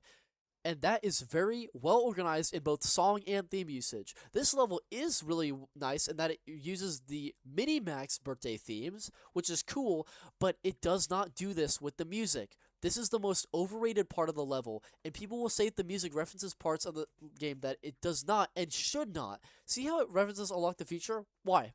Tell me, why? Genuinely, somebody tell me why it references Unlock the Future. Why? Is it because we're unlocking the future? But it's referencing the past. So we're not going anything into the future at all. This level is a reference to things that have existed before. It doesn't promise anything else in the future. This is such a random inclusion, and again, they did it probably because the song composer just likes Unlock the Future, or because they had this and they realized, hey, maybe we can just spam a bunch of Unlock the Future stuff and spam the diagonal thing. They just saw the keys and they thought that they could just get away with like referencing a theme and pretending that it was all intentional from the start. Then all this is original melody. It's not referencing anything. If anyone comes up and says, no, this is actually referencing a part in this level, prove it. Send me a video of the two things spliced together, or tell me the exact time codes of two videos so I can see where exactly these melodies line up, because otherwise I will not believe you. I thought I was crazy at first. I thought that these did reference something. I thought that LiGaYB's melody was there. I thought that Nirvana's melody was there, but then I realized that I was just wrong. They don't actually reference anything. The only part that actually references Nirvana is right here.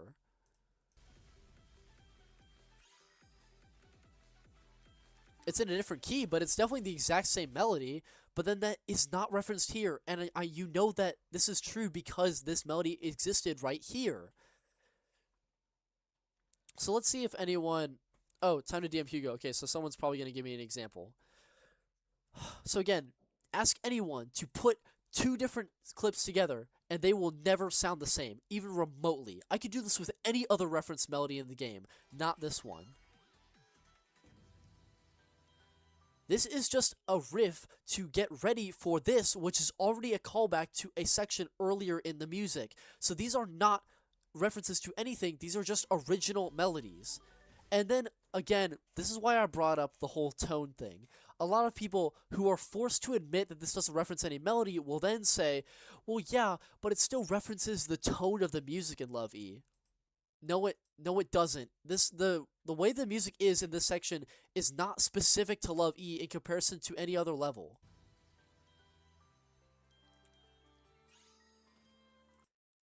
Is it because LiGaYB has piano or violin at some point?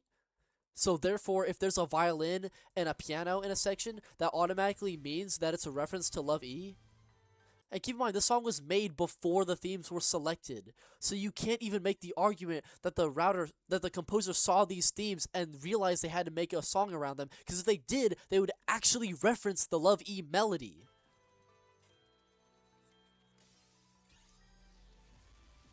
And then here is just completely an excuse. It doesn't even use the same instruments as anything in Nirvana.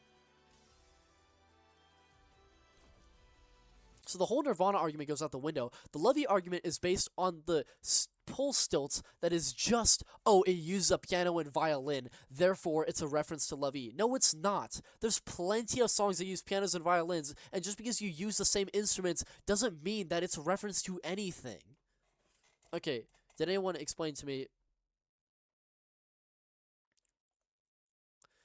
The Kingdom, did anyone say that? Whoa, I need to look at that level, whatever that is. Bonfire, look at 65%. These videos out of sync. Yeah, okay, we already passed all that nonsense. Okay, this is pretty much before stream started. So, yeah, this is not a reference. And this is like my biggest issue with this level, and that it doesn't have enough references. I like that, again, it's held up by the fact that these themes, which are already made for Time-Memory, exist, so they're still referencing a lot of stuff, but the way in which it references is super sloppy. Let's add a random theme here, let's add in Nirvana for half of a section here, why? I don't know why, and then we're gonna have a melody here that's completely unique to everything else. We're gonna have this melody that builds up to this, which comes back later, but the melody before that never shows up anywhere else in the song, neither does the Love E melody, that never shows up anywhere else in the song. Then you have this part, which is just noise.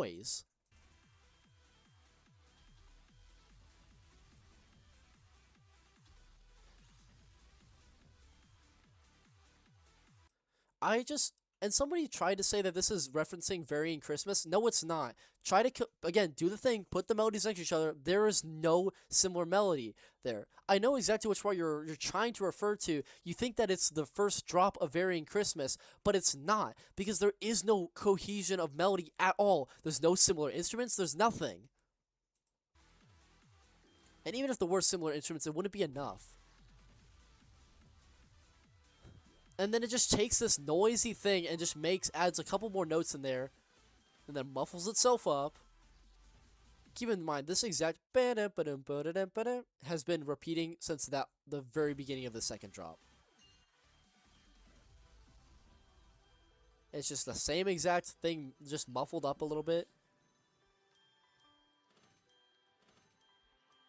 And then this is again referencing this part that was referenced in Nirvana. And it's referencing this part as well. So again, this song has a lot of original melodies, a little bit too many. This melody is not similar enough to this melody, and then these melodies are like kind of similar, but not really, and then the ending references this melody. So basically, this song is just a regular song, and then they added Unlock the Future for no reason, just because they felt like it. They added in half of Nirvana for no reason. Oh yeah, I forgot to mention about this part. This part is another melody that never shows up anywhere else.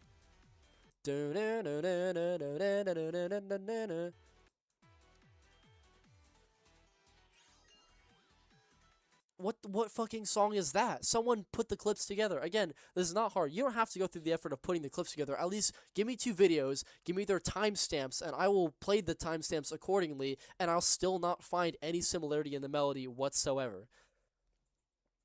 I feel like the Cameo in MotiF-east is very similar to Nirvana at 57%. I'm not trying to say it's an actual reference, but it's a misconception since in both instances they both sound uplifting. Again, sounding uplifting is not unique to any specific song. That's not good enough. But let's go and look at 57% and see what they're talking about. I think the Nirvana Cameo in MotiF-east is pretty similar to Nirvana at 57%. Let's listen to everything in this Nirvana section first.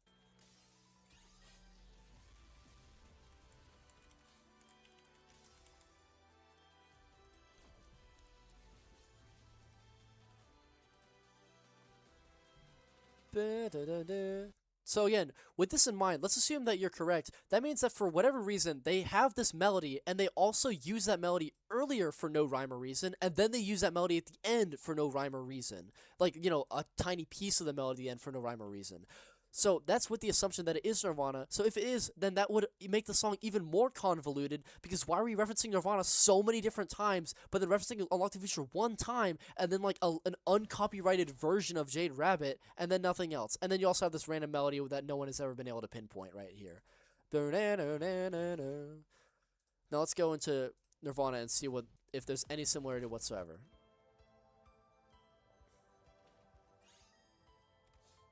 Oh, yeah, okay, so...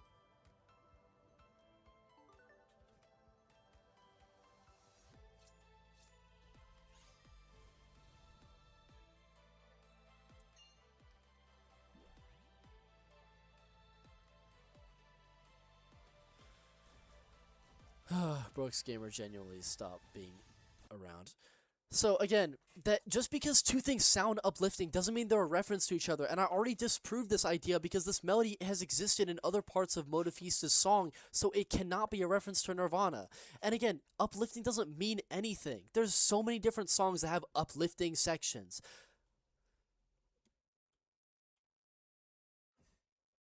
So I just don't I simply don't like it when people try and pretend this song has more references than it actually does. It just it's just a mess. And I've talked about the routes somewhat. It just takes a really good concept and it just makes it so uninteresting. This level is so uninteresting as a level. It just spams a bunch of shit. And if it doesn't spam a bunch of shit, there's a bunch of giant open gaps that like have no purpose whatsoever. It's an ugly ass level. It does not use like again the cameo themes are pretty cool, and I like if you were to take away the job that this song has to reference other stuff, this would be a good song. I think that the actual composition skill of Deligh is really good. Like I think that he can make good songs. But I just think that he was the worst choice to make a birthday song because he has no idea how to actually reference anything properly at all. It is embarrassing how this level tries to reference stuff and fails so spectacularly. And I like how it uses the 2 birthday themes, but it's just a shame that it's just mixed in with such a cluttered shitfest of themes and, you know. And I also hate that this blue theme lasts for like 1 second.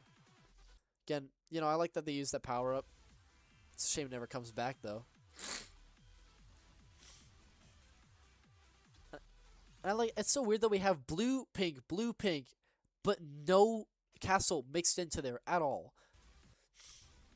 And it's just so messy, dude. Like, this is just... How do we go from, like, empty gameplay to this, and now it's just convoluted noise? It's not coherent like Time-mory was. It's just noisy. Like, let's just spam a bunch of laser cannons everywhere for no reason. Is that supposed to be a reference to, fucking... What's that level? Toy blocks? I don't even know. LiGaYB probably did write this part anyway. But it's just so noisy. Like, you have to go...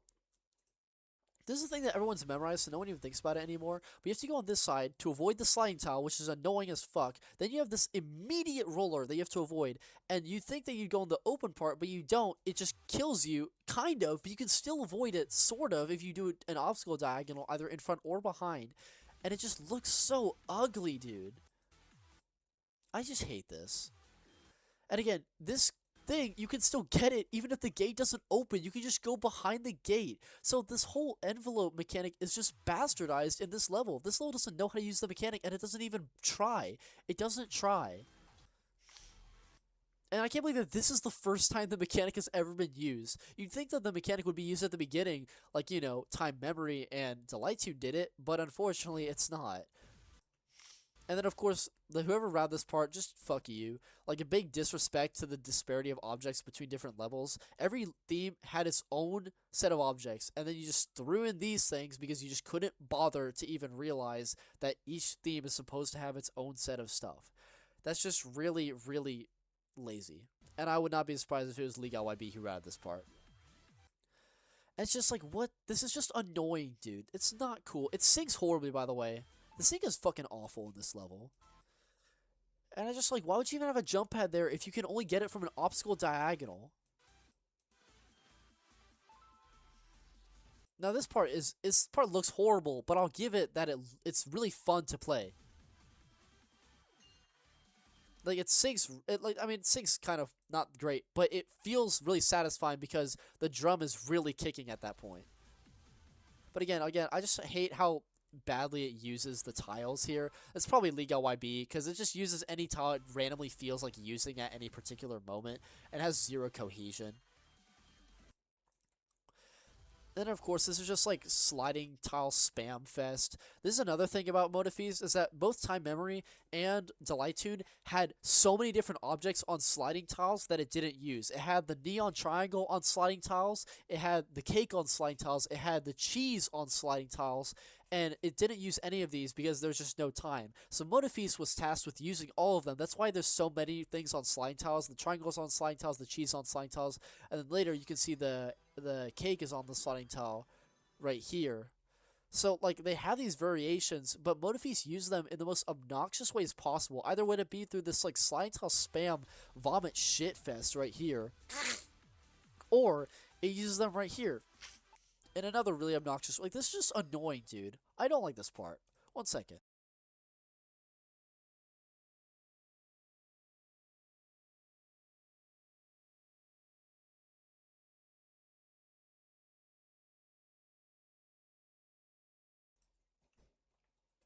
So it's just really obnoxious. I just hate everything about this. Look how the tiles move as well. Just clicking that doesn't sync with anything. And you just jump around a bunch of random shit. Those things are just, all this is just designed to just piss you off. Like, what the hell even is this gameplay, dude? More Bluetooth mover bullshit. Again, this doesn't actually touch it. They have to use an extra mover to activate it that way. Fuck you and your Bluetooth movers. Oh god, why, dude? It's just like, it doesn't look natural at all. Somehow you made the part in Time-Memory where you're jumping around a bunch of walls look more natural than this. This looks so unnatural. It's probably because you thought that for some reason having 2 towers and a balloon and then having 2 balloons and a tower was cool or whatever, and it just looks ugly as fuck. And somehow you had all this time. Time-Memory could barely use these themes, and it managed to incorporate everything. And somehow you managed to incorporate almost nothing. You use these objects a singular time. All these things you use like one time, because you were so focused on including all this slop with all these other themes. Like, these sliding tile things never appear anywhere else. That ladybug never appears anywhere else significant. And again, if it does, it's like for like just one singular time. The windmills only appear here in that and in the other theme. This only appears here. The heart only appears one time in the beginning theme. The 2 nutcracker guards only appear one time in the beginning theme. The gate closing version only appears in the beginning, and it's not even animated. Then these presents appear here and never again. And then you have the closing gate, plus these shitty ass block designs, and they use these sparkle effects, which were not present in this theme in either of the 2 other birthday levels. So again, it's just the routers completely disregarding the rules that the original level set out to place, and it's really, really ugly. This level is an insultingly bad level, and it honestly kind of makes me want to put it lower.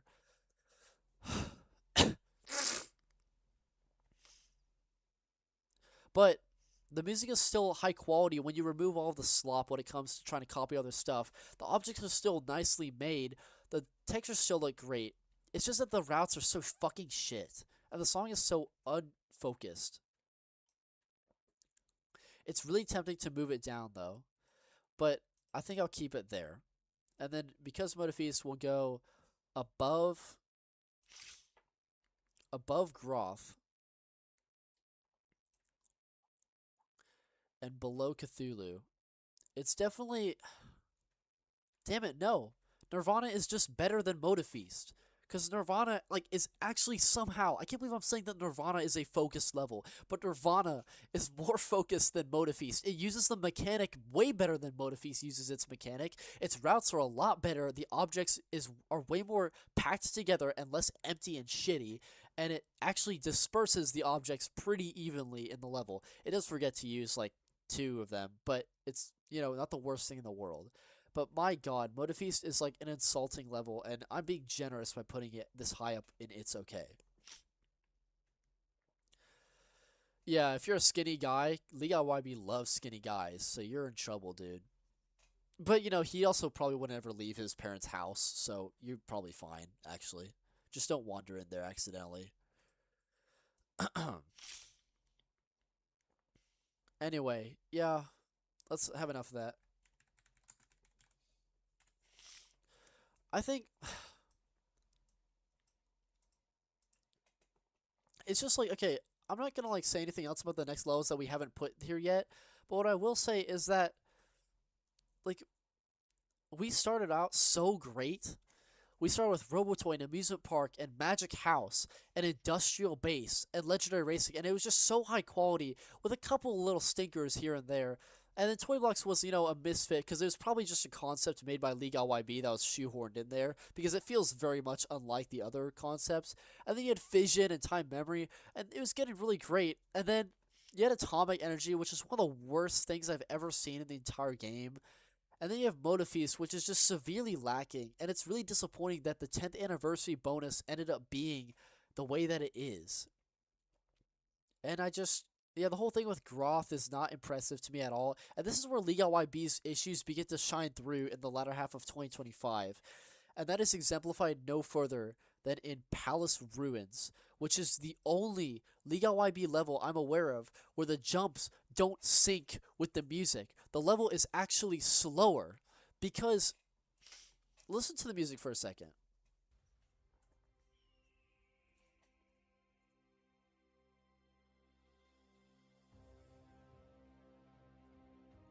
So if you actually wanted to make the level the speed of this song, then you'd have to sync the jump pads like this.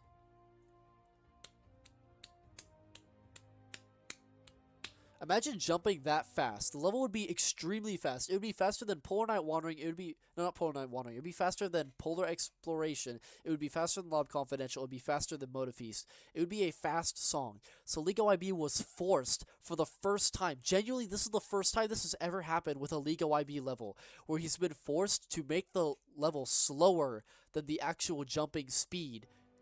So what he does instead is he does what Notoriously Palace Ruins was known to do. He focuses so much on syncing the jump pads with one tile in between each one.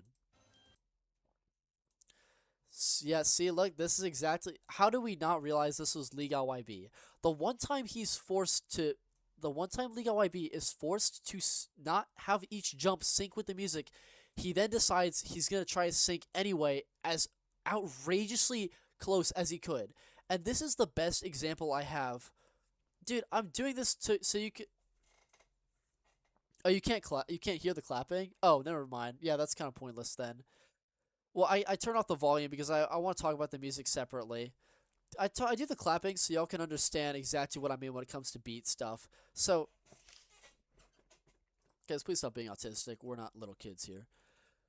So, if you look at this, it's so obvious what I mean, and this is not as prevalent in Ghroth, but this is the worst example I have of LiGaYB focusing so much on sync that it kills the enjoyment in the level. This level is the most annoying ass level I've played in a long time. It's more annoying than Midnight Go Round. The block shifting is completely disorganized. Somehow Castle in the Sky, a level with rotating blocks, is more coherent and sight readable than this level. This level is so ham-fisted on syncing as good as it can that it just sacrifices everything else the level possibly could have to do, and it's so annoying. Like, the level, sometimes you just want to break. You just want to break from jumping like that all the fucking time. And this is the best part of the level, where he's using all the reggae pillars, but then he just keeps doing it, and it's so annoying. It's horrid. The gameplay is so shit. This is probably, like, I'd rather play Atomic Energy's routes than play these routes, because Atomic Energy's routes are less infuriatingly obnoxious than these ones. It's just so focused on syncing. Just stop for 1 fucking second. A level is more than how many times a jump will sync with the music.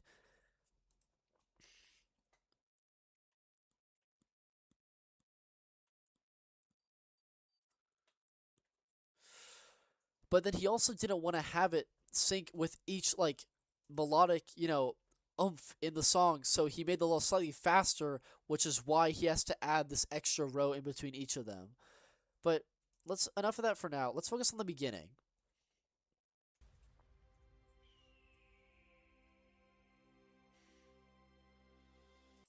Not many people realize this, but the reason why the ball flies up is because there's a flight boost attached right here. There's a flight boost placed here, so the moment you spawn into the level, you're touching it, and then it acts like a flight boost, and then they increase the length, which you can do. You can, again, it works like slow power-up. You can determine how long the duration will last. So this is just a regular flight boost, but you're probably thinking what I'm thinking. Hugo, why is it invisible? And the reason, and again, I wouldn't have an issue with this, because they could just say, oh, well, we can add a new mechanic where you can just jump out of the portal flying, which I actually don't mind. But then for some reason, he does it again right here. Which is like, are you telling me that because we have an arrow from an auto mover that we can just have it an invisible mechanic? I'm sorry, I don't think I need to be the one to explain why making things invisible is a bad idea. Do I need to explain why making any power-up you want invisible is a bad idea? It's already bad enough that for slow power-ups, we have no idea when it'll resume the original speed, but it's even worse when we decide, are we just allowed to make things invisible now? And it's made by LiGaYB, which no one's fucking surprised. That's why this level gets away with abusing mechanics like this. And here's the worst part is geobuffers. Most of y'all don't know what a geobuffer is, but a geobuffer is it's a thing that allows you to spawn in an object. If you do not use the geobuffer in the files, then the object model will not be there because the geobuffer is required to spawn the object. It saves data this way. So if you don't use the geobuffer, then the object won't be there. But every level up until this level in the whole history of the game has always used a geobuffer to spawn in every object, because if it doesn't, the object doesn't spawn, and all the tiles to the right of it disappear, because all tiles are generated from left to right. So if you don't spawn in a model, then all the other tiles after that and the models on top of them will not spawn, even though the hitboxes will still be there. So LiGaYB was aware of this, and he placed down that flight power-up, and he said, listen, I don't give a fuck. I want this to be invisible because I want the player to come out of it and the flight power-up not touch them on the portal. And so the developer said, okay, we're just not going to add the geobuffer into the code. So that's going to be invisible. And then they fixed the issue where it despawns the tiles to the right of it, where it generates from left to right. So now we're left with this atrocity where it's an existing power-up that they've made invisible for no reason. And at least Magic House had the decency of putting it next to a gate every single time. And the gate itself is attached to the invisibility, which means that the Magic House doesn't have the invisible power-up placed there. It's just the gate itself that does this. So it's fine. But this level decides, no, anything can be invisible anytime we want. As long as we, just put an arrow there, it could be here, but we're just going to have it here, and you just have to guess when something is invisible. And I know that some dumbass router is going to exploit this later, now that LiGaYB has opened the floodgates to yet another kind of exploitation. And in the past, when he made Hub, when he made levels like, trying to think of another level that he made that was good. Blazing Tracks, he used mechanics in really interesting ways, and now he's run out of mechanics to exploit, and now he's just thinking of, hey, how can I just, be a bitch and get away with it? Atomic Energy is so obnoxious, it doesn't do any mechanics in any interesting way whatsoever. It just does as much bullshit, exploitation as it can, and it tries to bend the rules according to LiGaYB, and this level just carries that on. He's not even doing anything interesting anymore with pre-existing mechanics. He's just fucking up them. And I like that this level is, the first level since Dinosaur Valley to have moving floaters, floaters on top of sliding tiles. It'd be a shame if the models were shit, which unfortunately they are. What the hell even is this? Why do we have a UFO with a gem on top of it? Why? What does this even mean? Why is there a Jewish star here? Is it because heaven? Because heaven, so we just have a bunch of, stuff? Why is there a sword? What does that even mean? Why do these objects look so yellow? Again, just more generic heaven building stuff. A gem that's essentially just free. More Jewish roller stuff. Don't know what that's about. Here's another issue I had with the song. I actually voted Heaven to come first before Underground. Of course, we later realized after the release of Wasteland Wildsands that there was actually no Heaven versus Hell. It was just a palace thing. And then you had a, apocalyptic world. But then, of course, they wanted to pretend that they were polar opposites. That's why the fan art of Wasteland is way more red than the actual levels are. It was just a very lazy attempt to trick people into thinking that they were more organized. So people voted Heaven more so than they voted Hell. And I voted Heaven because I heard the opening of the song, and it was kind of generic at first, but then I heard the build-up, and I was actually really intrigued.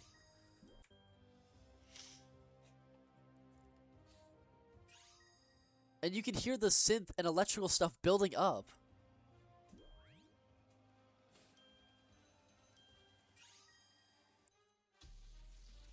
And then when it went, ba, ba, ba, ba, I was like, oh my god, because then it cut off the song, and that was the teaser that we got. That was what people were allowed to listen to when it came to the voting. So I heard that, and I was like, holy shit, I don't know what's happening after this moment, but that drop has got to sound really, really great. And then I heard Wasteland Wildsands, and they only played the beginning, and the beginning is kind of lackluster. You don't get to hear the drop or anything. So, of course, people voted this level more because the song sounded way more interesting. But then I looked at the two people behind the songs, and it was A.T. Master for Palace Ruins, and it was Anna Seal for Wasteland Wildsands. Both these people I do not like. Not in personality. I just don't think they're good at making songs. And Seal's Midnight Go Round was dog shit. And AT Master opened with Harmonic Streets, which I thought was so boring and annoying and repetitive. It was so painfully repetitive.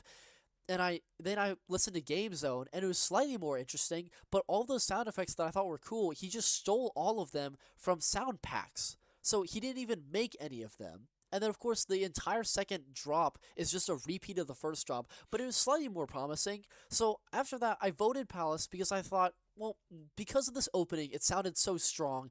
I'm sure AT Master will know how to deliver in some interesting way.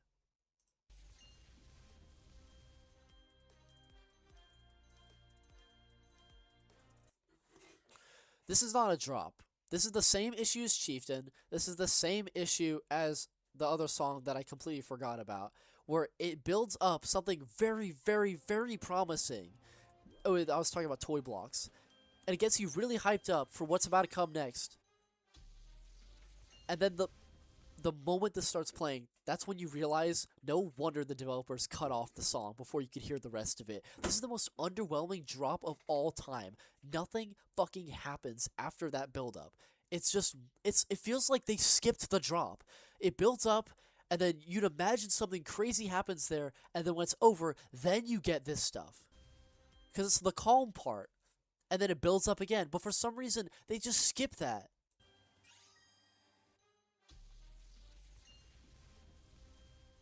It does, again, and this bum bum bum bum, that is a build up. That is an attempt to build up anticipation. That's how melodic composition works. And I believe AT Master knows this. That's why he wrote the opening as he did.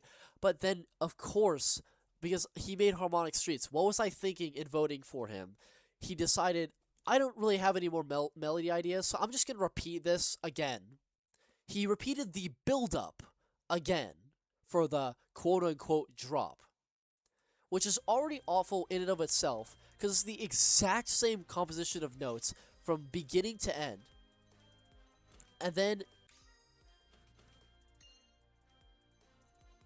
you think maybe he could do something else after this. Boom, boom, boom, boom. And then it just keeps going. He replays the same melody a third time. Like, what the actual fuck? Like, seriously? You had so much potential. That opening was so strong. The build-up was amazing. I would have been ready to hear a 9 out of 10 or a 10 out of 10 song. Then you skipped the drop, you replayed the same bullshit, and then you just kept replaying it again.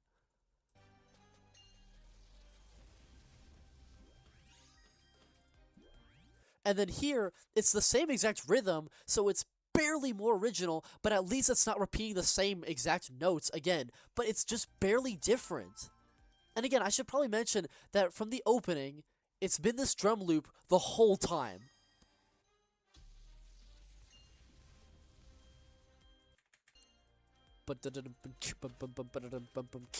It's the exact same thing from beginning. It goes all. It doesn't stop. Like, how lazy do you have to get? All of the accompanying, like, brass in the background is just repeated from beginning to end.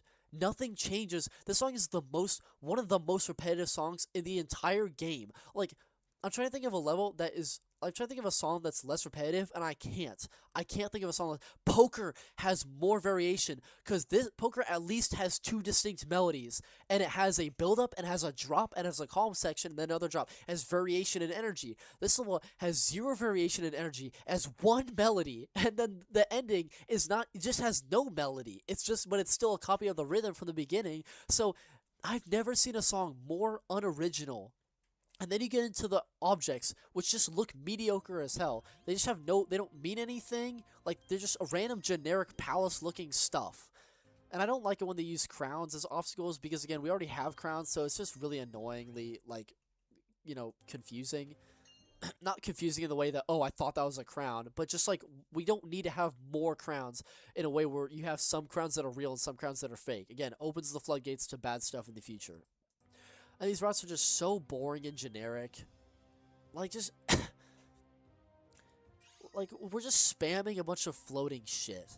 Again, I saw these routes and I thought they were dog shit. And I thought the textures looked really bad. The background is awful, by the way. Like, there's so much nonsense going on. There's so much like blurriness. Look at the pixelation; it's just really, really bad. And this exists beyond just the game. If you look at the actual texture, it's still equally as bad. And it's just so messy, dude. Like, why are the stairs like that? Just looks really bad. And there's this whole focus on Jewish stuff. I have no idea what that's about. And then you have this theme, which looks way uglier than the first. This theme looks so fucking ugly, dude. Like, it looks barely different from the first one in terms of, like, but then everything's pink, so that's fine. Doesn't fit the music at all, by the way. But it just looks so shitty. And it doesn't help with the fact that it's just a bunch of Castle in the Sky blocks spammed everywhere. And if you're going to spam Castle in the Sky blocks, at least use the rotating ones and make it interesting. But LiGaYB somehow found the most boring usage of these blocks imaginable. God, this is just so obnoxious, dude. So many traps hidden for people, and it's not fun, like in Abyss traps. Like, this is just annoying as shit. Like, no one wants to have gameplay where you have the option to go to the side and then just die because, you know, just fuck you for not randomly guessing which one you have to press because blocks are just moving everywhere. And if you want to go here, then just fuck you because we're going to throw a block in your face for no reason. Again, another thing, yeah, like, just... This level has no indication of where you actually have to go. It just constantly says, fuck you for not randomly guessing the right thing. Go play the level again and do better. Just so much noise, dude. Like, why? Why are you even closing off that side? It's so annoying. And you'd think, you see jump pads and you want to go to them inherently, so when it does this stupid shit, it's just annoying. And this camera effect does nothing. And this is kind of a laughing stock. This is one of the worst things Minimax has ever added. It's just so pointless. Like, the mechanic doesn't do anything. It barely changes... I'm sorry. It barely changes the gameplay at all. It's just, like, so silly how that works. Oh my gosh. I just hate this shit so much, dude.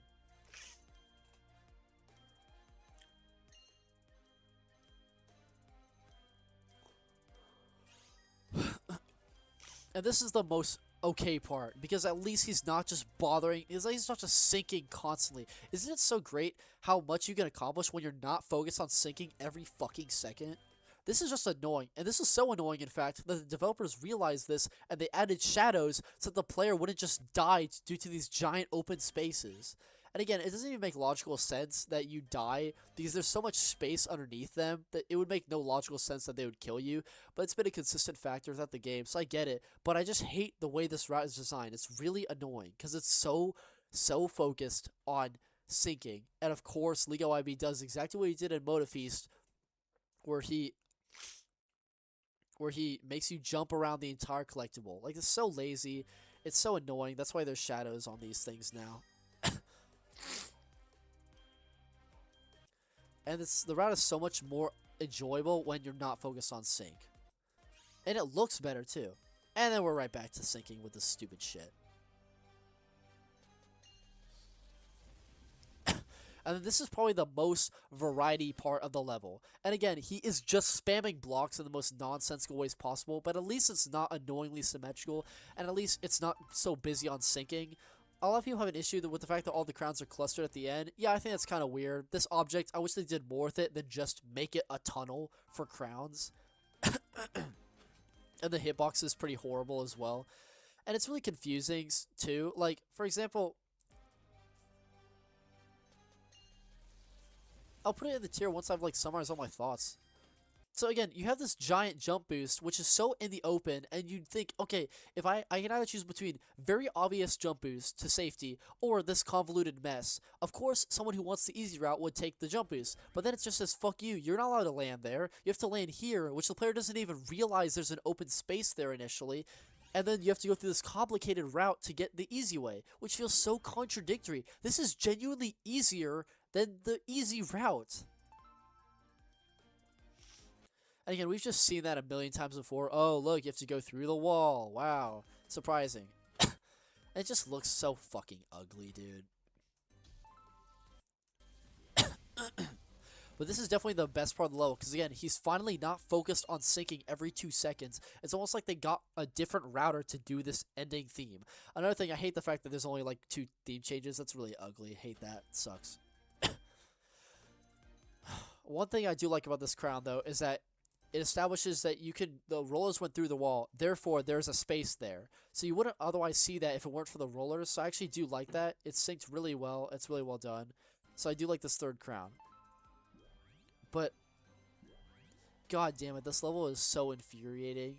The song sucks, the textures suck, the route is fucking dog shit. This level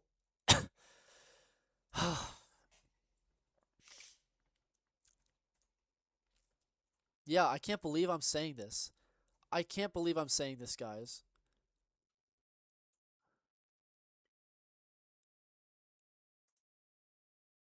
I can't believe I'm doing that. I never thought I'd hate Palace that much. I never thought I would actually dislike Palace that much, dude. I'm sorry. I can't believe I never... When I first played the level, people were telling me how bad it was, and I played it and I was like, oh wow, that's awful. And then I played it more and I was like, okay, I just don't really care about this level anymore. So I thought that I'd find myself being neutral about it, but then I realized that I actually hate it. Like, it's actually an offensively bad level. Like, the textures are really lackluster, especially the alternate theme, which looks shit. The exploitation of the flight boost is awful, and at least the level could have done something interesting with it. It doesn't. It just makes you fly and spams a bunch of tiles everywhere. The sliding tile, the sliding tile floater, has done nothing with. This music is just god awful. The music is dog shit by far, absolutely. The concept is just super generic. We already have a castle theme in the heavens, castle in the sky. We already have relics. We don't need this concept. This concept adds nothing. This is a nothing burger of a concept, and it doesn't even have that many objects either. I don't know why there's Jewish symbols in this level. It just doesn't make any sense. The syncing is god awful. It's a lazy attempt. It sacrifices everything about route quality. It's a big fuck you to anyone who wants to sight read. It just throws a bunch of blocks at you and expects you to maneuver around them. The blocks themselves look ugly as shit. So I think that this level genuinely has no redeeming factors. Like, no redeeming factors. Nothing about this level pulls it up. Everything is lackluster or dog shit. There's nothing about this level that makes it better. And I really thought about it. That's why I moved over here. I was like, wait a second, do I actually dislike it more than all of these levels and it's bad? And I realized, yes. Yes, I do. I would rather play this extra bonus of candy than play Palace Ruins, because at least this level doesn't just spit in my face for trying to play the game. So, Palace Ruins is absolutely going in its dog shit. I don't know why I thought that it would be any higher. Still slightly better than Lost City, because Lost City is just extremely obnoxious, and the detail is somehow even worse than Palace Ruins, and the music is probably more interesting. But again, I'll just give Palace Ruins the benefit of the doubt, because they, at least it invented new stuff. And this is what I'm saying, where how do we fall so far in 2025? We were doing so great. We came out with RoboToy, with Amusement Park, with Industrial Base, and then we get to, Toy Blocks, and then Ghroth, and, MotiF-east, and it just gets more and more shit. And especially with Atomic Energy, that was where it all started to change and go horribly wrong. And I just have no idea why this level turned out to be so shit. And I thought maybe it's because they hoped that people would vote the Wasteland level first, so that we'd have more time to work on Palace, and the actual finished version of Wasteland would be ready. But then I played Wasteland Wildsands. And let's just say, I realized that no, it's not that they didn't have time to modify Palace Ruins. It's that I have to sneeze, because I'm allergic to shitty-ass levels, and Wasteland Wildsands, you know what I'm talking about, is not good. It's not fucking good at all, dude.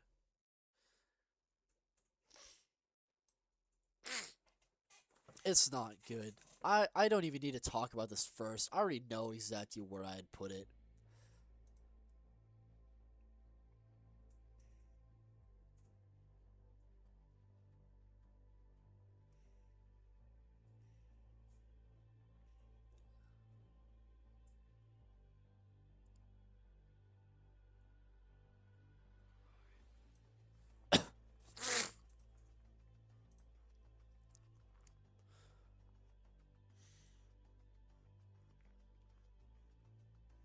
Yeah, I just like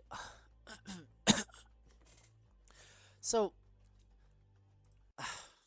so then after Palace Ruins came out, I was hoping to give it the benefit of the doubt and being like, yeah, maybe it's because they wanted the trash level to come first, so they made the trash level really good, and then they just didn't have enough time to modify Palace Ruins, so maybe it just looked worse than they wanted it to be.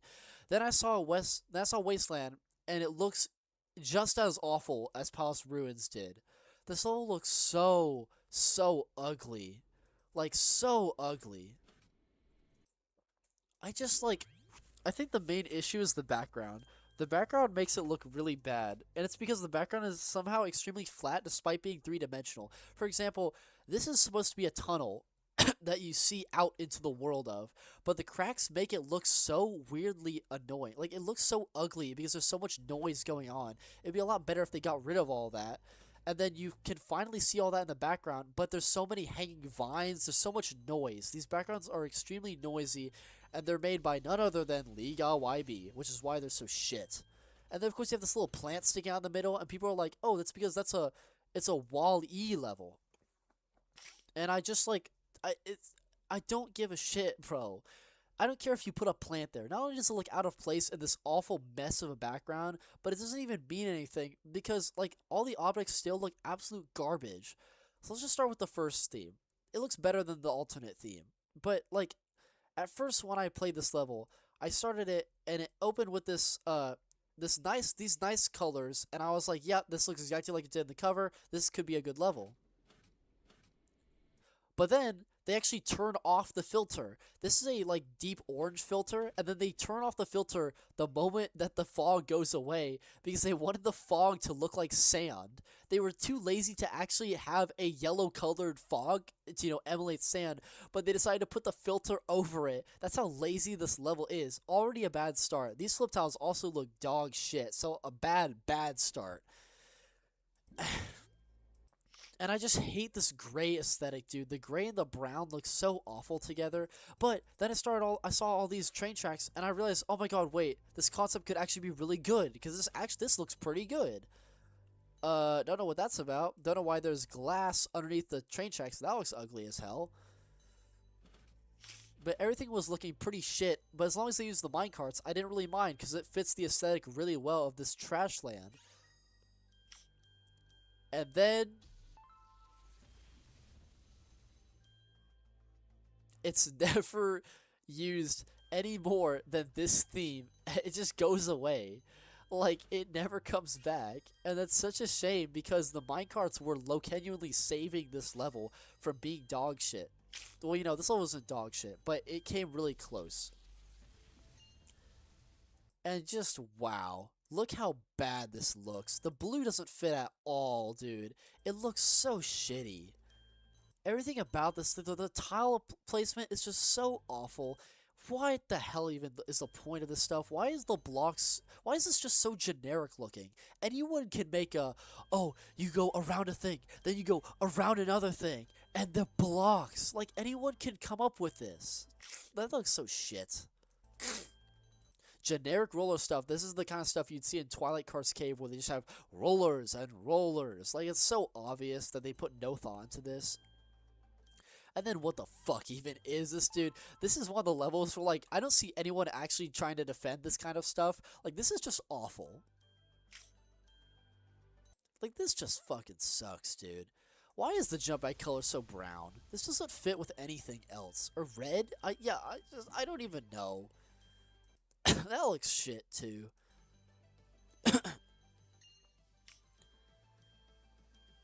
It's just, oh my god, dude. What the fuck is this route design? This looks so ugly, dude.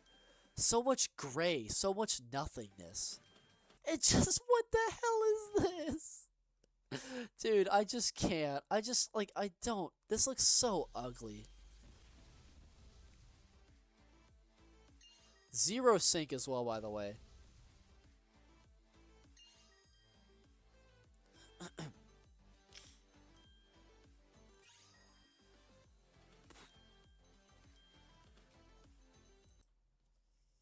The glass detail is awful. The object usage is horrible. The flip tiles are god shit awful. the smoke effect, the way they use the smoke effect is so embarrassingly bad. Like, the fact that they, like, slap on the filter, then they disable it the moment the smoke is gone. It looks so stupid, dude.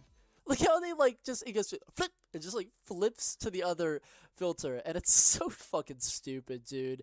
Zone 22 absolutely fixes this by just saying, oh, no, this is actually its own theme. Like, LiGaYB makes the filter its own theme, which I really respect. Dude, let me see the theme. See, LiGaYB actually uses this, which makes it a lot better. But I just, god damn it, dude. I hate everything about these routes. Like, what? Why? This looks so ugly. It's so insultingly ugly. And also, this drop goes on for so long. It has a drop, then it copies the exact same drop again, then it adds in this like the little like electric noise on the top, which doesn't blend in at all. So it's literally just the same drop multiplied 3 times over. And again, this is way better than Midnight Go Round, and this is way better than Palace Ruins as well. Like, the build up, it actually builds up to a satisfying drop. So like it has some kind of depth to it. But the drop lasts for too long, and there is no real interesting melody in this song. But it's definitely better than Midnight Go Round. It's definitely better than Palace Ruins in its music. And again, the thing that this level gets away with, that Palace Ruins doesn't get away with, is that it's a trash-themed level. So I can only criticize the way that it looks too far, because eventually you can run into the argument of, oh, it's meant to look shitty because it's a trash level. And I firstly think that you can make a level look visually good, but also have it centered around trash. Sorry, I bit the inside of my mouth. Like, Poppy Playtime has a lot of trash stuff, and that looks really visually pleasing. There's a bunch of other a bunch of other things that have a lot of trash stuff, like FNAF Security Breach or Still Wakes the Deep. These are a lot of good games that have good trash aesthetics, but this just isn't good. Especially the blue. The blue messes it up so much, and the red looks awful too.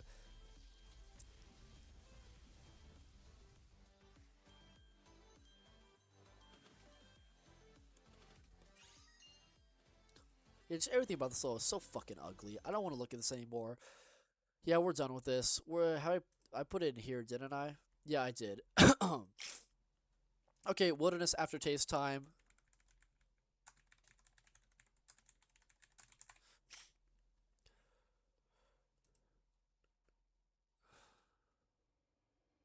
Wait, no.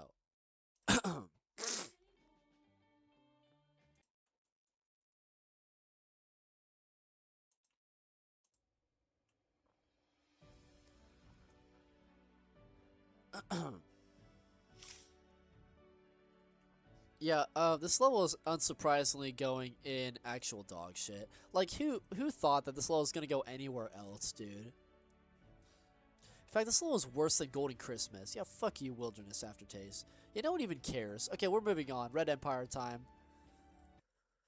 Okay, Red Empire.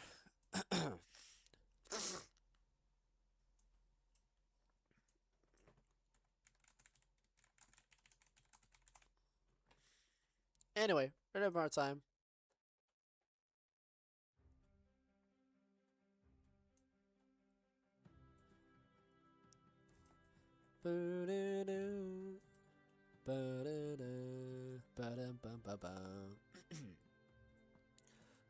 Okay, so anyway, Red Empire is going to go in, let's see. Let's see, Red Empire.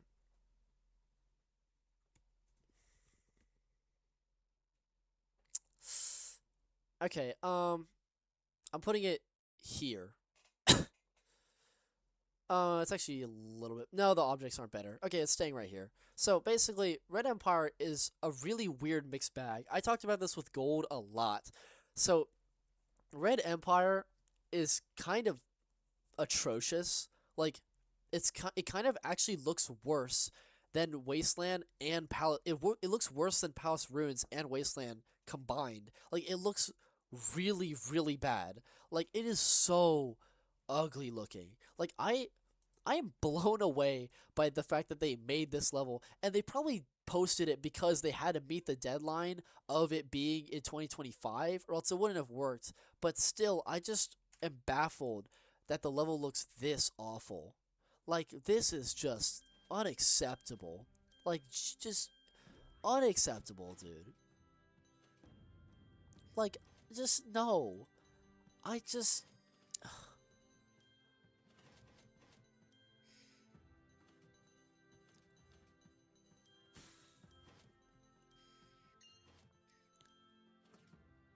this is a like, I've seen people argue about levels that I think are amazing and they think they're terrible, or I think it's dog shit and people are defending them for whatever reason. But I'm pretty sure people can collectively agree that this level is just bad.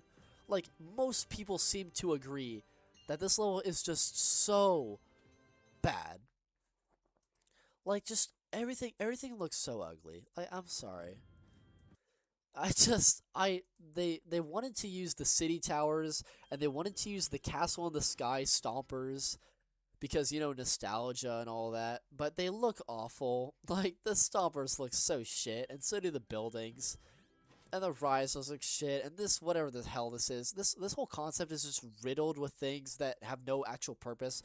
Like it's a tower with some, you know, metal stuff. It's a metal tower. It's a circle. It's a thing with a circle on it. We'll make it spin just because we have nothing better to do with it. Oh, look, it's a generic tower with an eyeball thingy. Well, the eyeball thing isn't too generic. Look, it's just, what the hell even is this, dude? What the fuck even is this? We're not done. Just what the hell are these tower things? Again, I don't even need to talk about the route too much. Like, we all know the route is just god awful. Like, just what the hell even is this, dude? What the fuck is this? This looks so bad. And we don't know what any of these objects actually mean. Look at these robots and stuff. The gate. It's just, it all looks so shit. Everything just looks so bad. It's like if you like blurred this, if you blurred it and reduced it down to the colors that you see on screen, it's just a bunch of muddled browns and reds and black, and then this ugly ass gray color. There's no other colors here, and then you have the yellow, which awkwardly sticks out in both themes, which I have no idea why they decided to do yellow in both themes. That's such an atrocious idea. The gems are red in, I believe both the themes have red gems. Yep, both themes have red gems. Okay, so they didn't even bother with anything. This is the default ball color and the default gem color, so they didn't bother to change either of those two, which is like, that's something that co-creation would do. Minimax is pretty lazy with co-creation, but they don't usually do this with main levels. The fact that they did this with main levels is just so unfortunate. And I don't like, again, I love my difficulties increasing, but this is just like too much. Like, this is just ridiculous. Like, what the hell is even happening here? Like, this isn't even fun. It's just terribly synced up, and it just looks, it's so annoying.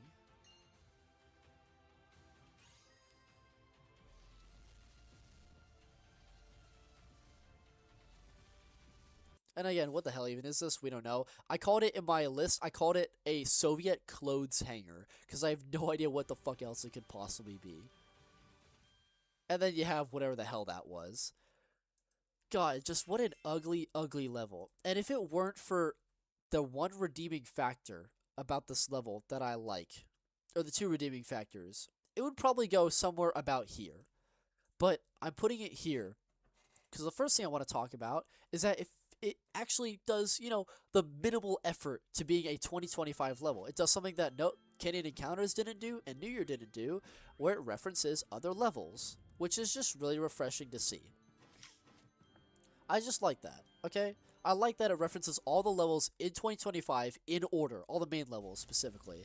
So it references RoboToy right here, then right here it references Chieftain, then it references Amusement Park right here. This is where you have the tippy things that tip left and right, except this time they're replaced with these knife fucking things. They have Legendary Racing. This is from the very beginning. This is from Industrial Base, where this is right on at the beginning of the second drop, where you have the saw blades, but instead they replace them with rollers, and you're crossing over with glass in this way. This is from Magic House, in the second build up, where you have the gem on this side, and then you have the regular route on this side, and you have a bunch of sliding tiles, but this time they just used a like regular tile for this, and a regular tile for that side. Then this part is a reference to Toy Blocks, which is at the last green theme. Then you have like this is the replaced with the red flower looking thing, and these are Castle in the Sky blocks. But the sliding tiles organized in this exact way. This is a reference to the very beginning of Cthulhu with the exact same glass design. Right here is a reference to Fission at the very end of the green theme, right before the last theme. You have the sea movers, and they mirror it again, because why not? Then this is Time-mory right here, where it clicks inwards from this exact same shape. This is Deligh-Tune at the very beginning, where they have a gem on that, and you move it forward to collect the gem, but this time you have to avoid it to not die. They use the camera effect to reference palace ruins and these rotating pillars, obviously. Then this is the beginning of Wasteland Wildsands. So I really do like how they actually cared to reference everything in this little section here. It's just a really nice tribute to 2025. I like that, and Iron Tide does it too. I like that. I like that it did the bare minimum to reference levels in 2025. Again, I think that it's just, yeah, Atomic is the green theme, and then blue theme is Fission. But I really do like how they did this. It's just, you know, just a nice little tribute. It has no place in a Soviet Union level, but you know, why not? Another thing that just kind of irks me about this level is that it is like, okay, again, I don't want to get into politics, and Minimax made it very clear from the beginning in 2023 that they don't want to dip any of their levels into politics whatsoever. But it is also kind of weird how positive they view the Soviet Union in this level. Like, again, okay, I'm trying not to say anything of what I believe, but listen to the music. It's so uplifting. Like, it's like super like charismatic. It's so cinematic. You just feel like you're ready to just go into a battle and fight your way off. And it's so happy. It's so uplifting. It just makes you smile. It's a really satisfying song. And I think that's kind of repetitive, but I do like how it continually builds up all the way until the end. I wish they had some kind of drop. They kind of just cut it off at the end. Then it does reuse the same melody over and over again. But again, I think that it's a really uplifting song. And I like... Is this intentional? Like, why is this level viewed? Why is this topic viewed in such a positive light? Okay, this is not about, like, you know, my thoughts on communism or socialism or anything, but I think we can all agree that the Soviet Union was not the happiest place to be. Like, I'm just gonna say that. I'm not gonna go into, like, detail and whatnot. I just don't think that glorifying, like, the Soviet Union is a very historically accurate thing. And I mean, I don't know, that just kind of irked me. And again, the Minimax developers are Chinese, but like that doesn't, like, if you're Chinese, that doesn't mean you inherently like the Soviet Union. It's just that like both countries happen to be really close to each other. But I just like, I don't know, it was just really odd how they wanted you to feel. It was so obvious, like they really, really tried to make you feel as happy as possible with the Soviet Union. Like, the song is super uplifting, the colors are really, like, bright and, like, radiant, it references all the other themes, so it's a nice rounding off to 2025, but it's like they try so hard to make you like the Soviet Union, and it's really weird. And it's also just weird in concept, too. Like, why even make a level about the Soviet Union? Like, out of anything. Like, just call, yeah, like, again, it could just be an empire level, but for some reason they want it to be centered around the Soviet Union, and I don't know why. It's such an odd choice for a final level, or for just a level in general. It's so weird to me. And it's not helped by the fact that the routes are just shit. Another weird thing is that, for some reason, they reference Star Wars in this level. This window is a direct reference to Star Wars Death Star Empire type windows. So it's funny because they generated these are AI backgrounds, so that means we know that they typed Empire in the prompt because the AI generated the Star Wars Empire window design, which is so fucking silly to me. That's why this is inside the background, because the AI thought that it wanted to be Star Wars themed. That's why it has this. This window design is only in Star Wars, guys. You can let's search this up right now so y'all know what I'm talking about. It's so silly. I can't believe they did that. Let's see. Star Wars The Emperor's Room. I'm pretty sure they have. Yeah, look at this. Look at how the window is the exact same design where they do a bunch of stuff around the circle and have various things. Let's look at Darth Vader's ship. Darth Vader ship. They might give the giant one. Yeah, not the big one. I'm talking about his TIE fighter. Yep. Look at this. It's the same. It's the fucking window. The AI generator thought that it wanted Star Wars themed things. That's so embarrassing. Let's see if Kylo Ren's TIE fighter has the window design. I don't even know if it does. No, I don't think it does. It kind of does in some shots, but also doesn't in other shots. Let's see. Let's just search up TIE fighter in general. Yeah, so like basically it is the window design, but AI like thought that the level wanted to be Star Wars themed when they put Empire in the prompt. That's just so lazy. That's so silly.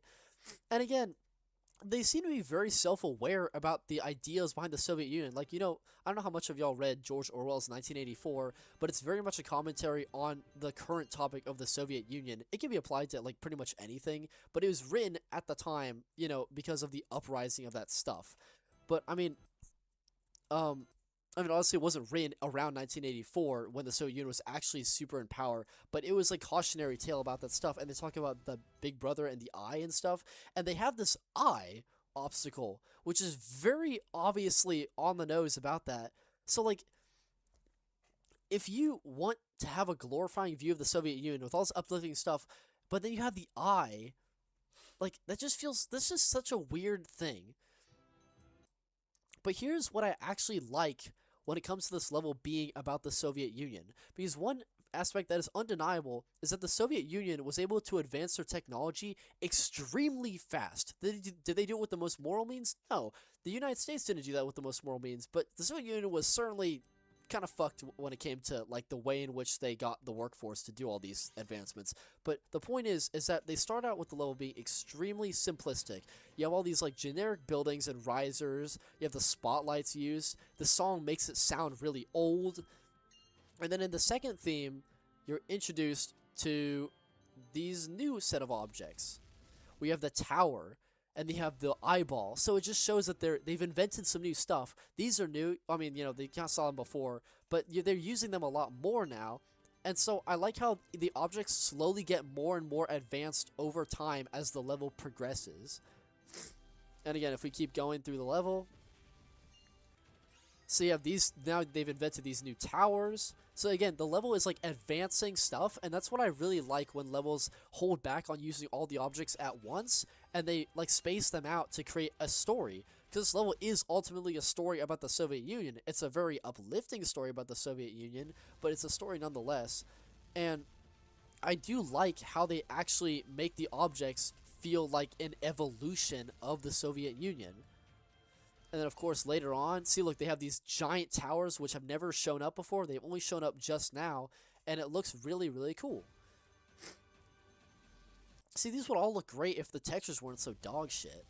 And then you bring back these, like, balloon things which were barely visible before, but now they're here. And it makes it feel like it's evolving. And then, of course, now you have the robots where they've invented, like, more technology like this. And then it culminates in this section right here where you start flying, because it is a reference to their space ingenuity and stuff. So look at that. Look how the rocket like flies up and disappears and stuff. Like, that's cool. I do like how you're flying around, and it like that is like the pinnacle of like Soviet Union inventions. Like, they made a lot of advancements in the space program and stuff.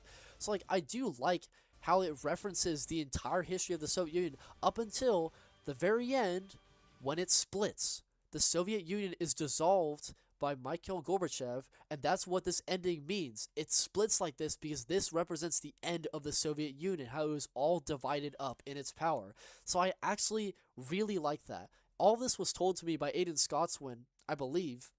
Correct me if I'm wrong, but it made me realize that this level actually has a lot more to offer, because they actually, for some reason, they didn't give a shit about the textures, they didn't give a shit about most of the route qualities, but they cared about A, using a bunch of routes from before, and B, they cared about like actually trying to depict the story of the Soviet Union without it being really in your face.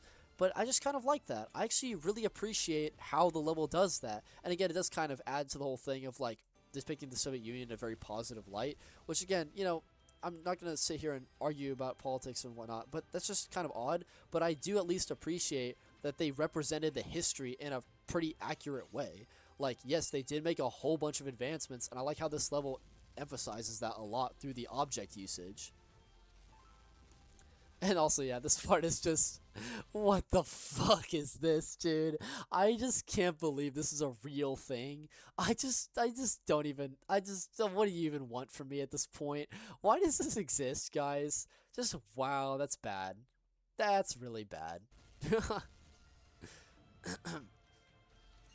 Yeah, so again, I do appreciate that it's kind of a story. I love myself some story levels. I believe Phantom Thief is a story level, but they're not allowed to admit it because that would lead to copyright infringement. The Wizard of Oz is built around a story. The routes, I explained this in the 2024 live stream, but they're built around a story. And this level is also built around a story. And I have to just admit that, like, that's actually kind of impressive. I like that they did that. In fact, just because of that little extra effort, we're going to bop this up just a little bit here. The textures just look so much worse. The routes look so much worse. The music is less interesting. But I will admit that this level actually does try to do some stuff. And it's deserving of at least some credit.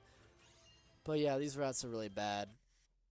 Anyway, what a hell of a way to end off 2025. We're going to put this, it has to be below Wasteland Wildsands, but it has to be above this thing. So we can put it anywhere in here. Yeah, it's actually going right here. I mean, Cube is better than this level by far. I think Joker is actually a little bit better than that. So, yeah, wow. Let's see how this looks. Can y'all see everything? Let's just go. And then I can play my favorite song from this entire year.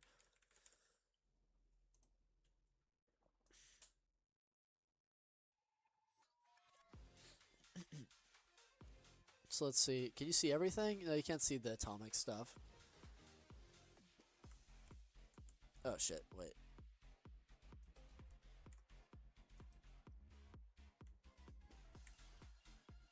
Oh shit. Okay, well that's extreme amount of zooming out. Can I expand this list anymore? That's so unfortunate. I hate that.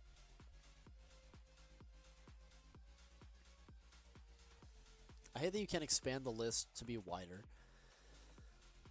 Fine, I'll just zoom out more, I guess. But then I'll zoom back in just so y'all can see this a bit better.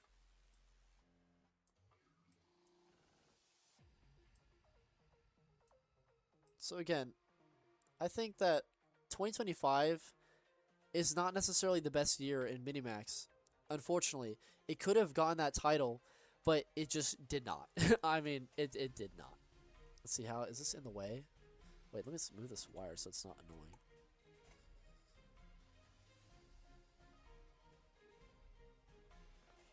Okay, so, just so you can activate that. It's just like a lot to take in. It's a lot to take in because I was really hoping that this would be the best year of Minimax. It was the 10th anniversary year, and we started out so strong with all these levels that I've mentioned up here. And there's so many good levels. Like, there's a lot of good stuff here. It's really impressive what they did. But it's such a shame how it all ended up being.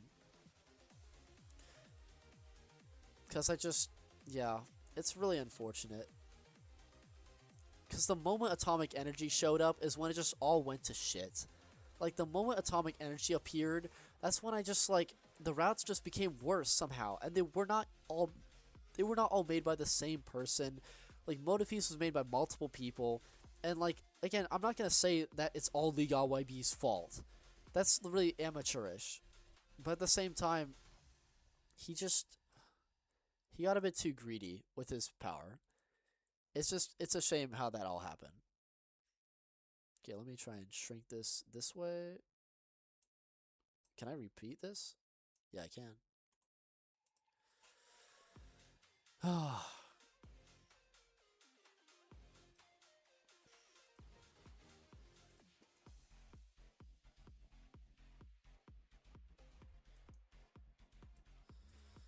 Yeah, I don't know.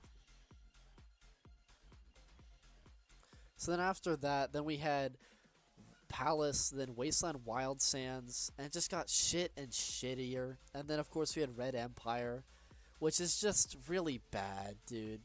But it did have those few redeeming qualities of trying to tell a good story, and you know, it respected that it was the final 2025 level, so it makes sense why it's probably so rushed. But again, that doesn't even mean anything anymore, because they clearly had time to work on Wasteland Wildstands, and it ended up being shit anyway, so they don't have any concept of like, oh, this is the amount of time we're gonna put into this. Like, I have no idea what made these levels so shit. I don't know why Wasteland Wildsands and Palace Ruins and Red Empire have such shit textures. They had plenty of time, and I remember Jet9 saying that the game should have ended after TiMe-mory. I distinctly remember that, and I was really upset with him because I felt like that was just a really wrong thing to say. I completely disagreed with that fact, and I was like, no, Rolling Sky has a lot more to do. It has a lot more to say. And it just kind of disappointed me because he's right. Like, the game probably should have died after TiMe-mory. It should have ended, or at least they should have had like a 6-month break or just something, some kind of gap, just to reevaluate themselves and like get a foothold on what their plan actually is from here on out. Because after TiMe-mory, they had no plan. Palace Ruins was shit. Wasteland Wildsands was shit, and Red Empire was shit. And it was just so disappointing to see the biggest drop-off in Rolling Sky history. There's never been a year where the quality has dropped this much. 2018 came a little bit close with Golden Christmas, and at the time I thought Halloween Night was shit, but that doesn't come even close in reality to 2025, because 2018 started out with Neon, and it also had World Cup towards the end, but it had Egypt, and had a bunch of good stuff. But this started off with RoboToy. This started off with Amusement Park, Industrial Base, Magic House. And how did we go from all of this to all of this? I just can't believe it. I can't believe that this happened. I can't believe that LiGaYB was able to get away with so much bullshit that he caused in the latter half of 2025. And I can't believe that he was able to get away with all the bullshit he caused in real life. I can't believe that Minimax had dropped so much in incompetence when in 2023 I thought they were like useless hacks, and in 2024 I thought they were just still kind of incompetent, and then 2025 made me think maybe I was wrong. Maybe Minimax they took a long time to get their footing in Rolling Sky, but maybe they finally got it. Maybe they realized that co-creation isn't as useful anymore, so the 2025 co-creation levels are overall pretty shit, but they just like put the marbles in the bag when it came to their main levels and their bonus levels officially. And I just thought maybe they can actually do good stuff to the game. Maybe the game will be better off with them in charge in comparison to Cheetah Mobile. And then along came Atomic Energy and Palace and Wasteland and Red Empire that just crushed my opinions of Minimax. I was beginning to finally stop hating this authoritarian bullshit regime of people who all glazed each other and held up the most morally corrupt people. And then I found out that they were still holding up morally corrupt people like LiGaYB. I found out that they were still being incompetent in their level organization. And I found out that they still have times when they just don't give a shit about making a good game. And it's a shame to see how far the year of catalog fell in 2025. Like 2016 just got consistently better. Each level was better than the last one, maybe except for Ghost Dance. But Ghost Dance was just a bonus addition to Halloween, so it doesn't even count.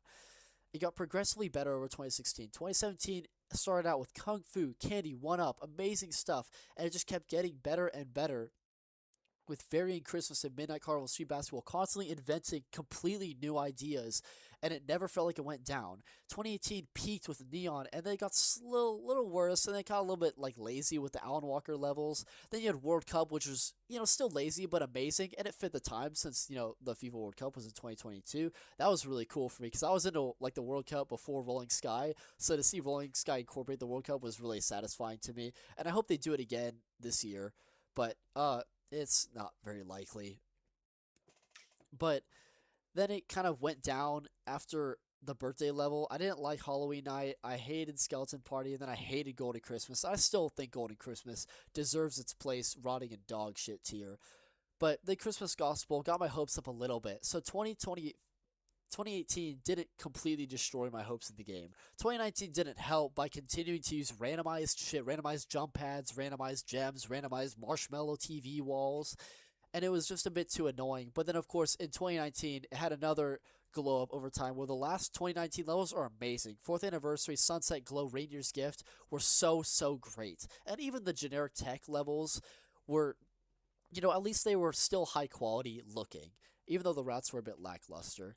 Then in 2020, I think that's where the game probably peaked in quality and consistency. 2020 has great levels all throughout. Maybe, I know I called Stars, just mediocre, or Shadow Warrior is not good, but, the majority of 2020 was really, really solid. 2020 had some great stuff, so much high quality things. And I think 2020 was ironically where the game peaked in the year of its death. And then it came back in 2023, had some good stuff, had some major shitty stinkers. And 2023 was just, a wanky year because it made sense. That was when the game came back and it didn't find its footing. Then 2024 was just kind of mediocre from beginning to end. They had some stuff that stuck out like Kingdom War, but nothing was truly amazing. At least, aside from Competition Park and Wasteland. But it was all just kind of muddled and it was kind of encapsulated perfectly by the Nirvana level, which is just mediocre in and of itself. And then 2025 blew the doors open with RoboToy. It was so great. I thought those levels are better than the 2020 levels, and I thought that we were gonna have the greatest year in Rolling Sky history, and it ended up being the not the worst, just the ist year in Rolling Sky history. Just ist. I don't even know. It's just the year of Rolling Sky history. It went. It went from so amazing to so horrible. And I don't know. It's a shame that it ended up being this way. But to give you a little of a spoiler into, a year from now when I do the 2026 live stream, I think that it can still get better. Because Zone 22 was way better than its predecessor, and Iron Tide is way better than its predecessor. Sunset Sword Tomb, again, I have my issues with that, but it still looked way more visually pleasing than any of the last 3 main levels that we've had. And I think there's hope. I haven't seen Buoyancy Field yet. That could be dog shit. But I think there's hope in 2026 that the game can become better. But Minimax hasn't achieved their magnum opus yet. Minimax has not achieved a solid year yet. They were really close. They fucked up. Maybe 2026 or 2027 could be the year where they finally lock in very consistently. 2025 was almost it, but it wasn't. And it's a shame. Because we're 3 years into Minimax, and they still haven't fully found their ground yet, even after the 10th anniversary. Yeah. 25 was like a mountain. It's like a mountain where we started on the top and ended on the bottom. Both have pretty good backgrounds. Again, I do appreciate that Minimax is trying slowly to move away from AI backgrounds. They still use it time and time again. Red Empire... Palace of Ruins is very obviously influenced by AI with a bunch of human touches. LiGaYB, they just gotta get rid of that fucking guy, both in terms of texture design and in terms of routing. They just have to get rid of him. We don't need him anymore. They can get better routers. There's so many good routers out there. Genuinely, I don't give a shit. I used to be mad at Minimax for letting their bias get ahead of them, and getting co-routers who are their friends to route levels, like TCT and Walker Turkey and WhatWF and FO18 or Y3G, but at this point, I prefer that they're routing levels and not LiGaYB, because I don't know anything that those people have done that is worse than what LiGaYB has done as a person, and their routes can hold up sometimes better than LiGaYB, or just keep bringing back TSR, the router of... There's so many routers who we don't know who I'd love to come back. The Accumulator router, we need to bring them back. Absolutely. Let's see other levels that we don't have much information on when it comes to routing that, were made recently. We have no idea who made Desolate Area. Bring that router back. Emerald City, yeah, maybe forget about them. It's just, yeah, forget about that. Actually, my fault. Wasteland Wildsands, again, I don't like that. I don't like the routes in Wasteland Wildsands, but they're at least better than letting someone who is talking sexually to kids under 18 and posting porn of people who didn't give consent. So, it's like the lesser, you know, one of them's evil, one of them is just low quality. I'd rather pick low quality over evil any day. So bring the Wasteland router back. In fact, help bring the Red Empire router back over LiGaYB. But unfortunately, that's never going to happen. These Minimax will go through and through to defend anyone like a hacker or pedophile as long as they're close friends with Minimax.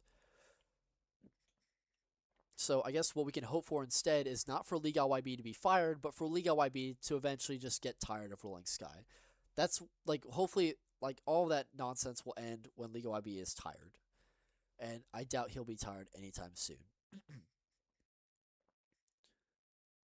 Dude, he can't check on stream. I guess you saw yours. Yeah, guys, if anyone's asking me to look at levels that they've made or ideas that they've come up with, I can't do that because we've spent so much time already, and I can't look at everyone's idea or level. What do you think about co-creation level hiatus? I like that. I like that Minimax is not being convoluted with a bunch of levels that they don't care about. They clearly don't give a shit about a lot of their co-creation levels. They just like put in the minimum effort and then out goes the level. And I think co-creation just needs a break after the second anniversary. Just a little mini break. You know, 6 months, a year maybe, and then it can come back. They can get their, get their bearings, realize exactly what they need to fix on, and I hope it comes back though. I don't want it to be gone forever.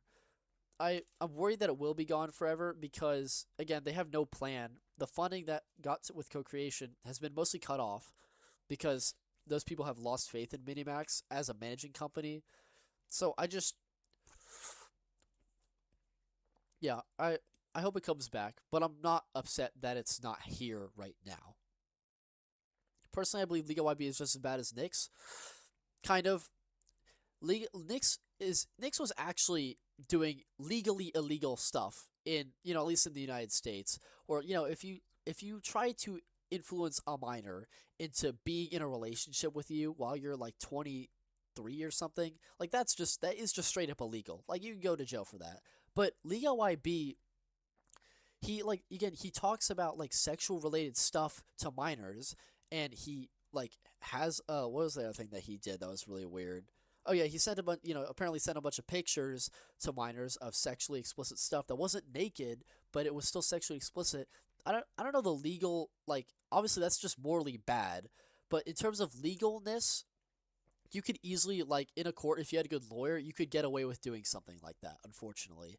Again, I don't know how this works in, like, China. I don't know if they would just have a no bullshit policy when it comes to that, but LiGaYB, I think he's morally, like, from a legal standpoint, it's not as bad as Nyx, but from a moral standpoint, it probably is equally as bad. Because it's with the same intention. You're still being sexual towards kids. You still want to be related to kids in a sexual way when you're over 18. So it's morally just as awful. So yes, I think LiGaYB should be punished just as much as Nyx would be. At least when it comes to getting him out of the game.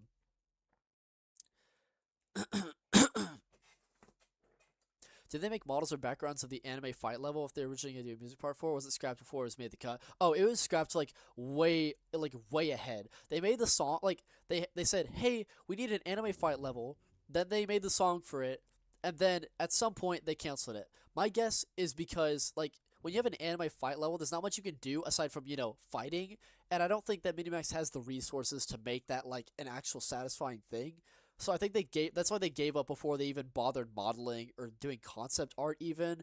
Like, so I'm not surprised. But yeah, they really didn't have much to go off with that. And I'm really glad they repurposed the song for something else later on. This is in 2024, by the way. I also didn't even know who was next until I realized it was Azure. Yeah. Okay. Yeah, LiGaYB would get along with Epstein. Where does Irontide reference 2025? It's the bonus routes. Yeah, we can go on this little tangent here. Why not? So, Irontide. I'm not gonna tell you much about my thoughts on the level because we can save that for a year from now. But I don't want to look at where's Luca. There you are. Wait, is that Afton? Oh, that's Predict. Never mind.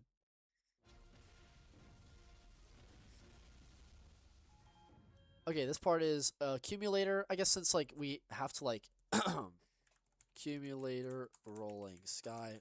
I'm going to just show you all the parts because someone's actually asking for this specifically when no one was asking for it specifically before. Accumulator is the build-up right before here. DLT electric. There it is. Right here. See, this exact glass design mirrors that of this glass design right here. The second, then again, these are routed in terms of each bonus level of each main in 2025 in chronological order of release. So after that point, we have hello. This is Totem, where you go forward and the two like 2x2s move backwards. So if you go to Totem in Rolling Sky, Totem. Yeah, we keep doing this. I have time, kind of. So this is around the very beginning, actually.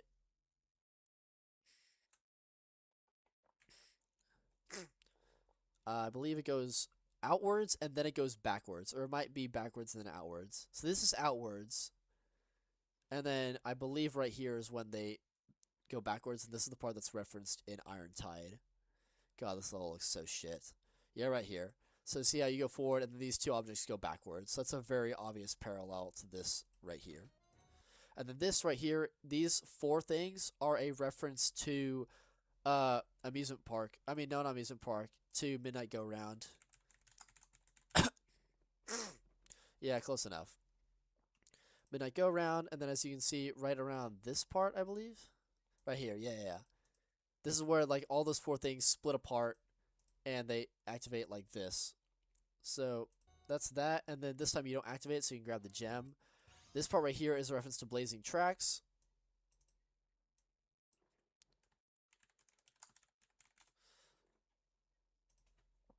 I believe is in the first yellow theme. It's after that, the crown. Yeah, okay. There it is, right here. Wait, did I miss it? I might have missed it. I might be a little bit slow. Oh, no, I'm not slow. Here it is, right here. So as you can see, the mover setup is very much identical. You have to avoid the movers or else you're going to die. This right here is a reference to Workshop, where it has that kind of glass design, and then the spotlight, and the glass disappears. That's what allows you to move that. I would still move into the glass anyway, but, you know, that's what LiGaYB wanted you to think. Workshop. I don't remember which part of the level this is from. I just remember that it's from Workshop, so we can just find it. It's obviously in here somewhere. Let's just change the playback speed to something a little bit faster. Unless it's like really close. Playback speed. Let's do like 2x. Yeah, yada yada yada. No one gives a shit. This level sucks. This is such a generic looking level. Almost here. I hope I didn't miss it. I might have missed it when I was busy looking for the playback speed stuff. Fun fact, it's so weird that, like, look, this mover is touching this tile, which is not part of the mover, but then it moves anyway. Well, I mean, you have the ability to move it, but it realistically would just merge into that tile. So it's funny how they just, like, you can't see it, so that doesn't matter. I swear I might have missed it already. Oh, no, wasn't it? Wait a minute. My brain's not working.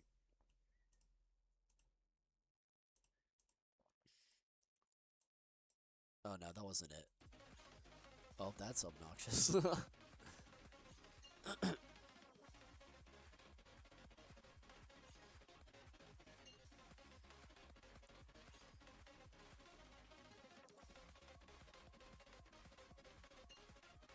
Am I crazy? I could have sworn that I... Shit, am I crazy? I might be crazy. I need to, like, go back. Oh my god, did I definitely missed it. So wait, hold up. Yeah.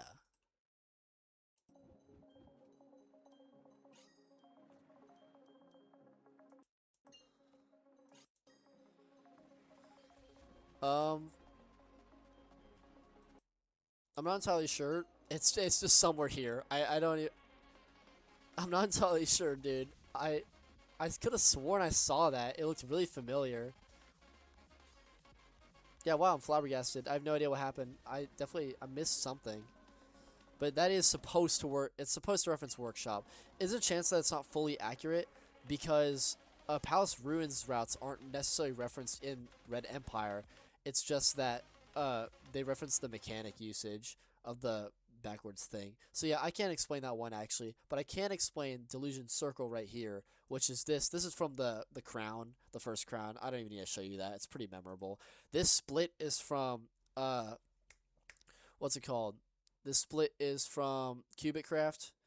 Cubic Craft, where again use a singular long mover to split a bunch of mover autos apart. In this section right here. Right here. Bop. Yep. And it's combined with the Delusion Circle thing. Then this is straight out of Ghroth, the Hell thing, the giant H. And then you have these 4 arrows pointing away from each other. You can see this constantly in Atomic. And then this falling laser is from MotiF-east. MotiF-east. I know exactly which part this is. It's kind of disturbing how much I know about Rolling Sky levels. Like, I should not know this much. I'm so chronically online. Falling laser right here. Exact same layout of tiles, and the laser can fall due to the glass, which it does right here if you touch the glass. And then, what comes after MotiF-east again? Whoa, Wilderness Aftertaste. Yeah, okay, I know what that part is. Wilderness Aftertaste. If I see a single person explain that Wilderness Aftertaste does not deserve to be where it does, then I'll do a brief explanation. But, you know, at first I was thinking, like, oh, maybe I should, like, go, nah, guys, I'm just kidding. But then I was like, wait, I actually don't want to talk about this level, so never mind. So this comes right after it changes to green theme. Oh, maybe it's actually right after the pink theme again. Right here. This mover connected with this jump pad, same exact design. And then that was the last bonus level of 2025. They don't reference Zone 22 because that's part of 2026. They should have done that though, because you know, Zone 22 still belongs with Wasteland Wildsands, but I don't blame them because it's still technically 2026 now. But still, I do like that. I like a lot of things about Irontide. Very cool secret in Nick Kingdom at 76%. Oh my god.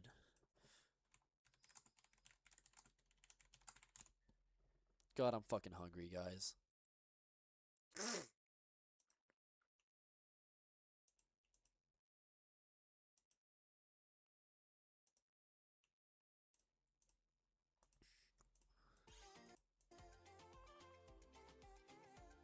What on earth is the secret here? What was that black thing there? What was that? Oh, that's the side of the background. Yeah, wait, what secret are we talking about? That might be crazy. If you need an audio clip of saying so you don't have to, well, that's just a little bit silly. Plus, I have no idea how old you are.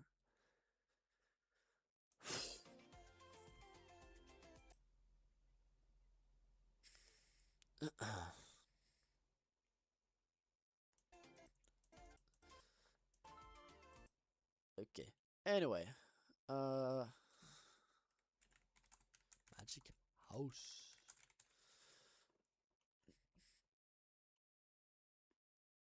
Yeah, I have no idea what happened in that level. I'm assuming someone's just being silly. Oh, that's better. Can you explain wilderness? No, fuck you.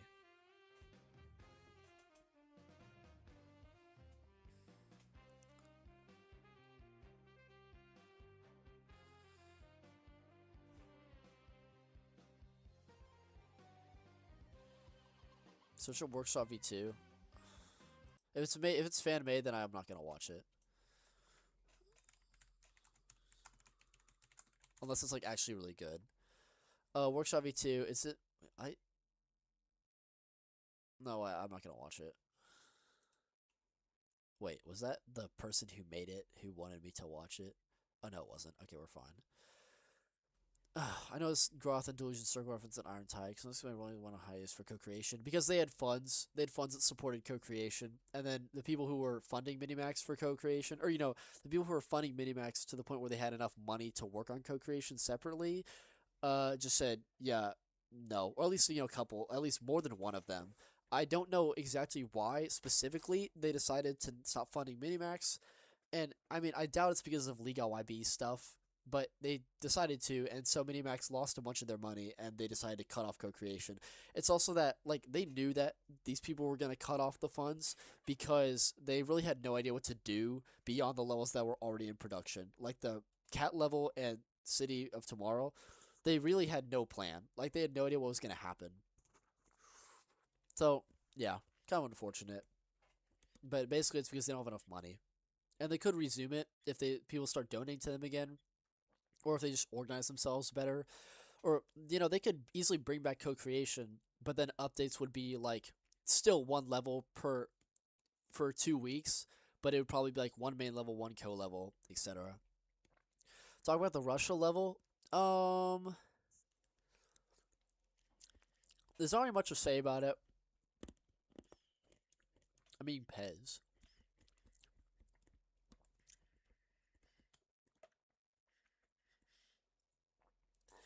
God, it's been 9.5 hours. Holy fucking fuck. So, the thing with the Russia level is that the Soviet Union level is not the remaking of the Russia level. It's not the Russia level. It doesn't replace the Russia level. The Russia level is still a completely separate thing. The Russia level was a concept which was made and modeled by this guy called IE in 2023. IE is a rolling fan-made modeler, and he is the guy who modeled the objects for Magic Cube. He also modeled the objects for Newborn. He modeled the objects for Fission, and he modeled the objects for Palace Ruins. And he also modeled them for, what else did he do? I don't know. The point is, he's been like a regular modeler in Rolling Sky, officially. And he modeled these objects, and this is one of the first sets of objects that he ever made. And he made a lot of them. There's so many objects in this Russia concept, and he was the one who primarily guided the concept. He decided what the objects were going to mostly look like, and what colors they're going to be. And so he was given a lot of creative freedom, and he kind of fucked it up. So he made all the models, and the models were so detailed, they had a lot of stuff going on, but he didn't know how to attribute the colors to the texture. Because again, this is back before Minimax invented the new enemy texture, which is literally just a bunch of different colors in a bunch of tiny squares. The original enemy texture has like the laser texture on there. It has a couple of colorful squares, but it's a lot more, there's a lot more stuff going on in there. And IE had no idea how to manage this, so he kind of gave up. Like he attributed all of the surfaces of these models onto a part of the texture. So they have colors, but the colors are absolute shit. And we're going to show you exactly what I'm talking about. It's called Russian Cinema. This is a random guy who made a fan made because Russia was actually added into the official editor APK, so you can use Russia models if you want to. But look at these themes, dude. They're like really bad. The themes are really, really bad.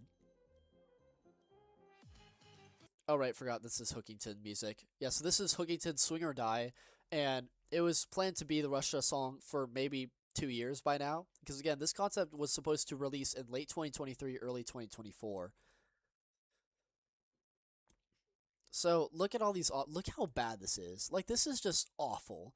And again, the reason this is because the IE had no idea how to texture them, so he just gave up. And because he made the models, like, it's really hard for someone else to then like texture them properly because there's so many different surfaces and no one else knows the models, unlike IE. So Minimax was put into a corner where they gave this guy too much freedom on the concept. They had no control over what he made, and then when he made the final product and realized he couldn't deal with the textures, no one else in Minimax could deal with the textures. They're too messy. Like, they were just unfixable. So Minimax was forced to abandon this concept. Now, I say abandon, but that's weird because Minimax decided that they kind of gave up on the concept in late 2024. They initially wanted it to be released around early 2024, not even as a Valentine's level necessarily. Even though there's a bunch of hearts in here, it would make sense to release it in February of 2024. But the point is, this level has been in production hell for so long, and Minimax didn't know what to do with it. And it was around late 2024 when they realized, okay, we have to kind of just accept that there's nothing we can do. No one here is willing to fix the textures. Like, no one here is willing to fix this, so we have to just leave it as it is. And then in 2025, they decided to add all these models into the editor APK, which is like, if you abandon a concept, there's no point adding the models. In fact, you should just delete them. But for some reason, these models exist in the game. Like, you can place them.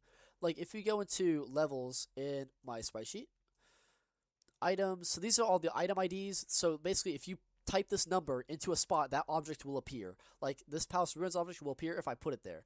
Now, if you scroll all the way up to above Amusement Park, then you can see... Wait, shit, I went too far. I see Russia. These are all the Russia objects. We have all these fucking things. Does it go below the camera? It does. We have all these objects, okay? And they added all of them after they had already abandoned the concept, so maybe there's hope that they'll still try to fix it at some point in the future. Like, we don't know. But the point is, if they truly don't care about something anymore, they will delete it. They used to have the swinging hammers from Nirvana. They had these floating hammers that were pixelated, and then they didn't know what to do with them, and I tried to use them in my Polar Night Wandering level, and Minimax said, no, fuck you, so I didn't use them, and then eventually they replaced them with the Lego object on the sliding tile. So when they don't need a thing, it's gone. Like, they're gonna replace it with something else, but nothing in Russia has been replaced yet, so hopefully there's still a chance that this concept can exist, because if they fix the textures, that would be great. These objects look so cool. Like, they're so heavily detailed. IE did a really, really great job. Like, these look really good if it weren't for the terrible, terrible texturing that they had. But they have so much potential to be good, and that's why I think that they should absolutely try to save this level in 2026. But, you know, we can still hope as long as the objects still exist in the editor APK. If they remove them, that means the concept is probably gone for good. But right now, I still have hope that Russia will make a return. And Soviet Union does not mark the end of the original Russia concept. 9.5 hour stream is crazy, dude. I can't believe that I did that. Oh my god. I beat out around in Russia. It's a shame Mix doesn't like or know me. Well, if they didn't know you, why wouldn't they like you? If they have no opinion of you. What's the best level in terms of its first crown? I have no goddamn idea, bro. I don't remember the first crown of every single level. If I went through every one of them one by one, I would remember, but that's just like too much to think about. Yeah, I don't know, dude. That's too difficult. I heard Declan say he doesn't like it. Oh, yeah, because the routes are pretty terrible, and again, the textures are just awful. Like, the textures are probably on par bad. They're as bad as Wasteland Wildsands. Again, that makes me question how Wasteland Wildsands was allowed to get into the game, despite it looking just as bad as Russia, but that's the reason Minimax has for not, you know, posting Russia as a level. Do you see the Secret Variant Christmas Cameo object in Spring Festival? No. Secret Variant Christmas Cameo object in Spring Festival. Are we talking about the same level, big dog? Unless Minimax altered Spring Festival, I have no idea what we're talking about here. Are you talking about the stupid lantern from the dragon, where it's a lantern with lines around it? That's not a Variant Christmas object. I know that you're thinking of the ball with the, like, the ornament, but that's not the same thing. Is that what you're thinking about, though? We're thinking about those fucking things? Like these? Like, that's not enough to call it a Variant Christmas reference. Nixium First Crown is the best? Okay. Were you the one who asked which one I think is the best first crown? I don't know. Did you know if you play Iron Tide at low quality, well, you see the real colors of the cameo objects and the Fission shield looks clean, but the meters look bad? Oh! You're so right. I can't believe I didn't realize that. Oh, yeah. I should totally look at that. I can't, like, you know, we can just hold the camera in front of my phone. That's like the best way to show you exactly what's going on. So, we can have the camera sit on my iPad, actually. So I can do this, something like this. Oh, this is going to be really whack. Oh, this is so silly. Okay, here we go. This is cool. Can I flip this? I should probably flip this right now. This is backwards, isn't it? Well, hang on a second. Yeah, this is backwards. Transform, flip, horizontal. Okay, cool. So, let's turn the brightness down so I can see a little bit better. Okay, so let's turn off low quality. Let me turn on low quality. Volume balance. Oh yeah, I don't give a shit about that. Quality, low. I keep forgetting that you can disable filters with low quality mode. Yeah, let's see how that looks. I can't believe I didn't think about that. I did with Zone 22 very recently because someone reminded me of that. I think it was Matt MG. But yeah, let's just get there. Oh wow, this is really weird looking. It's so weird seeing it in the bright theme. It's not as weird because I'm not used to this level yet because it's really new. But yeah, that's kind of cool. Okay, and then let's just wait to get back to the gray theme. Yeah, I figured the meteors were going to look dog shit because even through the grayscale, I could still tell that the textures looked really broken. And yeah, I want to see if the atomic shield looks good. I love how this ball has no trail effect at all.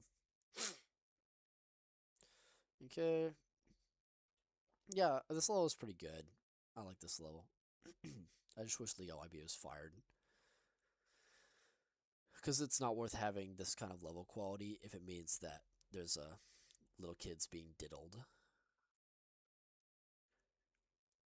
Granted, I know that firing him wouldn't change that necessarily, but it at least give him punishment for what he did. Okay, let's see how this goes. Oh wait, shit, we have another one. Yeah, I don't care about that crown. That's probably okay. Well, that's probably the best first crown. That's a really good crown. So sure, I'll give it that. Iron Tide has the best first crown now. Are you happy? Okay, so let's like center this a little bit better. Up, and scoot. Okay, let's see how this looks. Oh wow, that is shit. That is dog shit, dude. Wow, look at that. That's really unfortunate. They look. This is like yellows and oranges. Damn, you can't see anything, can y'all? What if I turn the brightness really far down? Oh yeah, now you can see it. Look at that awful assortment of oranges and yellows and stuff. Can I up the brightness just a little bit? Yeah, wow. Look how bad that is, dude. That's unfortunate. That's really unfortunate. Let's see what other things look like, though. Okay, let's see. So let's see how the atomic shield looks so good, dude. That fits perfectly. Look at that red and silver. Like, that looks great. They should have definitely used that a little bit more and not just, one single fucking time. What's that? Oh, the pipeline things look good, too. Yeah, the pipeline stuff. See, it looks so red and, like, that looks cool. I like that. See, it, like, fits so well into the concept. I wish they had more of this kind of stuff. See how the... Oh, so these are just metal. See, that actually looks good because in Wasteland they look wood, and in this one they look metal. So it makes it would have worked a lot better if they did this more. Yeah, so that's cool and all. Cool stuff. Cool. Yeah, so that was really wacky, really tacky, wacky and tacky. Okay. Damn, what's going on with my hair, dude? I need to cut it. Oh, yeah, it's been about 10 hours. That's crazy. I can't believe that's been going on that long.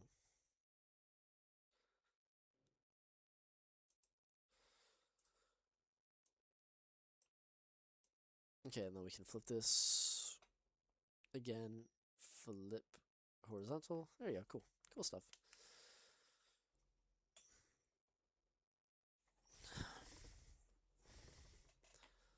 Meteor, yeah, it looks really weird.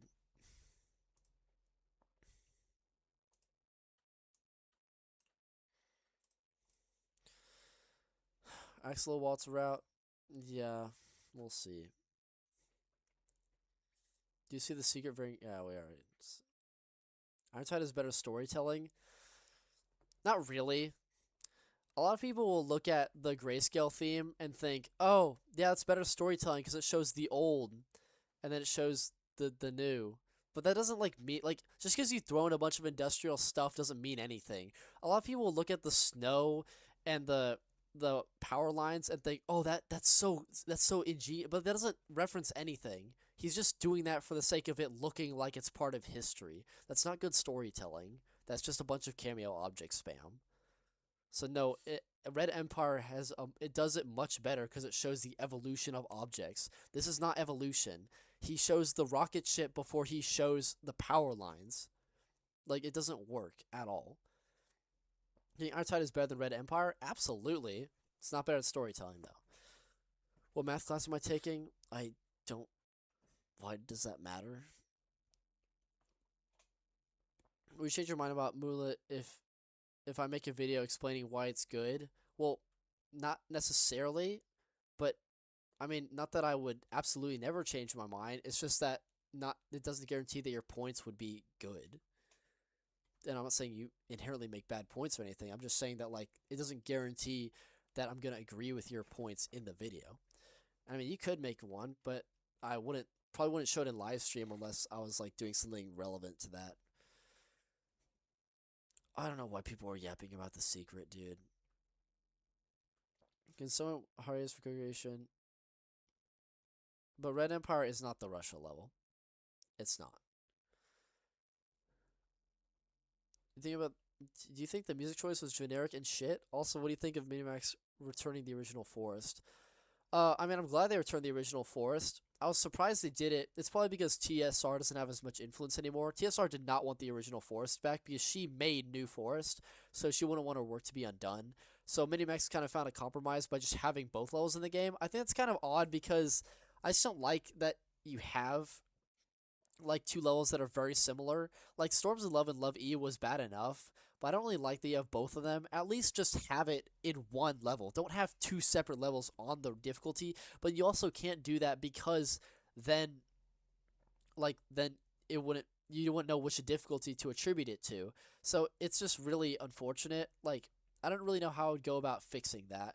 I think I would just be more comfortable with sticking to one level and just picking which one is objectively better according to the fan base. And when Stars Beta comes out, I'm sure the majority of the fan base is going to think that Stars Beta is better than the original. And Stars Beta is coming out in the next update along with Buoyancy Field.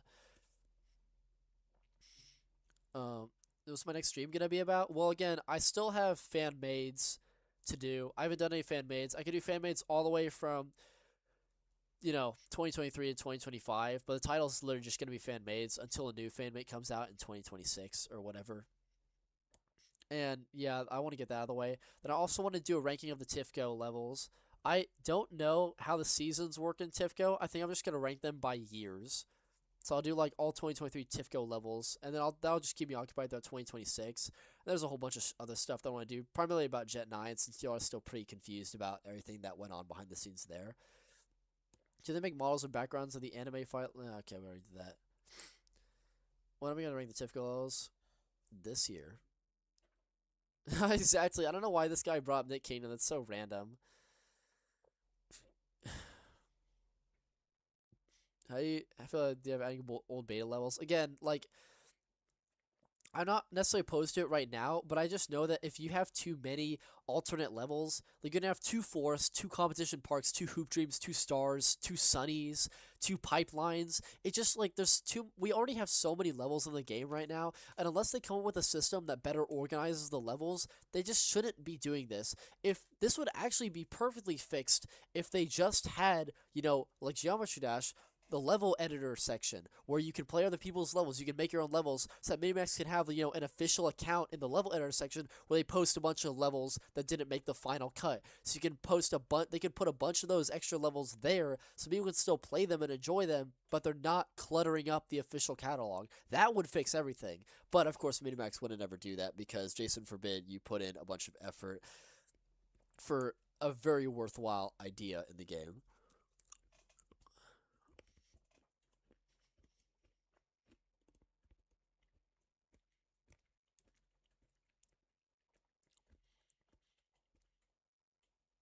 '24, 2019, 25, the best years of RS. I mean, considering we've only had 16, 17, 18, 19, 20, and then 23, 24, 25, like 3 out of those, I mean, sure. It's so much nuance, though, when it comes to overall level quality in an entire year.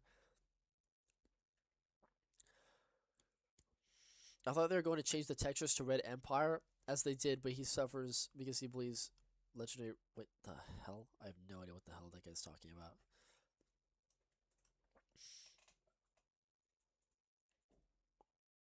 You should do the stream that's a debate where people go up on Discord and debate over things. For example, your opinion on Ghroth. Sure, I could literally just pull like a Charlie Kirk and have like a sign in front of me, and everyone can just approach me one by one. And like, sure, why not? I guess.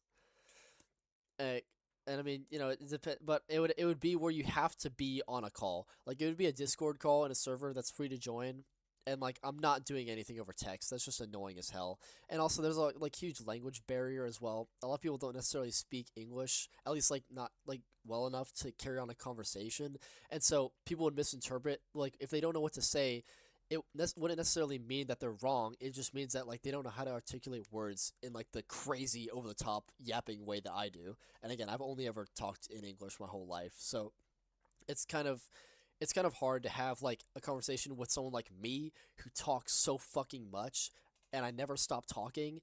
Another thing that I've kind of realized over time is I have a really unique ability to encapsulate any feeling ever. Like I can explain any feeling that you have. And this caused a lot of arguments that I've had with different people I know in my life, where basically I have an opinion and they have an opinion that disagrees with me, and I ask them simply, what is your logical reasoning for like having this feeling? Like why do you feel this way exactly? Like not just like vaguely, why exactly do you feel that you are the way you are, or that you do this thing, or that this is a current situation? And a lot of the times people cannot articulate that at all. They can articulate in some ways, but eventually like I can easily just keep disproving that over and over again by giving them logical examples. And I'm not saying that I'm not saying that I win every argument. I'm saying that I'm just really good at articulating feelings, and a lot of people are not good at like perfectly encapsulating in words why people feel the way they do. And so there's a lot of misconceptions where it looks like I'm right, but I'm not necessarily right. It's just that the opposition can't easily explain their side of view. So it doesn't mean they're wrong because they can't explain it. It just means that like I'm better articulating how I feel about certain things. So that's, I don't know why this, you know, I'm not saying this I'm autistic. That's what the cause is, but there's just something about the way my brain works where when I was younger, I found it like genuinely, like when I say younger, I mean like even 2 years ago, I was genuinely like extremely bothered when people couldn't articulate everything as good as I could. And I always thought that makes me right. It means that I am absolutely right because they can't articulate exactly a logical reasoning of how they feel. And then I realized that's just a thing that I do. So I'm gonna have to kind of live with that. That people don't have to articulate stuff like, you know, as detailed as I do. It sounds like a really arrogant thing to say, but I'm literally using this as an example to say that I'm not right about everything just because I can talk about it very clearly. So it's kind of the opposite. How does Minimax choose their songs? Well, they have a bunch of people who are semi-friends with them, and they have a bunch of people who are, like, they're just, you know, they've worked with Minimax before, and so they just say, hey, make a song for us, or hey, can we use a song? One of the people, like Square Root, he can see a song video and then like it and suggest it to Minimax, and if the time lines up and the song sounds like it fits a concept, Minimax will just pick that song, and the composer gets paid, you know, a decent amount of money. I would think get paid, like, $100, maybe, you know, just for, or maybe, like, $50 to $100 usually is the price. Pretty basic stuff. It's paid per song. It's not like Somatone where they are part of the Minimax team or the Cheetah Mobile team. There's just a bunch of individual composers, and sometimes composers can like pair with each other, like Shanzer and Arfeather. You know, the whole Fuyu Studio thing that I talked about before. But yeah, it's on an individual basis.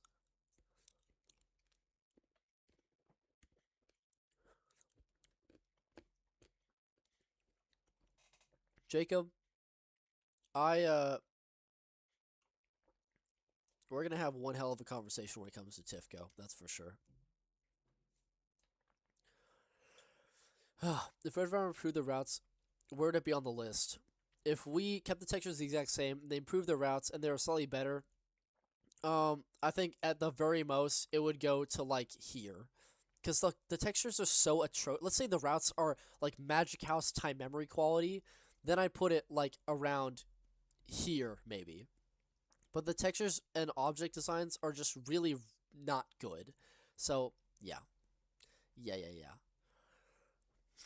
it's not going in great, dude.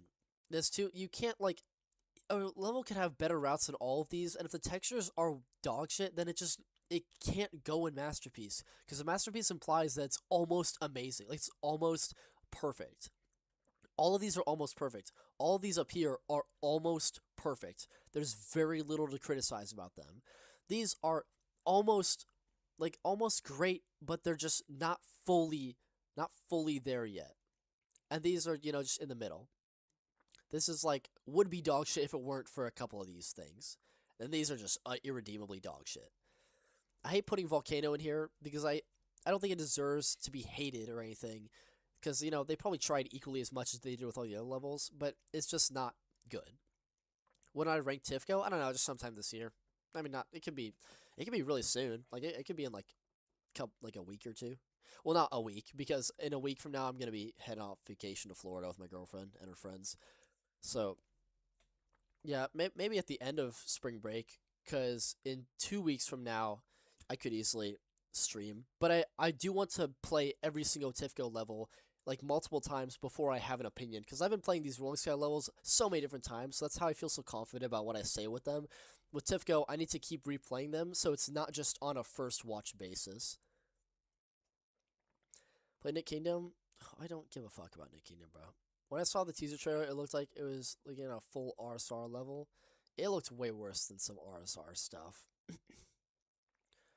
What would you think of a level that uses fragiles as creatively as Hub uses movers? I'd love that. I'd love to see someone try that. I really would. I'm very curious to see a level that's centered around fragiles. That'd be really cool. And I'm sure LiGaYB is going to be the one to do it if that were the case. But, I'd want to see that happen. That'd be really cool. There's a whole bunch of like basic things that someone could exploit. Bouncing City kind of got jump pads out of the way. But yeah, movers have been used by LiGaYB and Hub in a cool way. And then I want to see someone deal with fragiles in that way too. That would be really, really cool.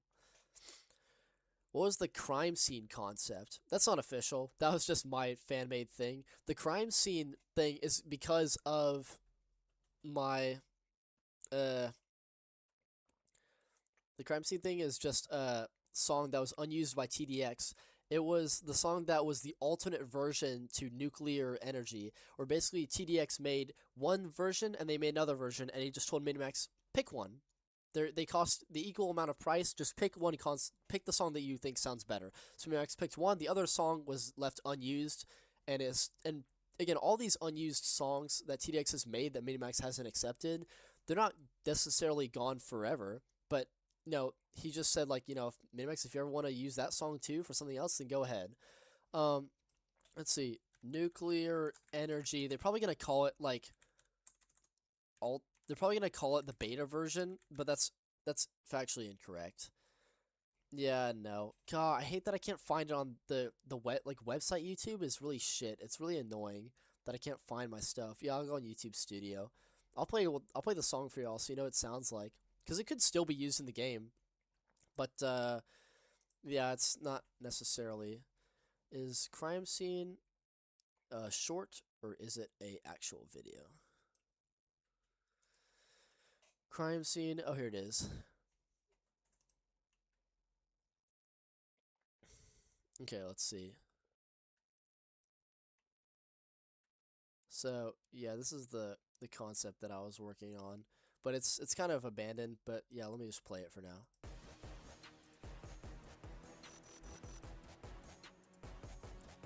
So this is what we could have gotten instead of the song we got for Nuclear Energy.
Okay. Yeah, so again, everyone is saying that's a copy of Pipeline. It's the other way around. Pipeline was composed by TDX after this song. He took that one section from the drop and then he copied it into Pipeline.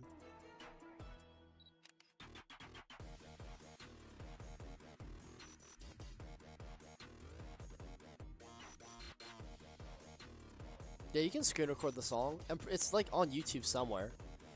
Like it's also on it's on Music 163. Like he posted it. Anyone can use it if you want, but yeah, I don't care if you. It's definitely cool. I should. I've always wanted to make a concept for a crime scene level, but if someone else wants to use it, hopefully they'll use that song. What do you think Buoyancy is gonna do with its 3 or more crowns? Because last time Gems Curecraft teaser had 40. What do you think Buoyancy is going to do with its 3 or more crowns? What do you mean with its 3 or more crowns? Is there some kind of information about Buoyancy? Because I didn't care about Buoyancy. I don't even look at it. Is there something about crowns that they mentioned? Celestial Meow Meow? No, I don't. I can talk about those later. Level opinions. Yeah,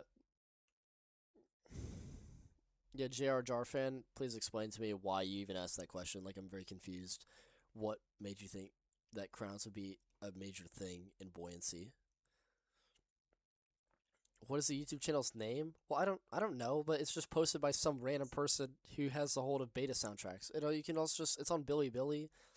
I honestly don't even know where the original song is. Imagine a level with only crowns. Yeah, I can see that. That'd be pretty cool. The best level to do with crowns is probably something like RoboToy, where you can drag out the mechanic extremely long. Yeah, I haven't even looked at anything related to Buoyancy. I don't know if they posted a teaser or something. The objects are fine. Oh shit, maybe I should like look at Buoyancy for a second. Let's open up Discord. Let me turn off my screen in case something goes horribly wrong. Okay, Buoyancy. Let's look at Rolling Lounge, because that's where they post all the stuff. Where's my Rolling Lounge? Hello? Rolling Lounge? Hello? Oh, I'm on my main account. Makes a lot of sense. Wait, really? That's actually odd.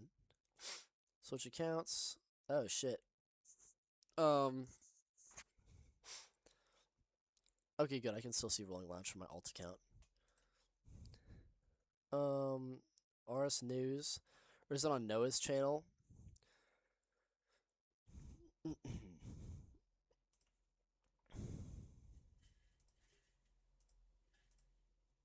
see. Noah Rolling Sky. I don't even know if this guy posts anymore.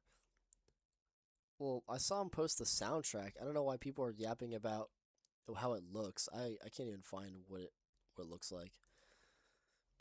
Someone send it to me on Discord or something, please. Thank you.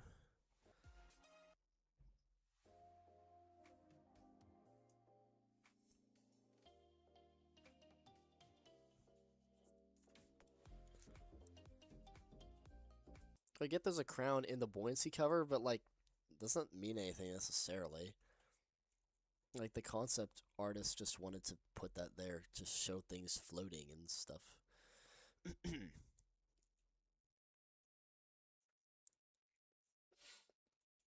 Why is Reddit criticized for having bad gameplay, but Pipeline goes great for having annoying gameplay? I never said that Pipeline had annoying gameplay. I think Pipeline has pretty good gameplay.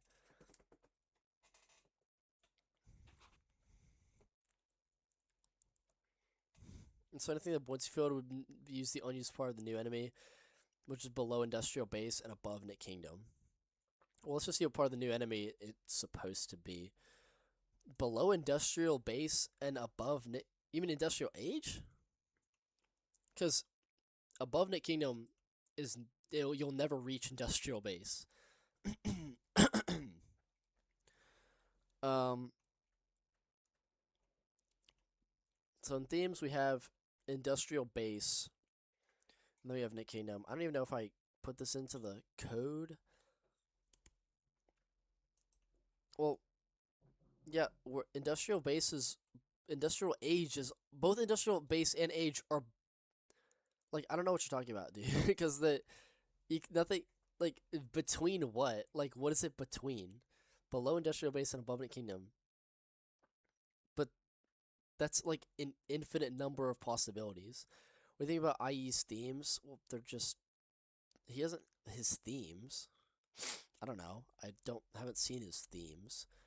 It's the best and worst levels in RS. You can see it right here. These are some of the best and worst levels in RS. Best level name is Radiant Shadow for sure. Thank you. I don't take full credit for it. Jet9 also, like, you know, he heard the name and he was like, yeah, great idea. Jet9, he, you know, we worked together on that concept. Isn't Sunset towards Soon Hard Slow without a diagonal route or something? I'm seeing somewhere, I think Discord. I don't really care about Sunset Sword Tomb right now.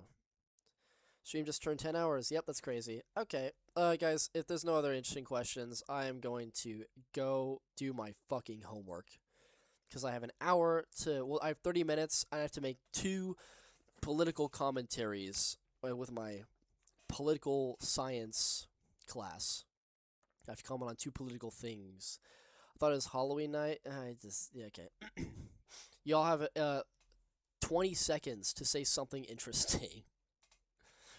Or else you die. You should activate some of my levels, low-key. They all got custom objects and themes. Do they? Sure, YTN Rolling Sky. Usually whenever I search up a channel by name, Minimax does not like it when I do that. Yep. Okay. Yep, Minimax just hates your channel, dude. It won't let me see. Asher YTN. Oh, Crystal X. Oh, it's you. I had no idea that was you. Oh, right. Forgot about all this stuff.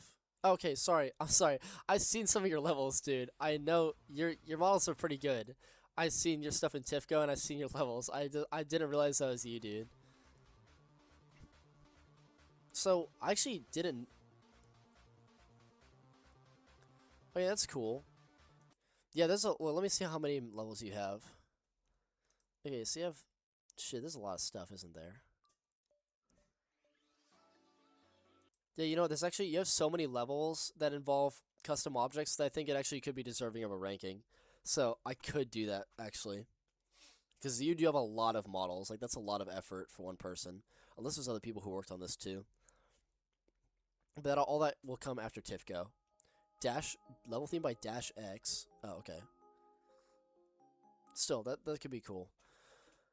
But I usually don't like to rank stuff like this because, like, let's say I come across a level that I really don't like. I don't like to criticize people who are actively hoping that I say good stuff. So I don't, you know, I'd be a little bit uncomfortable ranking your levels, but I could still do it if you really want to. And if you're, you know, okay with me not liking some of, you know, if there's a level that comes up that I don't like, because I haven't seen most of your levels.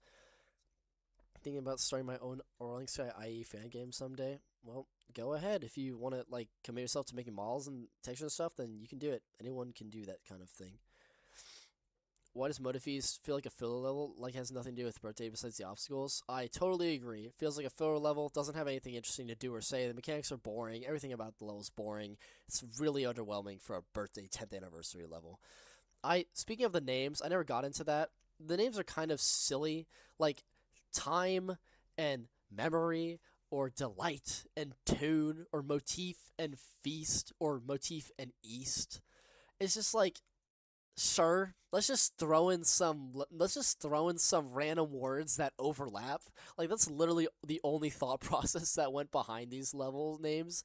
Like, they literally just found two levels that are...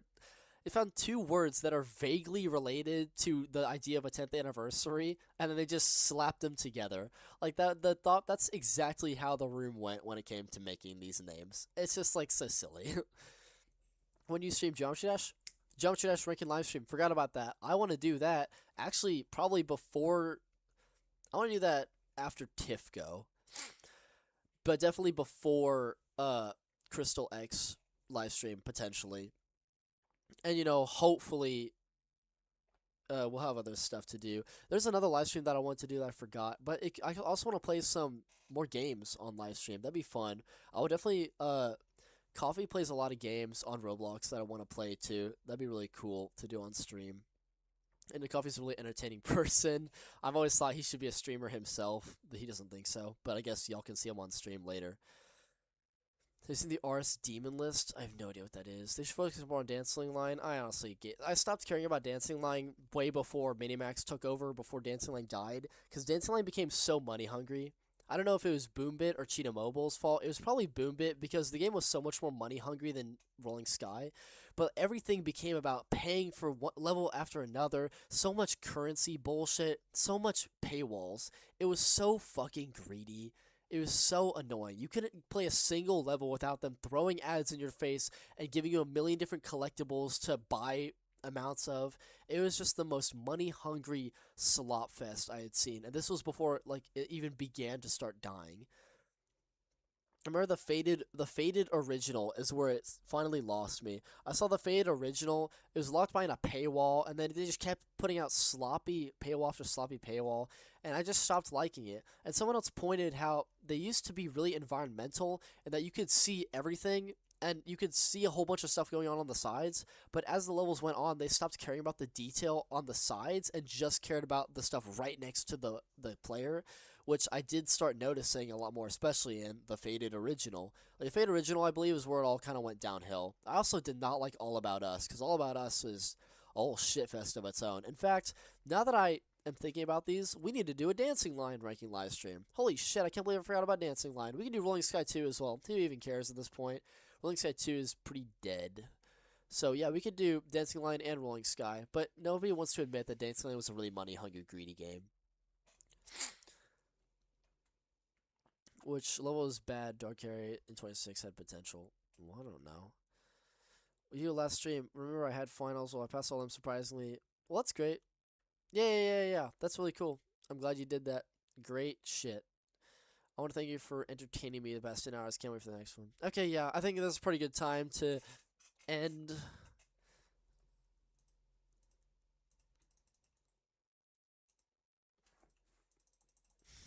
Anyway, it's a really good time to end. And yeah, I know. I'm going to add timestamps so people can see my thoughts without having to sift through the entire live stream because it's 10 fucking hours now. But I'll add those tomorrow at some point. Well, okay, I really enjoyed the stream. That was really fun. Just get another quick look at the isolated 2025 list right here.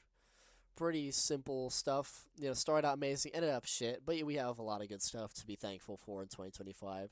So with all that being said, I hope y'all really enjoyed stream, and I'll see y'all